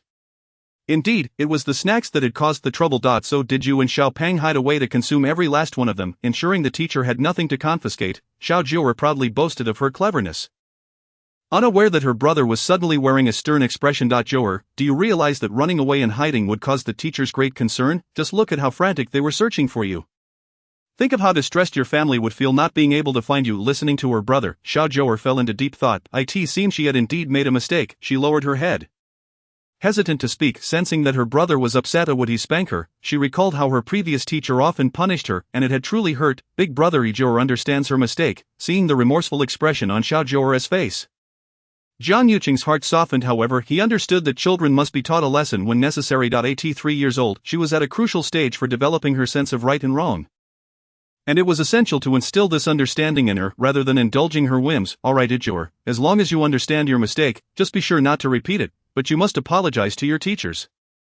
Xiao Jiu'er nodded earnestly, stepping away from her brother to face the teachers. Though her small frame appeared somewhat timid, she quickly lifted her chin, bravely confronting her error. Teacher, I'm sorry, Xiao Jiu'er was wrong. The teachers, witnessing such a considerate child, felt their earlier fatigue and worry dissipate. It was perfectly natural for a child to err, but acknowledging one's mistake and striving to improve marked a good child. Miss Chang, filled with gratitude, took Xiao Jiu'er's hand and sincerely apologized. Student Jiang, I also owe you an apology. I should have communicated more clearly. Beside them, Xiao Pang clenched his little fists, realizing that now that Xiao Jiu'er had admitted her fault, he too should likely do the same. Before he could ponder further, Xiao Jiu'er turned to him and said, Xiao Pang, you need to apologize too. Oh, with his head hanging low, Xiao Pang approached the teachers, mimicking Xiao Jiu'er's earlier actions to offer his apology. The principal, observing that both children had recognized their mistakes, refrained from saying more. With a gentle smile, he addressed them, well, as long as you've acknowledged your errors, let us move forward and not repeat them. You must be famished after hiding for so long, right? Hungry? At the mention of food, Xiao Jiu'er perked up immediately, having consumed only a few snacks all morning. She was starving. Xiao Pang looked at her in disbelief. Could she really eat more? Very well, let us put this matter to rest and hurry to lunch before you both become too hungry, the principal declared. Ms. Yuan promptly stepped forward, taking one child each by the hand, ready to lead them to lunch. Xiao Jiu'er turned to her brother, beaming as she waved, Big brother, I'm going to eat now. Watching the carefree Xiao Jiu'er, Jiang Yuqing could only sigh in resignation. Teachers, please prepare a little extra food for our Xiao Jiu'er. She has quite the appetite and won't be satisfied with a small portion. Rest assured, Mr. Jiang, we will ensure that Jiu'er does not go hungry at our kindergarten. Ms. Yuan responded confidently, believing that a 3-year-old could only eat so much. Xiao Pang was the most voracious eater in their kindergarten, yet he had always finished his meals satisfactorily without ever going hungry. Jiang Yuqing pursed his lips, knowing that the teachers likely underestimated just how much his child could eat. In order to prevent Jiu'er from going hungry and causing further trouble, he had no choice but to continue. Teacher, could you please prepare a meal sufficient for 5 people for her? If that proves insufficient, you may add more as needed. A quantity for 5 people? Teacher Yuan gazed at him in astonishment, unsure if she had heard him correctly. Chapter 050, the short child at the front in the kindergarten cafeteria. The day's menu consisted of cucumber with meat slices, pan-fried steak, steamed cod, and some greens. Each bowl of little Jiu'er was filled with cucumber and greens, which she had left untouched, having consumed only the meat. Teachers Yuan and Cheng exchanged worried glances as they observed the 5 large bowls piled before them. While Jiu'er was fervently devouring her meal, Teacher Yuan, could this lead to indigestion? One teacher pondered. Surely not, she reassured herself, recalling that her brother had said to prepare enough for 5, and if it was insufficient, they would simply add more. This child must be accustomed to such portions at home. Hence, despite her words, Teacher Yuan was deeply concerned. In her 25 years of life, she had never witnessed a 3.5-year-old capable of consuming so much. Equally astonished was the chubby boy, who before Jiu'er arrived, held the title of the hungriest child in the kindergarten, often devouring 2 bowls at a time. However, after indulging in numerous snacks alongside Jiu'er today, he could manage only 1 bowl. He distinctly recalled that the vast majority of snacks consumed moments ago had been devoured by Jiu'er. Having eaten so many snacks, she was now on her 6th bowl of rice and vegetables. Gazing at her round little belly, he couldn't help but wonder if she was the legendary big eater. Unaware of their thoughts, Jiu'er, focused solely on her meal, felt satisfied after finishing her 6th large bowl. Although the kindergarten food paled in comparison to home-cooked meals, it was far more delectable than what Ziafuzi prepared. She pushed her bowl away, wiped her mouth and hands with a small cloth, and smiled contentedly. Teacher Yuan, Teacher Cheng, I'm full. The 2 teachers sighed in relief at last. You are full, Jiang. Do you always eat this much? Teacher Yuan could no longer contain her curiosity. Jiu'er scratched her little bald head and replied cheerfully, Yes, you can call me Jiu'er. Oh, very well, Jiu'er. She beamed at her teachers, tilting her head to look at the chubby boy, curiously asking, Xiaopang, didn't you say you could eat a lot? Why have you only had 1 bowl? Xiaopang glanced at the towering stack of empty bowls before Jiu'er and sighed in resignation. I'm just not in the mood today. Oh, I see. Jiu'er pondered, confused as to why one would need a specific mood to eat. Shouldn't one simply eat when hungry? The morning concluded with Jiu'er finishing her 6 bowls of rice. After lunch, the teachers led them for an hour's nap, followed by water, snacks, and fruit. Teacher Yuan had presumed that since Jiu'er had just eaten, she would not be able to consume much else, so she had prepared a smaller portion for her. However, upon seeing the solitary cookie and 2 cherry tomatoes on her plate, Jiu'er's expression turned sour. Teacher Yuan had Jiu'er, what's wrong? Jiu'er pointed at the plates of other children and then back at her own, pouting in displeasure. Teacher Yuan smiled gently and patiently explained to Jiu'er, it's only been an hour since you finished your lunch. While the other children have been waiting for 2. The teacher was concerned that you might not have digested your food properly, so I gave you a smaller portion. If you're still hungry later, please let me know, and I will get you more. Teacher Yuan, I can eat a lot. I won't have indigestion, Jiu'er insisted, unwilling to back down regarding her portion. Very well, the teacher will give you another cookie. Teacher Yuan, ever patient, understood that children often like to compare. She couldn't let Jiu'er feel singled out. After her determined efforts, Jiu'er successfully secured an extra cookie. Although still not entirely satisfied, she ceased her pleas and obediently sat down to enjoy her snack. Seeing Jiu'er's apparent dissatisfaction, Xiaopang quickly approached her with his own snack. Here you go. Wow. Jiu'er's big, round eyes sparkled with delight as she looked at Xiaopang and asked happily, You're giving this to me? What about you? I'm not hungry, you eat it. Xiaopang offered his plate entirely to Jiu'er, then hurried back to his seat with an empty plate. Having a little brother is wonderful, Jiu'er sincerely exclaimed. Appreciating that Xiaopang not only helped her sneak snacks but also shared his own treats, her fondness for him grew immensely. After they finished their snacks, Jiu'er pulled out a piece of talisman paper from her little pouch and handed it to Xiaopang. This is for your father, remember to keep it close to him. Xiaopang looked at the talisman and then back at Jiu'er, scratching his head in confusion. Big sister, what is this? Your father will face a great calamity tomorrow. But with this talisman, he will be safe. Hearing Jiu'er's words left Xiaopang baffled, unable to comprehend. Nevertheless, since it was given by Jiu'er, he accepted it graciously. Thank you, big sister. Now Xiaopang's calling her big sister came so easily.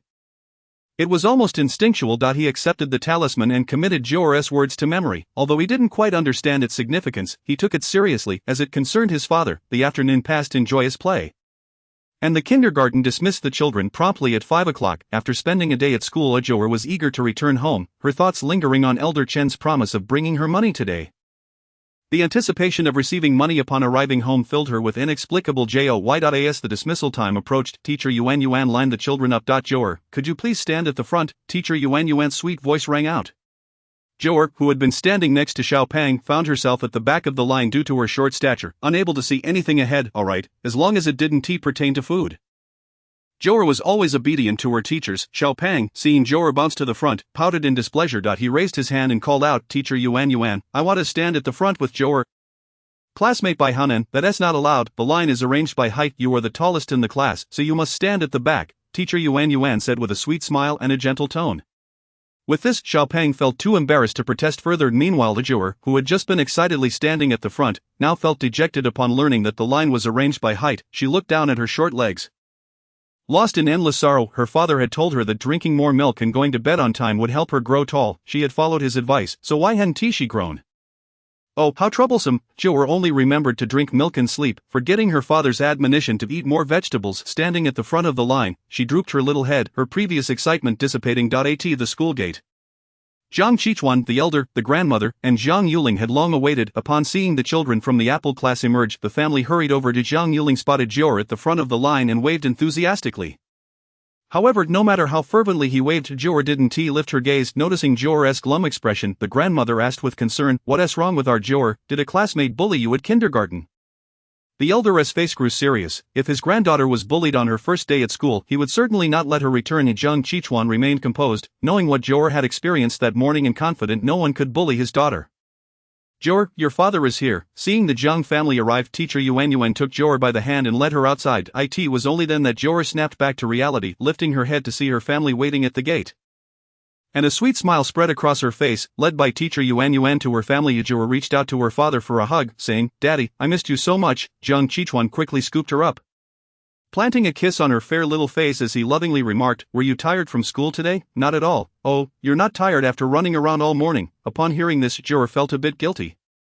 Realizing her second brother might have mentioned something, she lowered her head and forced a smile. "Daddy, I'm not tired at all, hee. I'll settle the score with you at home." In an instant, Jiu'er's spirits plummeted.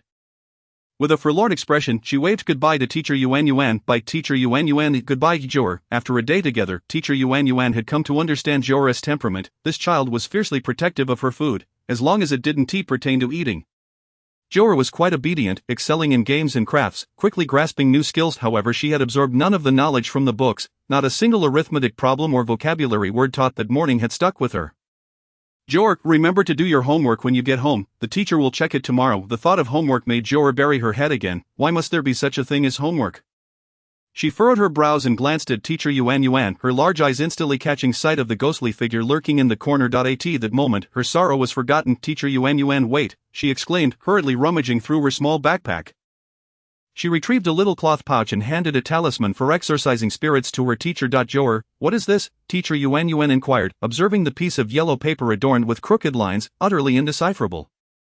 Teacher Yuan, this is a talisman to ward off ghosts. If you wear this, the ghost can no longer haunt you. A talisman to ward off ghosts? Teacher Yuan's eyes widened in disbelief, her complexion paling as she looked at little Jiu'er.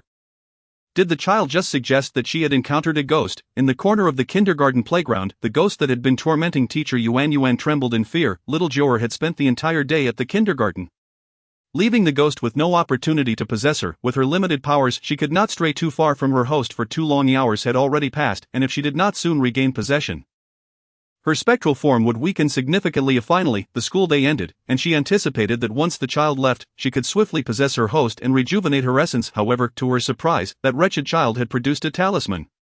Even from a distance, she could sense its formidable energy, causing her to shake uncontrollably. At the school's entrance, teacher Yuan stared at little Jiu'er in disbelief, her face ashen, clearly shaken. Jiang Qichuan appeared awkward, aware that anyone unfamiliar with Jiu'er's abilities would likely think she was merely being mischievous. Yet, in front of so many witnesses, he felt it inappropriate to explain. Teacher Yuan Jiu'er has spent several years at a Taoist temple and possesses some understanding of these matters, since this is her heartfelt offering.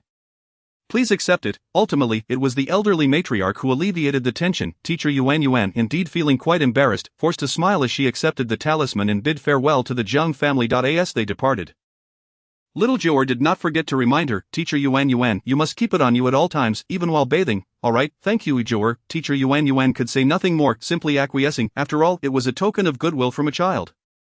And as Jiu'er's teacher, she could not disregard the sentiment. The family ushered Jiu'er into the car, and as soon as the door closed, Jiang Yuling eagerly tugged at Jiu'er, asking Jiu'er, "What kind of ghost did your teacher encounter?" "A lecherous ghost," little Jiu'er blurted out. The 4 of them in the car could not help but burst into laughter, amused by the child's innocent words. The elderly man cleared his throat, casting a stern glance at Jiang Yuling. then turned to Jiu'er with a gentle expression, asking Jiu'er, "Does that ghost hurt anyone?" Little Jiu'er shook her head nonchalantly, replying, "Nope, it just makes teacher Yuan seek out someone she likes." In truth, little Jiu'er was unsure how to articulate what the ghost could do.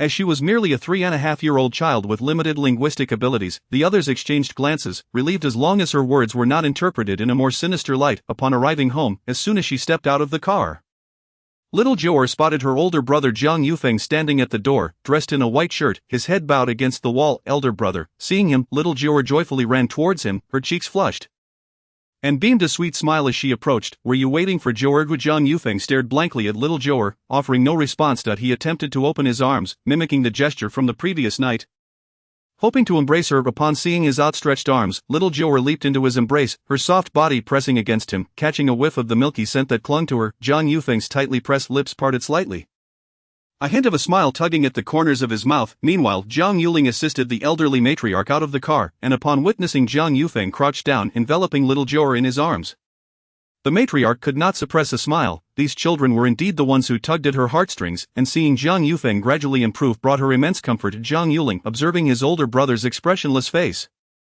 felt a pang of pity and remarked, "Grandma, little Yufeng will get better, let us hope so." The elderly matriarch had long accepted the reality of the situation and was no longer anxious. When they first learned of Jiang illness, the family was frantic, scouring hospitals around the world in search of a cure, yet to no avail. Now, with little Jiu'er's companionship, Jiang was slowly beginning to engage with others, a positive change, indeed, nestled in Jiang embrace.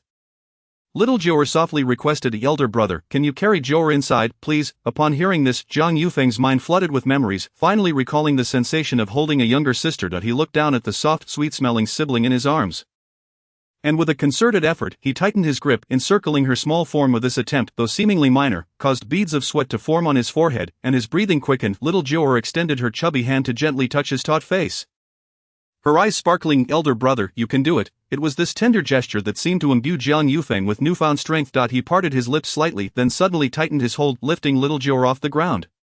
Observing this scene, the Jiang family held their breath in anticipation, afraid to disturb the emotionally charged moment. Little Jiu'er, despite feeling somewhat uncomfortable due to her brother's strong grip, wore a radiant smile. "Elder brother is amazing.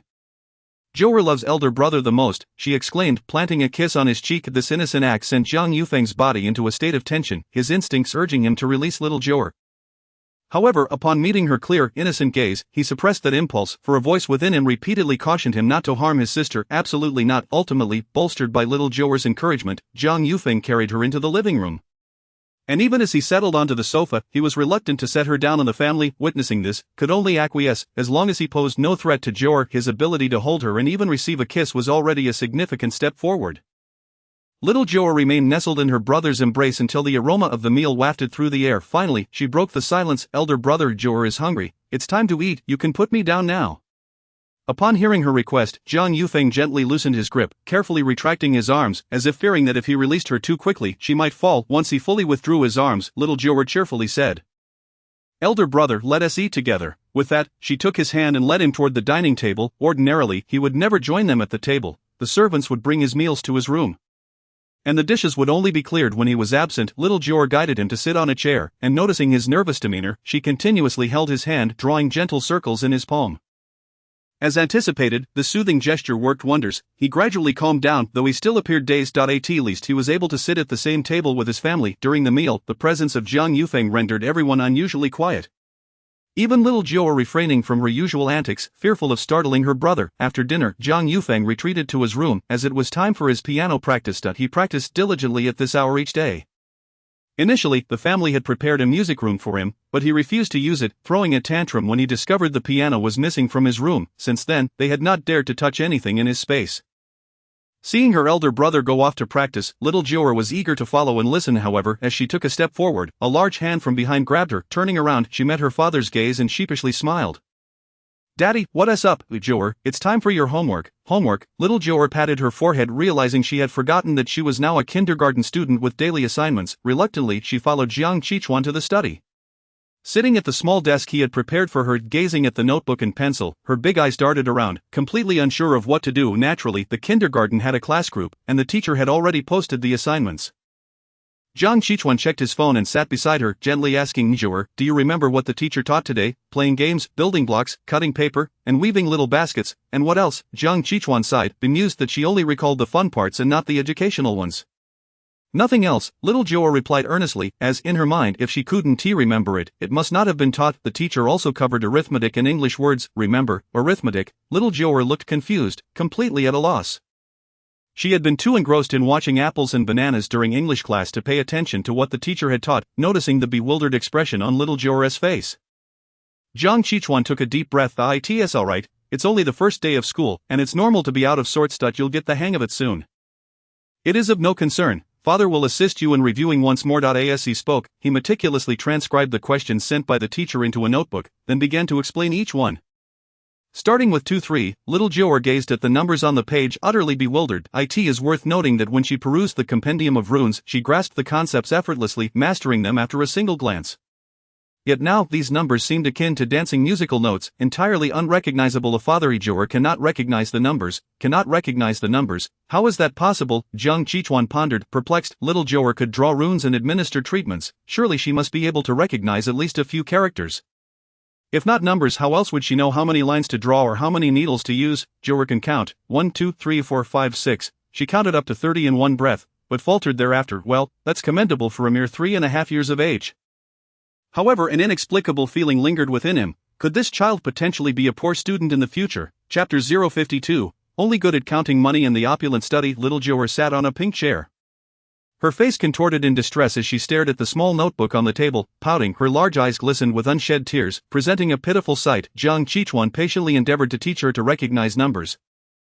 The notebook displaying digits from 0 to 10. Despite having been taught these few numbers repeatedly for over a dozen times, the child simply could not remember them. 0, 1, 2, 3. With tears welling up, little Jiu'er reluctantly read the numbers mechanically from the notebook. Though she appeared fluent when reading in sequence, any deviation from that order rendered her unable to recognize a single number. Jiu'er, what is this? Jiang Qichuan inquired patiently, pointing to the number 5.0123445. It is 5.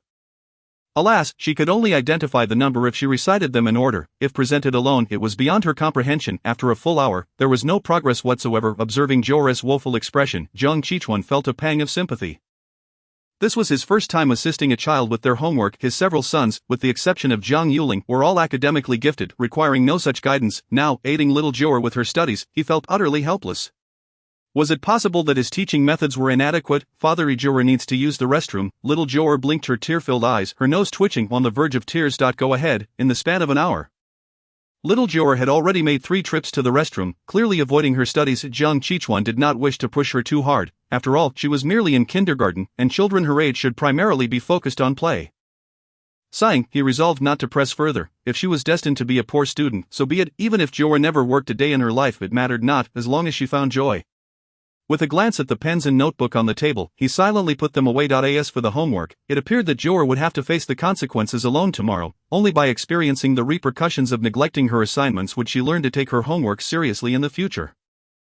Little Jiu'er lingered in the restroom for what felt like an eternity before finally emerging, reluctant to tackle her homework, feeling a headache coming on. Jiu'er, someone is looking for you. Jiang Yuling stood guard outside the restroom, eagerly calling out as soon as he saw little Jiu'er exit. "Fifth brother, I'm coming down." Hearing that someone was searching for her felt like a lifeline, and she dashed away in haste. Finally, she was free from the burden of homework. Much to her delight. In the tea room downstairs, the elder was enjoying tea with Mr. Chen. Upon hearing that little Jiu'er was currently doing her homework, Mr. Chen realized that she had begun attending school. Prior to this, he had perceived her as an enigmatic master, and the sudden revelation of her being in kindergarten jolted him awake. This little master was merely a preschooler. See, such is the disparity. I am over 60, yet I cannot even best her in a single move. The comparative nature of human capabilities is truly astonishing. Soon enough, little Jiu'er trotted in, and upon entering the tea room, she quickly called out to Jiang Yuling, "Fifth brother, close the door." As she spoke, her eyes darted outside, fearful that her father might arrive and drag her back to her studies. Jiu'er, what is the matter? Noticing her flustered demeanor, Jiang Yuling instinctively sensed that she was up to no good. Nothing much, fifth brother, he. Her laughter was too contrived, betraying her guilt. Mr. Chen, upon seeing little Jiu'er, promptly rose to greet her. Little master, in their sect, age was irrelevant. One's strength spoke volumes. Thus, Mr. Chen, regardless of his years, naturally bowed before little Jiu'er. The elder, witnessing Mr. Chen pay respects to his granddaughter, was left astonished, his mouth agape. What was going on? Before he could process this, little Jiu'er, accustomed to such exchanges, spoke up. Old uncle, did you come to bring me money? It seemed that this old gentleman was indeed a man of his word, personally delivering money as promised. Excellent, excellent. Business can continue. Had Mr. Chin been privy to little Jiu'er's thoughts, he would have been overjoyed. Without hesitation, Mr. Chin produced a check and presented it with both hands. This is the remuneration for the little master. I humbly request your acceptance. Upon seeing the check, little Jiu'er recalled how Si Jiang had previously given her a similar piece of paper. Realizing it contained money, instantly, her face broke into a radiant smile. Thank you, old uncle. The little master is too modest. It is I who should express my gratitude. If it were not for your assistance in this Taoist competition, our association would have surely faced dissolution. I, on behalf of the entire Taoist Association, extend my heartfelt thanks to you, little master. Should you ever require our assistance, do not hesitate to ask. We are at your service. Alright. After receiving the check, little Jiu'er's eyes remained fixated on the numbers. Despite an hour of her father's instruction yielding no results, upon sighting the check, she immediately recognized the figures 0.2, 10, 2 zeros, 3 zeros, 9 zeros. Just as Jiang Qichuan arrived to find little Jiu'er, he overheard her counting. Leaving him utterly speechless, was it possible that his teaching methods were flawed, resulting in his daughter's inability to learn? Yet when it came to counting money, she seemed to excel effortlessly. Jiang Yuling glanced at the check in little Jiu'er's hands and instantly discerned its value. Upon seeing the figure, he felt a wave of disappointment. He had worked hard to earn money for his sister. My sister earns in a day what I toil for in the entertainment industry for years. I fear that in the future Jiu'er will regard my earnings as trivial. The elder, pride evident in his gaze, looked upon his granddaughter. Behold, this is our Jiu'er. What parent would not feel pride for such a child? Mr. Chen chuckled, addressing little Jiu'er. Little master, are you satisfied with this remuneration? Little Jiu'er blinked her eyes and looked up to inquire, how much is this? Are there red bills? At this, everyone burst into laughter. What did it matter how many zeros there were if she still did not know how much it amounted to? It is a great many red bills, Mr. Chen replied jovially. Hearing that it was a substantial amount of red bills, little Jiu'er beamed, nodding enthusiastically. I'm satisfied, old uncle, come find me again, observing the glimmer of hope in little Jiu'er's eyes. Mr. Chen promptly nodded in agreement. Of course, it is our honor to have the assistance of the little master. Yay, wonderful, I can earn big bills again. Her family, witnessing little Jiu'er's avaricious demeanor, could not help but shake their heads. They had not skimped on providing her with money. Surely she had amassed several billion by now. Why did it seem as though she was perpetually in want? After bidding farewell to Mr. Chen, it was soon time for sleep. Little Jiu'er cautiously tucked the check into a small cloth bag, fearful of losing it. Jiu'er, you must exchange the check, give it to father, and tomorrow he will help you exchange it and deposit it into your account. Alright, okay, thank you, father. Gazing at his obedient daughter, Jiang Qichuan smiled with satisfaction, affectionately patting her bald head, when suddenly an idea struck him. Jiu'er, wait a moment before sleeping. I have thought of a way to help your hair grow faster. Really, that's wonderful. Little Jiu'er was most concerned about her hair, eager for it to grow as quickly as possible. In no time, Jiang Qichuan returned from the kitchen with 2 pieces of ginger, already sliced open, ready to be applied to her scalp. This was a method he had discovered online. Given little Jiu'er's tender age, she could not use any of those dubious hair growth products, making ginger the safest and most effective option. Although little Jiu'er was not particularly fond of the scent of ginger, the prospect of encouraging her hair growth made her relent. In the Bai family of Jiangchang, Little Fat returned home that evening, eagerly awaiting the return of his parents. He clung to little Jiu'er's warning, insisting on delivering the talisman paper to his father, otherwise, he would be in danger. However, his parents were exceptionally late that day, and by the time they arrived home, it was already past 2 in the morning. Little Fat had long since succumbed to sleep. Upon returning home, the couple first checked on their son. He was their only child, and due to their busy business schedules, they often entrusted his care to a nanny. Although Little Fat was a mischievous child at school, frequently bullying his classmates, he was, in essence, a warm-hearted little boy. He was aware that his parents were preoccupied with work and had little time to accompany him. Despite this, he never threw tantrums, managing to do everything he could on his own, displaying a remarkable level of maturity. As he gazed at his peacefully sleeping son, Bai Zhongxian felt a twinge of guilt wash over him. His chubby son's mother, Yu Lingshan, tenderly kissed her son's forehead and wiped the sweat from his brow. Noting how he often perspired while sleeping soundly at night, let us go, it's time for bed. No matter how monumental the issue, one must not forego sleep. We shall find a solution tomorrow. Bai Zhongxian whispered softly, his brow furrowing as thoughts of the events at work plagued him. Yu Lingshan sighed helplessly, adjusting the blanket around their son before the couple retreated to their own room. The following morning, upon waking, the little chubby boy hurried to his parents' room, only to find it empty. Oh no, he thought, recalling what Xiao Jiu'er had said about his father facing a calamity that day. His heart racing with fear, typically a resilient little boy, he now found tears streaming down his cheeks in distress. Auntie, please call my daddy, quickly. The nanny, perplexed but obedient, swiftly grabbed her phone to make the call. At that moment, Bai Zhongxian was driving, while Yu Lingshan had been engaged in an important conversation with a client since she got into the car, turning her phone to silent mode as she deemed the morning's matters unimportant. Consequently, the nanny's multiple calls went unheard. In a panic, the little boy cried out, "What if something happens to Dad? Will I be left without a father?" Chapter 053. I am your eldest son. Jiu'er was in exceptionally high spirits today. After applying ginger to her hair the previous night, she envisioned herself with long braids in the future and couldn't help but smile foolishly to herself. Upon arriving at kindergarten, she politely greeted several teachers. Carefully observing if teacher Yuan still bore any ghostly presence, after scrutinizing, she noticed that the aura around the teacher had diminished, leading her to believe that teacher Yuan must have placed a talisman on herself. As she searched the classroom for her friend, she realized that Chubby was absent, and her thoughts drifted back to his father's situation. Jiang, here, have this. A little girl with a bun hairstyle bounced over to Jiu'er, offering her a lollipop with a sweet smile. Seeing the treat, Jiu'er felt her mouth water and instinctively reached out for it, but suddenly recalled the teacher's words, "No eating during class."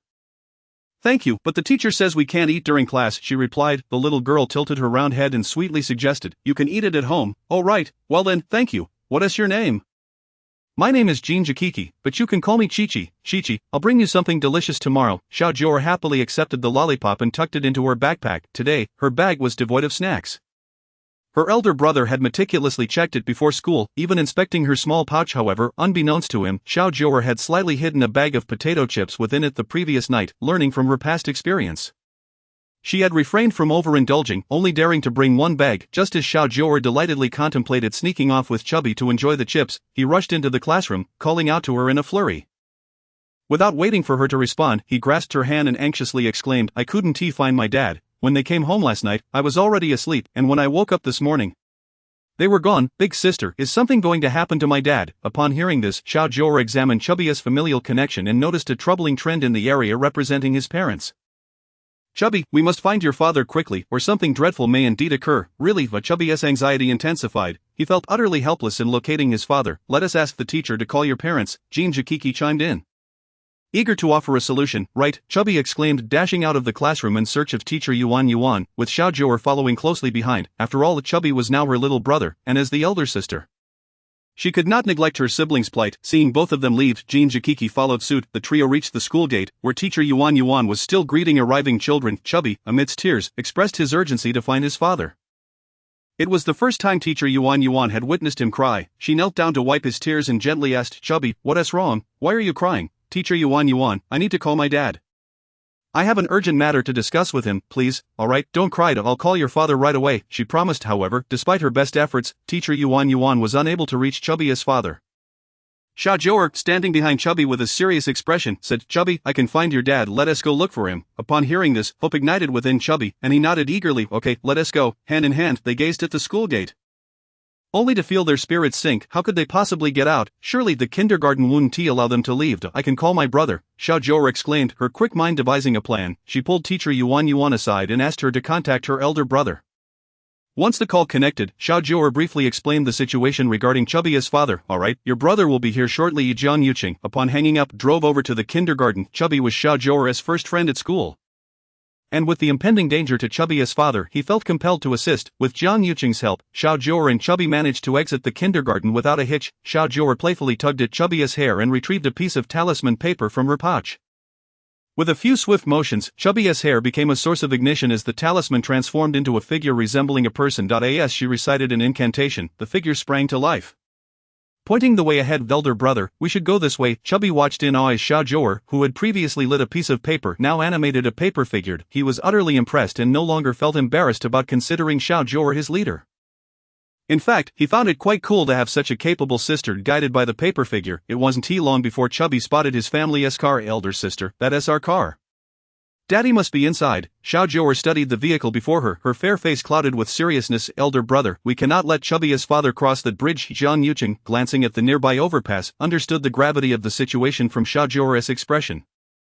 "You two, sit tight and don't move," he instructed, accelerating towards Chubby's family car. At that moment, Bai Zhongxian was focused on driving. Having been on the move since morning, their factory machinery had malfunctioned, resulting in a worker's hand being caught in the machinery, leading to a severed finger. Consequently, the factory workers had staged a strike, disrupting their previously agreed delivery schedule with clients. Now, the partners were seeking accountability and demanding compensation for damages. Bai Zhongxian felt as though their family had been cursed with misfortune. With everything going awry and countless incidents occurring, the compensation for the injured worker had already been agreed upon. However, the family suddenly demanded double the amount. His wife, known for her fiery temper, had erupted in anger at the family, leading to a whirlwind of accusations from the workers claiming the couple was heartless, neglecting their employees' safety in pursuit of production. He couldn't comprehend how such a trivial matter had escalated to this level. It felt as if unseen hands were orchestrating these events, pushing matters to a boiling point. Early that morning, after dropping his wife off at the factory, he was now en route to negotiate delivery terms with a client. His mind was a jumble of thoughts, leaving him restless as he unconsciously pressed harder on the accelerator, causing the car to speed up. Jiang Yucheng, following closely behind, sensed something was amiss as Bai Zhongxian abruptly increased his speed. Ahead lay the overpass, the very location Jiu'er had warned him about. "Elder brother, hurry, we're running out of time," Jiu'er cried anxiously. "Got it." Jiang Yucheng's piercing gaze sharpened as he gripped the steering wheel firmly just as Bai Zhongxian's vehicle was about to ascend the bridge. Jiang Yucheng swiftly maneuvered his car alongside it and abruptly stopped in front of Bai Zhongxian's car. Bai Zhongxian, lost in thought, failed to notice the vehicle blocking his path until it was too late.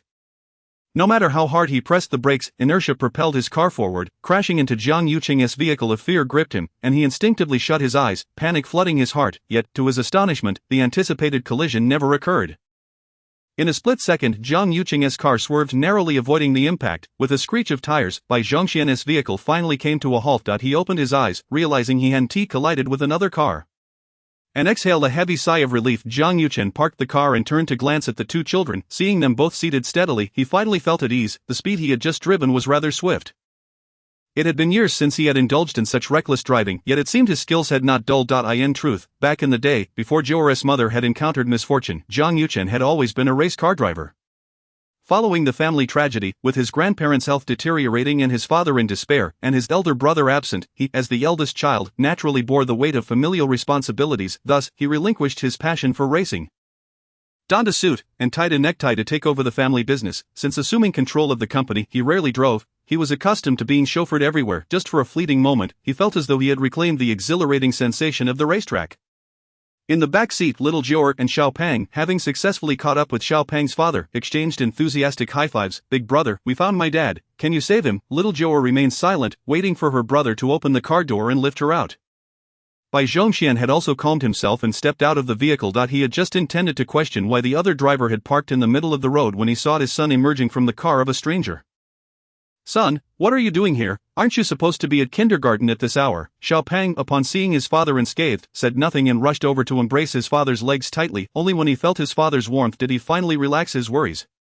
Observing his son in such a state, Bai Zhongxian looked up in confusion at Jiang Yucheng, who was holding little Jiu'er. Noticing that Jiu'er was dressed in the same uniform as his son, he realized they were classmates. "Uncle, you are quite unfortunate." Upon seeing Bai Zhongxian in person, little Jiu'er blurted this out. Bai Zhongxian was taken aback, wondering how this child could discern his misfortunes. On the bustling road, two men stood facing each other, each holding a child, creating an impression to onlookers that a confrontation was about to ensue. Bai Zhongxian, seeing Xiaopeng's tearful eyes, felt a pang of sympathy and pulled his son into an embrace, his mind lingering on Jiu'er's words. "Little friend, are you Xiaopeng's classmate?" Little Jiu'er, with her crescent-shaped eyes and sweet demeanor, nodded and replied, "Yes, I am Xiaopeng's big sister." Big sister? This further perplexed Bai Zhongxian, as his son was notorious for causing trouble at kindergarten, with parents frequently complaining about his antics. To his surprise, his son had acknowledged an adorable little girl as his leader. What could this mean?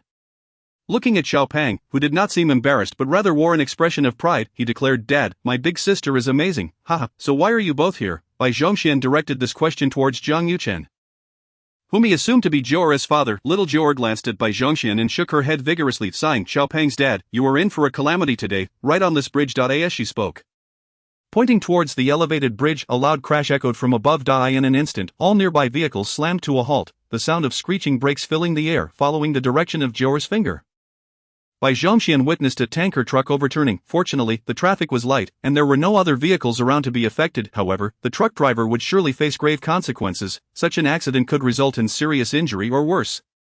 "Jiu'er, what about the driver?" Jiang Yucheng asked, observing the leaking tanker with confusion. Given her character, if she had foreseen the truck's overturning, why hadn't she intervened earlier? "That person is destined to die, there is no saving him."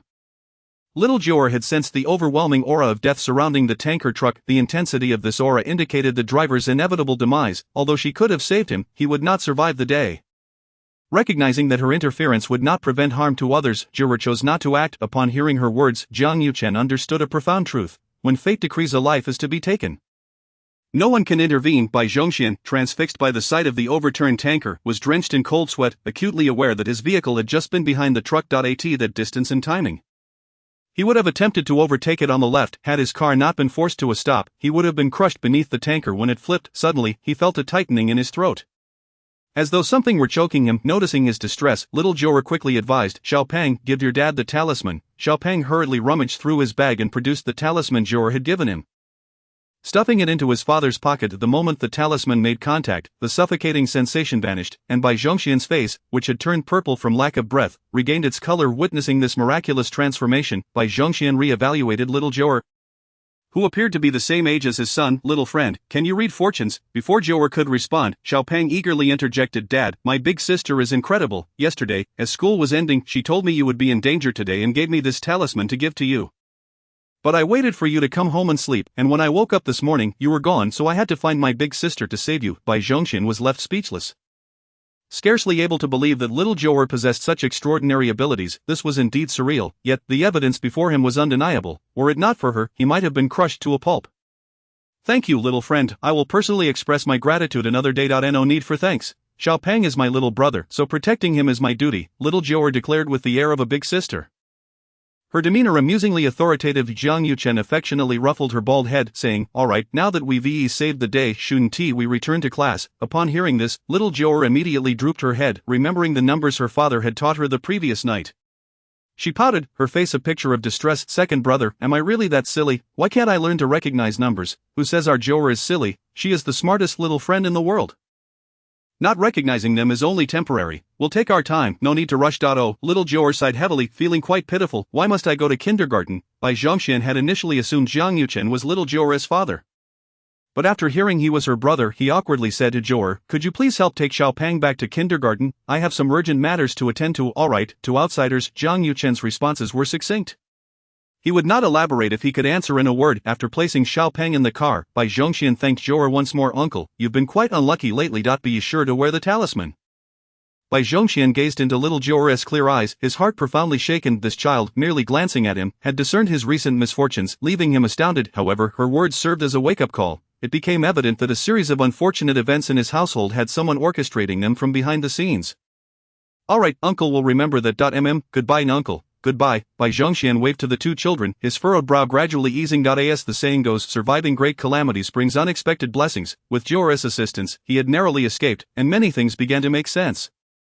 There is no hardship in life that cannot be overcome. Jiang Yuchen escorted the two little ones back to kindergarten. Little Jiu'er reluctantly bid farewell to her brother, her fair little face displaying her unwillingness.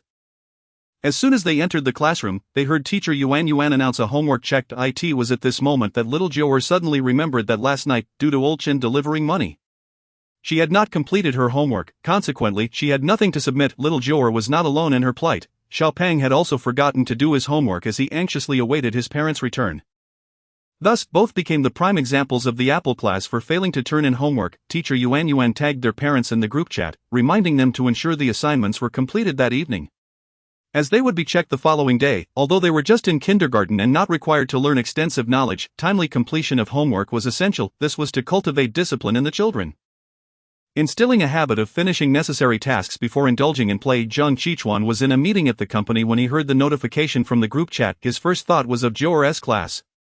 He had deliberately refrained from pressuring little Jiu'er to finish her homework the previous night, wanting her to experience the consequences of neglecting her assignments. He believed that from that day forward, she would promptly complete her homework each time she returned home from school. However, little Jiu'er had already forgotten about the homework by lunchtime, focusing solely on her meal. In the end, to the astonishment of her teacher and classmates, she devoured 8 bowls of rice, feeling utterly satisfied. "Jiang Yuan, you are so amazing. I admire you so much." The children surrounded little Jiu'er, their faces brimming with admiration. In the eyes of the children, little Jiu'er possesses great strength and can consume an impressive amount of food, making her the most formidable little friend in the kindergarten. This is particularly significant, as mealtime is often the most challenging aspect for these children at school. Some have an aversion to meat, while others shy away from vegetables. Moreover, the teachers do not spoon-feed them but rather encourage them to eat independently. At home, each child is usually pursued by their parents with a spoon in hand. Yet at kindergarten, they must obediently sit at the table and eat on their own each day. The teachers can only shake their heads in resignation as they witness the pained expressions on the children's faces during meals. There are always a few who create chaos, scattering food everywhere, causing their peers to lose focus on eating. However, today, with little Jiu'er leading the way, those previously troublesome children behaved themselves and diligently consumed their meals. Refraining from any mischief, unbeknownst to teacher Yuan, little Jiu'er surreptitiously fed all her vegetables to the chubby boy, who now lay sprawled on the table, too full to move, when school ended that afternoon. The teacher distributed little red flowers to the children. Jiu'er and the chubby boy did not receive any, as they had failed to complete their homework, making them the only ones in the class without a flower. Jiu'er, observing the little red flowers adorning her classmates' chests, pouted and stubbornly declared, I don't even like little red flowers. Yes, I don't like them either. The chubby boy echoed from behind her. Despite their words, their eyes betrayed their true feelings as they frequently glanced enviously at their peers' flowers. Thus, when their grandparents arrived to pick up Jiu'er, they found her wearing a dejected expression. Grandma, can you make little red flowers? Jiu'er asked eagerly, gazing up at her grandmother. The elderly woman had noticed that all the other children had flowers, while Jiu'er did not, and curiously inquired to Jiu'er, why don't you have a little red flower? With a slight pout, Jiu'er shyly replied, because I didn't finish my homework. Then you must finish your homework today, so that your teacher will give you a little red flower tomorrow. Her grandmother encouraged. Really? Jiu'er's youthful face lit up with hope, her round eyes widening in excitement. Chapter 055. Fourth brother is wronged. Having learned from yesterday's experience, Jiu'er's first task upon returning home today was to tackle her homework. Unfortunately, her enthusiasm was swiftly extinguished upon encountering the questions, words and calculations that left her utterly bewildered. Grandma, she lamented, her small face scrunched up in sorrow as she looked at her grandmother. The elderly lady gazed affectionately at her granddaughter, gently patting her bald head, and soothingly said, It's all right, dear. There's no rush. We can take our time. Grandma will teach you. Yesterday, when Jiu'er was doing her homework, her grandmother was not by her side and was unaware of how challenging it could be to guide her granddaughter. She had assumed that the kindergarten assignments would not be overly complex, believing her granddaughter to be clever enough to grasp them with ease. Half an hour later, Jiu'er, how about we call your fourth brother to come back and help you with your homework? The grandmother wiped the sweat from her brow and spoke with a calming tone. Jiu'er pouted, blinking her big eyes at her grandmother, then glanced at the crooked numbers in her notebook, and nodded in agreement. Thus, the originally scheduled evening study session for Jiang was interrupted by a phone call from his grandmother, who claimed that a significant issue had arisen at home that only he could resolve. Urging him to return as quickly as possible. On his way home, Jiang pressed the accelerator to the floor, his mind filled with concern for his family. Upon his hurried arrival, he found Jiu'er standing in the courtyard, absent-mindedly kicking small stones with her feet. Hearing the door open, she lifted her head and, upon seeing her fourth brother return, rushed toward him as if he were her savior. Fourth brother, seeing his sister dash towards him, Jiang quickly squatted down to catch her. Fortunately, Jiu'er had learned to control her strength, so she did not knock him to the ground this time. Holding his soft little sister, Jiang felt an involuntary softness in his heart, especially at the sight of her pitiful expression. At Jiu'er, what's wrong? Were you bullied? Jiu'er shook her head, pouting as she produced her notebook, her voice full of distress. Fourth brother, the homework is so difficult, I can't do it. Witnessing Jiu'er's woeful expression and her round eyes brimming with tears nearly shattered Jiang heart. He quickly embraced her tightly, gently patting her back and cooing, it's all right, with fourth brother here. This is just a minor issue. The Jiang brothers could hardly bear to see their little sister upset. When she cried, it felt as though the earth itself might tremble. Carrying the soft little girl to the study, Jiang took a close look at the numbers Jiu'er had written and immediately frowned. What on earth is this? A whole page of numbers, and the only ones discernible were 1 and 0. The rest were utterly unrecognizable. Despite this, Jiang maintained an optimistic demeanor. Jiu'er, we're just starting to learn how to write, take your time. There's no need to rush, everyone struggles at first, so there's nothing to be upset about. Jiu'er tilted her smooth little head up to look at her brother, earnestly asking, were the brothers also like me when they were little? Well, Jiang had to admit that his brothers were rather exceptional in their studies. Even the one who struggled the most, the fifth brother, had managed fine. He had never needed anyone to help him with his homework. Noticing her brother's silence, Jiu'er quickly understood that it seemed she was the only one who faced such challenges. Feeling dejected, she lowered her head, staring at the numbers she had written, and the next moment, what? Jiang exclaimed. What did I say? Jiu'er cried sorrowfully. Despite her usual soft voice, her wails were alarmingly loud, and her cries echoed throughout the house. At that moment, Jiang who had just returned from work and reached the doorway, heard his sister's cries and rushed into the house at lightning speed. Within a minute, everyone in the family had gathered in the study. Jiang, holding Jiu'er, felt utterly helpless as she cried so heart-wrenchingly. Despite his attempts to soothe her, she only cried harder. Fourth brother, what did you do to Jiu'er? Jiang was the first to enter the study. Seeing Jiu'er in such distress broke his heart, prompting him to stride over and scoop her up into his arms. didn't do anything. At that moment, Jiang Yuding's defense felt utterly inadequate as every family member glared at him as if he had committed a grave offense. Fortunately, Jiang Qichuan was away on a business trip, otherwise, the normally composed Jiang Yuding would surely have faced repercussions. Hearing his granddaughter's cries, the old patriarch of the Jiang family called out, "Oh, my poor granddaughter! Did that rascal fourth brother bully you?" Even the usually aloof eighth brother had come to the study, anxiously watching over his sobbing sister. Jiang Yuchen shot Jiang Yuding a fierce glare, then turned to his sister with a gentle tone. "Jiu'er, be good, don't cry. If anything is bothering you, tell second brother, and I will help you get back at them." Jiu'er, spotting her brothers, sniffled, her face streaked with tears and snot, and she even blew a bubble. "Second brother, am I not your real sister? Why am I so stupid? Nonsense, how could Jiu'er not be our real sister?" "Our Jiu'er is not stupid at all," Jiang Yuchen insisted, having never encountered a child as clever as Jiu'er. He shot a furious glare at Jiang Yuding, convinced that he must have said something to lead Jiu'er to feel this way. Jiang Yuding felt utterly wronged. He swore he had said nothing at all. Yet, why was it that only she struggled with her studies? It seemed that Jiu'er was genuinely concerned about her academic performance. Who says our Jiu'er is doing poorly in her studies? Our Jiu'er is quite remarkable. She can tell fortunes, read faces, draw talismans, and so, she is undoubtedly the most impressive little friend in our family. Jiang Yuchen realized he needed to comfort his distraught sister first, then guide her gently later.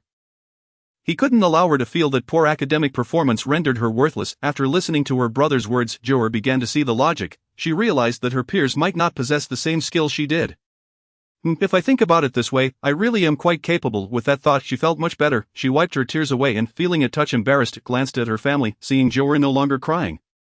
The family members collectively breathed a sigh of relief and stepped forward to comfort her. "Exactly, our Jiu'er is the most impressive little friend. As for studies, take your time. Our Jiu'er is so clever. She'll surely become a top student in the future." Children, after all, always relish being praised. Hearing her family say she would become a top student made Jiu'er feel a swell of pride. Her delicate face, still glistening with tears, broke into a beaming smile. "Jiu'er understands now. I'm not sad anymore. That's right. That's how a good child should be." Her grandmother commended warmly. Jiu'er felt a bit bashful recalling her earlier outburst of tears.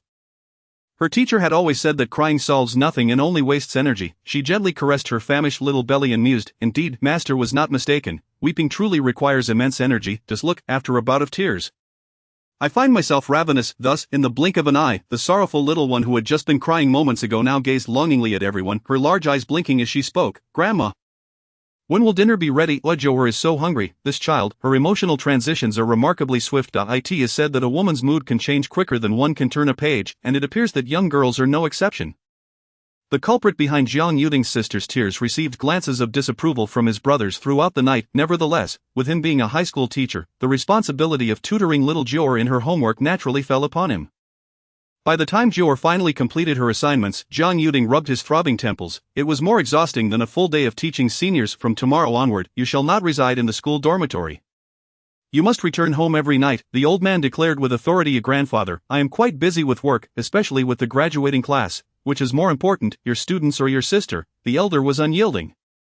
For he was the sole teacher in the household. They were not at ease hiring a tutor. The world is fraught with dangers, and who knows how they might teach little Jiu'er. Upon hearing this, Jiang Yuding surrendered immediately. Of course, his sister took precedence. Fortunately, as a language teacher, his evening study sessions were few, only the morning ones remained. With just a month left until the college entrance examination, Jiang Yuding had no choice but to grit his teeth and persevere. At 11 o'clock in the evening, he went to bed promptly, setting his alarm for 6 in the morning. Little did he know, before he could fall asleep, his phone rang. "Mr. Jiang, it's terrible. Lin Zixuan from your class has jumped off a building." Upon hearing this news, Jiang Yuding sprang from his bed, hastily throwing on a coat, not even bothering to change out of his pajamas before rushing out. The following morning, little Jiu'er awoke at 6 o'clock on the dot. With her father absent, she found no one waiting by her bedside. She dressed herself, proceeded to wash up, and began her morning lessons. Although she had commenced kindergarten, her morning routine was still essential. Her master had taught her that practice must not cease.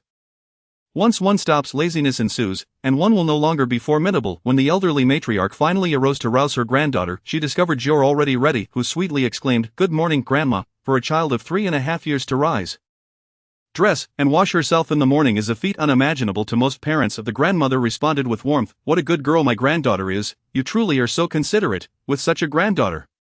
The old lady would surely awaken from dreams with a smile. When little Jiu'er accompanied her grandmother to the dining hall, she happened upon Jiang Yuding, who bore dark circles under his eyes and looked utterly fatigued.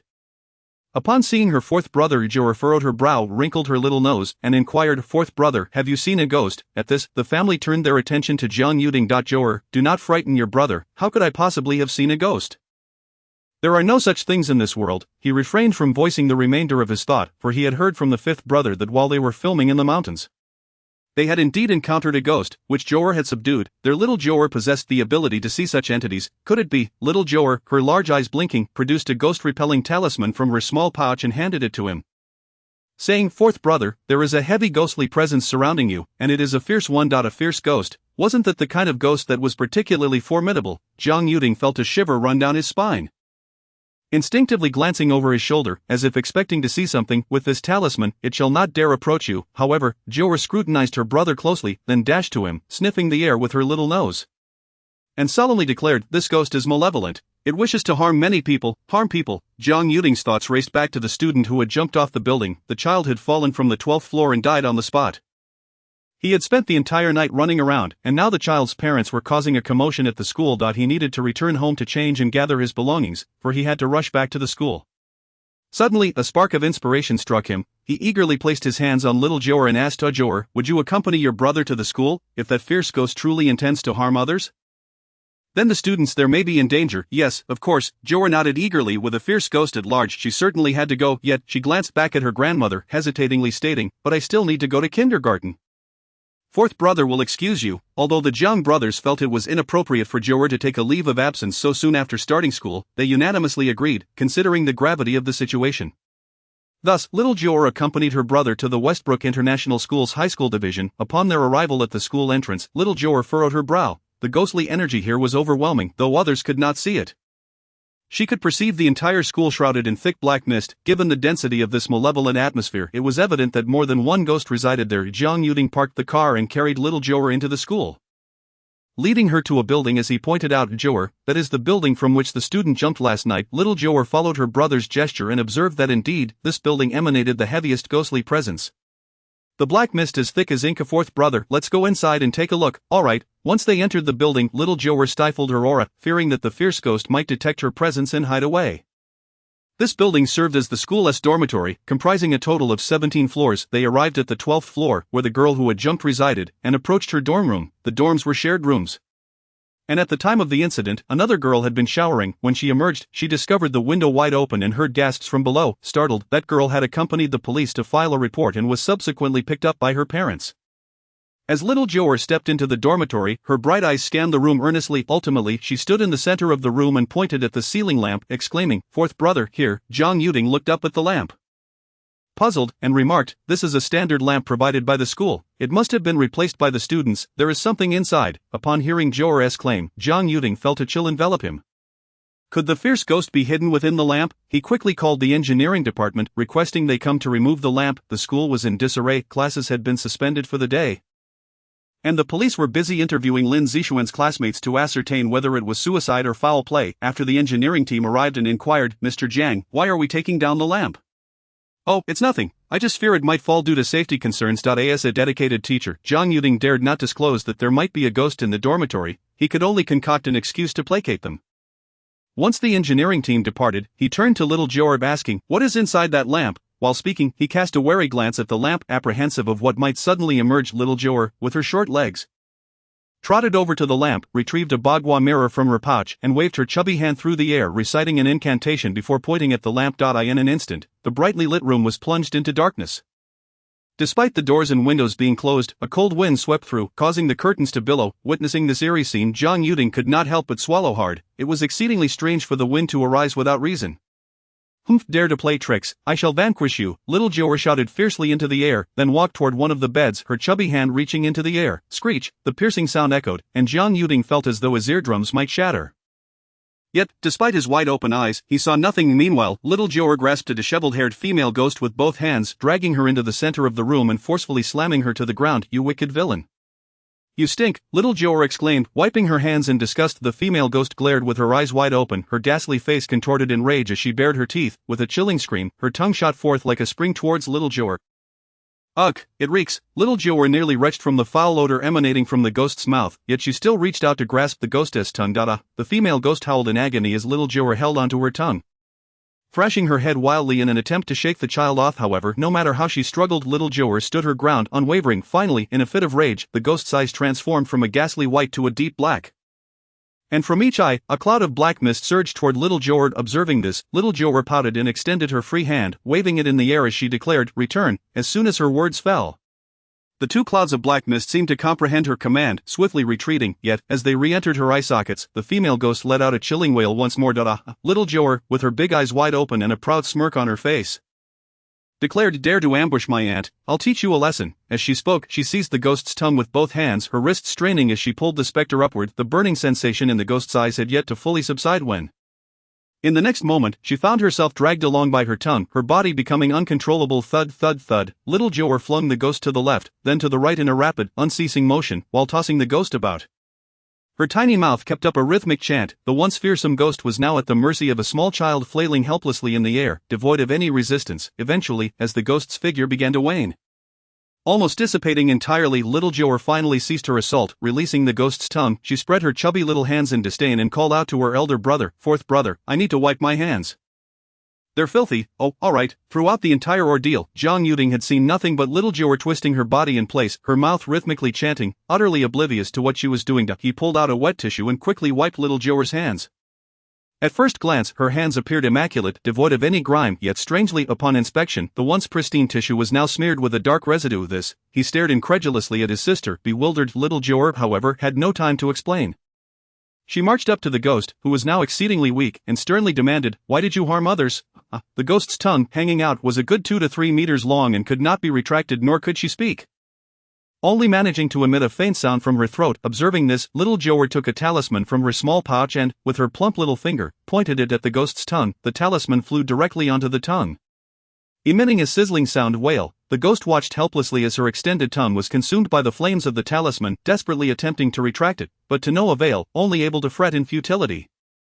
As the repulsive shriveled tongue burned down to a mere stub, little Jiu'er extinguished the flames. The ghost quickly withdrew the remaining segment of her tongue, her features returning to normal as she gazed at little Jiu'er in terror, her spectral form trembling in fear. Who was this little Taoist, so formidable? She had yet to see any spells, and already her soul felt on the verge of shattering. "Speak, if you don't, I shall strike you." Little Jiu'er had little patience for the malevolent spirit, brandishing her tiny fists in a show of impending violence. "Don't hit me," the ghost managed to stammer, instinctively shielding her face with her hands. Still fearful of being struck even in death, revealing a vanity that persisted beyond the grave. "Confess swiftly, or else," little Jiu'er threatened, raising her little fist. The ghost attempted to respond, but suddenly felt a constriction in her throat, her features twisting back to a ghastly visage. Chapter 057. Second senior brother in the dimly lit student dormitory. Jiang stood in a daze, observing little Jiu'er speaking to the air. He rubbed his eyes repeatedly, desperate to discern what entity she was conversing with, yet, even if he rubbed his eyes to the point of injury, he would see nothing. Little Jiu'er, with her bright, wide eyes, regarded the ghost whose features were rapidly contorting into a grotesque form. She stepped closer, extending her chubby hand to grasp the ghost's neck. Ugh! The ghost writhed in agony, while little Jiu'er tightened her grip. The ghost's form began to darken, enveloped in a thick, ominous haze, on the brink of being fully consumed.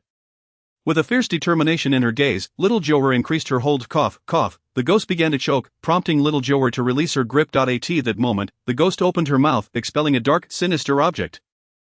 Upon seeing it, little Jiu'er's expression hardened, her luminous eyes clouded with fury. "Big bad guy." This object bore the faint essence of the traitor. Though it was weak, she detected it immediately, her delicate face flushed with anger. Her tiny fists clenched tightly. The entity restraining the ghost was forced out by little Jiu'er, and the ghost instantly returned to her normal state. "Thank you, master, for saving my life." The ghost knelt before little Jiu'er, her face a mask of gratitude. It was evident that she had been controlled by this entity, compelled to commit harm. Little Jiu'er's face, flushed with rage, retrieved a talisman to cleanse the dark object of its impurities before storing it away in her pouch. She glanced at the ghost and called out to her brother behind her. Fourth brother, Jiang, who had been dazedly observing, rushed over upon hearing his sister's call. "Jiu'er, what's the matter?" Little Jiu'er pointed between his brows, causing Jiang's eyes to sting painfully. When he reopened his eyes, he beheld a girl in their school uniform kneeling before him. Upon seeing the ghost, he instinctively tensed, wanting to retreat behind little Jiu'er. However, seeing her petite frame barely reaching his thigh, he suppressed that urge. "Jiu'er, is this a ghost?" Having been raised with materialistic ideologies, Jiang found it hard to believe his eyes at the sight of such a being. This was entirely contrary to scientific reasoning, yet the undeniable reality loomed before him. Fourth brother, is she your student? Jiang shook his head at the unfamiliar face of the ghost and replied. No, I have never seen her before. I am a student of this school, one of the first to attend when it was established. I end my desperation from academic pressures and a quarrel with my parents. I took my own life by jumping off the building. After death, my soul remained trapped within the school, unable to escape or reincarnate in the afterlife. I never intended to harm anyone, I merely wandered about. Indulging in my leisure, however, 3 months ago, a man in black captured me, forcefully making me consume a dark object, and I lost all awareness until last night. Upon hearing the ghost's account, little Jiu'er immediately thought of the nefarious villain who must have manipulated the ghost into wrongdoing. The ghost, glancing timidly at little Jiu'er, continued, after regaining consciousness last night, a voice in my head commanded me to kill, urging me to slay as many as possible, demanding that I kill 49 people within a month. Or else I would be obliterated. I had no idea what was happening. I simply followed the voice's instructions. This was not my intention. I beseeched the master to discern my plight. Jiang felt a chill run down his spine at the sight of the kneeling ghost. 49 lives in a month. Good heavens, that meant 2 lives each day. Had little Jiu'er not intervened in time, the consequences would have been unimaginable. Jiu'er, do you know who is behind this madness? Who could be so depraved? Little Jiu'er indignantly replied, a big bad guy, a truly wicked one. Although she was unsure of the motives behind the mass killings, she was certain that this villain was up to no good. As a practitioner of righteousness, she was unfamiliar with the ways of evil. She retrieved her ghost-collecting talisman and captured the ghost within, then turned to Jiang with a serious expression, saying, Fourth brother, the malevolent energy here is quite potent. There must be more vengeful spirits lurking about. We must find them all. Alright, fourth brother will accompany you in the search. Although he offered to help, he knew he could do little more than follow behind little Jiu'er. The duo, one large and one small, spent the entire day scouring the dormitories, with little Jiu'er capturing 2 more spirits, similar to the first ghost, who had also been coerced into harming others, once they confirmed that all the spirits had been found. Little Jiu'er surveyed the school's surroundings, noting a significant reduction in the ghostly energy, yet the oppressive black aura remained unchanged. By now it was afternoon, and observing the still dense black fog, little Jiu'er furrowed her brow. Jiang, recalling how busy little Jiu'er had been all day, having only eaten a few pieces of bread, quickly suggested to Jiu'er, shall we get something to eat? At the mention of food, little Jiu'er felt her stomach pang with hunger. Having been so preoccupied that she had forgotten to eat, she patted her growling belly and nodded eagerly. Yes, fourth brother Jiu'er is so very hungry. Fourth brother will carry you. Jiang scooped little Jiu'er into his arms. Feeling a pang of sympathy as he recalled how she had traversed the countless dormitories that day. As an adult, he felt fatigued after walking so much, let alone for a child over 3 years old. Looking at little Jiu'er with remorse, he gently asked her, Jiu'er, are you exhausted? May fourth brother treat you to a grand feast? A feast? Yes, I want roast goose and roast chicken. Haha, of course, we can have whatever Jiu'er desires. The siblings chatted and laughed as they made their way toward the school entrance. Before they could reach the door, they were met with a commotion of raised voices. At the school gate, a disheveled middle-aged man in tattered clothing was arguing with a security guard. The man stood with his hands on his hips, exuding a foul-mouthed tirade directed at the security guard. You little rascal. Listen well, let me in at once. If you delay, your school will face dire consequences, and who knows how many lives will be lost. The security guard, taken aback by the man's fervor, retorted, you lunatic, if you don't leave, I shall call the police. Hurry up. Meanwhile, Jiu'er nestled in Jiang's embrace, her large eyes fixed on the filthy man at the entrance. Suddenly, her eyes sparkled, and she waved at him, exclaiming, second senior brother. Upon hearing the innocent voice, the man, who had been contemplating a forceful entry, turned around in surprise. The moment he caught sight of the small, familiar figure, he nearly leaped with joy. Little junior sister, second senior brother is here. Jiang was utterly perplexed. How could this disheveled man, resembling a beggar, be Jiu'er's brother? As they approached, Jiu'er hastily jumped from his arms and rushed to the man, disregarding his grimy appearance, and clung to his leg. Second senior brother, I missed you so much. The man, filled with affection, scooped Jiu'er into his arms, his eyes brimming with tears. He anxiously examined her for any injuries, and upon confirming her safety, he sighed in relief. Little junior sister, why did you come down from the mountain? Where is master? At the mention of their master, Jiu'er pouted in discontent, complaining, master is so mean, he abandoned me and ran away. Master ran away? The man, Kangxz, murmured in disbelief. That shouldn't be. Master cherishes little junior sister the most. Why would he leave her behind? Because of the beautiful mistress. Upon hearing this, Kangxz instantly understood master's motives for fleeing. Sighing, he reflected on their master, who, despite his ethereal demeanor, had his own burdens to bear. But where does Jiu'er live now? Who takes care of her meals? And what about Xiaofzi? The Kangxz's greatest concern was whether little junior sister was getting enough to eat. During their time on the mountain, their primary worry had always been ensuring she was well fed. Unfortunately, their brotherhood was plagued by poverty, and no matter how much they earned, they had to donate it immediately to avoid calamity. Thus Yuntai Temple was truly destitute, unable to sustain them any longer, which was why they had been sent down the mountain. I live at home, I found Daddy and my brother, Jiu'er proudly declared. Second senior brother, I can ensure you have enough to eat, you can have whatever you want, as much as you want. Her heart brimmed with joy as she recalled the plentiful meals she enjoyed at home. Jiang had long been aware that little junior sister had a family. If master had decided to flee, he would certainly have made arrangements for her, observing her clean and radiant appearance. He noted that she had even gained some weight, a clear indication that she was living well. Little junior sister is the best, however, I, as your brother, do not share the same fortune of abundance. Otherwise, I might not survive. As long as little junior sister thrived, he would find solace in that. I and the entirety of Yuntai Temple, only little junior sister lacked any deficiencies. Master had once claimed she was a reincarnated koi. Unlike them who were born into poverty, it seemed that the entire temple would have to rely on her to sustain them in the future. However, as her brothers, they could not allow little junior sister to shoulder such a burden.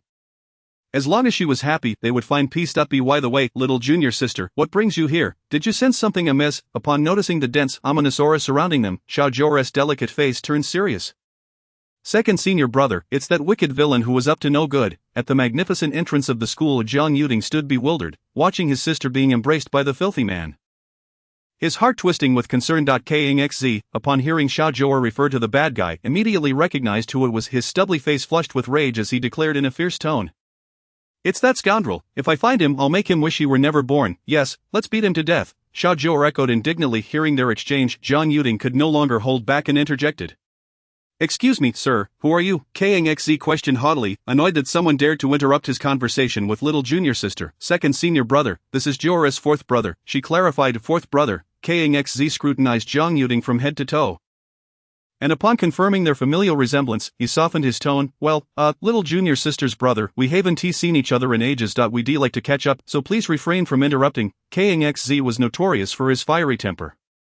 Aside from his immediate affection for Jiu'er, he treated everyone else with a challenging demeanor. It was Jiang first time encountering such a domineering personality, especially since this was his sister. I have no objections to your catching up, but could you refrain from using such foul language? It sets a poor example for children. Our Jiu'er is still young. If she starts to speak like you, what will become of her, you damned? Jiang began, but upon seeing the soft little figure of his junior sister, he promptly fell silent. Indeed, the gentleman had a point. Little junior sister was still innocent and could not discern right from wrong. If she were to imitate him, it would truly be problematic. Fine, I understand. Also, Jiu'er hasn't had her lunch yet. I was about to take her to eat, and you know how much she can eat. We can't let her go hungry. Right, if you don't mind, you can join us. Upon hearing that Jiu'er hadn't eaten lunch, Jiang's temper flared again, and he shouted angrily at Jiang. How can you, as her brother, neglect a child's meal? This is child abuse. If my little junior sister goes hungry, I swear I will end you. Second senior brother, Jiu'er pouted, looking up at Jiang. Her voice sweet and pleading. You mustn't hit my brother, or I'll never speak to you again. Please, no hitting, absolutely no hitting. Little junior sister, are you hungry? Let us go eat now. The moment Jiang heard that she might ignore him, he capitulated instantly. That was unthinkable. Little junior sister was a treasure of Yuntai Temple. How could she ignore him? The trio arrived at a restaurant, and Jiang glanced at Jiang, who was still covered in grime, opening his mouth but ultimately refraining from voicing his thoughts. Even without Jiang's reminder, Jiang was aware of his unkempt appearance. He handed Jiu'er to Jiang and then pulled out a cleansing talisman. As the talisman burned away, a miraculous transformation occurred. The once filthy Jiang, clad in tattered clothing, suddenly appeared clean and tidy, with a pleasant scent of sandalwood emanating from him. Even his disheveled hair now looked much more presentable. Jiang stood in stunned silence, utterly dumbfounded by the spectacle. Was this sorcery? How was this possible? My Jiu'er, fourth brother, it's a cleansing talisman. Jiu'er has one too. Do you want it? Jiu'er chimed in cheerfully. A cleansing talisman? Jiang murmured, astonished how extraordinary it was that a single piece of paper could cleanse one's clothing and body. What need had they for water? It was simply unbelievable, shaking his head in disbelief. He felt that he preferred the traditional washing methods. This talisman left him feeling unclean and uncomfortable. Now spotless and fresh, Jiang eagerly reclaimed Jiu'er, disregarding Jiang's furious expression, and strode into the restaurant. Finding a seat, he had initially planned to treat little junior sister to a delightful meal after a year apart, yet upon feeling the few crumpled bills in his pocket, He was suddenly at a loss, unbeknownst to Jiu'er, who was blissfully unaware of her brother's financial struggles. She excitedly flipped through the menu, although she couldn't read, each dish had a picture. And she began pointing at the images to order. With every dish she selected, Kang Xz's mouth twitched until he could no longer contain himself and cleared his throat. Little junior sister. Perhaps we should limit our orders. It would be wasteful if we can't finish all this stuff. I can finish it all. I'm so hungry I could eat a whole cow, Jiu'er pouted. Looking utterly pitiful, the sight of her in distress softened Kang Xz's heart. Alas, it was his own unfortunate fate that prevented him from providing a satisfying meal for her. It was indeed frustrating. Let her order. It's fine, I'll cover the bill. Jiang, sensing Kang Xz's embarrassment, stepped in to alleviate the tension upon hearing that someone was treating them. Kang Xz's eyes lit up. Why didn't you say so earlier? Had I known you were treating, I would have let little junior sister order to her heart's content, with his worries now set aside. Kang Xz fully embraced the moment, joining Jiu'er in ordering nearly 20 dishes before finally calling a halt. When the waiter came to check the order, he could not help but interject. Sir, may I ask if there are just 2 adults and 1 child? Jiang nodded. Then, I fear you have ordered too much. 4 or 5 dishes would suffice, understanding the waiter was merely being considerate. Jiang refrained from arguing and simply replied, just follow the menu. Very well. The waiter ceased further discussion, having done his duty to warn them, and quickly set to work fulfilling their order. Before long, the table was laden with an array of delectable dishes, causing both Jiu'er and Kang Xz to salivate in anticipation. They exchanged glances, and without delay, they picked up their chopsticks and began to feast. Jiang was not particularly hungry. Having merely sipped a bowl of soup, he found himself unable to eat any further. Observing the voracious consumption of his fellow disciples, he felt a genuine concern that they might choke.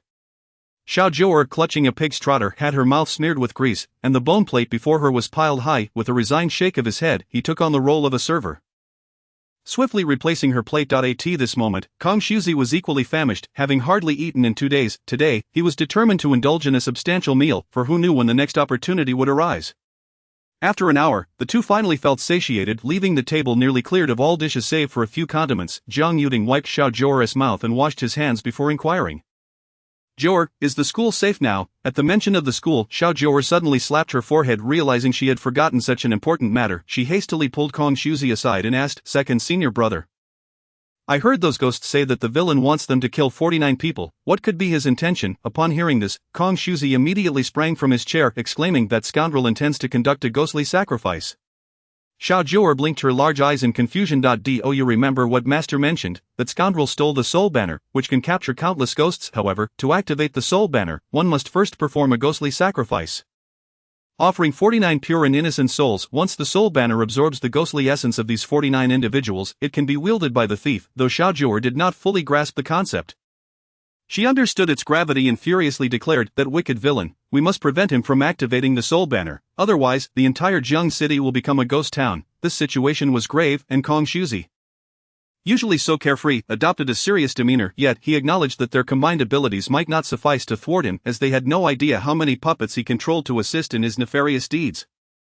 Jiang was astonished that a mere student suicide case could escalate to such proportions, and his composure began to waver. What shall we do now? Jiu'er scratched her small bald head, her eyes lighting up with an idea. I know, we can ask for help. The Taoist Association, having recently concluded a Taoist competition, had achieved great success with Jiu'er's assistance. The previously dissatisfied sects now behaved submissively, no longer daring to provoke them. Chen Lao, having played a pivotal role in this triumph, found that those who once opposed him had fallen silent, aware that Jiu'er was the reason behind this.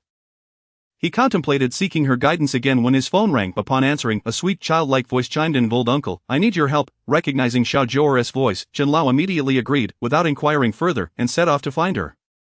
If Jiu'er sought his assistance, it must be of great importance. When he arrived and joined Jiu'er and the others, Kongxuzi learned that Chen Lao was affiliated with the Taoist Association and inquired, where is Feng Wuqing, the president? It turns out that the Taoist is an old friend of our president. He was injured some time ago and is currently in seclusion to recuperate. Who is a friend of his? He is my junior brother. That scoundrel, lacking in skills, insists on flaunting himself as a president. It's no wonder he got injured. It's a miracle he hasn't died yet. Kongxuzi's disparaging remarks left Chen Lao puzzled. Were they not on good terms? Without elaborating further, Kongxuzi recounted the troubling events at the school. Upon learning of such a serious matter, Chen Lao's demeanor shifted to one of vigilance. He swiftly alerted the special task force to assist in investigating the controlled spirits. Meanwhile, far away in a remote mountain, a man clad in black, deeply engrossed in his meditations, suddenly spat blood and collapsed to the side. Which scoundrel has thwarted my grand scheme? his chilling, fearsome gaze fixated on Jiang City, and his gnarled hands trembled as they reached skyward. With anguished wails, several ghosts were swiftly devoured in an instant. After a long night of investigation, they finally completed their sweep of all schools in Jiang City. The perpetrator likely realized he could not kill so many within a single institution, so he had dispatched 1 or 2 spirits to each location. As dawn broke, Kong Shuzi meticulously counted, discovering that this villain had claimed nearly 10 lives. The schools, wishing to avoid public scrutiny, had swiftly suppressed the incidents, leaving the outside world unaware. This despicable fiend was indeed ruthless. These students were in the prime of their youth, yet they had fallen victim to his malevolence. Kong Shuzi vowed that he would not allow this scoundrel to evade justice and was determined to bring him to account. Seeing the plight of these innocent children reminded Kong Shuzi of their dear Jiu'er, who had also been just 17 when tragedy struck, abandoned by her parents and left to fend for herself. They had taken her in and nurtured her to adulthood, only for her life to be cut short by that villainous treachery. The inhabitants of Yuntai Temple held an unquenchable vendetta against this evildoer. They would never find peace until he was vanquished. Kong Shuzi's fury echoed the sentiments of all those who had participated in the investigation. These young lives, just beginning to blossom, had been extinguished far too soon. Eliciting deep sorrow, Kong Shuzi addressed the group, waving his hand. "All right, you all may return and rest. I will handle the remaining matters." Chen Lao voiced his concern. Taoist, this individual employs insidious and ruthless tactics, making him unpredictable. Is it wise for you to confront him alone? Is that what you think? Do you underestimate me? I declare, unless I personally apprehend this scoundrel, I shall not be known as Kong Shuzi. Kong Shuzi was not one to tolerate doubt from others. Chen Lao's intentions had been good, merely to offer assistance, yet his words had provoked Kong Shuzi's ire, leaving Chen Lao at a loss for words had it not been for Jiu'er's departure to rest. He would have preferred to avoid further confrontation. "Very well, I shall take my leave. Please convey to my little junior sister that I shall visit her once I have dealt with that villain."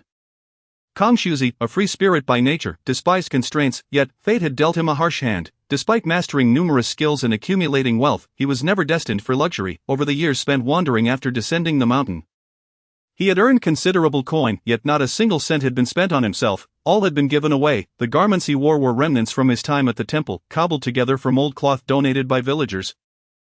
And he had worn them for years. Jiu'er had returned home to rest by 9 o'clock the previous night, escorted by her brother. He had reasoned that she needed to wake early for school.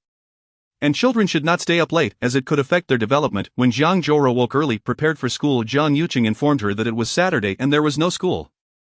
Upon hearing this delightful news, Jiu'er nearly leapt with joy. Her little round face lit up with a smile, her eyes narrowing into slits of glee at the prospect of not attending school was simply marvelous. Had she known that school would be such a torment, she would never have agreed to attend kindergarten. Alas, being young, she was unaware of the world's perils and had unwittingly sold herself into this predicament. Regret was now futile. After breakfast, Jiang Yuting took Jiu'er to school. Kong Shuzi had already left, leaving only Chen Lao waiting for her. "Old uncle, where is my second senior brother?" Not seeing her senior Jiu'er felt a twinge of disappointment. "Taoist Kong has gone ahead to confront the mastermind behind this," Chen Lao explained. "He said he would return to find you once he has resolved the matter."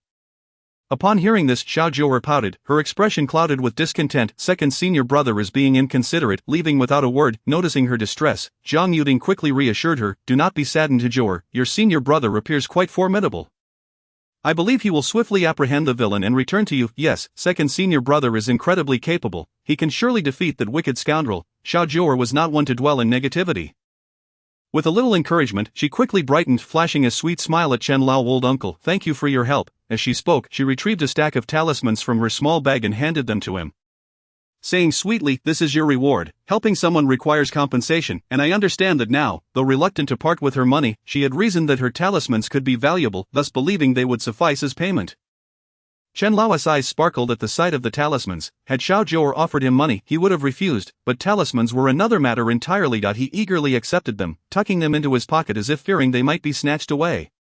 "Thank you, little master." Though his words were calm, his heart raced with excitement. He had just noticed that among the talismans were numerous ghost-repelling charms, 5 thunder charms, and even a few calming talismans. These were invaluable to them. "Little master, since this matter is resolved, I shall take my leave. Should you require any further assistance, do not hesitate to reach out." "All right, goodbye, old uncle." Little Jiu'er never anticipated that a few talismans could serve as compensation. And her heart brimmed with joy. As long as it did not require her own money, her funds could only flow in, never out. Jiang Yuting observed Elder Chen fleeing with remarkable speed and couldn't help but feel puzzled.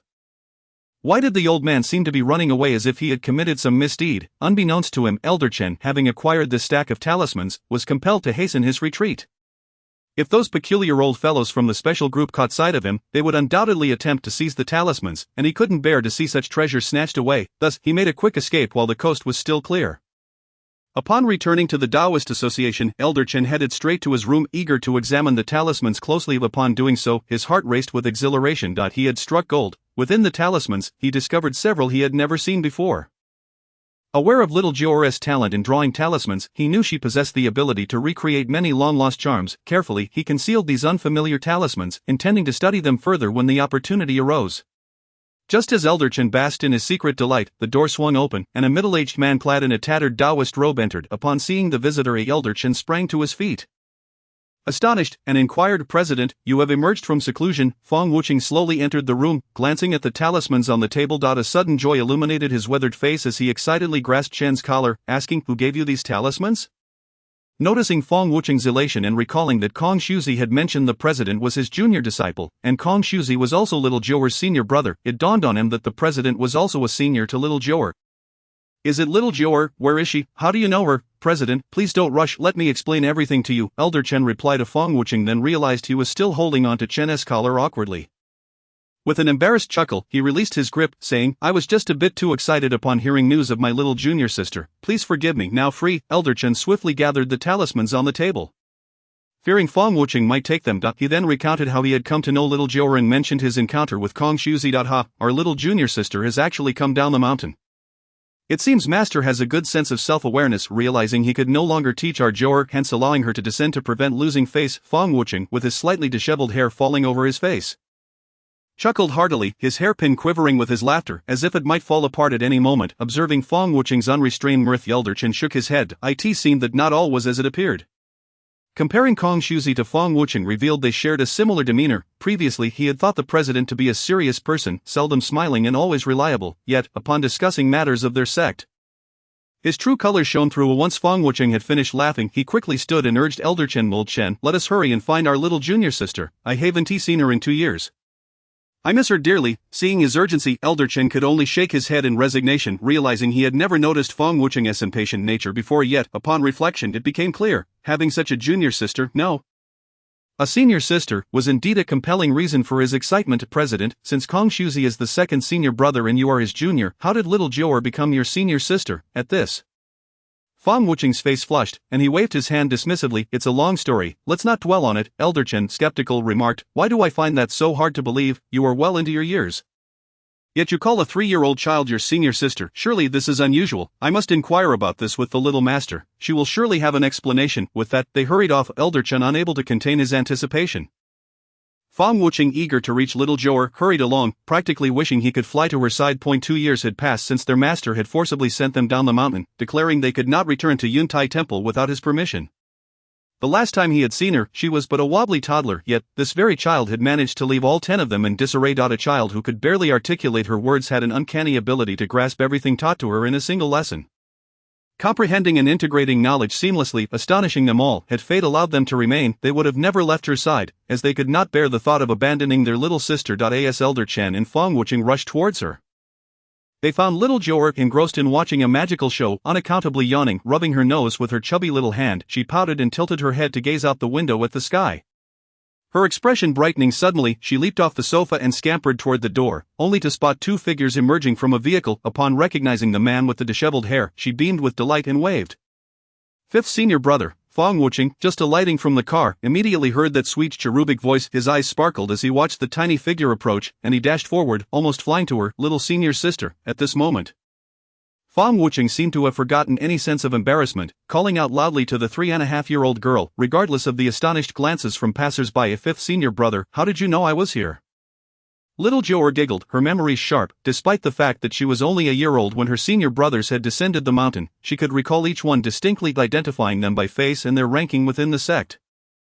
Fong Wuching was well aware of her impressive memory. She had discerned who they were even at 1 year old, and every spell she learned was mastered after a single teaching from their master. "Little senior sister, I've missed you dearly," he exclaimed, scooping her up into his arms, marveling at her chubby form and feeling quite pleased with the Jiang family. Yet, as little Jiu'er studied his face, her smile faded, and her brows knitted in concern. "5th senior brother, are you going to die?" At her words, Elder Chen stumbled, nearly losing his balance. Fong Wuching, however, maintained a nonchalant demeanor, gently patting little Jiu'er's bald head. Your insights are as sharp as ever, little senior sister. One must face the heavens with humility, but I have no regrets if I can see master, my brothers, and you all live well. Little Jiu'er's innocent face was clouded with worry. But soon her expression brightened, and she confidently declared, "Fifth senior brother, don't worry, with me around, I won't let you die." Her eyes sparkled with assurance, having resigned himself to a fate of imminent demise. Fang Wucheng felt a spark of hope ignited by her words. With little Jiu'er's assurance, he believed that perhaps he would not meet his end just yet. "Thank you, little senior sister." There was no need for excessive pleasantries among them. All the brothers from Yuntai Temple regarded little Jiu'er as their own child, for they were family of fifth senior brother. "Let us go inside. I'll treat you to something delicious." Now that little Jiu'er was free from worries about food, she had become quite generous. In the past, meals had been a struggle, but her senior brothers had never competed with her for food, ensuring she was well fed while they settled for scraps. Upon entering the house, Grandma and Grandpa spotted a Taoist-looking man holding little Jiu'er. Before they could inquire, she eagerly introduced them. "Grandpa, Grandma, this is Jiu'er's fifth senior brother." Senior brother? The elderly couple exchanged skeptical glances at Fang Wucheng, puzzled by how a man in his 50s could be a junior to their 3.5-year-old granddaughter. "Well, you see, at Yuntai Temple, we recognize strength above all. Since my abilities are inferior to my senior sister's, she naturally takes precedence." Fang Wucheng's face turned crimson as he spoke, having intended to brush off the matter. However, little Jiu'er chimed in innocently, "Fifth senior brother can't beat Jiu'er, so he has to be the junior brother." Thank you, little senior sister." Fang Wucheng felt a surge of gratitude upon hearing this. Grandma and Grandpa beamed with pride, knowing their Jiu'er was quite formidable since he was little Jiu'er's junior brother. He was family. They quickly ushered him inside to sit. Having lived long lives, the elderly couple had keen judgment. This Taoist was amiable and treated their granddaughter well, marking him as one of their own. Little Jiu'er kept her promise, instructing the housekeeper to prepare a grand feast, and only when the table was overflowing did she smile contentedly, declaring grandly, "Fifth senior brother, from now on Jiu'er will take care of you. You can eat as much as you like." Fang Wucheng gazed at the bountiful spread, feeling profoundly moved. He was among the first of his brothers to descend the mountain, later joining the Taoist Association, where he gradually rose to the position of president. He had single-handedly helped the association establish itself in Jiang city, yet fate had dealt him a hand of poverty, regardless of how prosperous the association became or how much money it earned. He never kept a dime for himself. Most of his earnings were donated, with the remainder held under Elder Chen's name to strengthen the association. His robe, tattered beyond recognition, remained cherished despite its condition, as he hesitated to procure a new one. Each meal consisted solely of steamed buns and pickled vegetables, with daily expenditures not exceeding 10 yuan for fear of retribution. Previously, he had suffered grave injuries, not due to a lack of skill, but rather from a backlash that severely damaged his heart's meridians, necessitating his seclusion for healing. "Fifth junior brother, hurry and eat. Rest assured, there is nothing to worry about with this food."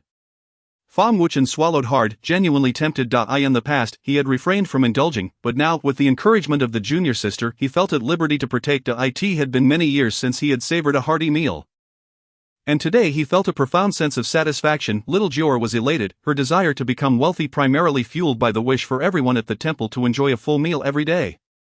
After a long separation, the two reminisced in the courtyard, and it was then that he learned that Kong Shuzi had ventured off to confront the traitor alone. What folly, with his limited abilities! How could he possibly contend with that scoundrel? It was tantamount to seeking his own demise. Little Jiu'er, blinking her large eyes in contemplation, nodded in agreement. "I read the fortunes for second senior brother. He will be safe." With Jiu'er's divination in mind, Fang Wucheng felt a sense of relief. Perhaps it would do that fellow some good to face adversity, lest he grow too complacent in his perceived invincibility. Just as they were engrossed in conversation, however, Jiu'er's expression abruptly froze, her fair face filled with concern. "A fifth junior brother, something has happened to my fourth brother. I must go find him." Jiang Yuding, bearing the ghost-repelling talisman gifted by Jiu'er, had just been detected. As the talisman had been destroyed, the spirit capable of obliterating Jiu'er's talisman was exceedingly rare, thus she surmised that her brother was in peril. "Let us hurry." At that moment, the unconscious Jiang Yuding was delivered to the hospital by his colleagues. However, despite exhaustive examinations, no abnormalities could be detected. All tests returned normal, which was exceedingly peculiar upon learning that his fourth brother had been admitted to the hospital. Jiang Jiu'er rushed to the scene. Seeing his fourth brother's pallid face, he furrowed his brow and promptly called home. Just as he was about to dial, a soft voice interrupted. "Here." He quickly hung up and stepped out of the ward. Spotting little Jiu'er being carried by a Taoist priest approaching them. Jiu'er, third brother. Jiang Jiu'er hurried to greet her, casting a wary glance at Fang Wucheng, inquiring, "Jiu'er, who is this?" "Third brother. This is Jiu'er's fifth junior brother." Junior brother? Both he and their elderly matriarch reacted similarly. Perplexed, Fang Wucheng offered an awkward smile, quickly diverting the conversation. "Mr. Jiang, perhaps we should enter and take a look. Third brother Jiu'er is here to see fourth brother." Jiu'er had grown accustomed to Jiu'er's sudden appearances, understanding that her ability to divine events made it natural for her to sense her brother's distress. He led the two into the ward and explained fourth brother's condition in detail. Upon seeing Jiang lying on the hospital bed, little Jiu'er pouted, wrinkling her nose before walking to the bedside. Little sister, your brother has been harmed by ghostly energy. The energy has entered his body. Fang Wuchen refrained from finishing his sentence, recognizing the gravity of the situation. The intrusion of ghostly energy could rapidly erode the internal organs. Without prompt exorcism, it would lead to complete decay, ultimately rendering one a living corpse.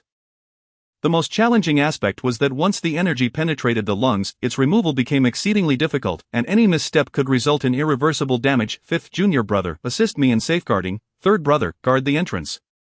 No one must enter and disrupt us, understood. Although Jiu'er was unaware of the consequences of ghostly energy entering the body, he recognized the seriousness of the matter from little Jiu'er's solemn demeanor.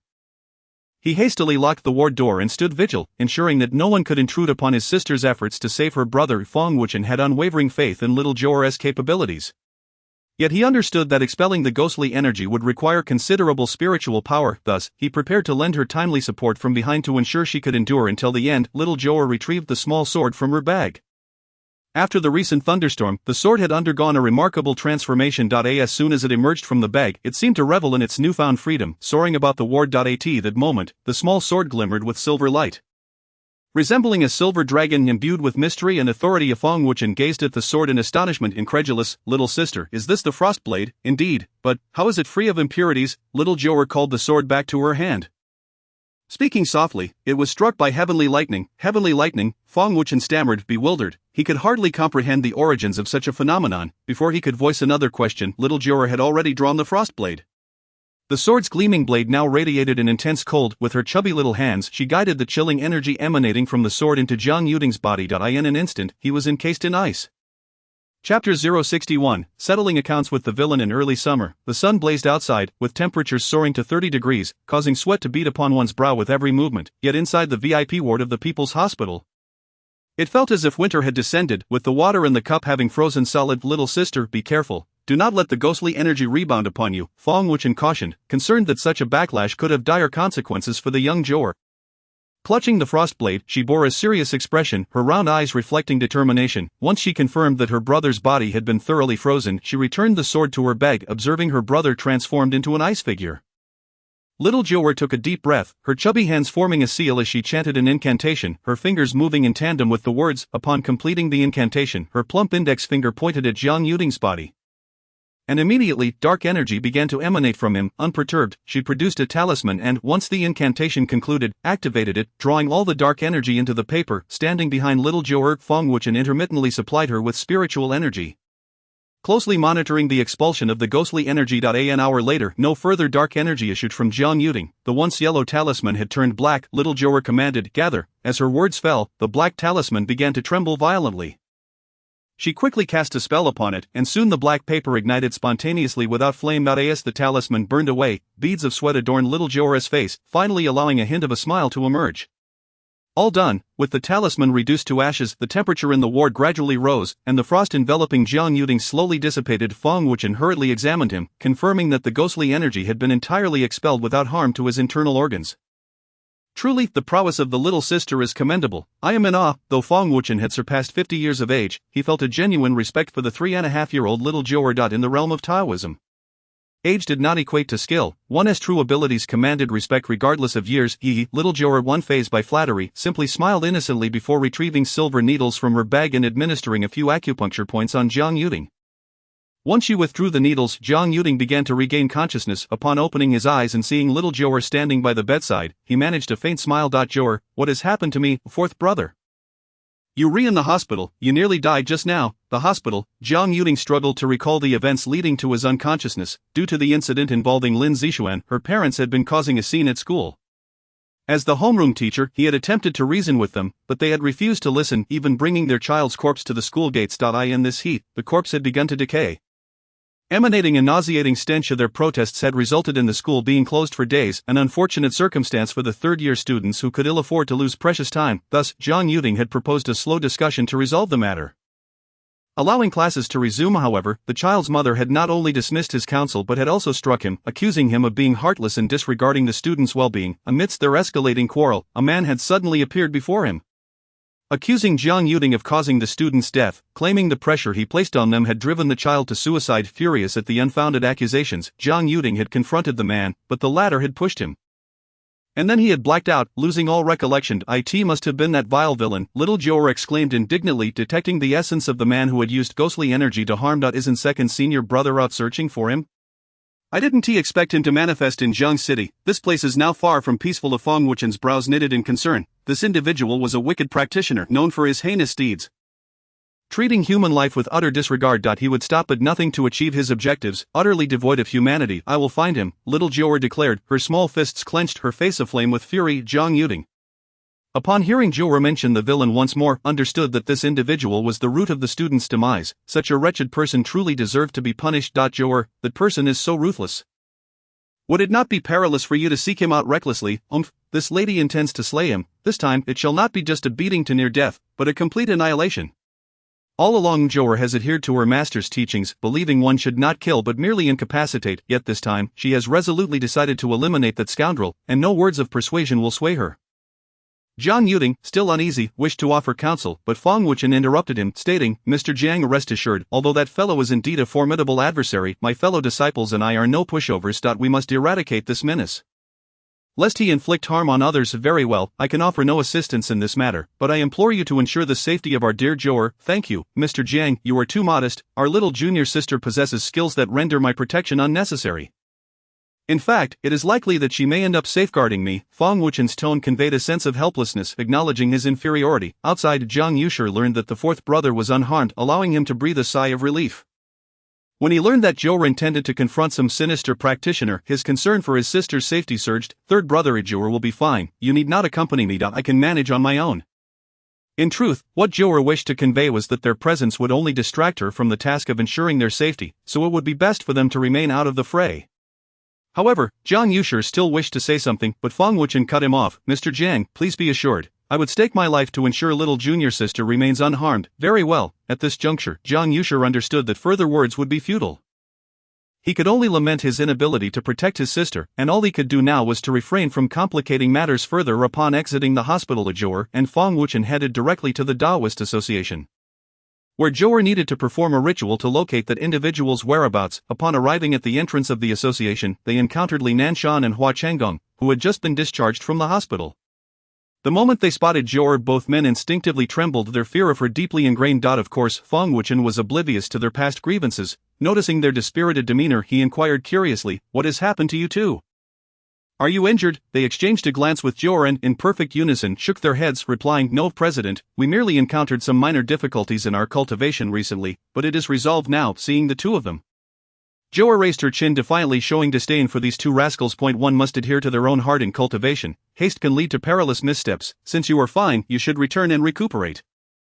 Your current state does not appear favorable." Yes, we shall return to recuperate immediately." They hurriedly fled, fearful of lingering too long. Observing the apparent camaraderie between the president and Jiu'er, they were concerned she might report them. Fearing the president might personally seek retribution and expel them from the Taoist Association, currently, Jiu'er had no inclination to concern herself with these two rascals. She had already avenged herself and had no intention of holding further grudges. Fong Wuchen led Jiu'er to his training room, which was equipped with various magical tools, providing convenience for her spellcasting. However, Jiu'er found his modest collection unimpressive and of little use. She retrieved a dark object obtained from a ghost and a talisman from her small pouch, drawing circles with her delicate fingers while chanting incantations. A faint shadowy aura emanated from the dark mass, drifting toward the talisman, the essence belonging to that individual. Once Jiu'er had gathered the essence, she directed the talisman to seek out the person's location. While Fong Wuchen also possessed the ability to locate individuals using talismans, he did not wield the same finesse as Jiu'er. He lacked the capability to extract a person's essence from associated objects. At most, he could utilize the opponent's belongings directly. A fifth junior brother. "Let us proceed." The talisman activated, soaring out of the room, and as long as they followed its lead, they would be able to track down the individual. Meanwhile, Li Nanshan and Hua Chenggong, having retreated to their own courtyard, sat together in trepidation, whispering about something. Suddenly, they sensed an inexplicable force and simultaneously turned their gazes toward its origin. It was a locating talisman. They exchanged glances, falling silent. On the other hand, Jiu'er and Feng Wuchen followed the direction indicated by the talisman, relieved that its pace was slow enough for them to keep up with Feng Wuchen, lacking the means to drive. Had no vehicle at his disposal, they wished to keep this matter discreet, so they relied solely on their own strength. Fortunately, as cultivators, their stamina was commendable. Despite Jiu'er being merely a 3-year-old child, her energy surpassed that of an average adult. As night descended, the talisman led them deep into a remote mountain. Gazing at the densely wooded area, Feng Wuchen's expression turned grave. Little junior sister, there is an array set within this forest. Jiu'er, undeterred, marched into the woods. Brushing aside her junior brother's warning, her chubby little hands swiftly formed seals, and in a sweet voice, she declared, "Break." A mere child's array was no match for her. In the blink of an eye, she dismantled it. Chapter 062. The Demon King emerges on a summer night. The cicadas chirped amidst the dense woods, occasionally accompanied by the calls of night owls. 20 kilometers outside Jiang city, in the depths of Sangming Mountain, a man dressed in black sat cross-legged on a grass mat, a fire crackling beside him. Thick black mist swirled around him as he ravenously consumed this dark energy, akin to a person starved for oxygen suddenly inhaling deeply. His name was Dao Kong, a once-renowned prodigy of the Taoist sect. Gifted from an early age, he was the pride of his family and sect. However, living under such accolades led him to become increasingly arrogant. Dismissing others, after being defeated in a Taoist competition by an obscure practitioner, his heart faltered, and in a bid to reclaim his former glory, he betrayed the sect and practiced forbidden arts, descending into the ranks of malevolent practitioners. The one who defeated him was Wang Yi, Jiu'er's master, and from that fateful encounter, their enmity was sealed. The death of Jiu'er's 10th senior brother was a means of revenge orchestrated by Dao Kong. For years, Wang Yi remained in Yuntai Temple, seeking vengeance but unable to breach the array he had set. And now, learning that Wang Yi had descended the mountain and that all his disciples were emerging, he was eager to activate the Soul Banner, confident it would enable him to defeat Wang Yi and his disciples. It was also through recent events that he discovered Wang Yi's most prized disciple had ventured down the mountain. Thus, he hastened to Jiang city and directly targeted Jiang Yuding. Now, hidden in Sangming Mountain, he awaited the full recovery of his injuries before slaying Wang Yi's so-called lucky disciple. That he believed that once Wang Yi lost his most cherished disciple, his heart would falter, allowing Dao Kong to strike with ease. However, while imagination is beautiful, reality is often harsh. Just as he was greedily consuming the surrounding ghostly energies, he abruptly sensed a disturbance. The array he had laid was being dismantled. Wang Yi, Dao Kong sprang to his feet, his black mist swirling ominously around him, his eyes as dark as bottomless abysses gazing down the mountain. You dare to intrude where angels fear to tread. Tonight, we shall settle this. He extinguished the flames, suppressing the ghostly energy surrounding him as he descended the mountain. On the mountainside, Jiu'er was being carried by Feng Wuchen, hastening toward Dao Kong's location when the talisman suddenly halted, ceasing its motion. He is coming. Jiu'er's round eyes locked onto the mountain, a nauseating aura enveloping her, prompting her to pinch her nose. How dreadful! The stench emanating from Dao Kong's ghostly energy was unbearable for Jiu'er. She categorized villains by the foulness of their scent. The more repugnant the odor, the more wicked the individual. Dao Kong, come out, stop hiding, you coward. Feng Wuchen's weathered eyes shone with resolute determination as he called out to the mountain. Leaning against a large tree, Dao Kong initially believed it was Wang Yi approaching, as no one else could so effortlessly dismantle his array. To his astonishment, the visitors were not Wang Yi, but rather his disciple and a small child. Upon seeing Jiu'er, Dao Kong's eyes lit up. This little girl was a congenital Dao body, the reincarnation of a koi, evidently Wang Yi's treasured disciple. How fortuitous, he need not exert himself to find her. She had come right to his doorstep. Jiu'er fixed her gaze on a large tree nearby, retrieving her small flying tool. With determination glinting in her bright eyes, she swiftly made hand seals, sending her flying tool hurtling toward Dao Kong. Dao Kong, intent on capturing the child alive, was caught off guard as a silver sword beam shot toward him that he hastily dodged, unleashing his black mist to counter the icy aura of the frost sword. Glaring at Jiu'er with venomous fury, he realized she was indeed Wang Yi's wretched disciple, unprincipled enough to attack first. Xiao Fei, teach him a lesson. Little Jiu'er wielded the frost sword, launching relentless attacks against Dao Kong. Xiao Fei, the spirit of the frost sword, had already gained sentience and acknowledged little Jiu'er as its master, thus naturally obeying her commands. Mere trifles. Dao Kong was not to be underestimated, after years of cultivating forbidden techniques. He possessed an array of formidable skills. Feng Wuchen stood closely behind little Jiu'er, vigilantly observing their surroundings to prevent any covert assaults from Dao Kong. This marked the first time little Jiu'er encountered such a powerful adversary since embarking on her spiritual journey. Despite her youth, she was not so naive as to believe herself invincible. After gauging Dao Kong's abilities through Xiao Fei, she felt a clearer understanding of the situation. After a brief skirmish, Dao Kong successfully repelled Xiao Fei. Although Xiao Fei was an extraordinary divine sword, it had been eroded by malevolent energy for centuries, its power greatly diminished, and its prolonged engagement with Dao Kong was chiefly due to little Jiu'er's adept control.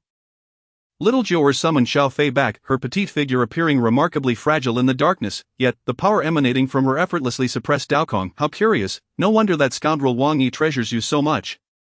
You possess some merit, you wicked villain, I shall vanquish you. The 3.5-year-old child was consumed by a singular thought: to eliminate this villain. As memories of her senior brother's demise surged through her mind, she clenched her fists and charged directly at Daokong with her short legs. Little sister, Fang Wuchen urgently called out to halt her impulsive advance. However, little Jiu'er did not falter, her tender face devoid of childishness, radiating an overwhelming aura that compelled others to bow their heads. Realizing he could not restrain her, Fang Wuchen followed suit toward Daokong. Ha, you seek your own demise. Daokong laughed maniacally, dismissing the innate Dao body as inconsequential. In his presence, it was utterly powerless. He leaped down from the tree, arms outstretched, unleashing a torrent of ghostly energy. Instantly fierce winds howled, chilling gusts swept through, and small trees were uprooted. Faced with this formidable gale, even Fang Wuchen struggled to maintain his composure, hastily stabilizing his mind. Yet little Jiu'er remained unaffected, her small feet resolutely advancing step by step toward Daokong. Little one, with you in hand, Wang Yi will soon come knocking at my door.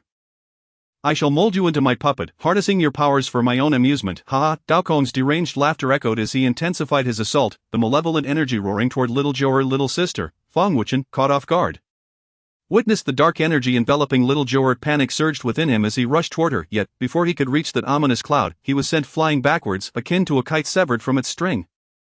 Meanwhile, in a nearby mountain tomb, a man abruptly opened his eyes within a pitch-black coffin, his gaze sharp and radiant with golden light. Baby, his hoarse voice resonated with a deep timbre, and in the blink of an eye, he burst forth from the coffin, encased in the black energy. Little Jiu'er's eyes blazed with intensity as the dark tendrils attempted to invade her being, yet, no matter how Daokong exerted his control, they found no entry point, merely swirling outside her form. How infuriating! How could this be? A Daokong had intended to infuse the malevolent energy into little Jiu'er's body, subjugating her completely, but the child's physique seemed impervious. A fortress without a crack. If I cannot control you, then perish. Daokong's eyes narrowed with malice. If he could not possess her, he would obliterate her instead. Once more, he traced circles with his hands, summoning a deluge of black energy from all directions, coalescing it into a sphere the size of a football. His obsidian eyes glared menacingly at little Jiu'er, who continued to resist the encroaching darkness, a cruel smile gracing his lips as he unleashed the concentrated energy toward her. Just as he believed the child was doomed, a flash of golden light streaked across the obsidian sky, and a shadow descended to intercept the dark sphere. Who are you? Daokong instinctively recoiled, sensing the man's formidable power. The man extended his withered right hand toward Daokong, and before he could react, the hand grasped fiercely at his chest. In a moment of desperation, Daokong summoned the soul banner, and the man appeared to fear this artifact.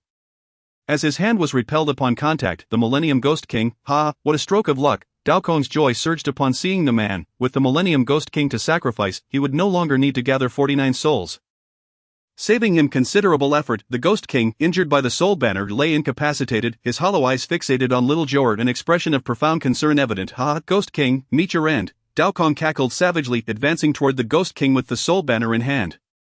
Raising it high while reciting ancient incantations, under the pressure of the soul banner, the Ghost King could not manifest any power, merely watching helplessly as his ghostly energy was devoured. Yet, fear did not mar his countenance.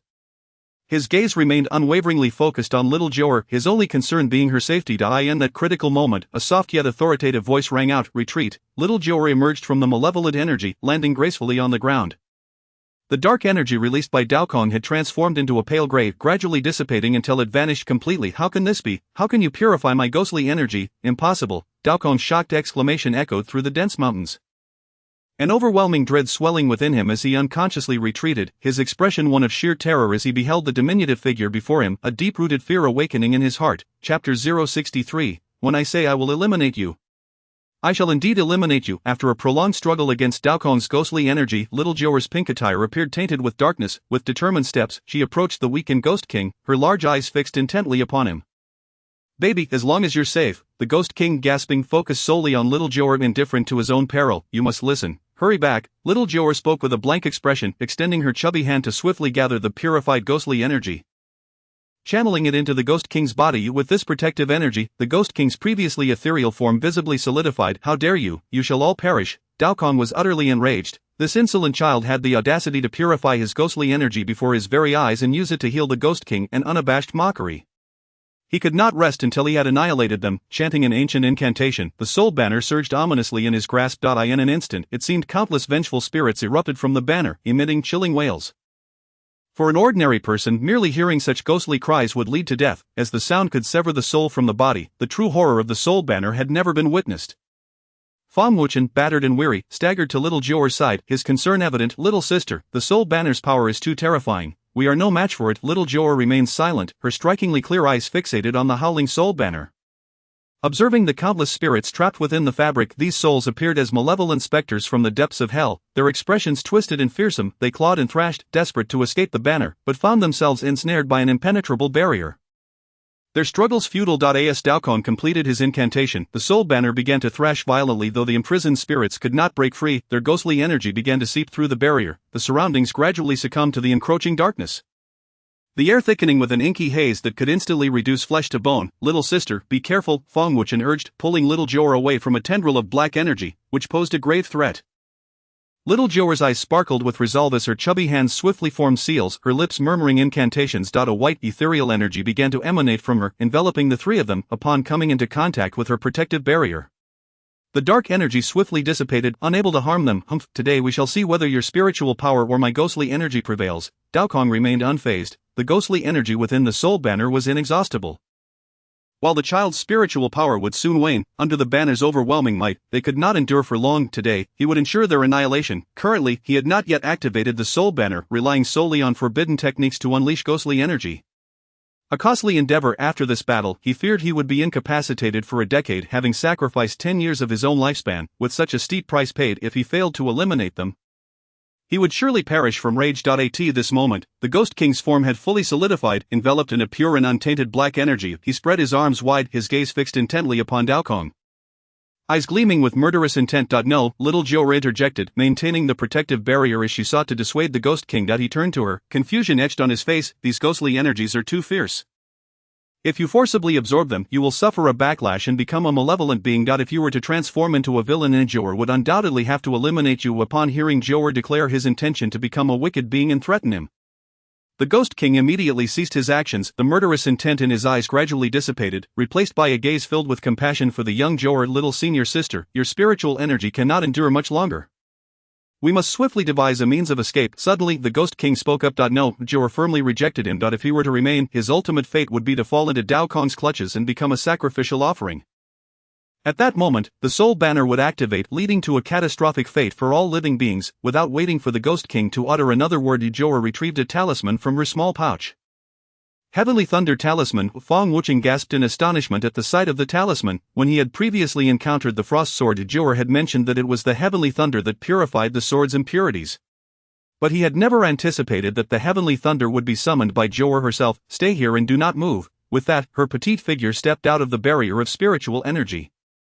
She hurled the heavenly thunder talisman into the sky while chanting an incantation, her chubby little finger pointing upward. "Thunder, come forth." As her sweet voice echoed, the sky erupted with flashes of lightning and thunder, ominous dark clouds seeming to threaten to descend. At that moment, Daokong was feeling triumphant, convinced that the three of them were destined to perish. It was merely a matter of time, however, just as he was reveling in his victory, an overwhelming pressure suddenly descended from above. He abruptly lifted his head to see thick clouds gathering ominously overhead. "This is..." Daokong's eyes widened in disbelief, struggling to comprehend the scene before him.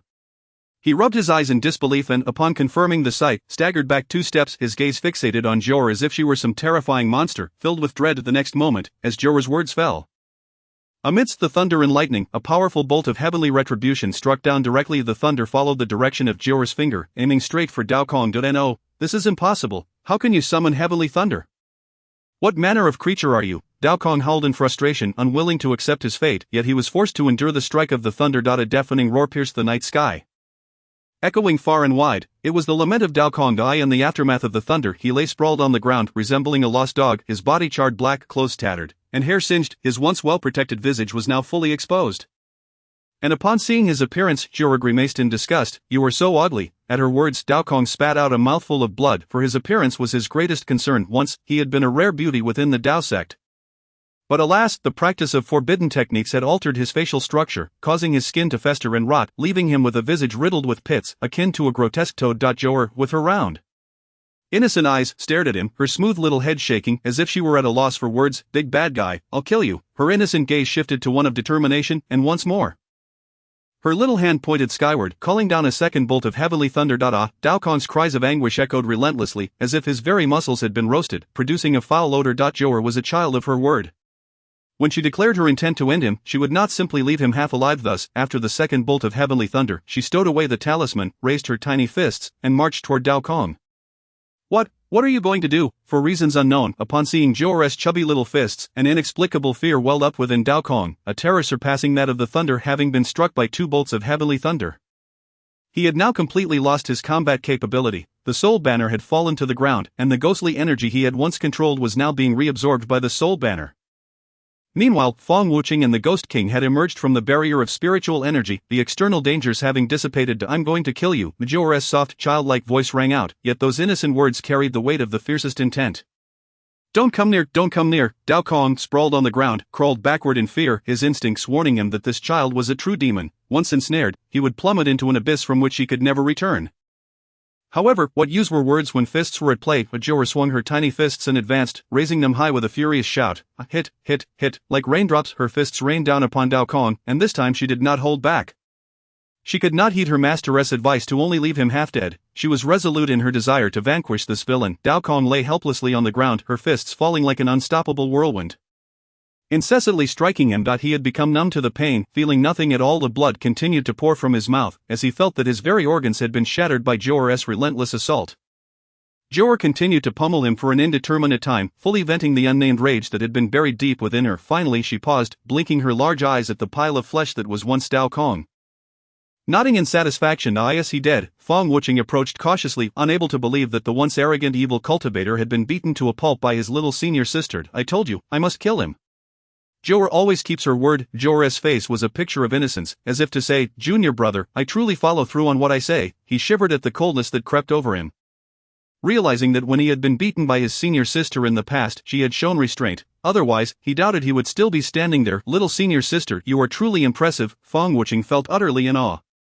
Flattery was music to her ears, and upon receiving praise, Jiu'er beamed with delight, her eyes squinting into crescent moons. However, before she could bask in her triumph for long, her smile abruptly froze on her face as she exclaimed, "Not good." Chapter 064, Carelessness. Deep within the dark, dense forest, the remains of Dao Kong, which had been reduced to a puddle of flesh, suddenly vanished from sight, along with the fallen soul banner. Jiu'er slapped her forehead in frustration, muttering, "How careless, he escaped." "Escaped? What do you mean?" Feng Wuqing, having noticed nothing amiss, suddenly realized as Jiu'er spoke. He searched the ground, but there was no trace of Dao Kong to be found in the entire forest. Having been beaten so thoroughly, how could he still be alive? He fumed, his face contorting in anger. This forbidden technique is indeed treacherous. This scoundrel has so many tricks up his sleeve. If he is not dead after all this, it will be difficult to kill him next time. Jiu'er, somewhat disheartened, sat down on the ground, pouting, her face a mask of displeasure. After all, she was just a child, naive enough to have failed to imprison Dao Kong's soul beforehand, allowing that villain to slip away. But now it was too late. He had fled, and in his current spiritual form, tracking him was no easy feat. Jiu'er, unable to fly, knew that chasing after Dao Kong in his ethereal state with her short legs was impossible. Every time I see you, I will kill you." Seeing Jiu'er's despondent demeanor, Feng Wuqing hurriedly approached, wiping her little hands with his sleeve, offering comfort. "Little senior sister, do not be upset. Although we could not completely eliminate him this time, he has suffered severe injuries. Given his condition, he likely won't be able to cause trouble for years to come." "Yes, junior brother is right." Jiu'er's mood shifted swiftly, and she quickly regained her composure. Rising from the ground, she turned to the Ghost King, who had remained still all this while. With a sweet smile, she approached him, her voice soft and gentle. "You should return. You are gravely injured and will need a long time to recover. Please do not come out again." The Ghost King gazed at her with boundless affection, squatting down as his withered hands slowly reached out to touch her little bald head. His lips moved, and in a hoarse voice, he finally managed to respond with a single word, "Good, this is for you. It will be helpful." Jiu'er produced a pill and handed it to him, regardless of the circumstances.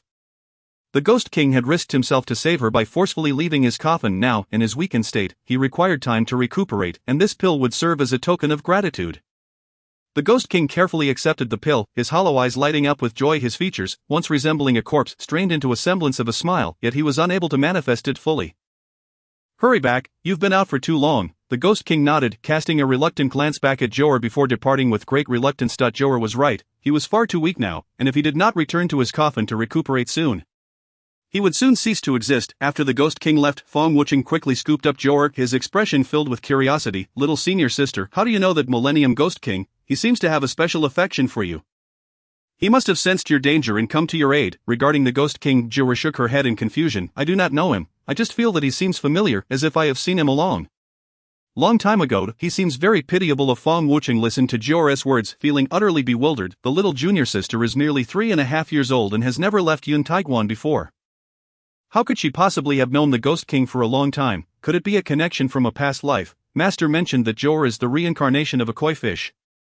In her previous life, she was a koi fish, and due to her immense virtues she has been granted the opportunity to be reborn as a human in this life. In her past existence, she benefited countless people, and that merit will protect her through all her lifetimes. It seems that the Ghost King must have received assistance from little junior sister previously, which is why he continues to remember her. Nevertheless, that was a matter of a past life. Why dwell on it? As long as that person does not intend to harm Jiu'er, it suffices. After a long night of travels, Fong Wucheng held her tightly on their way home. And little Jiu'er had already fallen asleep from exhaustion. The Jiang family had not dared to sleep, anxiously awaiting the return of little Jiu'er. It was already the early hours, and despite the old master and matriarch feeling unwell and struggling to keep their eyes open, they refused to retire to their rooms, insisting on waiting on the sofa for little Jiu'er. When Fong Wucheng finally brought the child home, the family finally breathed a sigh of relief, however, upon seeing little Jiu'er in such a dirty state. Their brows furrowed with concern. It appears that this child has undergone a fierce ordeal throughout the night. One can only wonder if she has been injured. Rest assured, little junior sister is unharmed. She is merely exhausted. Let her rest first before we discuss anything further. Thank you, Taoist, for bringing Jiu'er back. It is quite late now. Please stay the night, Taoist. The old master expressed his gratitude to Fong Wucheng for taking care of little Jiu'er. Whether as a senior or junior brother, they are family, and it is only natural to look after one another. Fong Wucheng repeatedly waved his hands in refusal, saying, I appreciate your kindness, old master, but I shall not impose for the night. I will come to see little junior sister once she has rested. Little Jiu'er slept soundly until the afternoon of the following day, having truly exhausted herself the previous day. Upon awakening, she was overwhelmed with an unprecedented hunger and, still clad in her sleeping attire, dashed downstairs in search of food. The matriarch had been keeping an eye on her at home and was just heading downstairs for a glass of water when she noticed little Jiu'er had awakened and hurried over. Jiu'er, are you awake? Grandma, Jiu'er is so hungry, I want to eat. Seeing the little round-faced child looking so pitiful, the matriarch couldn't help but chuckle softly and replied gently, all right, wash your hands first, and I will have someone bring your meal. The matriarch had already instructed the chef to prepare the meals ahead of time and kept them warm, ready for her immediate consumption upon awakening. Having gone a day without food, coupled with the tremendous exertion from the previous night, little Jiu'er's appetite had significantly increased. She devoured an entire table of dishes clean, with the exception of the vegetables, which she adamantly refused to touch. Jiu'er, little one must not be picky with food. You must eat your vegetables, otherwise, your nutrition will be unbalanced, and it will affect your development, the matriarch patiently advised, gazing at the remaining vegetables. But Jiu'er retorted, but I am not a little lamb. Little lambs eat grass. I am a little darling who only loves meat. The plump little girl made a statement that was both amusing and exasperating. Whoever told her that little darlings could only eat meat? Does she not wish to grow taller? Of course I do. Daddy says if I eat well, sleep well, and drink more milk, I will grow tall, and don't forget to eat more vegetables, the matriarch ultimately conceded. Realizing that the prospect of vegetables entering little Jiu'er's stomach was futile. Jiu'er, your seventh brother is back. Just as they were speaking, Jiang Yuxuan, who had been away for classes, unexpectedly returned, with the butler pushing him inside. Upon seeing his sister, he called out joyfully at the top of his lungs. Upon seeing her seventh brother, little Jiu'er instantly beamed with joy, bouncing over to his side, leaning against his legs, and sweetly exclaimed, Seventh brother, I missed you so much. Little Jiu'er misses so many people. However, Jiang Yuxuan was quite pleased to hear this and quickly scooped his sister onto his lap, affectionately stating, Seventh brother misses Jiu'er too.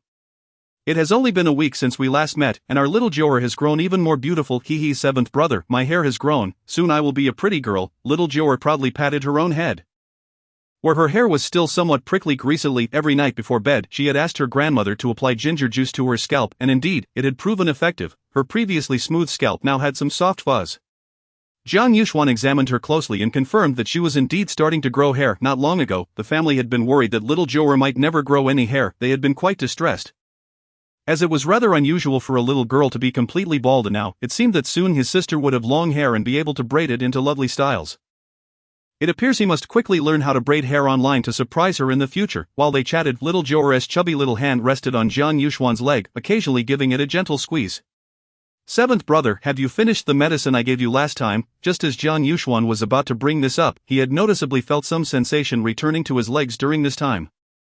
He could feel warmth and cold. He could even sense a bit of pain. For instance, when Jiu'er occasionally rubbed his knee, it caused a tickling sensation. Not yet. Wait a moment. Little Jiu'er quickly hopped off him, ran back to her room, and returned with a small porcelain bottle and silver needles, scampering back to her brother's side. Seventh brother, it's time to take this pill now. I will give you acupuncture, and before long, your legs will be better. All right. To Jiang Yuxuan, who was a doting brother, whatever his sister said, he would comply without any hesitation. He pushed Jiang Yuxuan back to the room, where little Jiu'er began to administer the needles.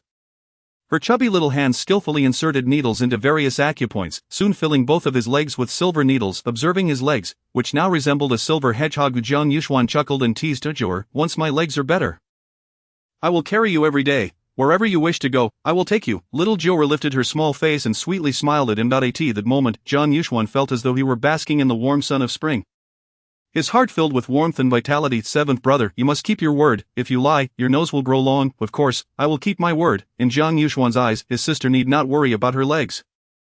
As long as she had her brother, she would be fine. While they awaited the removal of the needles, Jiang Yufeng, the eighth brother, unexpectedly appeared at the door. His vacant gaze stared at them, listening to their laughter with an expression of infinite yearning. Eighth brother. Upon seeing him, little Jiu'er leaped off the bed and ran to embrace his legs, sweetly asking, Eighth brother, do you want to come in? But Jiang Yufeng did not respond, merely gazing intently at little Jiu'er before bending down to lift her into his arms. Little eight, come in. Jiang Yuxuan was heartened to see that the eighth brother was now willing to initiate contact. However, just as he finished speaking, Jiang Yufeng unexpectedly dashed away with little Jiu'er in his arms.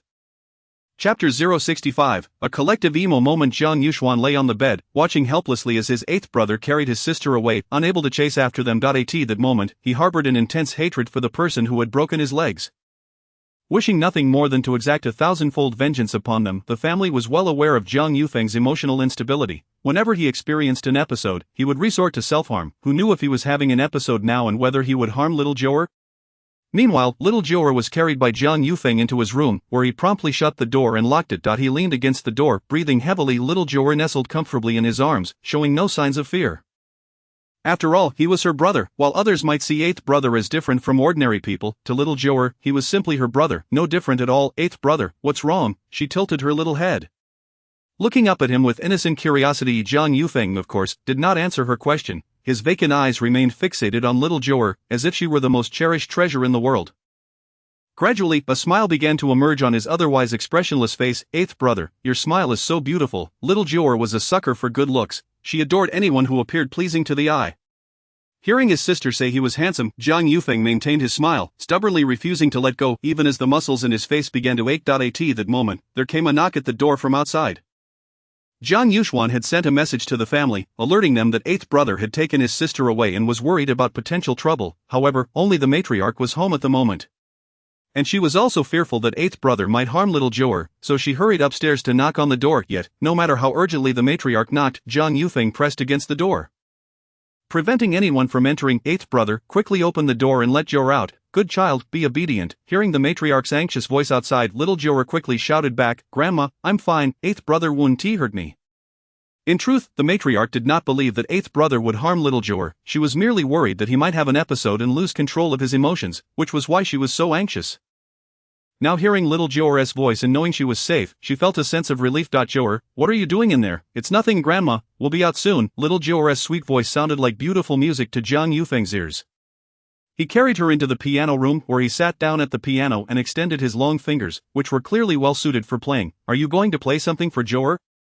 This time, Jiang Yufeng nodded in response, and his hands began to dance over the keys. Suddenly, a heavenly melody filled the air, immersing them in a sea of music. Little Jiu'er listened intently to the enchanting sound of the piano, which was the most beautiful music she had ever heard. Because Jiang Yufeng's room was equipped with soundproofing, it had been constructed entirely to the specifications of a recording studio, ensuring excellent sound isolation.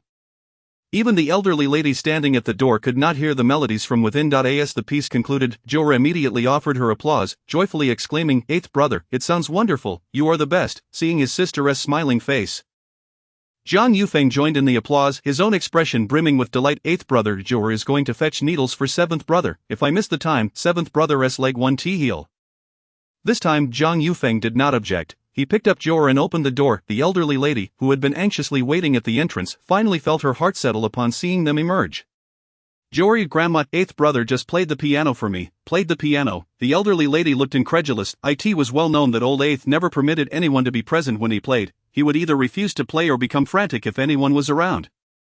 To her surprise, this child had voluntarily taken Jiu'er to listen to him play, a delightful change indeed. Well done, little 8, the elderly lady could not help but praise, recognizing the boyish affection for his sister. Grandma, Jiu'er is going to fetch needles for 7th brother now, she said, directing Jiang Yufeng towards 7th brother's room. Jiang Yuxuan had been intently staring at his phone, eager to know how Jiu'er was faring. Upon hearing the door open, he looked up to see Jiang Yufeng carrying little Jiu'er at the threshold. Jiu'er, 7th brother, Jiu'er is here to fetch needles for you. She then turned to 8th brother, saying, 8th brother, put Jiu'er down. Although Jiang Yufeng was reluctant to let Jiu'er slip from his embrace, the sight of the dense array of silver needles on 7th brother's leg ultimately compelled him to relent.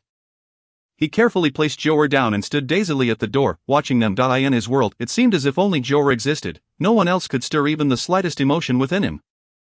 Before Jiu'er's return, he had been deeply immersed in his own realm, oblivious to everything beyond the piano. Now, Jiu'er was his entire world, and he wished to give her all his most treasured possessions. After Jiu'er had finished fetching the needles, she gently massaged Jiang Yuxuan's leg, channeling a bit of her spiritual energy into him to expedite his healing. 7th brother, can you feel your leg? Jiu'er pinched him gently, and the spot immediately turned red. It hurts a little, Jiang Yuxuan exclaimed joyfully. Although it was merely a slight sensation of pain, it filled him with elation. Yes, we'll continue with the needles tomorrow. If we keep this up for half a month, 7th brother's leg will be completely healed. The pills she had given him earlier were for conditioning his body. Only when in optimal health could he withstand the continuous acupuncture. Hence, Jiu'er had refrained from administering treatment earlier, fearing that her brother could not endure it. Hearing that his leg would heal in half a month brought Jiang Yuxuan such joy that he nearly leapt up, though. Of course, he was currently incapable of doing so. Thank you, sister. In the end, a multitude of words condensed into a single expression of gratitude. You're welcome, Jiu'er replied with a sweet smile, for it was also her wish to heal her brother's leg. Once 7th brother was better, she intended to return to Yuntai Mountain to prepare a special medicine for 8th brother, confident that he too would recover swiftly. Moreover, she missed her master, missed Xiao Fuji. Missed those ghostly uncles and aunts, as well as Xiao He, Xiao Bai, and Xiao Qing. They must be longing for Jiu'er as well. As she thought of her companions, Jiu'er let out a heavy sigh. Her small hand delved into her little pouch, suddenly recalling that her master had given her a phone number. 7th brother, Jiu'er wants to make a call, in the back courtyard of Yuntai Temple. A group of spirits had been listless since Jiu'er's departure, gazing longingly at the mountains below, hoping for her return with every blink. We're out of incense. A young boy entered the courtyard with an incense burner, calling out as he opened the door. In the past, the spirits would have rushed forward to seize the incense, but now they were too lethargic to move, losing interest in everything without Jiu'er. Xiao Fuji, seeing them droop like wilted eggplants, spoke helplessly. If you don't consume it, I'll take it away. After all, you've all died once. It wouldn't be the end of the world if you scattered your souls. When Jiu'er returns, you might not see her again. Upon hearing this, the previously indifferent spirits sprang into action, flocking towards the incense burner and fervently inhaling the fragrant smoke. They certainly did not wish to risk losing their souls or being separated from Jiu'er. Xiao Fuji rolled his eyes at them, realizing that sometimes a heavy hand was necessary. A sigh, while others raise pets. I find myself tending to a host of restless spirits and a pack of wild beasts from the back mountain. These rascals take advantage of Jiu'er's absence to torment me. I can't wait to see how I'll complain when she returns. Xiao Fuji sat on the swing in the courtyard. A swing his master had made for Jiu'er. He used to compete with her for return, but now, with no one to contest him, he found everything rather dull. Life on the mountain was truly hard to endure. Master Jiu'er, when will you return? Xiao Fuji lamented, his voice breaking into tears, prompting a wave of sorrow among the spirits inside. This life is too difficult to bear. It was not just them, the wild beasts in the back mountain were also struggling. This season was typically prime hunting time, yet they lay beneath the large tree where Jiu'er often played, sighing in despair. They had no interest in continuing this mundane existence, just when everyone had reached a point of utter despondence. An old mobile phone that Wang Yi had used for many years suddenly rang. When he had left, he had intentionally omitted to take his phone, wishing for no one to find him. Hearing the loud ringtone akin to a trumpet, Xiao Fuji sprang from the swing, racing into his master's room and snatching the phone to answer it. Master. From the other end came Jiu'er's sweet voice. And upon hearing it, Xiao Fuji stomped his feet, struggling to contain his excitement while feigning indifference to it. As Xiao Fuji, hasn't Master returned home yet? Aren't you also still away? Upon learning that Master had yet to return to Yuntai Temple, Jiu'er felt a pang of disappointment. Letting out a deep sigh, she continued to inquire, Xiao Fuji, how is Uncle Ghost? What about Uncle Bearded and Aunt Long Braid? Are they all well? Do they miss Jiu'er? Xiao Fuji felt a surge of irritation at Jiu'er's concern for the spirits, wishing she would ask about him too. Just as he was about to deflect the question, he looked up to see several pairs of eyes staring at him. Startling him, the spirits had floated over, eager to hear Jiu'er's voice. Even without the speaker on, the old phone was loud enough for them to hear clearly, and they were all excited at the prospect of Jiu'er's return.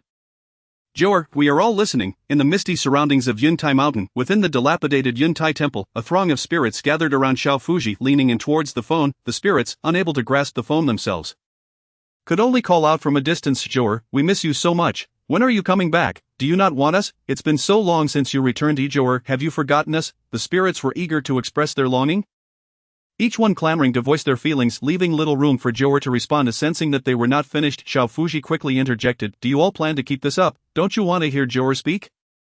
At his shout, the spirits fell silent, their eyes filled with anticipation as they fixed their gaze on the phone. Jiu'er misses you all as well. Once school is out, I'll return to see you. You must all continue to absorb the incense. Do not let your souls scatter. Yes, we will all be obedient. You must come back quickly. But Jiu'er, are you well down the mountain? Are you getting enough to eat? Are you getting enough to eat? This was a concern shared by everyone on the mountain, for after years at Yuntai Temple, they were acutely aware of its poverty. As soon as Jiu'er mentioned food, she opened up, recounting all the delicious things she had eaten during her time away, promising that she would ensure everyone would have enough to eat in the future. Jiang, lying in bed, listened intently to Jiu'er's animated conversation, growing increasingly excited. Nearly an hour had passed without a hint of concluding the call. Xiaofuji, have you been taking care of Master's medicinal herbs? On the other end, Xiaofuji wore a face of utter despondence. Jiu'er had called to check on everyone, yet she had not inquired about him or how he was faring alone in the temple. Did she not know the conditions he faced? Just as he was about to voice his grievances, he noticed the spirits around him, their eyes wide with anticipation, fearing that he might end the call. Everything is fine, very fine, except that I feel like I'm dying, Xiaofuji replied grumpily. At this, Jiu'er blinked her big eyes, pondering for a moment before responding with confusion, that doesn't seem right. I've read your fortune before. You're predestined to live to 90, how can you be dying? You're driving me to my grave. If little Fuzai were to truly depart from this world at such a young age, it would undoubtedly be due to the vexations caused by little Jiu'er. Little Jiu'er, absent-mindedly touching her own little bald head, often heard little Fuzai express such sentiments while they were on the mountain. Don't be angry, little Fuzai. When I return, I shall bring you an abundance of delicious treats, all of which you have never tasted before, and I shall also buy you a new pillow. Now that sounds more like it. Hurry back then. Before little Fuzai could finish her words, the call abruptly ended. Glancing at her phone, she realized it was simply that this old device had run out of battery. Alas, she hadn't even completed her sentence. Couldn't this wretched phone hold on for just a few more seconds? Upon hearing the beeping sound from the phone, little Jiu'er, perplexed, handed it to Jiang, only to discover that the other party had hung up. She had initially considered calling back, but coincidentally Jiang's phone had also died, so she abandoned the idea. Perhaps she would try again later when she had the chance. The weekend passed swiftly, and soon it was Monday.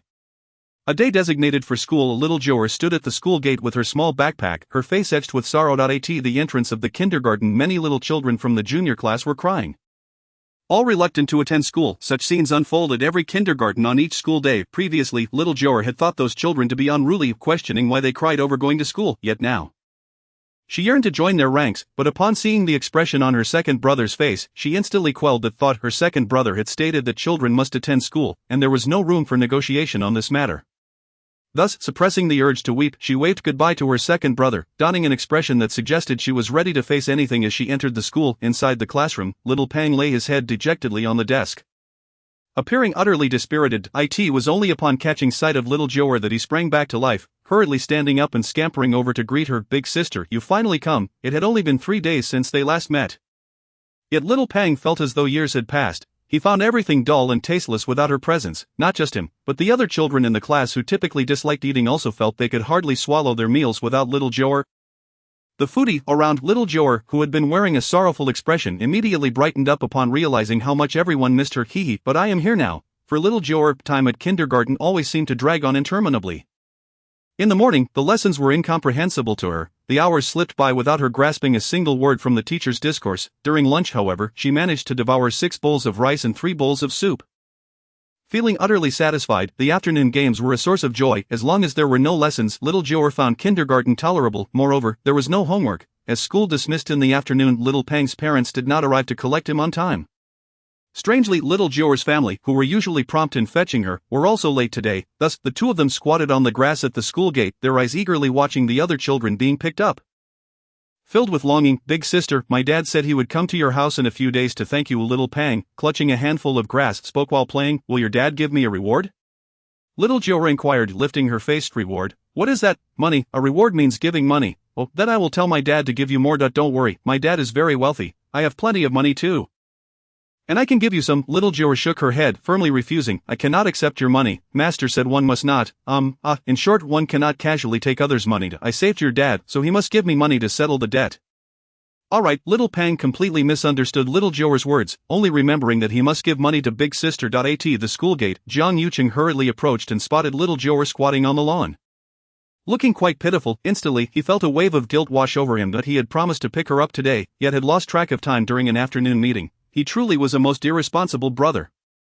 Jiu'er, upon hearing her brother's voice, little Jiu'er sprang to her feet and waved at him. Teacher Yuan, my brother is here to pick me up. Bye-bye, Jiu'er. Little Jiu'er joyfully leapt into her brother's embrace, not at all upset over his tardiness. Rather, she was elated as she wrapped her arms around Jiang Yuqing's neck and planted a kiss on his cheek. Second brother, I missed you so much, Jiu'er. I apologized. I promise I will never be late again. It's alright, just treat Jiu'er to something delicious, and I won't be upset. Little Jiu'er had a firm grasp on her second brother's heart, seizing the opportunity to extort a delightful meal. Alright, what do you want to eat? Second brother will take you ice cream. During her time at home, little Jiu'er had indulged in many delightful treats, but she had yet to experience ice cream. While playing games with her friends, she had spotted an ice cream mold and, having no idea what it was simply drawn to its vibrant and enticing colors, making it appear utterly delectable. Thus, she resolved to try it once she returned home upon hearing her request for ice cream.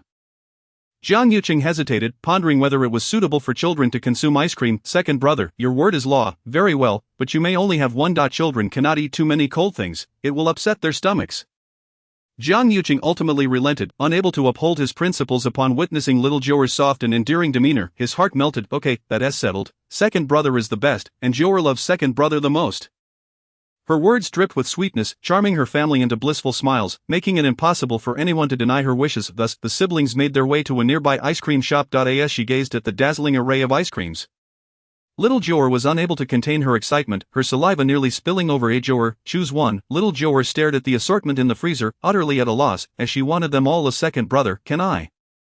No, you can only choose one. This time, Jiang Yuqing decisively interrupted her plea. This matter was non-negotiable. While he allowed her to eat her fill at mealtimes, ice cream was strictly limited. Alright, little Jiu'er resigned herself to her fate, ultimately making a difficult decision. Watching the shop assistant scoop her chosen flavor into a cup, she occasionally flashed a cute smile, sweetly asking, pretty sister, could you add a bit more for Jiu'er? The shop assistant, unable to resist the charm of such an adorable child, smiled brightly as she bent down, whispering, I'll give you an extra scoop, but keep it a secret. Shoo, it's a secret. Little Jiu'er obediently closed her mouth, her heart brimming with joy. Children are easily content. A mere extra scoop won her affection for the lovely shop assistant, and as she left, she even winked at her. Pretty sister, go home early after work, and don't play outside. Little Jiu'er softly advised, her fondness for the shop assistant prompting her to offer a piece of advice. The shop assistant merely regarded the sweet-talking child with a wave, her face filled with envy. If only I could have a beautiful and adorable daughter like her. A colleague behind her couldn't help but interject, if you want a daughter, you must first find a boyfriend, and he needs to be as handsome as her father. Wake up, stop dreaming and get back to work. You haven't even paid this month's rent yet. Chapter 67. Small body, great strength. Experiencing ice cream for the very first time, little Jiu'er extended her tiny tongue for a tentative lick. Instantly, her fair little face contorted into an exaggerated expression, her mouth agape. She felt as though her previous 3.5 years had been in vain. How could there be something better than cake? This ice cream was simply a divine delicacy. Second brother, it's so delicious, she exclaimed, scooping a generous spoonful into her mouth, savoring the exquisite treat. Children are powerless against sweet confections, especially ice cream. Surely there is no child who doesn't adore it. Jiang Yuqing, observing little Jiu'er's ecstatic expression as she relished her treat, felt a troubling premonition arise within him. He feared that once little Jiu'er had ice cream, countless more would follow suit. The siblings settled in a small park adjacent to the ice cream shop, and after little Jiu'er finished her small bowl, Jiang Yuqing wiped her mouth and hands before lifting her into his arms. Preparing to head home, little Jiu'er gazed longingly at the ice cream shop, yearning for another. She blinked her big eyes at her brother and playfully winked, her adorable demeanor tugging at his heartstrings. Second brother, that one was too small. Jiu'er didn't even get to taste it properly. How about, no, you can only have one a day. This is non-negotiable. Witnessing her brother's resolute expression, little Jiu'er could only pout. Casting a longing glance toward the ice cream shop. As she peered in that direction, her previously pitiful face suddenly transformed into a serious one. What's wrong? Noticing the change in little Jiu'er's expression, Jiang Yucheng instinctively glanced at the ice cream shop but saw nothing amiss. How could he perceive any issue, given that the entire ice cream shop was now shrouded in thick, swirling darkness? An ominous aura enveloping the establishment. Little Jiu'er, perplexed, scratched her small bald head. She had not noticed anything amiss while shopping earlier. How could it be that the atmosphere turned so ominous in the blink of an eye? Second brother, let us go inside and take a look. If it had been any other child making such a suggestion, Jiang Yucheng would have assumed the child was still yearning for another ice cream. However, given that it was Jiu'er who spoke, he dismissed that notion. If his sister sensed something was wrong with the store, then it surely warranted concern. The siblings returned to the ice cream shop. Upon seeing Jiu'er, the young saleswoman immediately donned a sweet smile. Little sister, is the ice cream delicious? Jiu'er gazed at the charming saleswoman, her brow furrowed. Just moments ago, everything seemed perfectly fine, yet now the young woman was shrouded in an aura of death. Pretty sister, Jiu'er thought, feeling compelled to intervene. The deathly aura surrounding the saleswoman was unlike that of those destined to perish. It was distinctly artificial. Such individuals could be saved. What's the matter? Do you still want ice cream? Little sister, Jiu'er pulled a talisman from her small pouch and earnestly said, Pretty sister, take this, you must keep it on you, or else you will die. The saleswoman stared blankly at the talisman in Jiu'er's hand. Utterly confused, did the child just say she would die? Noticing the saleswoman's reluctance to take the talisman, and Jiu'er pressed on, Pretty sister, I am telling the truth, you must close the shop immediately, or many people will die soon. As the ominous energy thickened, Jiu'er grew increasingly anxious, observing that many customers in the store were now tainted by this aura of death. Little sister, you mustn't speak so recklessly. The saleswoman, of course, did not believe a child's words. Had it been anyone else, she would have surely reacted harshly, yet she chose to patiently reason with Jiu'er. Jiang Yucheng, however, wore a troubled expression, and Jiu'er never spoke without reason. If she claimed that many would die here, it was undoubtedly true. Noticing the 10 or so people in the shop, he felt compelled to intervene. Miss, my sister has been practicing Taoism since childhood. She can see many things that ordinary people cannot. And her predictions are accurate. I advise you to close the shop promptly, or the consequences could be dire. The saleswoman was taken aback by Jiang Yucheng's words. It was one thing for a child to spout nonsense, but why was an adult joining in, practicing Taoism since childhood? The child appeared to be only 3 or 4 years old. Was she supposed to have been practicing since birth? It was the 21st century. For heaven's sake, could they not speak with a semblance of reason? Sir, I appreciate your concern, but I believe we should adhere to scientific principles. If you are not purchasing anything, please do not disturb my work. Thank you. With that, she turned back to the counter, ignoring the talisman Jiu'er had offered. She found the situation absurd, dismissing the notion that they should close the shop and that many would die. How ridiculous. Just then, a cacophony of screeching brakes erupted from the street outside, causing everyone in the shop to instinctively glance outside. A fuel truck appeared to be careening uncontrollably towards them. Run, Jiu'er shouted anxiously to the patrons within the store. Her round, sparkling eyes fixated on the oncoming vehicle. Jiang Yucheng, no longer concerned for anyone else, scooped Jiu'er up and dashed toward the exit. However, panic ensued among the customers, and the already narrow doorway became congested with people impeding their escape. The saleswoman, now frozen in fear, felt her legs weaken, rendered powerless by the unfolding chaos. As the terrified individuals at the entrance stared in horror at the oncoming truck, their minds went blank. Unable to formulate a plan to evade disaster, clutched in Jiang Yucheng's arms, Jiu'er's eyes remained glued to the approaching vehicle. Second brother, she called out resolutely, then leaped from his grasp, using her chubby little hands to push against those blocking the doorway. In an instant, the previously blocked entrance was cleared, and Jiu'er seized the opportunity to slip through. Jiu'er, no, Jiang Yucheng exclaimed, finally realizing her intentions, his heart racing. He dashed forward, consumed by the singular thought of escaping with his sister. Yet the throng of panicked people offered no chance to exit, and he could only watch helplessly as Jiu'er moved towards the oncoming truck. Jiu'er, in that moment, Jiang Yucheng felt as though his world was collapsing.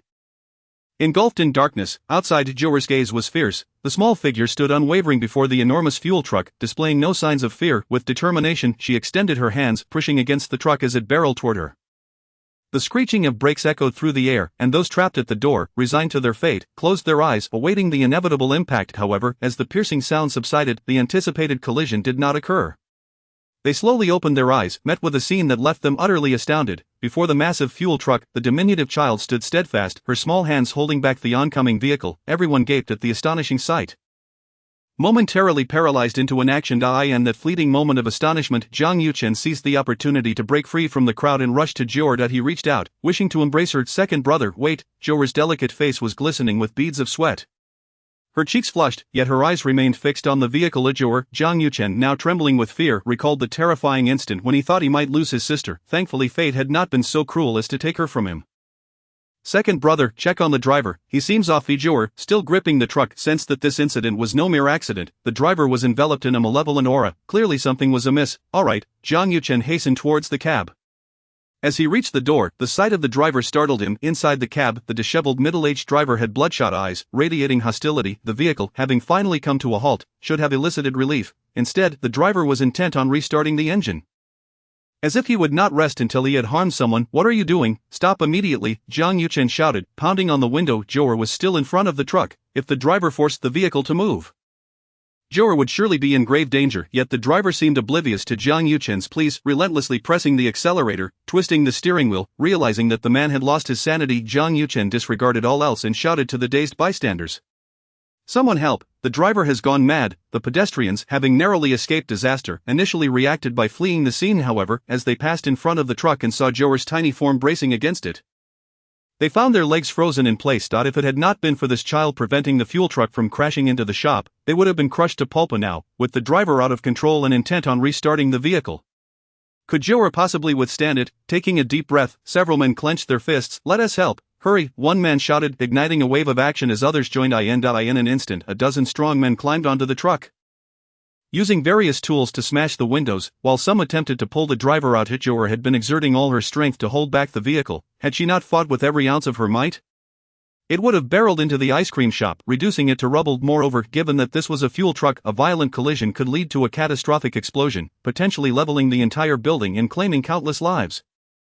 Seizing the moment while others distracted the driver, Jiu'er quickly retrieved another talisman from her pouch. With one hand free, she swiftly formed a seal and hurled the talisman toward the driver. Why now? The crowd had broken open the cab, and several individuals pinned the driver down, preventing him from regaining control, yet he seemed possessed, exhibiting immense strength, tossing off three men who tried to restrain him.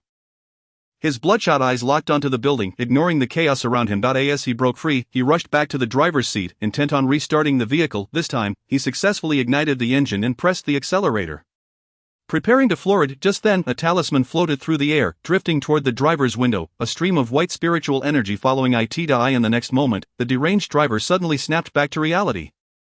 His previously bloodshot eyes returning to normal. Upon regaining consciousness, he gazed vacantly at his surroundings, his expression one of utter bewilderment. What has transpired? Before he could comprehend the situation at hand, the several men he had upended surged towards him, swiftly overpowering him. Little Jiu'er stood in front of the vehicle, relieved to see the dark mist dissipate around it, and gradually relaxed her grip. Jiu'er, Jiang Yuchen leapt from the car, scooping her up in his arms, his heart aching as he wiped the beads of sweat from her small face with a tissue. Jiu'er, are you alright? Little Jiu'er shook her head, forcing a faint smile. Second brother, I'm fine.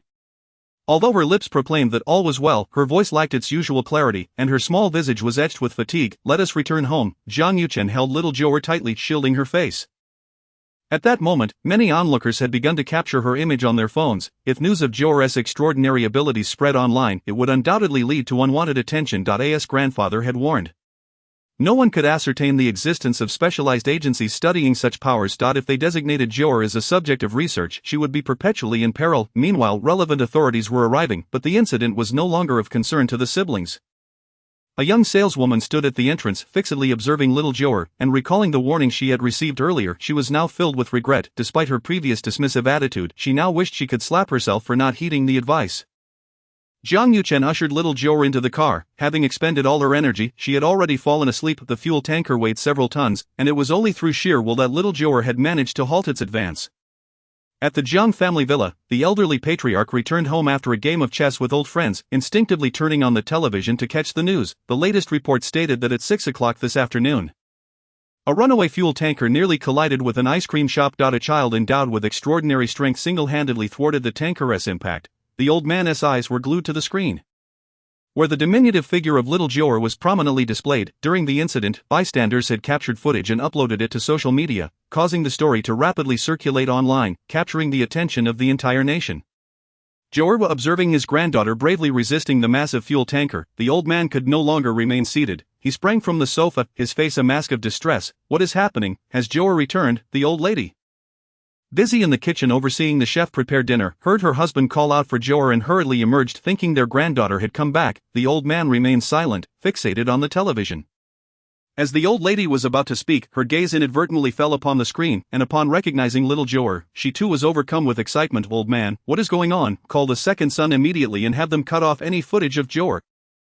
We must ensure the outside world remains oblivious to her extraordinary abilities." When Jiang Yuchen returned home with little Jiu'er, the old man immediately obstructed his path. Upon entering, the old lady rushed in and cradled the sleeping Jiu'er. Hurrying to the inside. Is this how you care for a child? The old man kicked Jiang Yuchen, an unprecedented act of aggression towards his grandson. The potential dangers posed to Jiu'er were far too grave to ignore. "Grandfather, I am sorry, it was my oversight." Jiang Yuchen found himself at a loss for words. It seemed that every outing with Jiu'er since her return had been marred by calamity, leading him to ponder whether he was a harbinger of misfortune for her. Apologies were of little consequence. He needed to mitigate the fallout from this incident as much as possible. "Henceforth, you shall refrain from escorting Jiu'er, arrange for someone to protect her around the clock." Understood. In the midst of military training, Jiang Qishan received a call from the old man. Immediately grasping the gravity of the situation, he swiftly mobilized all his connections to suppress the news, thanks to his decisive actions. When netizens attempted to search for related videos, they found no trace of the incident online. Nevertheless, public discourse surrounding the event continued. With widespread curiosity about the seemingly invincible little girl, numerous bloggers camped outside the ice cream shop, eager to access surveillance footage from the establishment to capture the moment. However, the relevant authorities had long since confiscated the recordings, leaving no opportunity for these individuals. The staff at the shop, along with those present during the incident, received stern warnings not to disclose any information, lest they face severe repercussions. In the military, Jiang Qishan sat in his office, repeatedly scrutinizing the footage of the incident. As a veteran of the special forces, he was profoundly astonished by the extraordinary abilities displayed by his young niece. The Jiang family had awaited the arrival of their precious gem for 5 generations, and her prowess had truly taken him by surprise.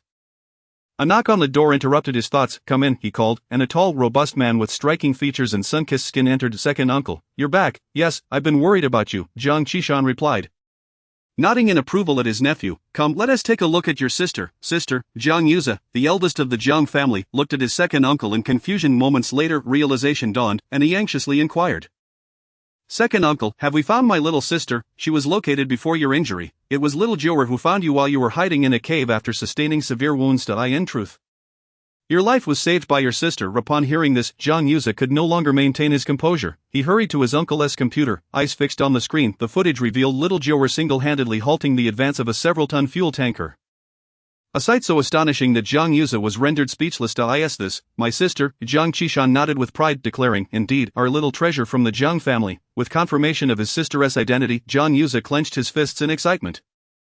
Ultimately, it mattered not whether his sister was a genius. What mattered was that she had been found. "Second uncle, return home. This incident has put you in a difficult position, and with your injuries yet to heal, the higher-ups have decided to grant you a 3-month leave. Spend time with your family, your grandparents, your father, and your newly found sister, as well as your brothers. All need you, their elder brother, to provide them with stability." "Thank you, second uncle." Without further ado, he dashed toward the door. "Wait a moment." Jiang Qishan anticipated his nephew's eagerness and called out, "Bring back that rebellious lad of mine. Keep a close watch on him during this time. If he causes any more trouble, tell him I shall not intervene in his fate again." Understood. The following morning, after a night of restful slumber, little Jiu'er awoke rejuvenated, her stomach audibly protesting its emptiness. Since her ice cream outing after school yesterday, she had consumed nothing, and her small belly could no longer endure the hunger. Upon descending from her dainty bed and opening the door, she was surprised to find her second brother sitting at her door, one hand supporting his head, fast asleep. Second brother. Upon hearing her sweet voice, Jiang Yuchen instantly opened his eyes, and upon seeing little Jiu'er before him, he quickly knelt down to examine her from head to toe.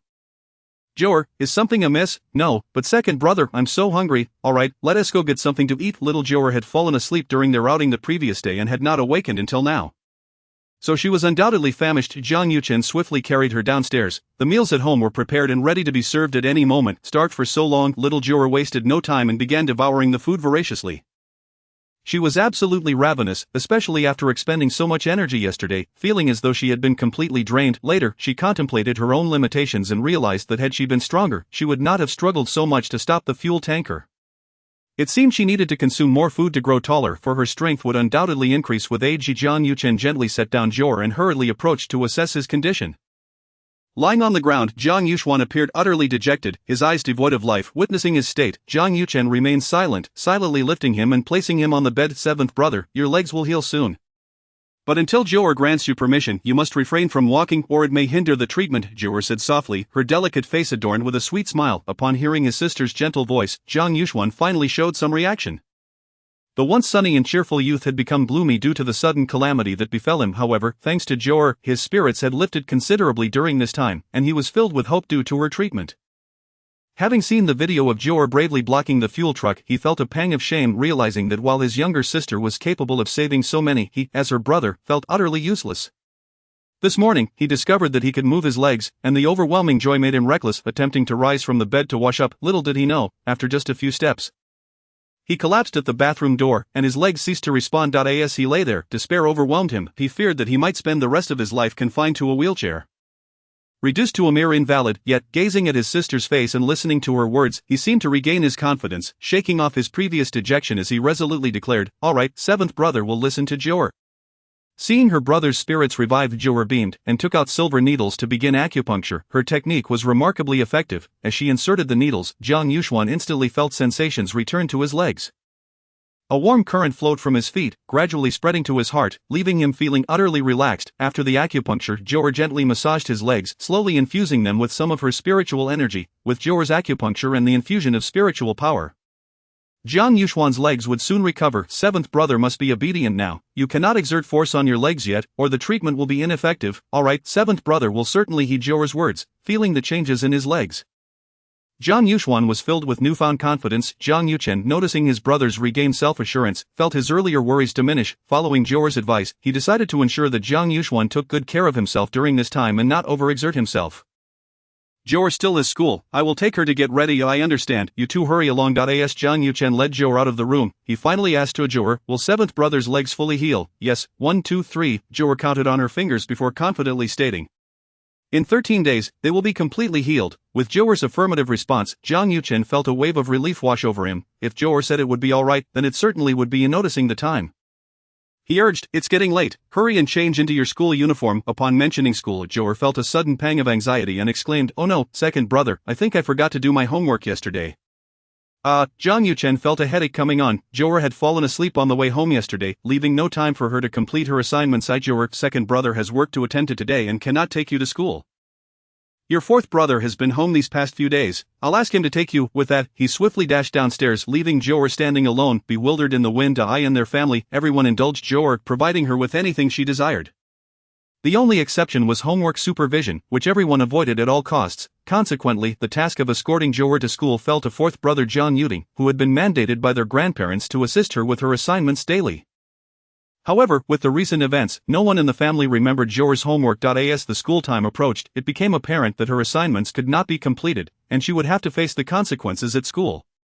Upon arriving at the school gates, Jiu'er and her brother noticed an unusual quietness. The usual scene of crying children was conspicuously absent that day. Jiang Yuting held Jiu'er's hand as they approached the entrance, where teacher Yuan was already waiting. Jiang Yuran, you two, hurry and get inside the school. Seeing the teacher's anxious demeanor, Jiang Yuting was taken aback. Was it only 8:30? They weren't late, so why the urgency?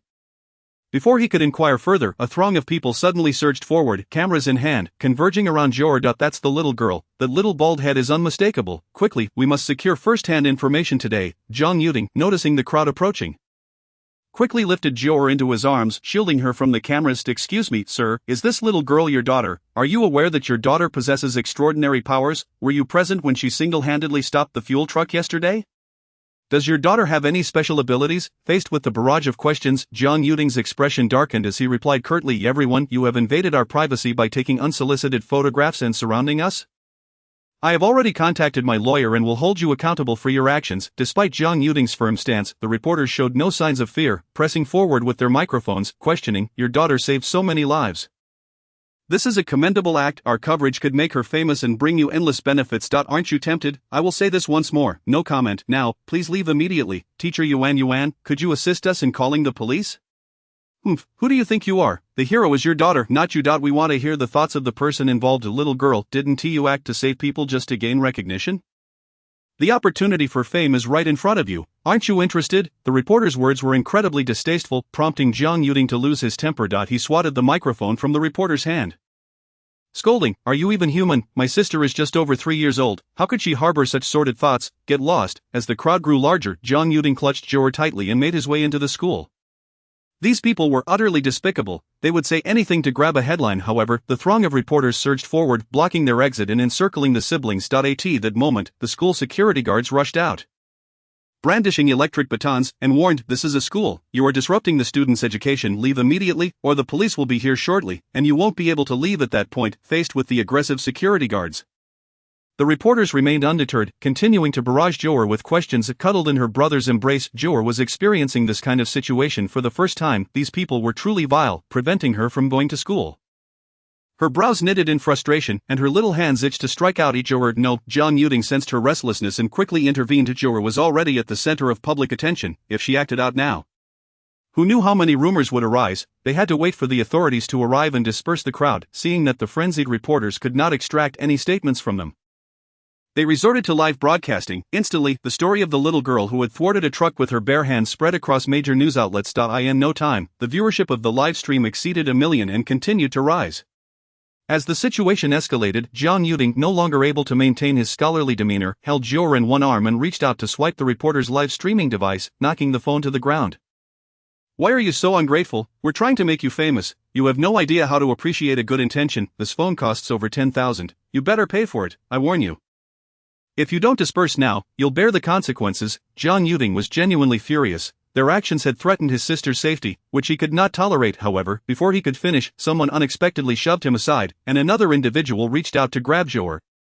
"Despicable, stop right now." Jiang Yuding, regardless of the pain from the scratches on his face, clung tightly to Jiu'er, doing everything he could to prevent them from capturing her face, yet his strength alone was limited. And no matter how hard he tried, he couldn't withstand the onslaught of these frenzied individuals. Jiang Yuding watched helplessly as someone yanked Jiu'er away, reaching out to grab her, but the crowd overwhelmed him. Just as he felt a surge of despair, a commanding voice rang out, "Let go of my sister." The frail reporters before him resembled nothing more than fledglings, utterly devoid of any means to defend themselves. The man exuded an aura of intimidation, his piercing gaze akin to that of a hawk, instilling a paralyzing fear in those who dared to meet his eyes. "Big brother, Jiu'er." In the crowd, Jiang Yuding caught sight of that familiar face, overwhelmed with emotion to the brink of tears as he hoarsely yelled, pointing at the diminutive Jiu'er. Jiang Yuza strode forward with an indifference that was chilling, unleashing a torrent of fury to shake off the oblivious reporters. Before confronting the man clutching the small figure of Jiu'er, with merely a glance, the man felt his legs weaken beneath him. He clung tightly to Jiu'er, momentarily at a loss for how to respond. "Dare to harm my sister, and you seek death," the words echoed, and the man's legs buckled, collapsing to the ground as he relinquished his grip on Jiu'er. Jiang Yuza, swift as lightning, seized his sister, and with a leg as unyielding as iron, delivered a swift kick to the man's knee. "Brother." Jiu'er, cradled securely in her brother's arms, beamed with joy upon seeing his face, exclaiming with delight. The tender utterance of brother transformed Jiang Yuza, the epitome of a hardened warrior, into a doting elder sibling, his previously fierce demeanor melting into a foolish grin. Big brother." The once audacious reporters now regarded Jiang Yuza with trepidation, none daring to utter a word. They clutched their equipment tightly, desperate to flee the scene. Yet, Jiang Yuza's fiery gaze swept over them, and he declared with an authoritative tone, "No one present today shall escape. Those with sense will immediately destroy the tools in their possession. Otherwise," a chill swept across his stern visage, the essence of a battle-hardened soldier radiating an innate commanding presence. With just a look, he rendered them motionless, their courage evaporating. As his words hung in the air, military vehicles approached in unison, halting before them as a cadre of imposing figures clad in green camouflaged uniforms, each towering above 180 centimeters, advanced toward the crowd. They were well-trained, swiftly forming ranks to encircle the reporters, ensuring that none could escape. "Captain, awaiting your orders." Jiang Yuza, with Jiu'er in his embrace, strode toward them, coldly stating, "To dare harm my sister is to invite destruction." Understood. With that command, the air was filled with anguished cries as the reporters' tools were shattered, each one leaving the scene either with a broken limb or grievous injury, none escaping unscathed. In mere minutes, the situation was decisively handled. When the relevant authorities arrived in haste, they were met with a scene of chaos. Bodies strewn across the ground. The leading officer, upon recognizing Jiang Yuza and his subordinates, approached with a respectful demeanor, politely inquiring, "Sir, may we take these individuals with us, to lay hands on an unarmed child? They have no place remaining in this city. Handle it as you see fit." Understood. Once they had cleared the area, tranquility returned to the school entrance. The security guards, previously armed with batons, stood frozen, guilt gnawing at them for their inaction during the turmoil. Jiang Yuding had already scrambled to his feet, casting a furious glare at the school guards and the visibly shaken teacher Yuan, taunting, "Isn't it marvelous that while students faced peril at the school gates, The institution remained indifferent. Such a school hardly deserves to exist. Shut it down. A place that cannot protect its own students serves no purpose. Jiang issued a resolute command, leaving no room for negotiation. Regardless of the kindergarten's connections, it would ultimately close its doors. The principal hurriedly arrived, overhearing the brothers' conversation, and promptly approached with a contrived smile, attempting to placate. Gentlemen, this incident was truly a misunderstanding. I have instructed the guards to ensure Jiu'er's safety. These individuals were merely cowardly and indecisive. It was my oversight. I will terminate their employment immediately. Please do not hold our kindergarten accountable. There are so many children attending. Jiang did not deign to acknowledge the principal.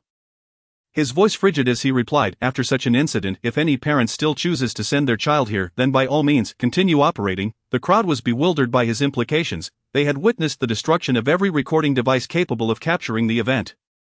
How could this incident be publicized now? We shall return. Jiang offered no explanation, cradling his sister as they departed for home. In the vehicle, Jiang struggled to meet his brother's gaze, feeling utterly inadequate for failing to protect his sister.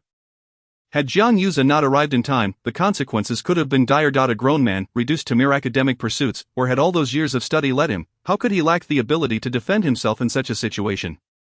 Let alone protect his sister. From now on, you are forbidden from taking Jiu'er out alone. Jiang did not spare him a glance, his disappointment palpable. Allowing their sister to be snatched away was unforgivable.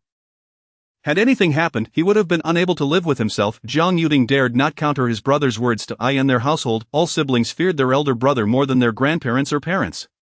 Big brother, Jiu'er is fine. They could never hurt me. Please don't be angry, okay? Fourth brother is pitiful. He couldn't even fight them off. Jiu'er clung to her brother's neck, her voice soft and sweet, her cherubic expression melting Jiang's tough exterior. Alright, big brother isn't angry. Our Jiu'er is the most formidable little friend, the best. In an instant, the fierce warrior transformed into a gentle older brother, his change of demeanor more rapid than any woman's.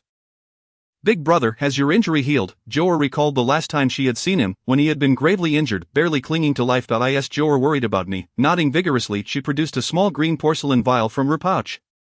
Offering him a green pill, big brother, take this. It will cure your headache. Jiang's eyes widened in surprise. How did Jiu'er know of his affliction? He had sustained a gunshot wound to the head. Narrowly avoiding critical injury, although the bullet had been removed, the lingering headaches persisted. This was a secret known only to his doctor. He had never mentioned it to anyone, yet his sister had perceived it on their first meeting. Accepting the pill without hesitation, he swallowed it without a second thought. If it was given by his sister, he would consume it without question. Jiu'er smiled sweetly, handing him the vial, continuing, big brother, take one every day. And in the evening, I will give you needles, and you will feel better soon. Alright, I will listen to Jiu'er. Observing Jiu'er's affection for her brother stirred a pang of envy in Jiang. Jiu'er had never bestowed such kindness upon him, yet, before his elder brother, he dared not voice his thoughts. Upon arriving home, Jiang swiftly exited the vehicle, claiming he needed to return to school. He feared the repercussions of facing their grandfather. Knowing he would be punished for failing to protect Jiu'er, especially after the near mishap, best to lay low for a few days. Jiang, understanding his brother's dilemma, chose not to expose him, exiting the car with Jiu'er in his arms. He glanced back at his subordinates, issuing a command, you may return. Call if needed. Yes, sir. Their grandfather was preparing to head out for a game of chess with an old comrade when he spotted his eldest grandson returning with Jiu'er. Aware of his grandson's recent endeavors, he knew he had nearly recovered from his injuries but was surprised to see him home so soon. Eldest, what brings you back unexpectedly? Isn't Jiu'er in school? Why have you brought her home, grandfather? Jiang approached respectfully, embodying the most dutiful grandson. Grandfather, Jiu'er echoed, her voice endearingly sweet. Oh, our Jiu'er has played hooky today. The old man reached out to embrace Jiu'er, feigning reproach. Grandfather, big brother said you shouldn't go to kindergarten. Why not? What happened? The old man recognized that his eldest grandson was not one to act recklessly. Something must have transpired. Jiang, realizing that this matter could not be hidden from the family, briefly recounted the day's events. Upon hearing this, the old man's fury ignited, declaring, they must be shut down. Eldest, you did well today. How dare those scoundrels treat our Jiu'er that way? Merely injuring them is too lenient. We must ensure that this incident remains concealed from the public. I will handle it, grandfather, rest assured. Very well, I leave it in your capable hands. Now that you are finally home, go see your grandmother. She has missed you dearly. Yes, sir. Jiang had been away for 3 years, stationed at the border, unable to communicate with his family, and now that he had finally returned, they were undoubtedly overjoyed. Grandfather, are you heading out? Jiu'er called out as she noticed him walking toward the door. The old man waved the chess box in his hand, replying, grandfather is off to play chess. Little Jiu'er hurriedly descended from her elder brother's embrace. Retrieving a piece of talisman paper from her small pouch and handing it to him, she spoke, grandfather, could you please help Jiu'er deliver this to that young gentleman from last time? The old man accepted the talisman with a puzzled expression and asked, Jiu'er, that boy hasn't come to the park to play chess for quite some time. I'm uncertain if he will appear today. He has already arrived. Grandfather, please go quickly. After speaking, she skipped over to her elder brother. Reaching out for a hug, Chapter 071, In Peril in the Park, the elderly engaged in their morning exercises, displaying vibrant energy as they practiced on the pull-up bars, performed Tai Chi, and engaged in various other activities. In one corner of the park, a crowd had gathered, their attention fixed on a contest between an elderly man and a young boy. I concede, with the boy's chess piece having been placed. The elder promptly admitted defeat. Having frequented this park for many years, he had always excelled at chess, remaining undefeated until today, when he was unexpectedly bested by a young lad. The boy remained silent, his cold face betraying no emotion as he cast a glance at the chessboard before quietly rising. He scanned the surroundings but found no trace of the small figure he had awaited. It appeared she would not arrive today. Young man, old Master Jiang arrived late, immediately heading in their direction. Jiu'er had mentioned that the boy would come today, and to his surprise, he indeed had. He couldn't help but admire Jiu'er's uncanny ability to predict such things. Upon hearing the old man's voice, the boy lifted his gaze and recognized him as the little girl's grandfather. Our Jiu'er has something for you. Shall we step aside to discuss it? Certainly, the boy readily agreed without hesitation. As he had come specifically for little Jiu'er, once they reached a secluded area, the old man produced the talisman Jiu'er had given him and handed it over, saying, "This is from my granddaughter. She believes it will be of assistance to you." Upon seeing the talisman, the boy's eyes lit up with excitement. He vividly recalled the incredible power of the talisman Jiu'er had bestowed upon him last time. "Thank you." Receiving the talisman, he suppressed his inner thrill, sensing it was akin to the previous one. With this talisman, he could finally rid himself of those bothersome adversaries and would no longer have to live in hiding. The old man scrutinized the boy closely, noting that he appeared to be of similar age to Shao Qi and Shao Ba, yet he exhibited a maturity beyond his years. Jiu'er had willingly given him the talisman, indicating that the boy must be facing some troubles. Jiu'er would not simply give such things without reason. "Child, have you encountered some difficulties?" the old man inquired kindly. "Just a minor inconvenience, but with my little sister's talisman, I can resolve it effortlessly. Please convey my gratitude to her. Once I've dealt with my matters, I will personally thank her." The boy spoke earnestly, his sincerity palpable. "Very well, you may come to the Jiang residence to find us." "I shall certainly do so. Farewell, grandfather." The old man watched the boy's retreating figure, shaking his head helplessly, hoping the lad would successfully resolve his troubles. Meanwhile, at the Jiang family villa, knowing that the eldest brother had returned, everyone except the fourth brother gathered for lunch. The eldest brother had been stationed at the border for 3 years, and this was his first return home. Compounding the concern was the fact that he had sustained serious injuries recently, prompting his brothers to worry. The first to arrive home was Jiang Yuling, who had been participating in a variety show and rushed back without even removing his makeup. Elder brother. Upon entering, he beamed at the darkened visage of his brother, grinning widely as he stretched out his arms for an embrace. However, Jiang Yuze, seeing his appearance, distastefully blocked him with his hands and remarked, "Xiao Wu, you are a grown man, yet you plaster your face with makeup like this? Hurry and wash your face. I can hardly bear the scent of your cosmetics." "Elder brother, this is workplace discrimination. I am an artist, and makeup is part of my job. Could you not respect my profession?" Jiang Yuling protested, dissatisfied. "No one in this household cares for your profession. Enough chatter. Wash your face, or I shall take matters into my own hands." "No, I'll do it myself." What could Jiang Yuling do? Among the brothers, he was the only one in the entertainment industry. To them, it was merely play and not a serious endeavor. An undeniable bias. Little Jiu'er had been cradled in her elder brother's arms since returning, and upon witnessing the plight of her fifth brother, instead of offering words of comfort, she stifled a giggle behind her small hands. "Jiu'er, you've changed. You no longer love fifth brother, and it makes me so sad." Fifth brother. What the elder brother said is true. Boys should have the demeanor of boys, like elder brother, to attract girls. Little Jiu'er's audacity in speaking such words immediately drew the scrutinizing gazes of her two brothers. Jiang Yuze felt an immediate surge of crisis and cautiously inquired to Jiu'er, "How do you know about such things? Who told you?" "Shao Fuzai, he is my junior apprentice. While at Yuntaiguan, Shao Fuzai loved reading comic books and would tell me stories after finishing." Little Jiu'er blinked innocently at them, completely oblivious to the implications, readily exposing Shao Fuzai. "Who is Shao Fuzai?" Jiang Yuze mentally noted the name. "He is my little junior apprentice." Little junior apprentice. Jiang Yuze looked at little Jiu'er in confusion. She was only 3.5 years old. Could it be that this Shao Fuzai was even younger? Could such a small child truly comprehend comic books and narrate them? His skepticism was palpable. Unaware of her brother's thoughts, little Jiu'er counted on her chubby fingers as if calculating something. Suddenly, she lifted her small head to gaze outside and gravely declared, "Elder brother Jiu'er wants to go out. It is almost lunchtime. How about we wait until after we eat?" Jiang Yuze assumed his sister merely wished to play outside and thought little of it. However, little Jiu'er shook her head resolutely. stating, "Elder brother Jiu'er wants to go save someone, it will be too late if we wait, will you take Jiu'er with you?" Jiang Yuze frowned, contemplating how a little girl could possibly save anyone beside him. Jiang Yuling quickly interjected, "Elder brother, if Jiu'er says she wants to save someone, it must be serious. Our Jiu'er has a remarkable ability to foresee events. We must hurry, lives are at stake," having not witnessed little Jiu'er's formidable prowess in quite some time. Jiang Yuling was particularly eager to see it again. Observing his brother's anxious demeanor, Jiang Yuze felt perplexed. Prior to returning, he had heard from their second uncle about Jiu'er's extraordinary talents. Yet to him, she was merely a 3.5-year-old child. How formidable could she truly be? The notion of lives being in danger seemed utterly far-fetched. Nonetheless, upon seeing the eager anticipation in little Jiu'er's eyes, he conceded with a nod. Very well, he could not refuse his sister's request, especially as she was not merely whimsically asking, she was intent on saving someone. At that moment, not far from the Jiang family villa, in the nearby hills, the young boy was encircled by a group of individuals donning white masks. They wielded silver guns, unlike any ordinary weapons, for they discharged beams of vibrant light. 001, surrender peacefully and return with us, or face dire consequences. The leader's voice echoed through the masks, resonating as if emanating from all directions, rendering it impossible to discern its source. The boy's gaze was cold and resolute. Unmoved by their threats, he had endured countless pursuits and ambushes of this nature over the past days, yet had always managed to escape. This time, however, he did not wish to flee, after evading for so long. Today was the day to put an end to it. He would return to inform that old woman that capturing him was an impossibility, and if they wished to kill him, they must first prove their capability to do so. "Humph, obstinate fool, prepare to meet your end." With that declaration, several of the masked individuals aimed their silver weapons, unleashing blinding beams of light toward the boy. Unfazed, the boy nimbly evaded, moving with the grace of a phantom amidst the streams of light. Observing the boy's speed seemingly increase, the assailants found their weapons ineffective. Behind their masks, their faces twisted with frenzied jealousy, their eyes filled with murderous intent. 001, "You shall die," accompanied by a mechanical-like voice.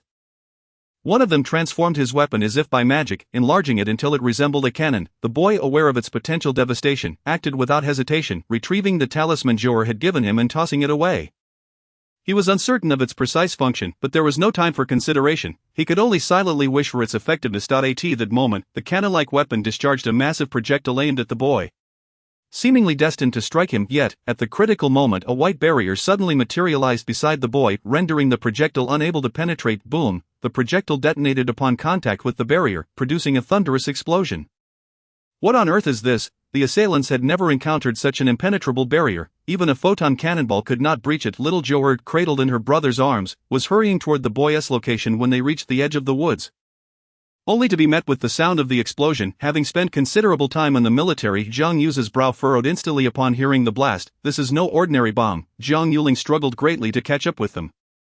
Having not heard the explosion moments ago, this was a high-tech product. Although those present at the scene could feel its immense power, beyond a certain range, the outside world remained utterly oblivious, incapable of perceiving any trace, let alone hearing or seeing anything. This is precisely why these individuals could act so recklessly, for they operated far from the crowd, where no one would notice their actions. Not even the most advanced reconnaissance aircraft available on the market could detect their presence. However, they were completely unaware that Jiang Yuze was the finest firearms expert within the military, thoroughly knowledgeable about various high-tech devices. He had long been acquainted with such advanced equipment and possessed heightened senses, allowing him to detect even the slightest movements immediately. Chapter 072, Swift Resolution. In the dense woodland, a young boy clad in a white shirt found himself encircled by a group of individuals, their murderous intent palpable. Today, they were determined to take his life. The earlier laser projectile had failed to breach the white barrier, leaving them astonished, as they suspected the boy had evolved some unique ability. To eliminate any future threats, they resolved to eradicate him entirely. Kill. At the command, all firearms simultaneously transformed into laser projectiles, hurtling towards the boy. Yet, standing behind the white barrier, the boy remained unperturbed amidst the hail of gunfire. Today, it was a matter of his life or theirs. If fate decreed his demise here, the only regret would be his inability to express gratitude to his little sister. Outside the woods, Jiu'er's large eyes were fixed intently on the depths of the forest, her small face serious as she declared, "Big brother, he is right in there. We must hurry to save him." Jiu'er, you stay outside with fifth brother. I will go in alone. The new weapon's lethality was too great. He could not allow his younger siblings to venture into danger, but big brother Jiu'er is very capable. I can help you. Little Jiu'er was already sensing the fluctuations of her spiritual energy, aware that the boy had utilized her talismans. With her spiritual energy shielding him, he would be safe for the time being. Yet, that talisman could only endure for the duration of an incense stick. Once it failed, that young man would surely perish. Big brother, don't underestimate Jiu'er, she might be even stronger than you. Jiang Yuling stood with Jiu'er, confident that, in terms of combat prowess, even their elder brother could not match her. Alright, fifth brother is to remain outside. There was no time for hesitation, the battlefield was ever-changing, leaving no room for indecisiveness. Thus, Jiang Yuza swiftly made his decision, choosing to trust his sister. Okay, the initially eager Jiang Yuling had no choice but to comply.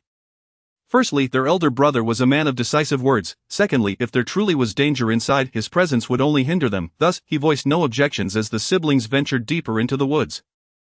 Jiu'er, sensing her spiritual energy, pointed ahead, exclaiming, "Big brother, this way." Upon their arrival, they witnessed several blinding beams of light shooting towards the boy. Jiang Yu's brow furrowed, his heart tightening. The boy appeared to be doomed. He found himself without suitable weaponry, rendering his desire to save him futile. However, in the next moment, he was taken aback. To his astonishment, those potent laser projectiles halted abruptly just 2 or 3 meters from the boy, falling to the ground and detonating, producing a series of deafening explosions, yet harming the boy not in the slightest. Due to the distance, Jiang Yuza had not noticed the white barrier before the boy, unaware that it was Jiu'er's handiwork. What is happening? Jiang Yuza questioned, perplexed. He had witnessed the power of such new laser projectiles firsthand. Any target struck by them would be reduced to ashes. Even armored vehicles, the only means of countering them would be with projectiles of even greater power. Nothing else could withstand their assault. Big brother, Jiu'er's talisman won't last much longer. We must hurry to assist. Jiu'er observed the cracks forming in her spiritual barrier, knowing it would shatter in no more than 5 minutes. Thus she urged her brother to act swiftly. Alright, Jiang Yuza set Jiu'er down, his gaze intense as he prepared to launch a surprise attack from behind. Yet Jiu'er would not grant him the opportunity. She had already produced a 5 thunder talisman, deftly forming hand seals to activate it, sending it hurtling towards their adversaries. In an instant, the once clear sky darkened with ominous clouds, thunder rumbling ominously. The masked assailants, fixated on their intent to kill the boy, remained oblivious to the impending storm. By the time they became aware, countless powerful bolts of lightning were already descending upon them. Jiu'er, with her pudgy little hands, directed the thunder to strike the masked figures, her fingers guiding the lightning with precision. No matter how advanced their technology, it was powerless beneath the wrath of thunder. In mere moments, the previously menacing assailants were left disoriented and charred, their garments tattered, their bodies singed, and their once pristine masks now rendered a burden. The plastic material of the masks melted upon contact with the lightning, searing the skin beneath and adhering to their faces, rendering them unable to remove them. Jiang Yuza, having just approached, was still strategizing in his mind when the battle abruptly concluded. He stood dumbfounded, witnessing the masked figures felled by lightning, then turned to see Jiu'er beaming with delight. The little girl clapped her hands and trotted towards him.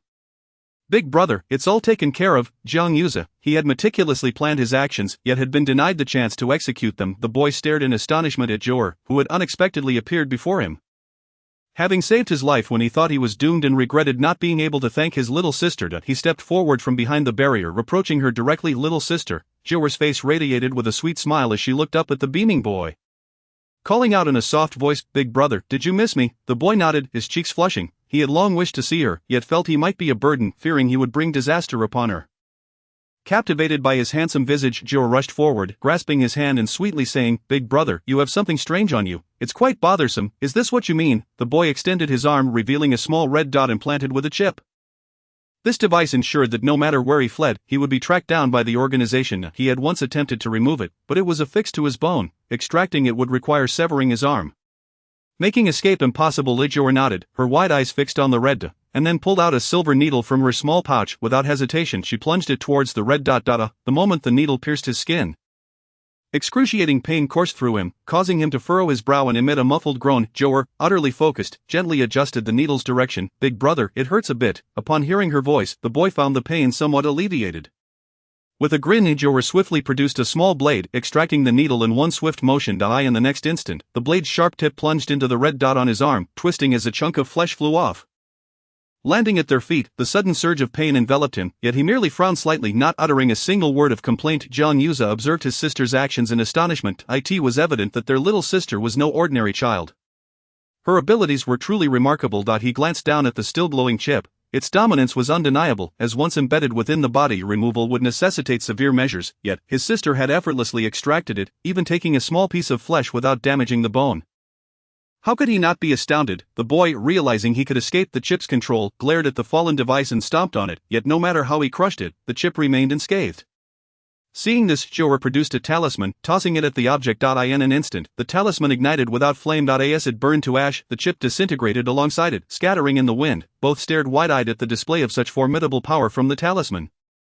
"Alright, big brother, now those bad guys can't find you anymore." Jiu'er clapped her hands, feeling elated to have resolved his troubles, and reached out for a hug from her elder brother. As she extended her arms, Jiang Yuza instantly bent down, enveloping her in his embrace. The youth stared in astonishment at the little girl, his heart brimming with indescribable excitement. He was at a loss for how to express his gratitude to this adorable little sister. Moreover, this serendipitous encounter had already seen her rescue him on 2 separate occasions. "Thank you, little sister. No need for thanks, big brother. It is destined that we share a bond," she replied cheerfully. Jiu'er already has 8 older brothers. "And since you are younger than my 7th and 8th brothers, I shall call you 9th brother from now on, if you don't mind." 9th brother. The youth gazed blankly at Jiu'er, unable to comprehend her words. Did this child mean to say they were fated to be related? What could that possibly mean? Since Jiu'er had already acknowledged him as 9th brother, it seemed they were indeed to become family. "By the way, what is your name?" With no objection to Jiu'er's declaration, Jiang Yuza accepted that this child was now part of their family. The youth shook his head and replied, "I have no name. Everyone calls me 001, my designation, 001, designation." Jiang Yuza seemed to recall something, his eyes widening in disbelief as he looked at the boy. Could he have escaped from that place? The designation 001 was renowned as the most successful creation from there. For he was now a true human being, no longer merely an experiment in their eyes. "Then you shall take our surname, Jiang, and be called Jiang Yushi." Chapter 073, The Little Chubby Soul is Lost. Jiang Yushi.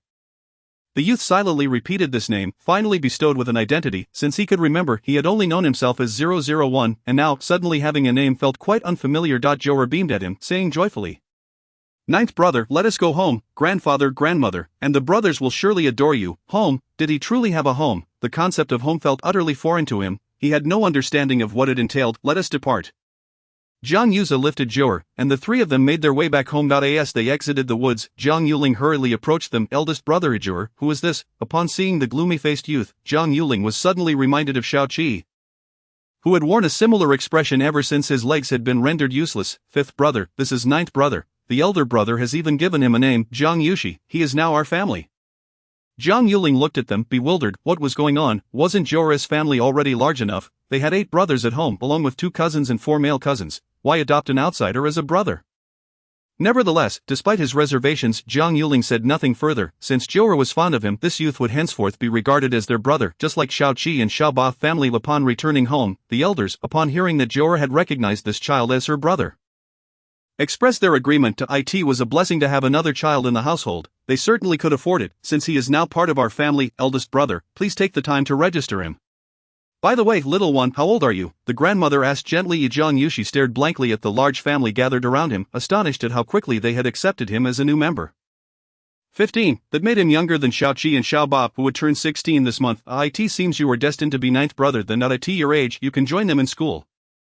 I will make arrangements tomorrow for you to transfer." The grandmother, with her keen insights, had swiftly organized everything for Jiang Yushi. The grandfather chuckled and said, "Child, you, never mind, just remain comfortably with us from now on." Initially, he had intended to inquire about the boy's biological parents, but upon realizing that Jiu'er had voluntarily acknowledged him as a brother and brought him home, he concluded that the child's relatives were likely no longer present. Otherwise, Jiu'er would not have acted so. Little Jiu'er tugged at her grandfather's hand, her soft voice chiming, "Grandfather, 9th brother has no parents. He shares a bond with our family and is destined to be one of us." The grandfather had not anticipated that this perceptive little girl would discern his thoughts so readily, and her consideration brought him immense comfort. With that understanding, there was no longer any cause for concern. This child would henceforth be regarded as part of the Jiang family, just like the other 8 brothers. Jiang Yushi sat dazed on the sofa, listening to their conversation, as warmth began to seep into his previously frozen heart. Little Jiu'er darted over to him, her chubby hands forming a gesture as she chanted a spell. As her incantation concluded, Jiang Yushi's appearance seemed to undergo a subtle transformation, obscuring his original features. "Jiu'er, what is this for?" Jiang Yuza marveled at Jiu'er's magic for the second time that day, watching as Jiang Yushi's face changed. He thought it more impressive than any Asian head-swapping surgery. "I am altering 9th brother's appearance so that the bad guys cannot find him." Upon hearing Jiu'er's explanation, Jiang Yuza understood, though the others were left in confusion. Did this 9th brother have enemies? However, no one pressed further. Everyone had their privacy, and if he chose not to share, they would respect that. The following day, Jiang Yuza successfully registered Jiang Yushi, coordinating with the school so that he could attend classes starting tomorrow. However, at present, neither Xiao Qi nor Xiao Ba would be attending school. Xiao Qi had been receiving private tutoring, while Xiao Ba was in no condition to attend, thus, Jiang Yushi would be going alone. Little Jiu'er's new kindergarten had also been arranged. The previous one had been shut down, and with the Jiang family's intervention, it would not reopen. Though parents had voiced complaints, they dared not oppose the Jiang family. Fortunately, this semester only had a month remaining, and many parents chose to forego this term altogether, planning to return next semester. Eldest brother, I want to attend the same kindergarten as you. I in the living room. Little Jiu'er was on the phone with the chubby boy ever since the kindergarten had closed. The two little friends had not seen each other, and the chubby boy missed his big sister dearly. Of course, little Jiu'er had no particular qualms. To her, attending kindergarten seemed unnecessary. If not for her family's insistence, she would not go at all. I will have my father enroll me in your current kindergarten. Eldest sister, tomorrow is my birthday, and my mother is throwing a party. Will you come? A birthday party? Will there be cake and ice cream? The first thought that crossed little Jiu'er's mind was food. Of course, there will be, and many delicious treats. Alright, then I shall come. As long as there was food involved, little Jiu'er was more than willing to attend. Over the past few days at home, she had been craving ice cream.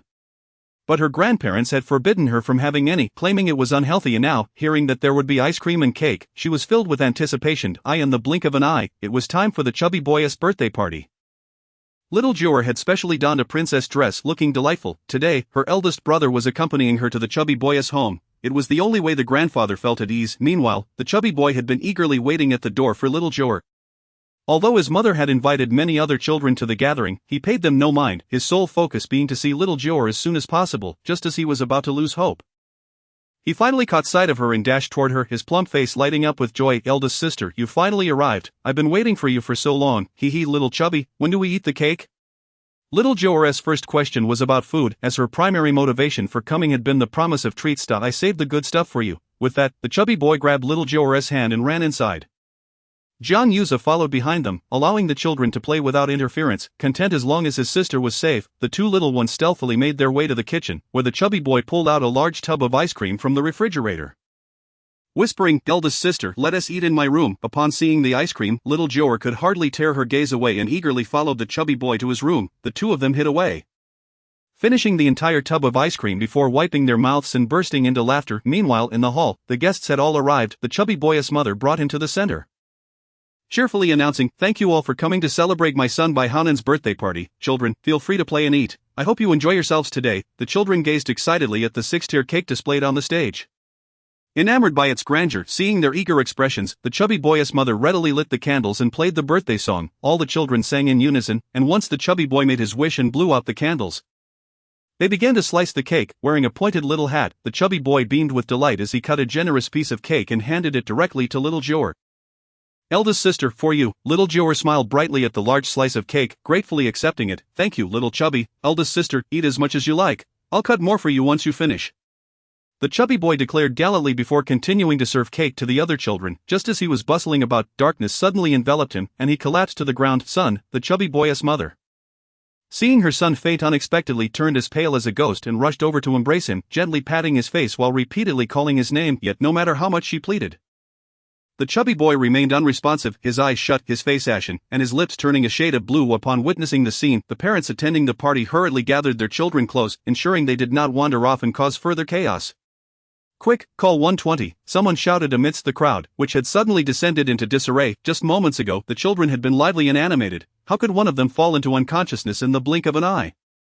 It was indeed perplexing. Little Jiu'er, upon seeing Xiaopeng collapse, hastily set aside the cake she had been enjoying and rushed to Xiaopeng's side. Observing his condition, she urgently exclaimed, Auntie, Xiaopeng's soul has been taken away. What? Xiaopeng's mother looked up at her, realizing the extraordinary nature of this child. It was this very girl who had saved her husband from a near-fatal accident. Jiu'er, can you save Xiaopeng? Jiu'er nodded and replied, let's go to his room. Alright. With that, Jiang Yuzi stepped forward to lift Xiaopeng, whose sturdy frame might have been too much for his mother to carry. Xiaopeng's father was absent that day, busy with a crucial contract signing outside Jiangcheng. After placing Xiaopeng on the bed in his room, Jiu'er approached the bedside, her small hands tracing patterns on his forehead as she recited an incantation. Upon completing her chant, her brow furrowed in confusion as she pondered. How strange, why is this happening? Seeing Jiu'er's puzzled expression, Xiaopeng's mother hurriedly inquired to Jiu'er, what's the matter? Wait, let me try again, Jiu'er declared, pulling out a bagua mirror and a talisman, which she burned to ashes. However, this time the bagua mirror remained unresponsive. Jiu'er pouted, her brow knitted tightly. This was a situation she had never encountered before. Downstairs, the parents who had come to the party, initially cheerful, now contemplated leaving after Xiaopeng's incident, yet, feeling it was inappropriate to depart while he remained unconscious. They lingered in the hall, awaiting news. Meanwhile, amidst their concern for Xiaopeng, a woman quietly slipped away with her own son from Xiaopeng's home in a two-story villa on the outskirts of Jiang. The woman who had hastily departed from Xiaopeng's house entered her own dwelling. Glancing around to ensure no one had followed her before she breathed a sigh of relief. "Mom, I haven't had any cake yet. Why are we going home early?" her young son asked, visibly upset. The woman quickly covered his mouth, speaking nervously. "Be good, sweetheart, and mommy will buy you a big cake later, alright? Is it bigger than Xiaopeng's cake?" "Yes, much bigger." Having placated her son, the woman hurried upstairs into a darkened room where a man cloaked in black sat cross-legged on the floor. "Where are the items?" he asked, his face concealed beneath layers of black cloth, leaving only his eyes visible. The woman trembled as she produced a small cloth doll from her bag, handing it to the man with quivering hands. "I've brought you what you asked for. When will you start treating my son's illness?" she implored urgently. The man examined the doll, sensing the pure essence within, and a rush of excitement surged through him. Yet his obscured face betrayed no emotion. He retrieved a black pill from his robes and offered it to the woman, his voice raspy as he said, "This pill will temporarily stabilize his condition. As long as you continue to serve me faithfully and gather more such essences, I guarantee to cure your son." More. The woman's face darkened. She was reluctant to engage in such deeds, fearing the loss of her moral integrity. Yet, to save her son's life, she felt she had no choice. A single mother, she had raised her child alone after her boyfriend abandoned her during her pregnancy, and he had been absent ever since. Over the years, she had juggled both parental roles, excelling in her work to become a sales manager at Xiaopeng's family company, earning enough to make ends meet, just as she believed the hardship was behind her. Her son collapsed at kindergarten half a month ago. Despite numerous tests at the hospital, the doctors could find no answers. For a week, he lay in the ICU, accruing mounting bills that left her gasping for air. In her despair, the man appeared, offering her a pill that he claimed would awaken her son. With nothing left to lose, she took the gamble, and to her astonishment, her son awoke almost immediately after a thorough examination revealed him to be in perfect health. She brought him home only for him to fall back into unconsciousness that very night, displaying the same distressing symptoms. Frantic, she sought out the man, knowing he was her son's only hope. Yesterday, he approached her with the doll, instructing her to carry out his bidding in exchange for her son's recovery. Desperate to save her child, she agreed, unaware of the true nature of his demands until she learned today that the doll could siphon the souls of other children, plunging them into slumber like her own son. Today, she targeted Xiaopeng, believing that to extract her son's salvation, she must first obtain the child's birth details. Fortuitously, it was Xiaopeng's birthday, and during casual conversation with his mother, she easily uncovered the information she needed. Little did she know that Xiaopeng would become the first unfortunate victim. She had thought that completing this task would secure her son's safety, yet the man now insisted on her continuing to harm others' children for her son's survival. This revelation plunged the mother into despair. As a fellow mother, she wished to avoid such heinous acts, yet she felt powerless to refuse. Meanwhile, Jiu'er attempted several times to summon Xiaopeng's spirit, but her efforts proved futile. She was unable to locate Xiaopeng's soul, as if it were cleverly concealed from detection. Overwhelmed, Xiaopeng's mother broke down in tears, crying out, "Son, please wake up. Don't scare mommy. Auntie, don't worry, I will save Xiaopeng." Jiu'er declared resolutely, her heart aching at the sight of Xiaopeng's grieving mother. Determined, Jiu'er bit her lip and drew a silver needle from her bag, piercing her fingertip. "Jiu'er, what are you doing?" Jiang rushed forward, alarmed, to grasp her small hand, intending to bandage it. "Big brother, it's fine. Jiu'er will definitely save Xiaopeng." Despite the pain of drawing blood, Jiu'er did not flinch, squeezing a few drops from her finger onto a talisman. In an instant, the talisman shimmered as if gilded, trembling in the air, and as its vibrations intensified, fiery flames erupted from it. Jiu'er formed a hand gesture, reciting an incantation, and then, with a commanding voice, shouted, "Break." Meanwhile, the cloaked man in the dark room was preparing to consume Xiaopeng's soul to replenish his own frail body. However, before he could act, the doll began to tremble violently. Alarmed, he grasped the doll tightly, chanting hurriedly. As he spoke, the doll's tremors diminished slightly, but before he could breathe a sigh of relief, the intensity of its shaking increased again.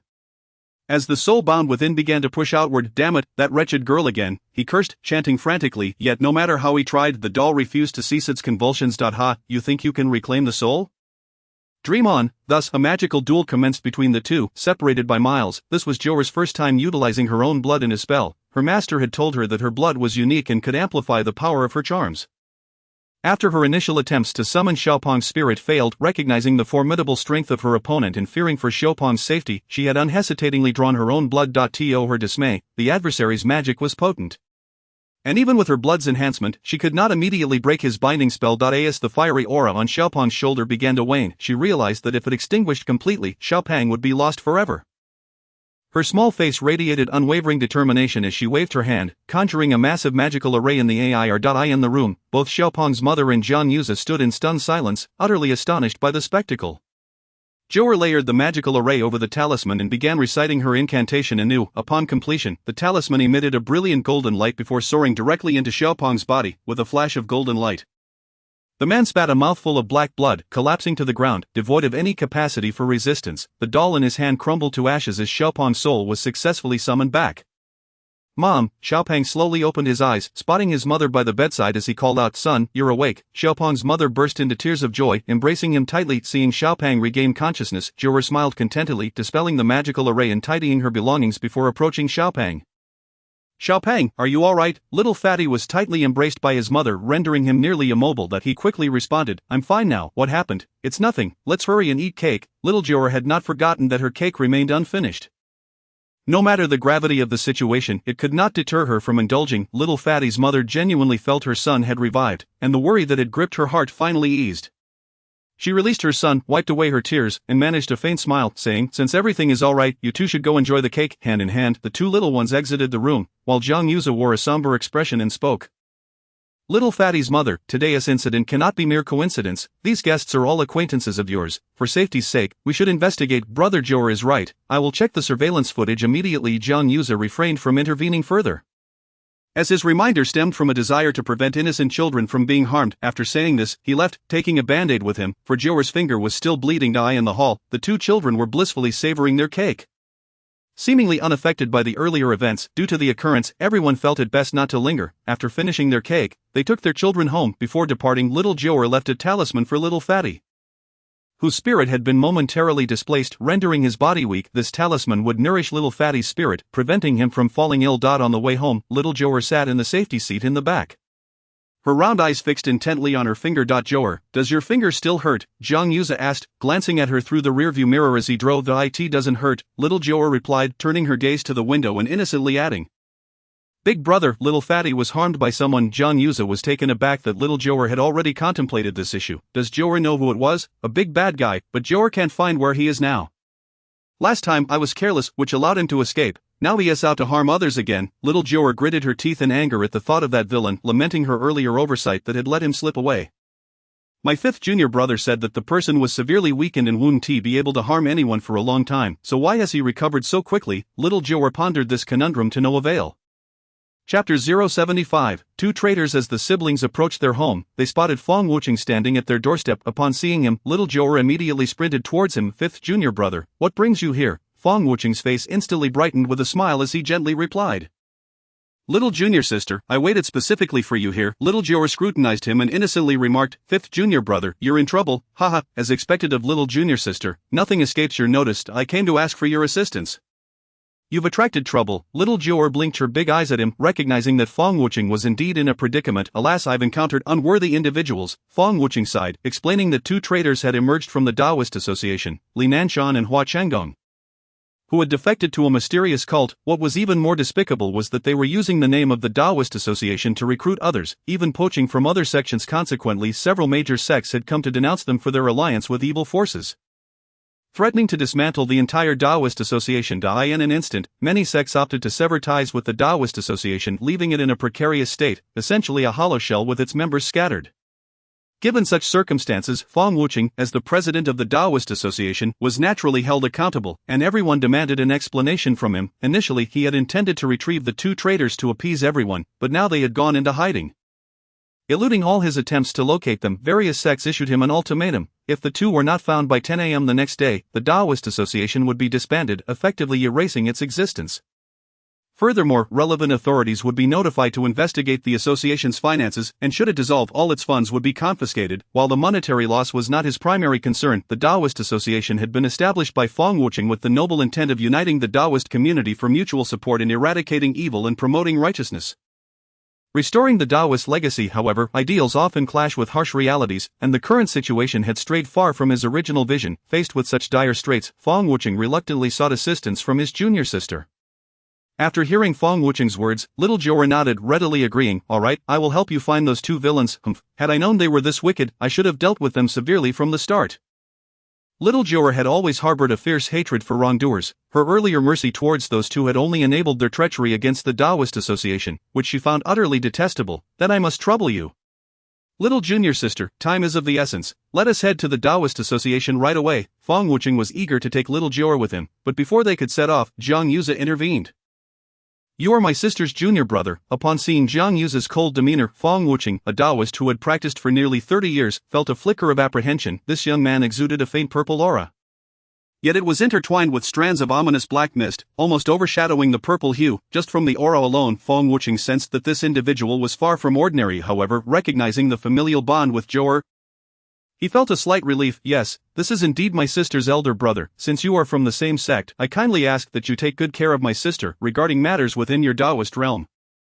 It would be inappropriate for an outsider like me to intrude, but please ensure her safe return. Although Jiang Yuze was reluctant to let little Jiu'er accompany Feng Wucheng, he understood the urgency of the situation.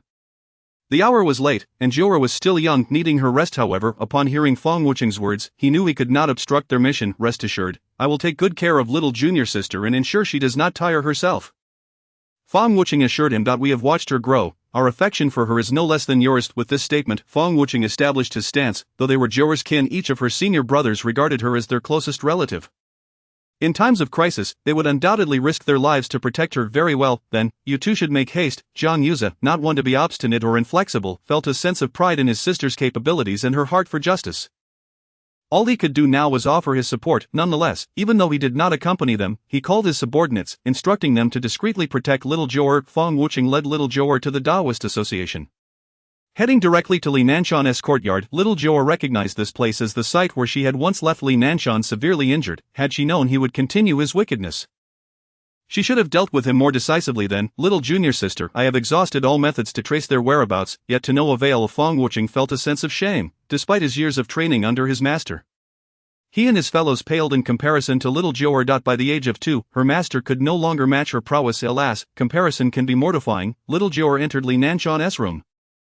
Surveying her surroundings, she wrinkled her nose a few times, then furrowed her brow, indignantly stating, there is the aura of that big bad guy in this room. He has definitely been here. Dao Kong, it must be him. Feng Wucheng was taken aback and quickly responded, that is impossible. When Dao Kong fled, he was left with only a spiritual form. Even if he is proficient in dark arts, it would take him years to recover. It's only been a short while, he cannot have regained his strength so quickly. Little Jiu'er scratched her little bald head, recalling the incident with little Fatty from yesterday, and suddenly understood, her fury rising as she declared.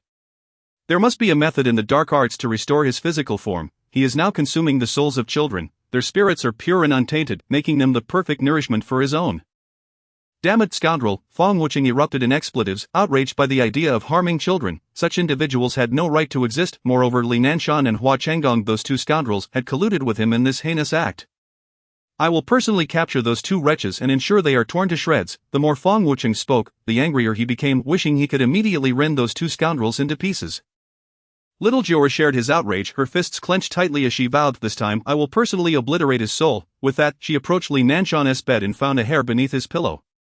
Little Jiu'er took out the bagua mirror, tore open the bandage on her finger, and squeezed it until a drop of blood fell. Little junior sister, upon witnessing Xiao Jiu'er's desperate act of using her own blood to seek someone, Feng Wucheng felt a surge of heartache, his hatred for those two wretched beings reaching a pinnacle. As her blood dripped onto the talisman, she swiftly formed a seal with her fingers, directing them towards the bagua mirror, which soon revealed an image of Feng Wucheng. Hurriedly stepped forward to inspect it, and to his astonishment, the figure within was none other than Li Nanshan. In the vision, Li Nanshan sat confidently in an armchair, a smug expression adorning his face as he held a cloth doll, seemingly casting a spell upon it. Soul-capturing technique, Xiao Jiu'er exclaimed, recalling her master's warnings about such dark sorcery. Her master had once encountered these sinister arts but had resisted their potent allure due to his righteous heart, choosing not to pursue their practice. Nevertheless, his profound knowledge of these techniques allowed him to enlighten Xiao Jiu'er with many tales of us. Upon seeing Li Nanshan's spell, she instinctively identified it. Could it be that Dao Kong is consuming children's souls with this scoundrel's assistance? She pondered, this dastardly villain hasn't fully recovered, and it would be arduous for him to wield the soul-capturing technique. He must be receiving aid from this miscreant. Xiao Jiu'er fumed. In response, Feng Wucheng slammed his hand heavily upon the table, causing it to splinter into pieces. Gritting his teeth, he muttered, I never imagined this scoundrel would delve into dark sorcery as well. After all this time in the Taoist association, I failed to notice a thing. I am truly an inept leader. There's no need for self-reproach. Fifth junior brother, These villains are exceedingly cunning. It is entirely normal to have been unaware for a time. Now let us apprehend this miscreant. If we catch him, I shall ensure he meets his demise, Xiao Jiu'er declared, raising her tiny fist, her chubby hand nearly bursting with determination. Feng Wuchen gazed at her delicate little hand with a twinge of sympathy, cautiously suggesting, "Little junior sister, there are myriad ways to end a life. It need not always be through brute force. With your extensive repertoire of spells, any one of them could render him utterly helpless. Why resort to your fists? Does it not pain you? You do not understand." Xiao Jiu'er dismissed his counsel, continuing, "Xiao Fuzi said that striking an opponent down with one's fists not only instills fear but also ensures they perish in terror. That is the most agonizing and satisfying way." Xiao Fuzi said that Feng Wuchen internally berated the child for instilling such violent notions. What was he teaching her? Why not use spells instead? This soft-hearted little girl had been steered towards such brutality. Suddenly, he recalled the day a year and a half prior when he had been ruthlessly beaten by Xiao Jiu'er. It was Xiao Fuzi who had whispered something in her ear, leading to a fortnight of recovery for him. Prior to that, Xiao Jiu'er had only employed spells and had never resorted to physical violence. Could it be that Xiao Fuzi had advised her thus because he himself was the intended target? Far away at Yuntai Temple, Xiao Fuzi sat idly on a swing, suddenly sneezing several times, his eyelids twitching incessantly, rubbing his eyes. He murmured, "Could it be that Jiu'er is missing me? But what could this twitching mean?" Without delay, he retrieved some coins to divine his fortune, and upon seeing the result, his face turned ashen. Not "Oh no, a dire omen, is calamity about to befall me? Have the enemies of that foul Taoist come seeking revenge?" Just then, an elderly ghost floated behind him, ominously stating, "Indeed, it seems that calamity approaches." Upon hearing this, Xiao Fuzi's expression darkened further. With his limited abilities, if indeed it were the master's enemies, he would surely be doomed. "I must flee, I cannot wait here for death," he exclaimed, dashing back to his room to hastily gather a few belongings before descending the mountain. Meanwhile, several thousand miles away, Wang Yi, intoxicated, suddenly felt a pang of conscience for neglecting to check on Xiao Fuzi atop the mountain.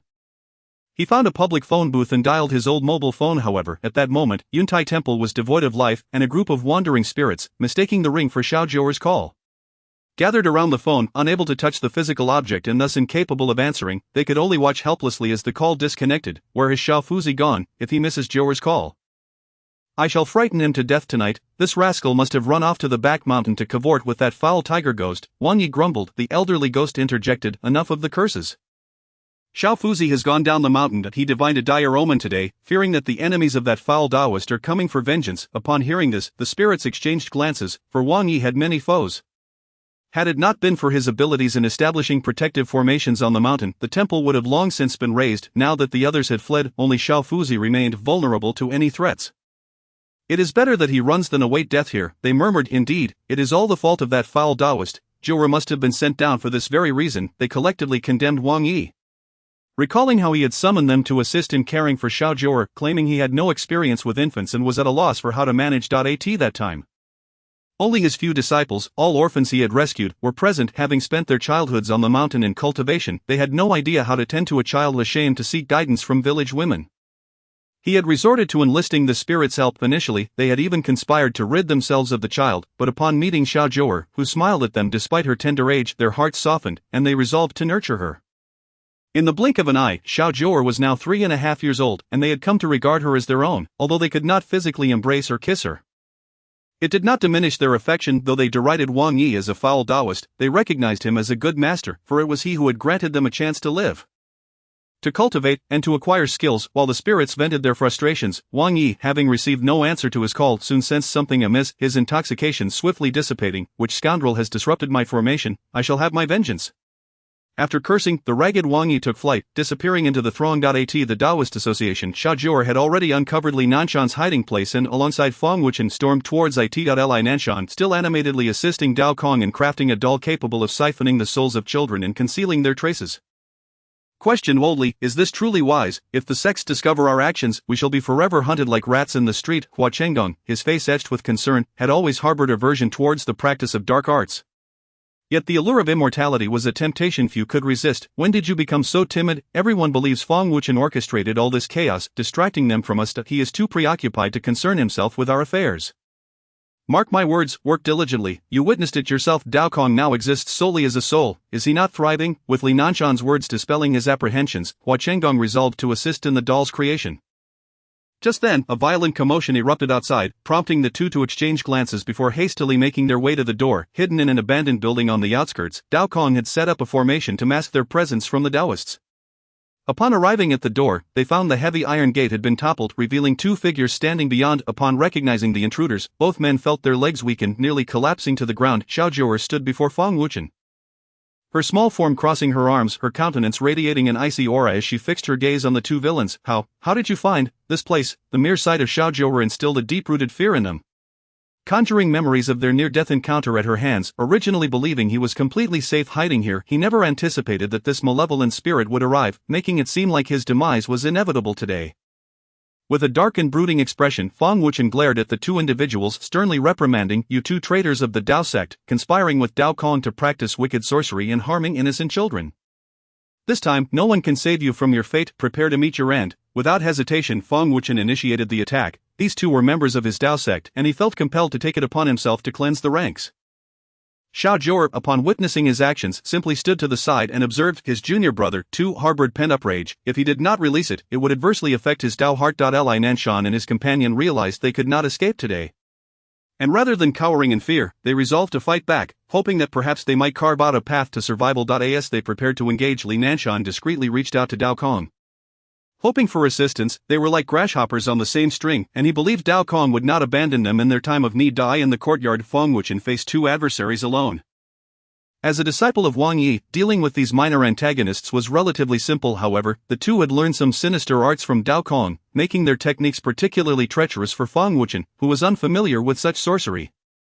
Consequently, he found himself at a disadvantage, quickly being suppressed and forced into retreat. With a resounding crash, Feng Wuchen was struck and sent sprawling against the courtyard wall, crashing heavily to the ground. Pain coursed through him as he struggled to rise.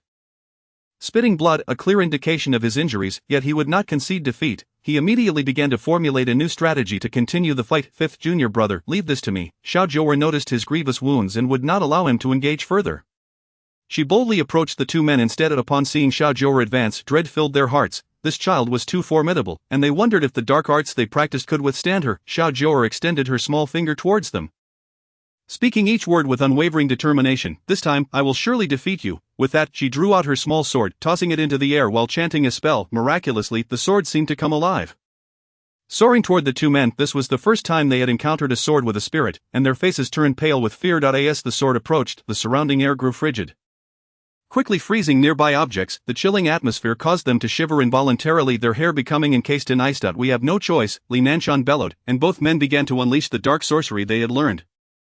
Black mist emanating from their bodies, enveloping them entirely. Seeing the dark aura surrounding them, Jiu'er's eyes blazed with fiery anger. These two ruffians were now attempting to consume ghostly energy. How despicable! She retrieved her Bagua mirror and talismans, casting a spell that drew all the ghostly energy from them into the mirror. No, how could this be? Hua Cheng watched helplessly as the ghostly energy draining from him diminished. Their sorcery relied heavily on this energy to wield any power, and now, with it siphoned away, they found themselves utterly powerless. At this moment, true terror gripped them. This child was indeed terrifying, far beyond their capabilities. Li Nanshan cast a furtive glance at the talisman he had sent to Dao Kong, having already dispatched the message, yet there was still no response. Was that scoundrel truly indifferent to their plight? Chapter 077, Punishment of Traitors. Li Nanshan and Hua Cheng lay on the ground, terrified as they beheld Jiu'er approaching them, feeling as though death itself was beckoning them. "You villains, I will make you pay." Jiu'er was genuinely enraged, remembering how close these men had come to harming her friend. Her anger ignited fiercely within her. She lunged forward, seizing Li Nanshan and unleashing a barrage of blows. No. Li Nanshan lamented, bewildered as to why he was always the first target. Did he not see the large Hua Cheng lying beside him?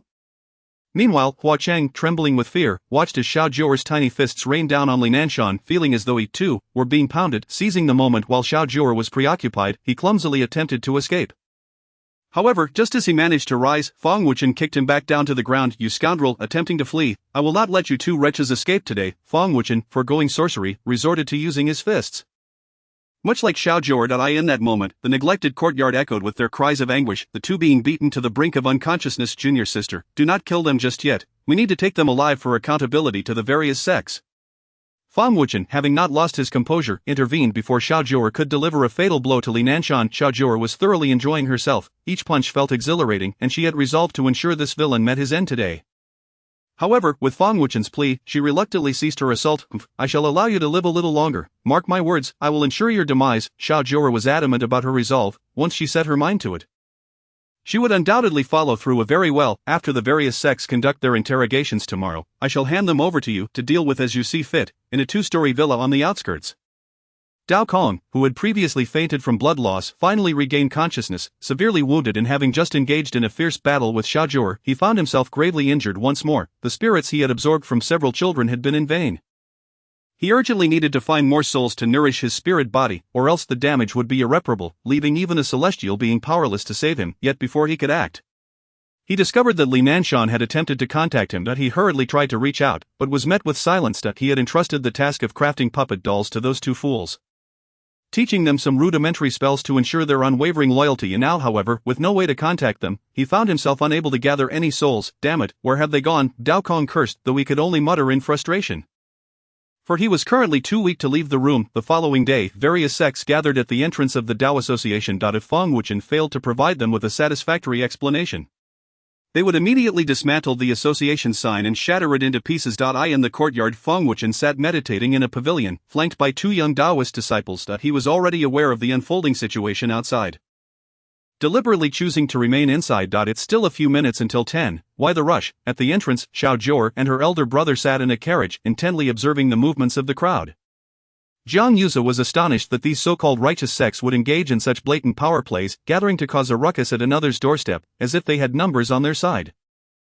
Jiu'er, are these Taoist sects typically this arrogant? He asked, glancing at Jiu'er in the back seat. Jiu'er appeared puzzled by the question. Having grown up in the Yuntai temple, she had little knowledge of the external sects and their ways. However, judging by the current uproar, it was evident that they were not virtuous. If they dare to bully my junior brother, I will make them pay. The people of Yuntai temple were fiercely protective of their own. It was permissible for family to quarrel, but any outsider bullying their own would not be tolerated, and retribution was a must. Jiang found it somewhat amusing that Feng Wuchen, nearing 50, addressed Jiu'er as junior sister so frequently, and he curiously inquired to Jiu'er, how does your sect determine seniority? Jiu'er blinked her large eyes at her elder brother, somewhat confused by the question. Was he asking why the 5th junior brother called her junior sister?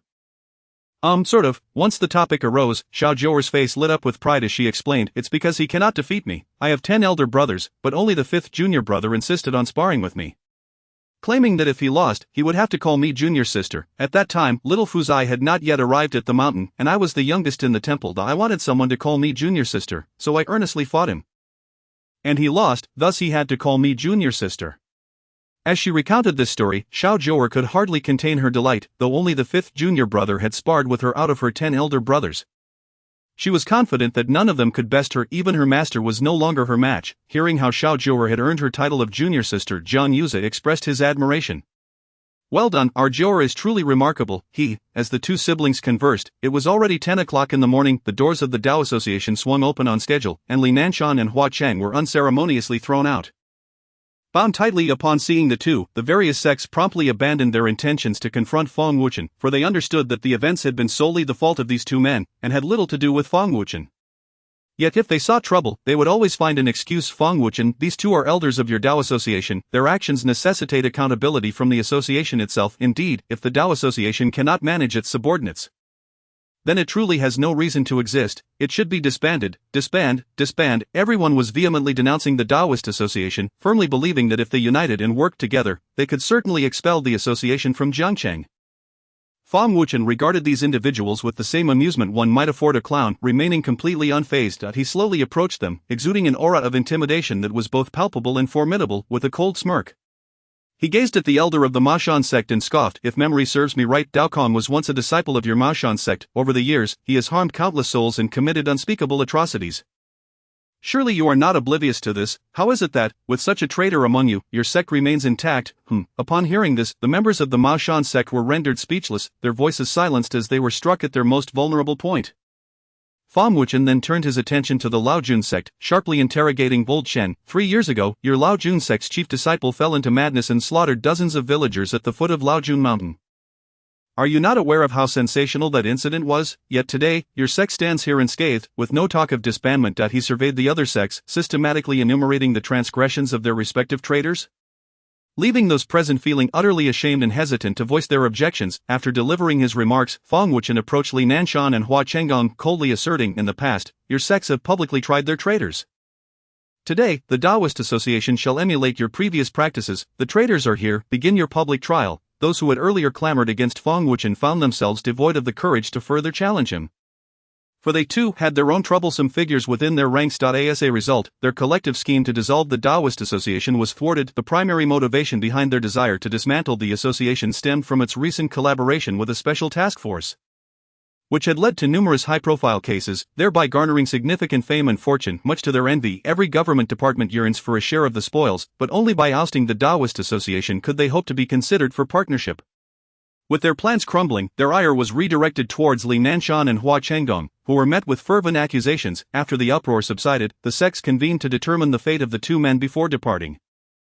Once they had left, the entrance of the Taoist association fell into a hush, leaving behind two trembling individuals. The final consensus among the sects was to strip the two of their powers, shatter their legs, and cast them onto the streets to beg, while also siphoning away their fortunes, dooming them to a lifetime of misfortune. Such a punishment was indeed severe. After all, they were not a government body with the authority to decide life and death, and so could only resort to this method to penalize traitors within their ranks. Little Jiu'er, cradled in her brother's arms, approached the two men and, raising her tiny fist, declared fiercely, "I want to beat you to death." Jiang had heard his sister express a desire to kill in recent days. While he understood that she was not like other children, he worried that such words could lead her down a path of bitterness, detrimental to her emotional and mental growth. Jiu'er, punishing the wicked does not necessitate killing them. Sometimes, allowing them to endure a fate worse than death can be even more satisfying. As soon as these words left his lips, Jiang instantly regretted them. Was there truly any difference between this and Jiu'er's earlier exclamations? Was it truly wise to impart such lessons to his young sister? Upon hearing him, Jiu'er's eyes sparkled with mischief, and she grinned wickedly. Big brother is right, Jiu'er has a way to make them suffer even more. Years spent in the military had hardened Jiang mental fortitude, but in the face of his sister, he felt as though it had been shattered in an instant. Indeed, educating a child is no simple task. A moment's inattention can lead one astray. Chapter 078, The Poor Child Within the Courtyard of the Taoist Association. Fang Wuchen had stripped the two of their powers, broken their legs, and drained their fortunes, leaving them to live out their days in a haze of misfortune and begging. However, the ordeal was not yet over. Little Jiu'er, with a cheerful demeanor, approached the two and, forming a gesture with her small hands, tapped their foreheads. The next moment, the two began to wail in despair. "Little sister, what is this?" Fang Wuchen observed in horror as the skin of the two began to rot, their mouths foaming uncontrollably, and their eyes bulging grotesquely from their sockets. An utterly repulsive sight. Heh, big brother said it was more satisfying to let them suffer than to kill them, and seeing them like this, indeed, it is quite gratifying. Fang Wuchen glanced at Jiang, who stood stoically by, his face devoid of expression, having not uttered a single word throughout. Alas, someone, throw them out, unable to endure the stench emanating from the two. Fang Wuchen hastily ordered their expulsion. Not far from the Taoist association, on a bridge, a disheveled young man named Xiao Fuzai sat forlornly, clad in tattered robes, his hair unkempt and his face smeared with dirt. Before him lay a broken bowl, beneath which was a piece of paper reading fortune-telling. Since descending the mountain, he had not eaten a single grain of rice and was now starving, his stomach pressed against his back. Initially, he believed that as a disciple of Yuntai Temple, his skills would ensure he could earn a meal in the city, but after 2 days, he realized that making a living was exceedingly difficult. The prices here were exorbitant. A single bun cost 2 yuan, and with his meager daily budget of 10 yuan, he found himself in dire straits. After spending his last 10 yuan on the first day, he now faced a hunger pang. Despite the throng of passers-by on the bridge, none were willing to pause for him. Some older individuals, intrigued by the words fortune-telling, lost interest upon seeing his youth. Everyone knew that in this line of work age equated to accuracy, and a mere greenhorn could hardly be trusted. Dejected, Xiao Fuzai leaned against the railing, dizzy from hunger. His master had left without disclosing who little Jiu'er was or where his fellow disciples were, leaving him adrift like a headless fly in Jiangcheng. Utterly lost, with no other options, he resorted to setting up a fortune-telling stall on the bridge. Yet, after a full day, not a single kindred spirit had crossed his path, and he had earned not a single penny. Ensuring another bout of hunger awaited him, just as he prepared to close up, an elderly woman hurriedly approached, grasping his hand and anxiously inquiring, "Are you accurate?" Seeing an opportunity for business, Xiao Fuzai promptly patted his chest and assured her, "If I'm not accurate, there's no charge. All right, my granddaughter is missing. Please tell me where she is." As she spoke, the elderly woman produced several 100 yuan bills, placing them into his bowl with urgency. "If you help me find her, I will reward you handsomely." Gazing at the enticing red bills, Xiao Fuzai could hardly suppress his salivation. Despite the temptation, he hesitated to accept such a sum. He scrutinized the woman's expression and discerned a hint of distress. "Granny, your granddaughter must have gone missing not long ago, am I correct?" "Yes, she disappeared just this afternoon. I was at the park with her, and in a moment of distraction, she vanished. Our family is frantic. If we cannot find her, I don't know how I will go on." As she spoke, the elderly woman collapsed onto the ground, sobbing uncontrollably. Witnessing this, Xiao Fuzai felt overwhelmed. Her cries were more chilling than little Jiu'er's. He quickly helped her to her feet and reassured her, "Please, don't cry, Granny. Your granddaughter is not in immediate danger, but you must find her before dawn. Or there could be grave consequences before dawn, but we have no idea where to begin looking. Tell me your granddaughter's birth date and time, and I will calculate her whereabouts." Finding a lost person was a simple task for Xiao Fuzai. And with the girl's details, he quickly deduced her location. As the elderly woman prepared to leave, he returned several hundred yuan bills to her, ruffling his disheveled hair. "Granny, just 10 yuan will suffice, there's no need for so much." 10 yuan, this is the first time I've encountered someone who finds too much money to be a burden. Our family is well off, and a few hundred yuan is nothing to us. Noticing Xiao Fuzai's ragged appearance and gaunt figure, she felt a twinge of compassion. Regardless of whether the boy's prediction proved accurate, she thought of it as a charitable act. "No, I only need 10 yuan, Xiao Fuzai insisted firmly. It wasn't that he was averse to money, but rather that he feared the consequences of accepting too much. If he were to accept those few hundred yuan today, who knows if he would even survive to spend it tomorrow? Seeing his steadfastness, the elderly woman relented, pulling out a 10 yuan bill and handing it to him. "Child, I must hurry to find my granddaughter. Once she is located, I will return to thank you with that." She hurriedly departed, clutching the 10 yuan he had earned. Xiao Fuzai finally had the means to stave off hunger. He made his way to a bustling food street, found a bun shop, and spent 2 yuan on 2 vegetarian buns. Devouring them ravenously before quenching his thirst with tap water at a public restroom. At last, he felt satiated. Having splashed cold water on her face, she caught sight of her disheveled appearance and let out a heavy sigh. "Xiao Jiu'er, where on earth are you? Xiao Fuzai is going to starve." The very person being called Xiao Jiu'er was currently enjoying a sumptuous dinner, a lavish spread laid out before her, oblivious to Xiao Fuzai's plight. She was engrossed in her meal. After finishing her dinner and indulging in some fruit for dessert, she finally felt satiated. Post-meal, the family gathered in the courtyard to relish the cool evening breeze. Although the house boasted central air conditioning, maintaining a constant temperature of 24 degrees, the elderly couple preferred the natural ambience of the courtyard. Xiao Jiu'er and her brother Jiang Yufeng squatted by the flower bed, playfully teasing a little insect. Their bond had grown increasingly intimate. Once stiff and awkward while holding her, Jiang Yufeng had now become quite adept at it. "Brother Ba, this is for you," Xiao Jiu'er chirped, her chubby little hand extending towards Jiang Yufeng, concealing something within. Upon hearing his sister's offer, he instinctively reached out to receive it. Xiao Jiu'er released a firefly into the palm of her brother's hand, her laughter ringing like silver bells as she marveled at the twinkling creature. It was Jiang Yufeng's first encounter with a firefly, its tail flickering with enchanting light, captivating him. The sound of his sister's laughter drew a smile to his lips, and he chuckled along with her. "Brother Ba, let's catch a few more." In the past, during their time at Yuntai Temple, catching fireflies after dinner had been Xiao Jiu'er's sole source of joy. Her master had fashioned a small pouch from gauze for her to collect the fireflies, transforming them into tiny lanterns. However, the fireflies around the Jiang family villa were scarce. It was rare to spot even a few. After a fruitless chase, Xiao Jiu'er, feeling disheartened, ran to her grandmother and lamented, "Grandma, I really want to go back to Yuntai Temple." Xiao Jiu'er was preoccupied with the thought of gathering herbs for Brother Ba's medicine, but some ingredients could only be found on Yuntai Mountain. Seeing her brother's dazed expression made her anxious. Brother Chi's leg would heal soon, but Brother Ba's condition remained unchanged. She wished for him to be like her other brothers. "Alright, when does Jiu'er want to go back?" The grandmother, noticing the child's longing, did not hesitate to support her desire. She too wished to see the place where Jiu'er had grown up. Xiao Jiu'er pondered for a moment, her lips breaking into a smile. "Grandma, 3 days from now is an auspicious day." "Very well, then Grandma will begin preparations tomorrow." Earlier, Xiao Jiu'er had calculated that her master would soon return to Yuntai Temple. She had initially feared that she would miss him on this visit, but now she felt joyous at the prospect of seeing him again. Just then, Jiang Yushi arrived home on his bicycle. His school was conveniently located just outside the Jiang family villa, a mere half-hour's walk away. Although the family had assigned a driver for his daily commute, he had developed a fondness for cycling. Brother Jiu, spotting his figure, Xiao Jiu'er dashed towards him and leaped into his embrace. "I end this household." Only Brother Jiu could catch her when she jumped with such force. Jiang Yushi spoke little, exchanging only a few words with Xiao Jiu'er, while keeping his conversations with others brief and simple. Nestled in his arms, Xiao Jiu'er's tiny hand instinctively pressed against his chest, ensuring that his heartbeat was steady before she finally relaxed her grip. However, in that instant, her gaze caught sight of a bruise beneath his ear.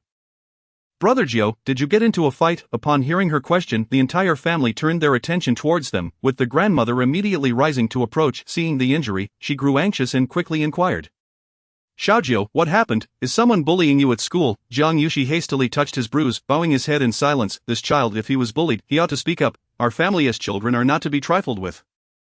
"Tell Grandma." and she will surely stand up for you. The grandmother was particularly concerned about this reticent child, who seemed unwilling to share any troubles. Having only just started school, his reserved nature might attract the attention of mischievous peers who could perceive him as an easy target for bullying. "Grandma, it's nothing." Observing her concern warmed Jiang Yushi's heart, igniting a feeling within him that began to take root in the courtyard of the Jiang family villa, upon learning that Xiao Jiu had been bullied at school. The family members gathered around to inspect the bruise beneath his ear. For the first time, Jiang Yushi felt the warmth of familial care. These people, who were initially strangers to him, were now willing to unconditionally accept and cherish him as one of their own. "I'm fine, it was just a minor disagreement with a classmate." He slowly articulated his words, marking the first time he spoke so much in front of the Jiang family. "Why was there a disagreement?" The grandmother pressed further. As for the reason Jiang Yushi chose to remain silent. It was trivial, and he did not wish to burden his family. Noticing his reluctance to speak, Jiang Yuza placed a reassuring hand on his shoulder and said in a firm tone, "From now on, if anyone bullies you at school, you must fight back. As long as you are not the instigator, the family will support you in any trouble that arises. The elder brother. It was his duty to protect his younger siblings. Witnessing Brother Chi's leg being injured had left him feeling guilty, believing he had failed to safeguard his brother. Thankfully, Jiu'er had mentioned that Brother Chi would recover soon. Otherwise, he was uncertain of what actions he might take. Hearing his brother's words, Jiang Yushi nodded and replied, "Don't worry, brother, I will." "That's good." Jiang Yuza understood that his brother was not an ordinary person. It would be impossible for anyone to bully him easily. He then helped their grandmother sit down, speaking gently. "Grandma, at their age, it's normal for kids to have a few scuffles. There's no need to worry. It's nothing serious. How could I not worry? Back in the day." "Xiao Qi," the grandmother glanced at the wheelchair-bound Brother Qi, trailing off her sentence with a resigned sigh. Xiao Jiu'er held onto Brother Jiu's hand, offering him a sweet smile, whispering, "Brother Jiu, just don't kill anyone." "Okay, just beat them half to death." Jiang Yushi nodded lightly, fully aware of the need to avoid causing any fatalities. However, he would not let those who dared to bully him go unpunished. Today's incident was merely an unforeseen calamity. On the second day at school, a plethora of letters filled his drawer. Initially unaware of their contents, he soon learned from his deskmate that they were love letters from girls. He had no interest in such matters and promptly discarded them into the trash. This action inadvertently attracted the attention of the school bullies, who deemed him conceited and sought to teach him a lesson. After school that afternoon, he was intercepted by several individuals, and considering he could not reveal his abilities at this time, he refrained from retaliating against their provocation. In truth, he bore several hidden bruises, which his family had yet to notice. At 9 o'clock that evening, Xiao Jiu'er was being led by her grandmother to take a bath in preparation for bed when the butler entered with a phone in hand. "Madam, it's a call from the matriarch of the Zhou family." The grandmother took the phone and stepped aside to answer. Xiao Jiu'er, meanwhile, lay in the bathtub playing with bubbles. She always took her time enjoying the frothy delights before emerging from the tub. Today, noticing her grandmother had not returned after answering the call, Xiao Jiu'er finished her bath, changed into her pajamas, and dashed outside. Just as the grandmother hung up, she spotted Xiao Jiu'er, freshly bathed. "Oh my sweet granddaughter. So obedient," she exclaimed, pulling her tightly into an embrace, fearful that if she loosened her grip, Jiu'er might vanish. Noticing her grandmother's troubled expression, Xiao Jiu'er blinked her big eyes and inquired, "Grandma, are you unhappy? One of my dear friend's children has gone missing. And that child is about your it reminds me of the years when you were lost." Our family, the grandmother had no desire to revisit those painful memories upon learning about her friend's child going missing. She felt a deep sense of empathy, offering comfort and a promise to assist in any way possible. "Grandma, Jiu'er can help find them," Xiao Jiu'er exclaimed, brimming with enthusiasm. Of course, the grandmother, having been preoccupied with comforting her friend, had momentarily forgotten that Jiu'er was quite capable of aiding in such matters. She hurriedly made a call to them. Thus, the previously sleepy Xiao Jiu'er accompanied her grandmother to the home of the Zhou matriarch. The Zhou family resided in an expansive Seiyuan, adorned with an elegant and traditional decor, exuding a rich cultural ambience. Strolling through such a courtyard instantly made one feel cultured upon learning that Jiang's matriarch was coming. Zhou matriarch personally awaited her at the door. Seeing her arrive with her granddaughter, she eagerly welcomed them. "Dear sister, you've finally come. Please come in and sit." The Zhou family members had all gone out in search of the child, and the reason for the call was to seek assistance. The Jiang family held a comprehensive network of connections in Jiangchang, making them a reliable ally in this matter. As they entered the house, the Zhou matriarch noticed Xiao Jiu'er and was reminded of her own granddaughter, causing her to feel a wave of emotion, her eyes welling with tears. "Sister, please don't cry, the child will surely be found. Our Jiu'er has just returned to us, and we adults must remain composed to muster the strength to search for the child." Madame Zhou wiped away her tears and, choking back her sobs, said, "This afternoon, I encountered a fortune teller who was able to discern the whereabouts of my grandchild. However, by the time we arrived at the location, those individuals had already relocated. I had intended to seek out the fortune teller once more, But alas, I could not find her. The fortune teller warned that if we do not locate the child before dawn, she would be in grave danger. The thought of her granddaughter potentially being in peril overwhelmed her. And the old lady could not help but weep once more, seeing her deep sorrow tugged at the heartstrings of the other elder, who quickly turned to little Jiu'er and asked, Jiu'er, could you possibly assist Grandma Zhou in divining her fate?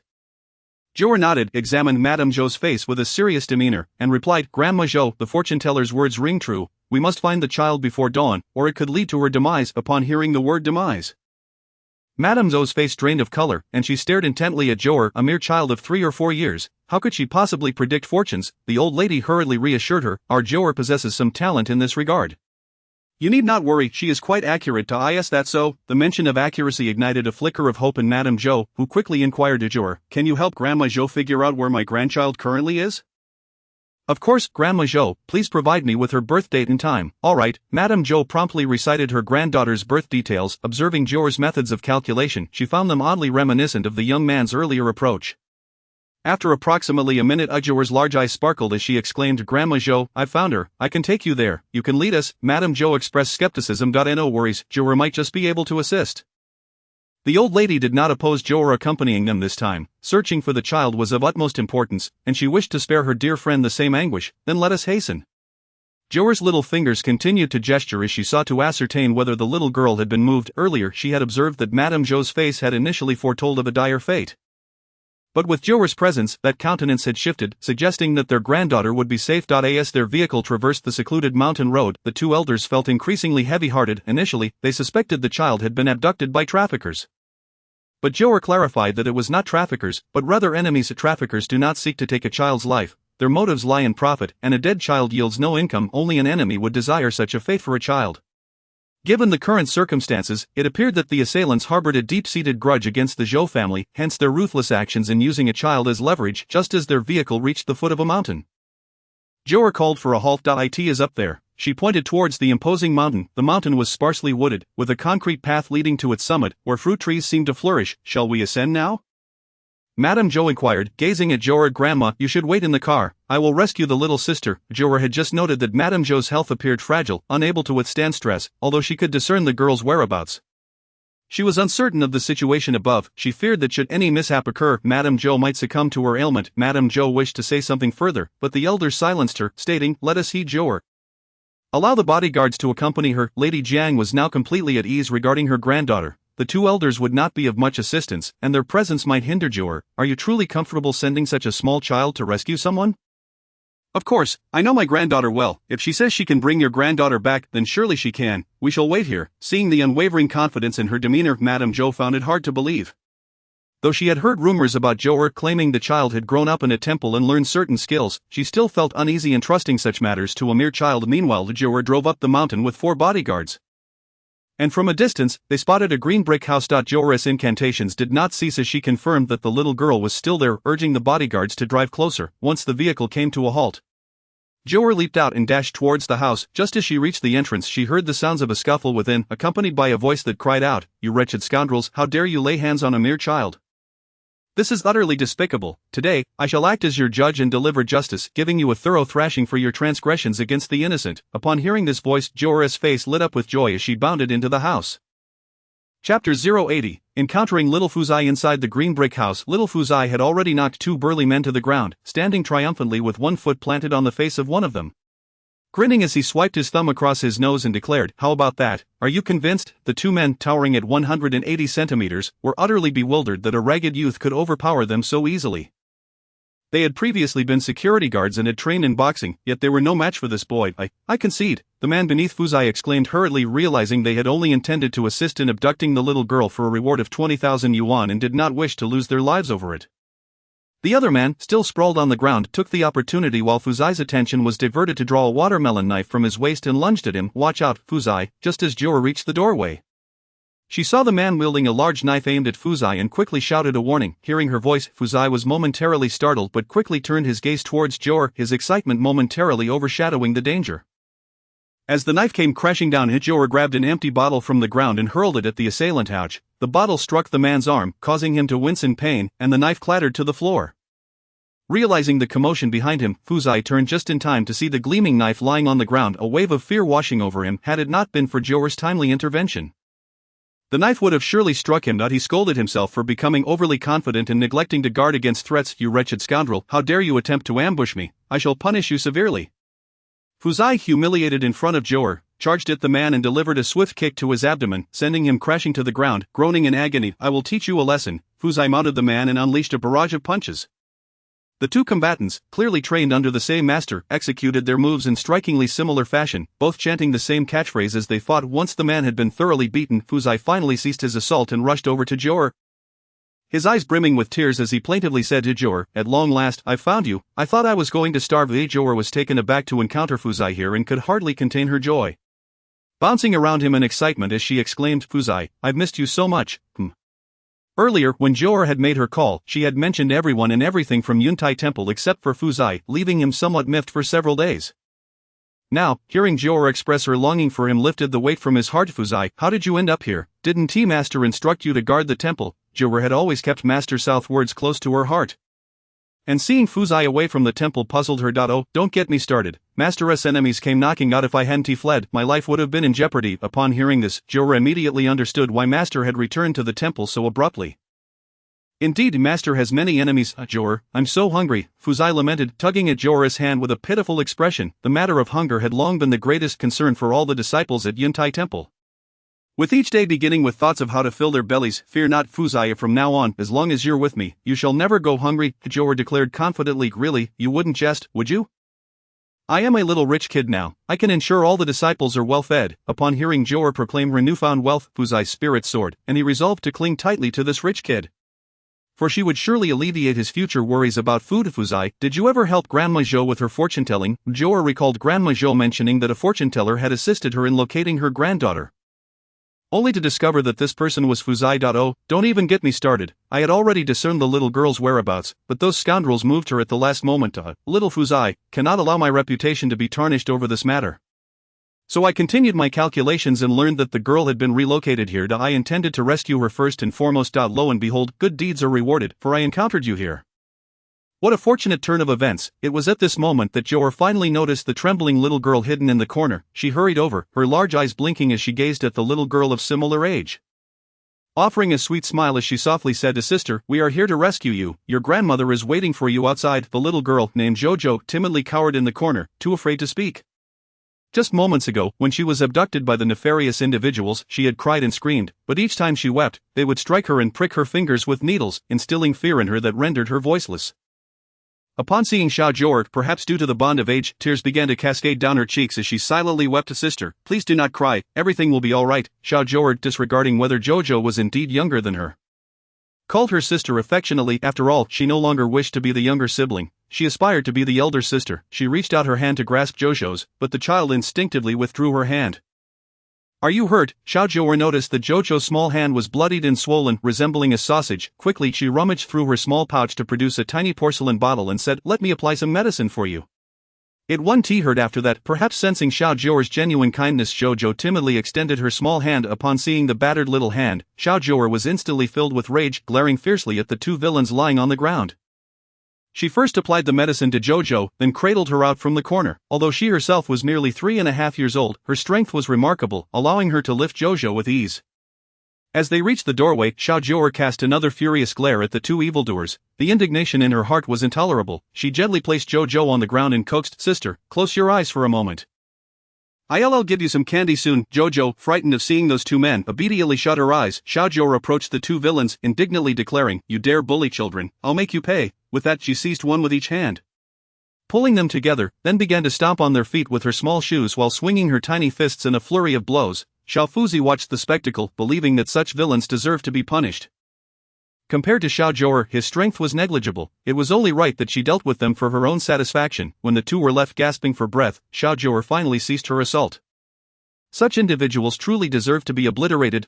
Let this be a lesson not to bully children again. Still unsatisfied after delivering her blows, Jiu'er proceeded to break their hands, deeming it a fitting conclusion. Even if they were to heal from their injuries, they would be rendered incapable of ever pricking another child again. After dispatching the two villains, Jiu'er turned to Jojo and said, "Sister, all done, let us go find Grandma." The bodyguards stationed at the entrance stood in stunned silence, watching Jiu'er. Was this truly a child of just over 3 years? They had just witnessed her effortlessly lifting a grown man. A feat that even they could not accomplish. Thus, when they saw Xiao Jiu'er carrying the young lady out, they dared not intervene. At the foot of the mountain, two elderly ladies anxiously awaited at the trailhead. Intent on ascertaining the situation, yet recalling Jiu'er's instructions, they suppressed their impulses. It was nighttime now, and aside from the illumination of car headlights, the surroundings were enveloped in darkness, rendering visibility impossible. The two had not noticed the approaching vehicle, which halted a short distance away upon spotting a luxurious car parked at the intersection. Upon recognizing the Zhou family's license plate, the occupant of the car was taken aback. She hadn't anticipated that the Zhou family would locate this place so swiftly. Did that mean her scheme to abduct the girl had been exposed? Just then, another vehicle approached from the mountain, and its occupants hastily drove away. Now was not the time to reveal themselves. They must not let the Zhou family discover her involvement. At last, Xiao Jiu'er, Zhou, and Xiao Fuzi descended the mountain. Upon their return, the two elderly ladies rushed to greet them, without waiting for the car to come to a complete stop. Grandma Zhou anxiously inquired, "How did it go? Did you find Zhou?" The bodyguards quickly exited the vehicle to open the door for Xiao Jiu'er. When Grandma Zhou spotted her granddaughter inside, tears of joy streamed down her face as she rushed forward to embrace the child. However, Zhou clung tightly to Xiao Jiu'er, unwilling to let go. Despite the pain in her small hand, she paid it no mind. Her fear of even her own grandmother was overwhelming. Zhou, what's the matter? It's Grandma, let us go home together. Grandma Zhou then noticed the injuries on her granddaughter's body, her heart aching at the sight. Her precious granddaughter, who had never uttered a harsh word at home, had been so brutally harmed by those scoundrels. It was unbearable. Yet, no matter how much Grandma Zhou pleaded, Zhou remained silent, still refusing to release Xiao Jiu'er. Xiao Fuzi, feeling helpless, remarked, "Madam, your granddaughter is traumatized and only wishes to cling to Xiao Jiu'er." Only then did Grandma Zhou notice Xiao Fuzi sitting in the car, and she curiously asked, "Young man, what are you doing here?" "I was here to help find your granddaughter. I couldn't bear to take your money without succeeding." $10, and you put in so much effort. Is everyone so greedy these days? Grandma Zhou lamented, gazing at her granddaughter's fearful expression. Not wanting to forcibly take her away, she turned to Xiao Jiu'er, pleading, "Jiu'er, could you please look after Zhou for me? Let us return home and discuss everything later." "All right." Xiao Jiu'er beamed at Zhou, reveling in the delightful feeling of being an older sister.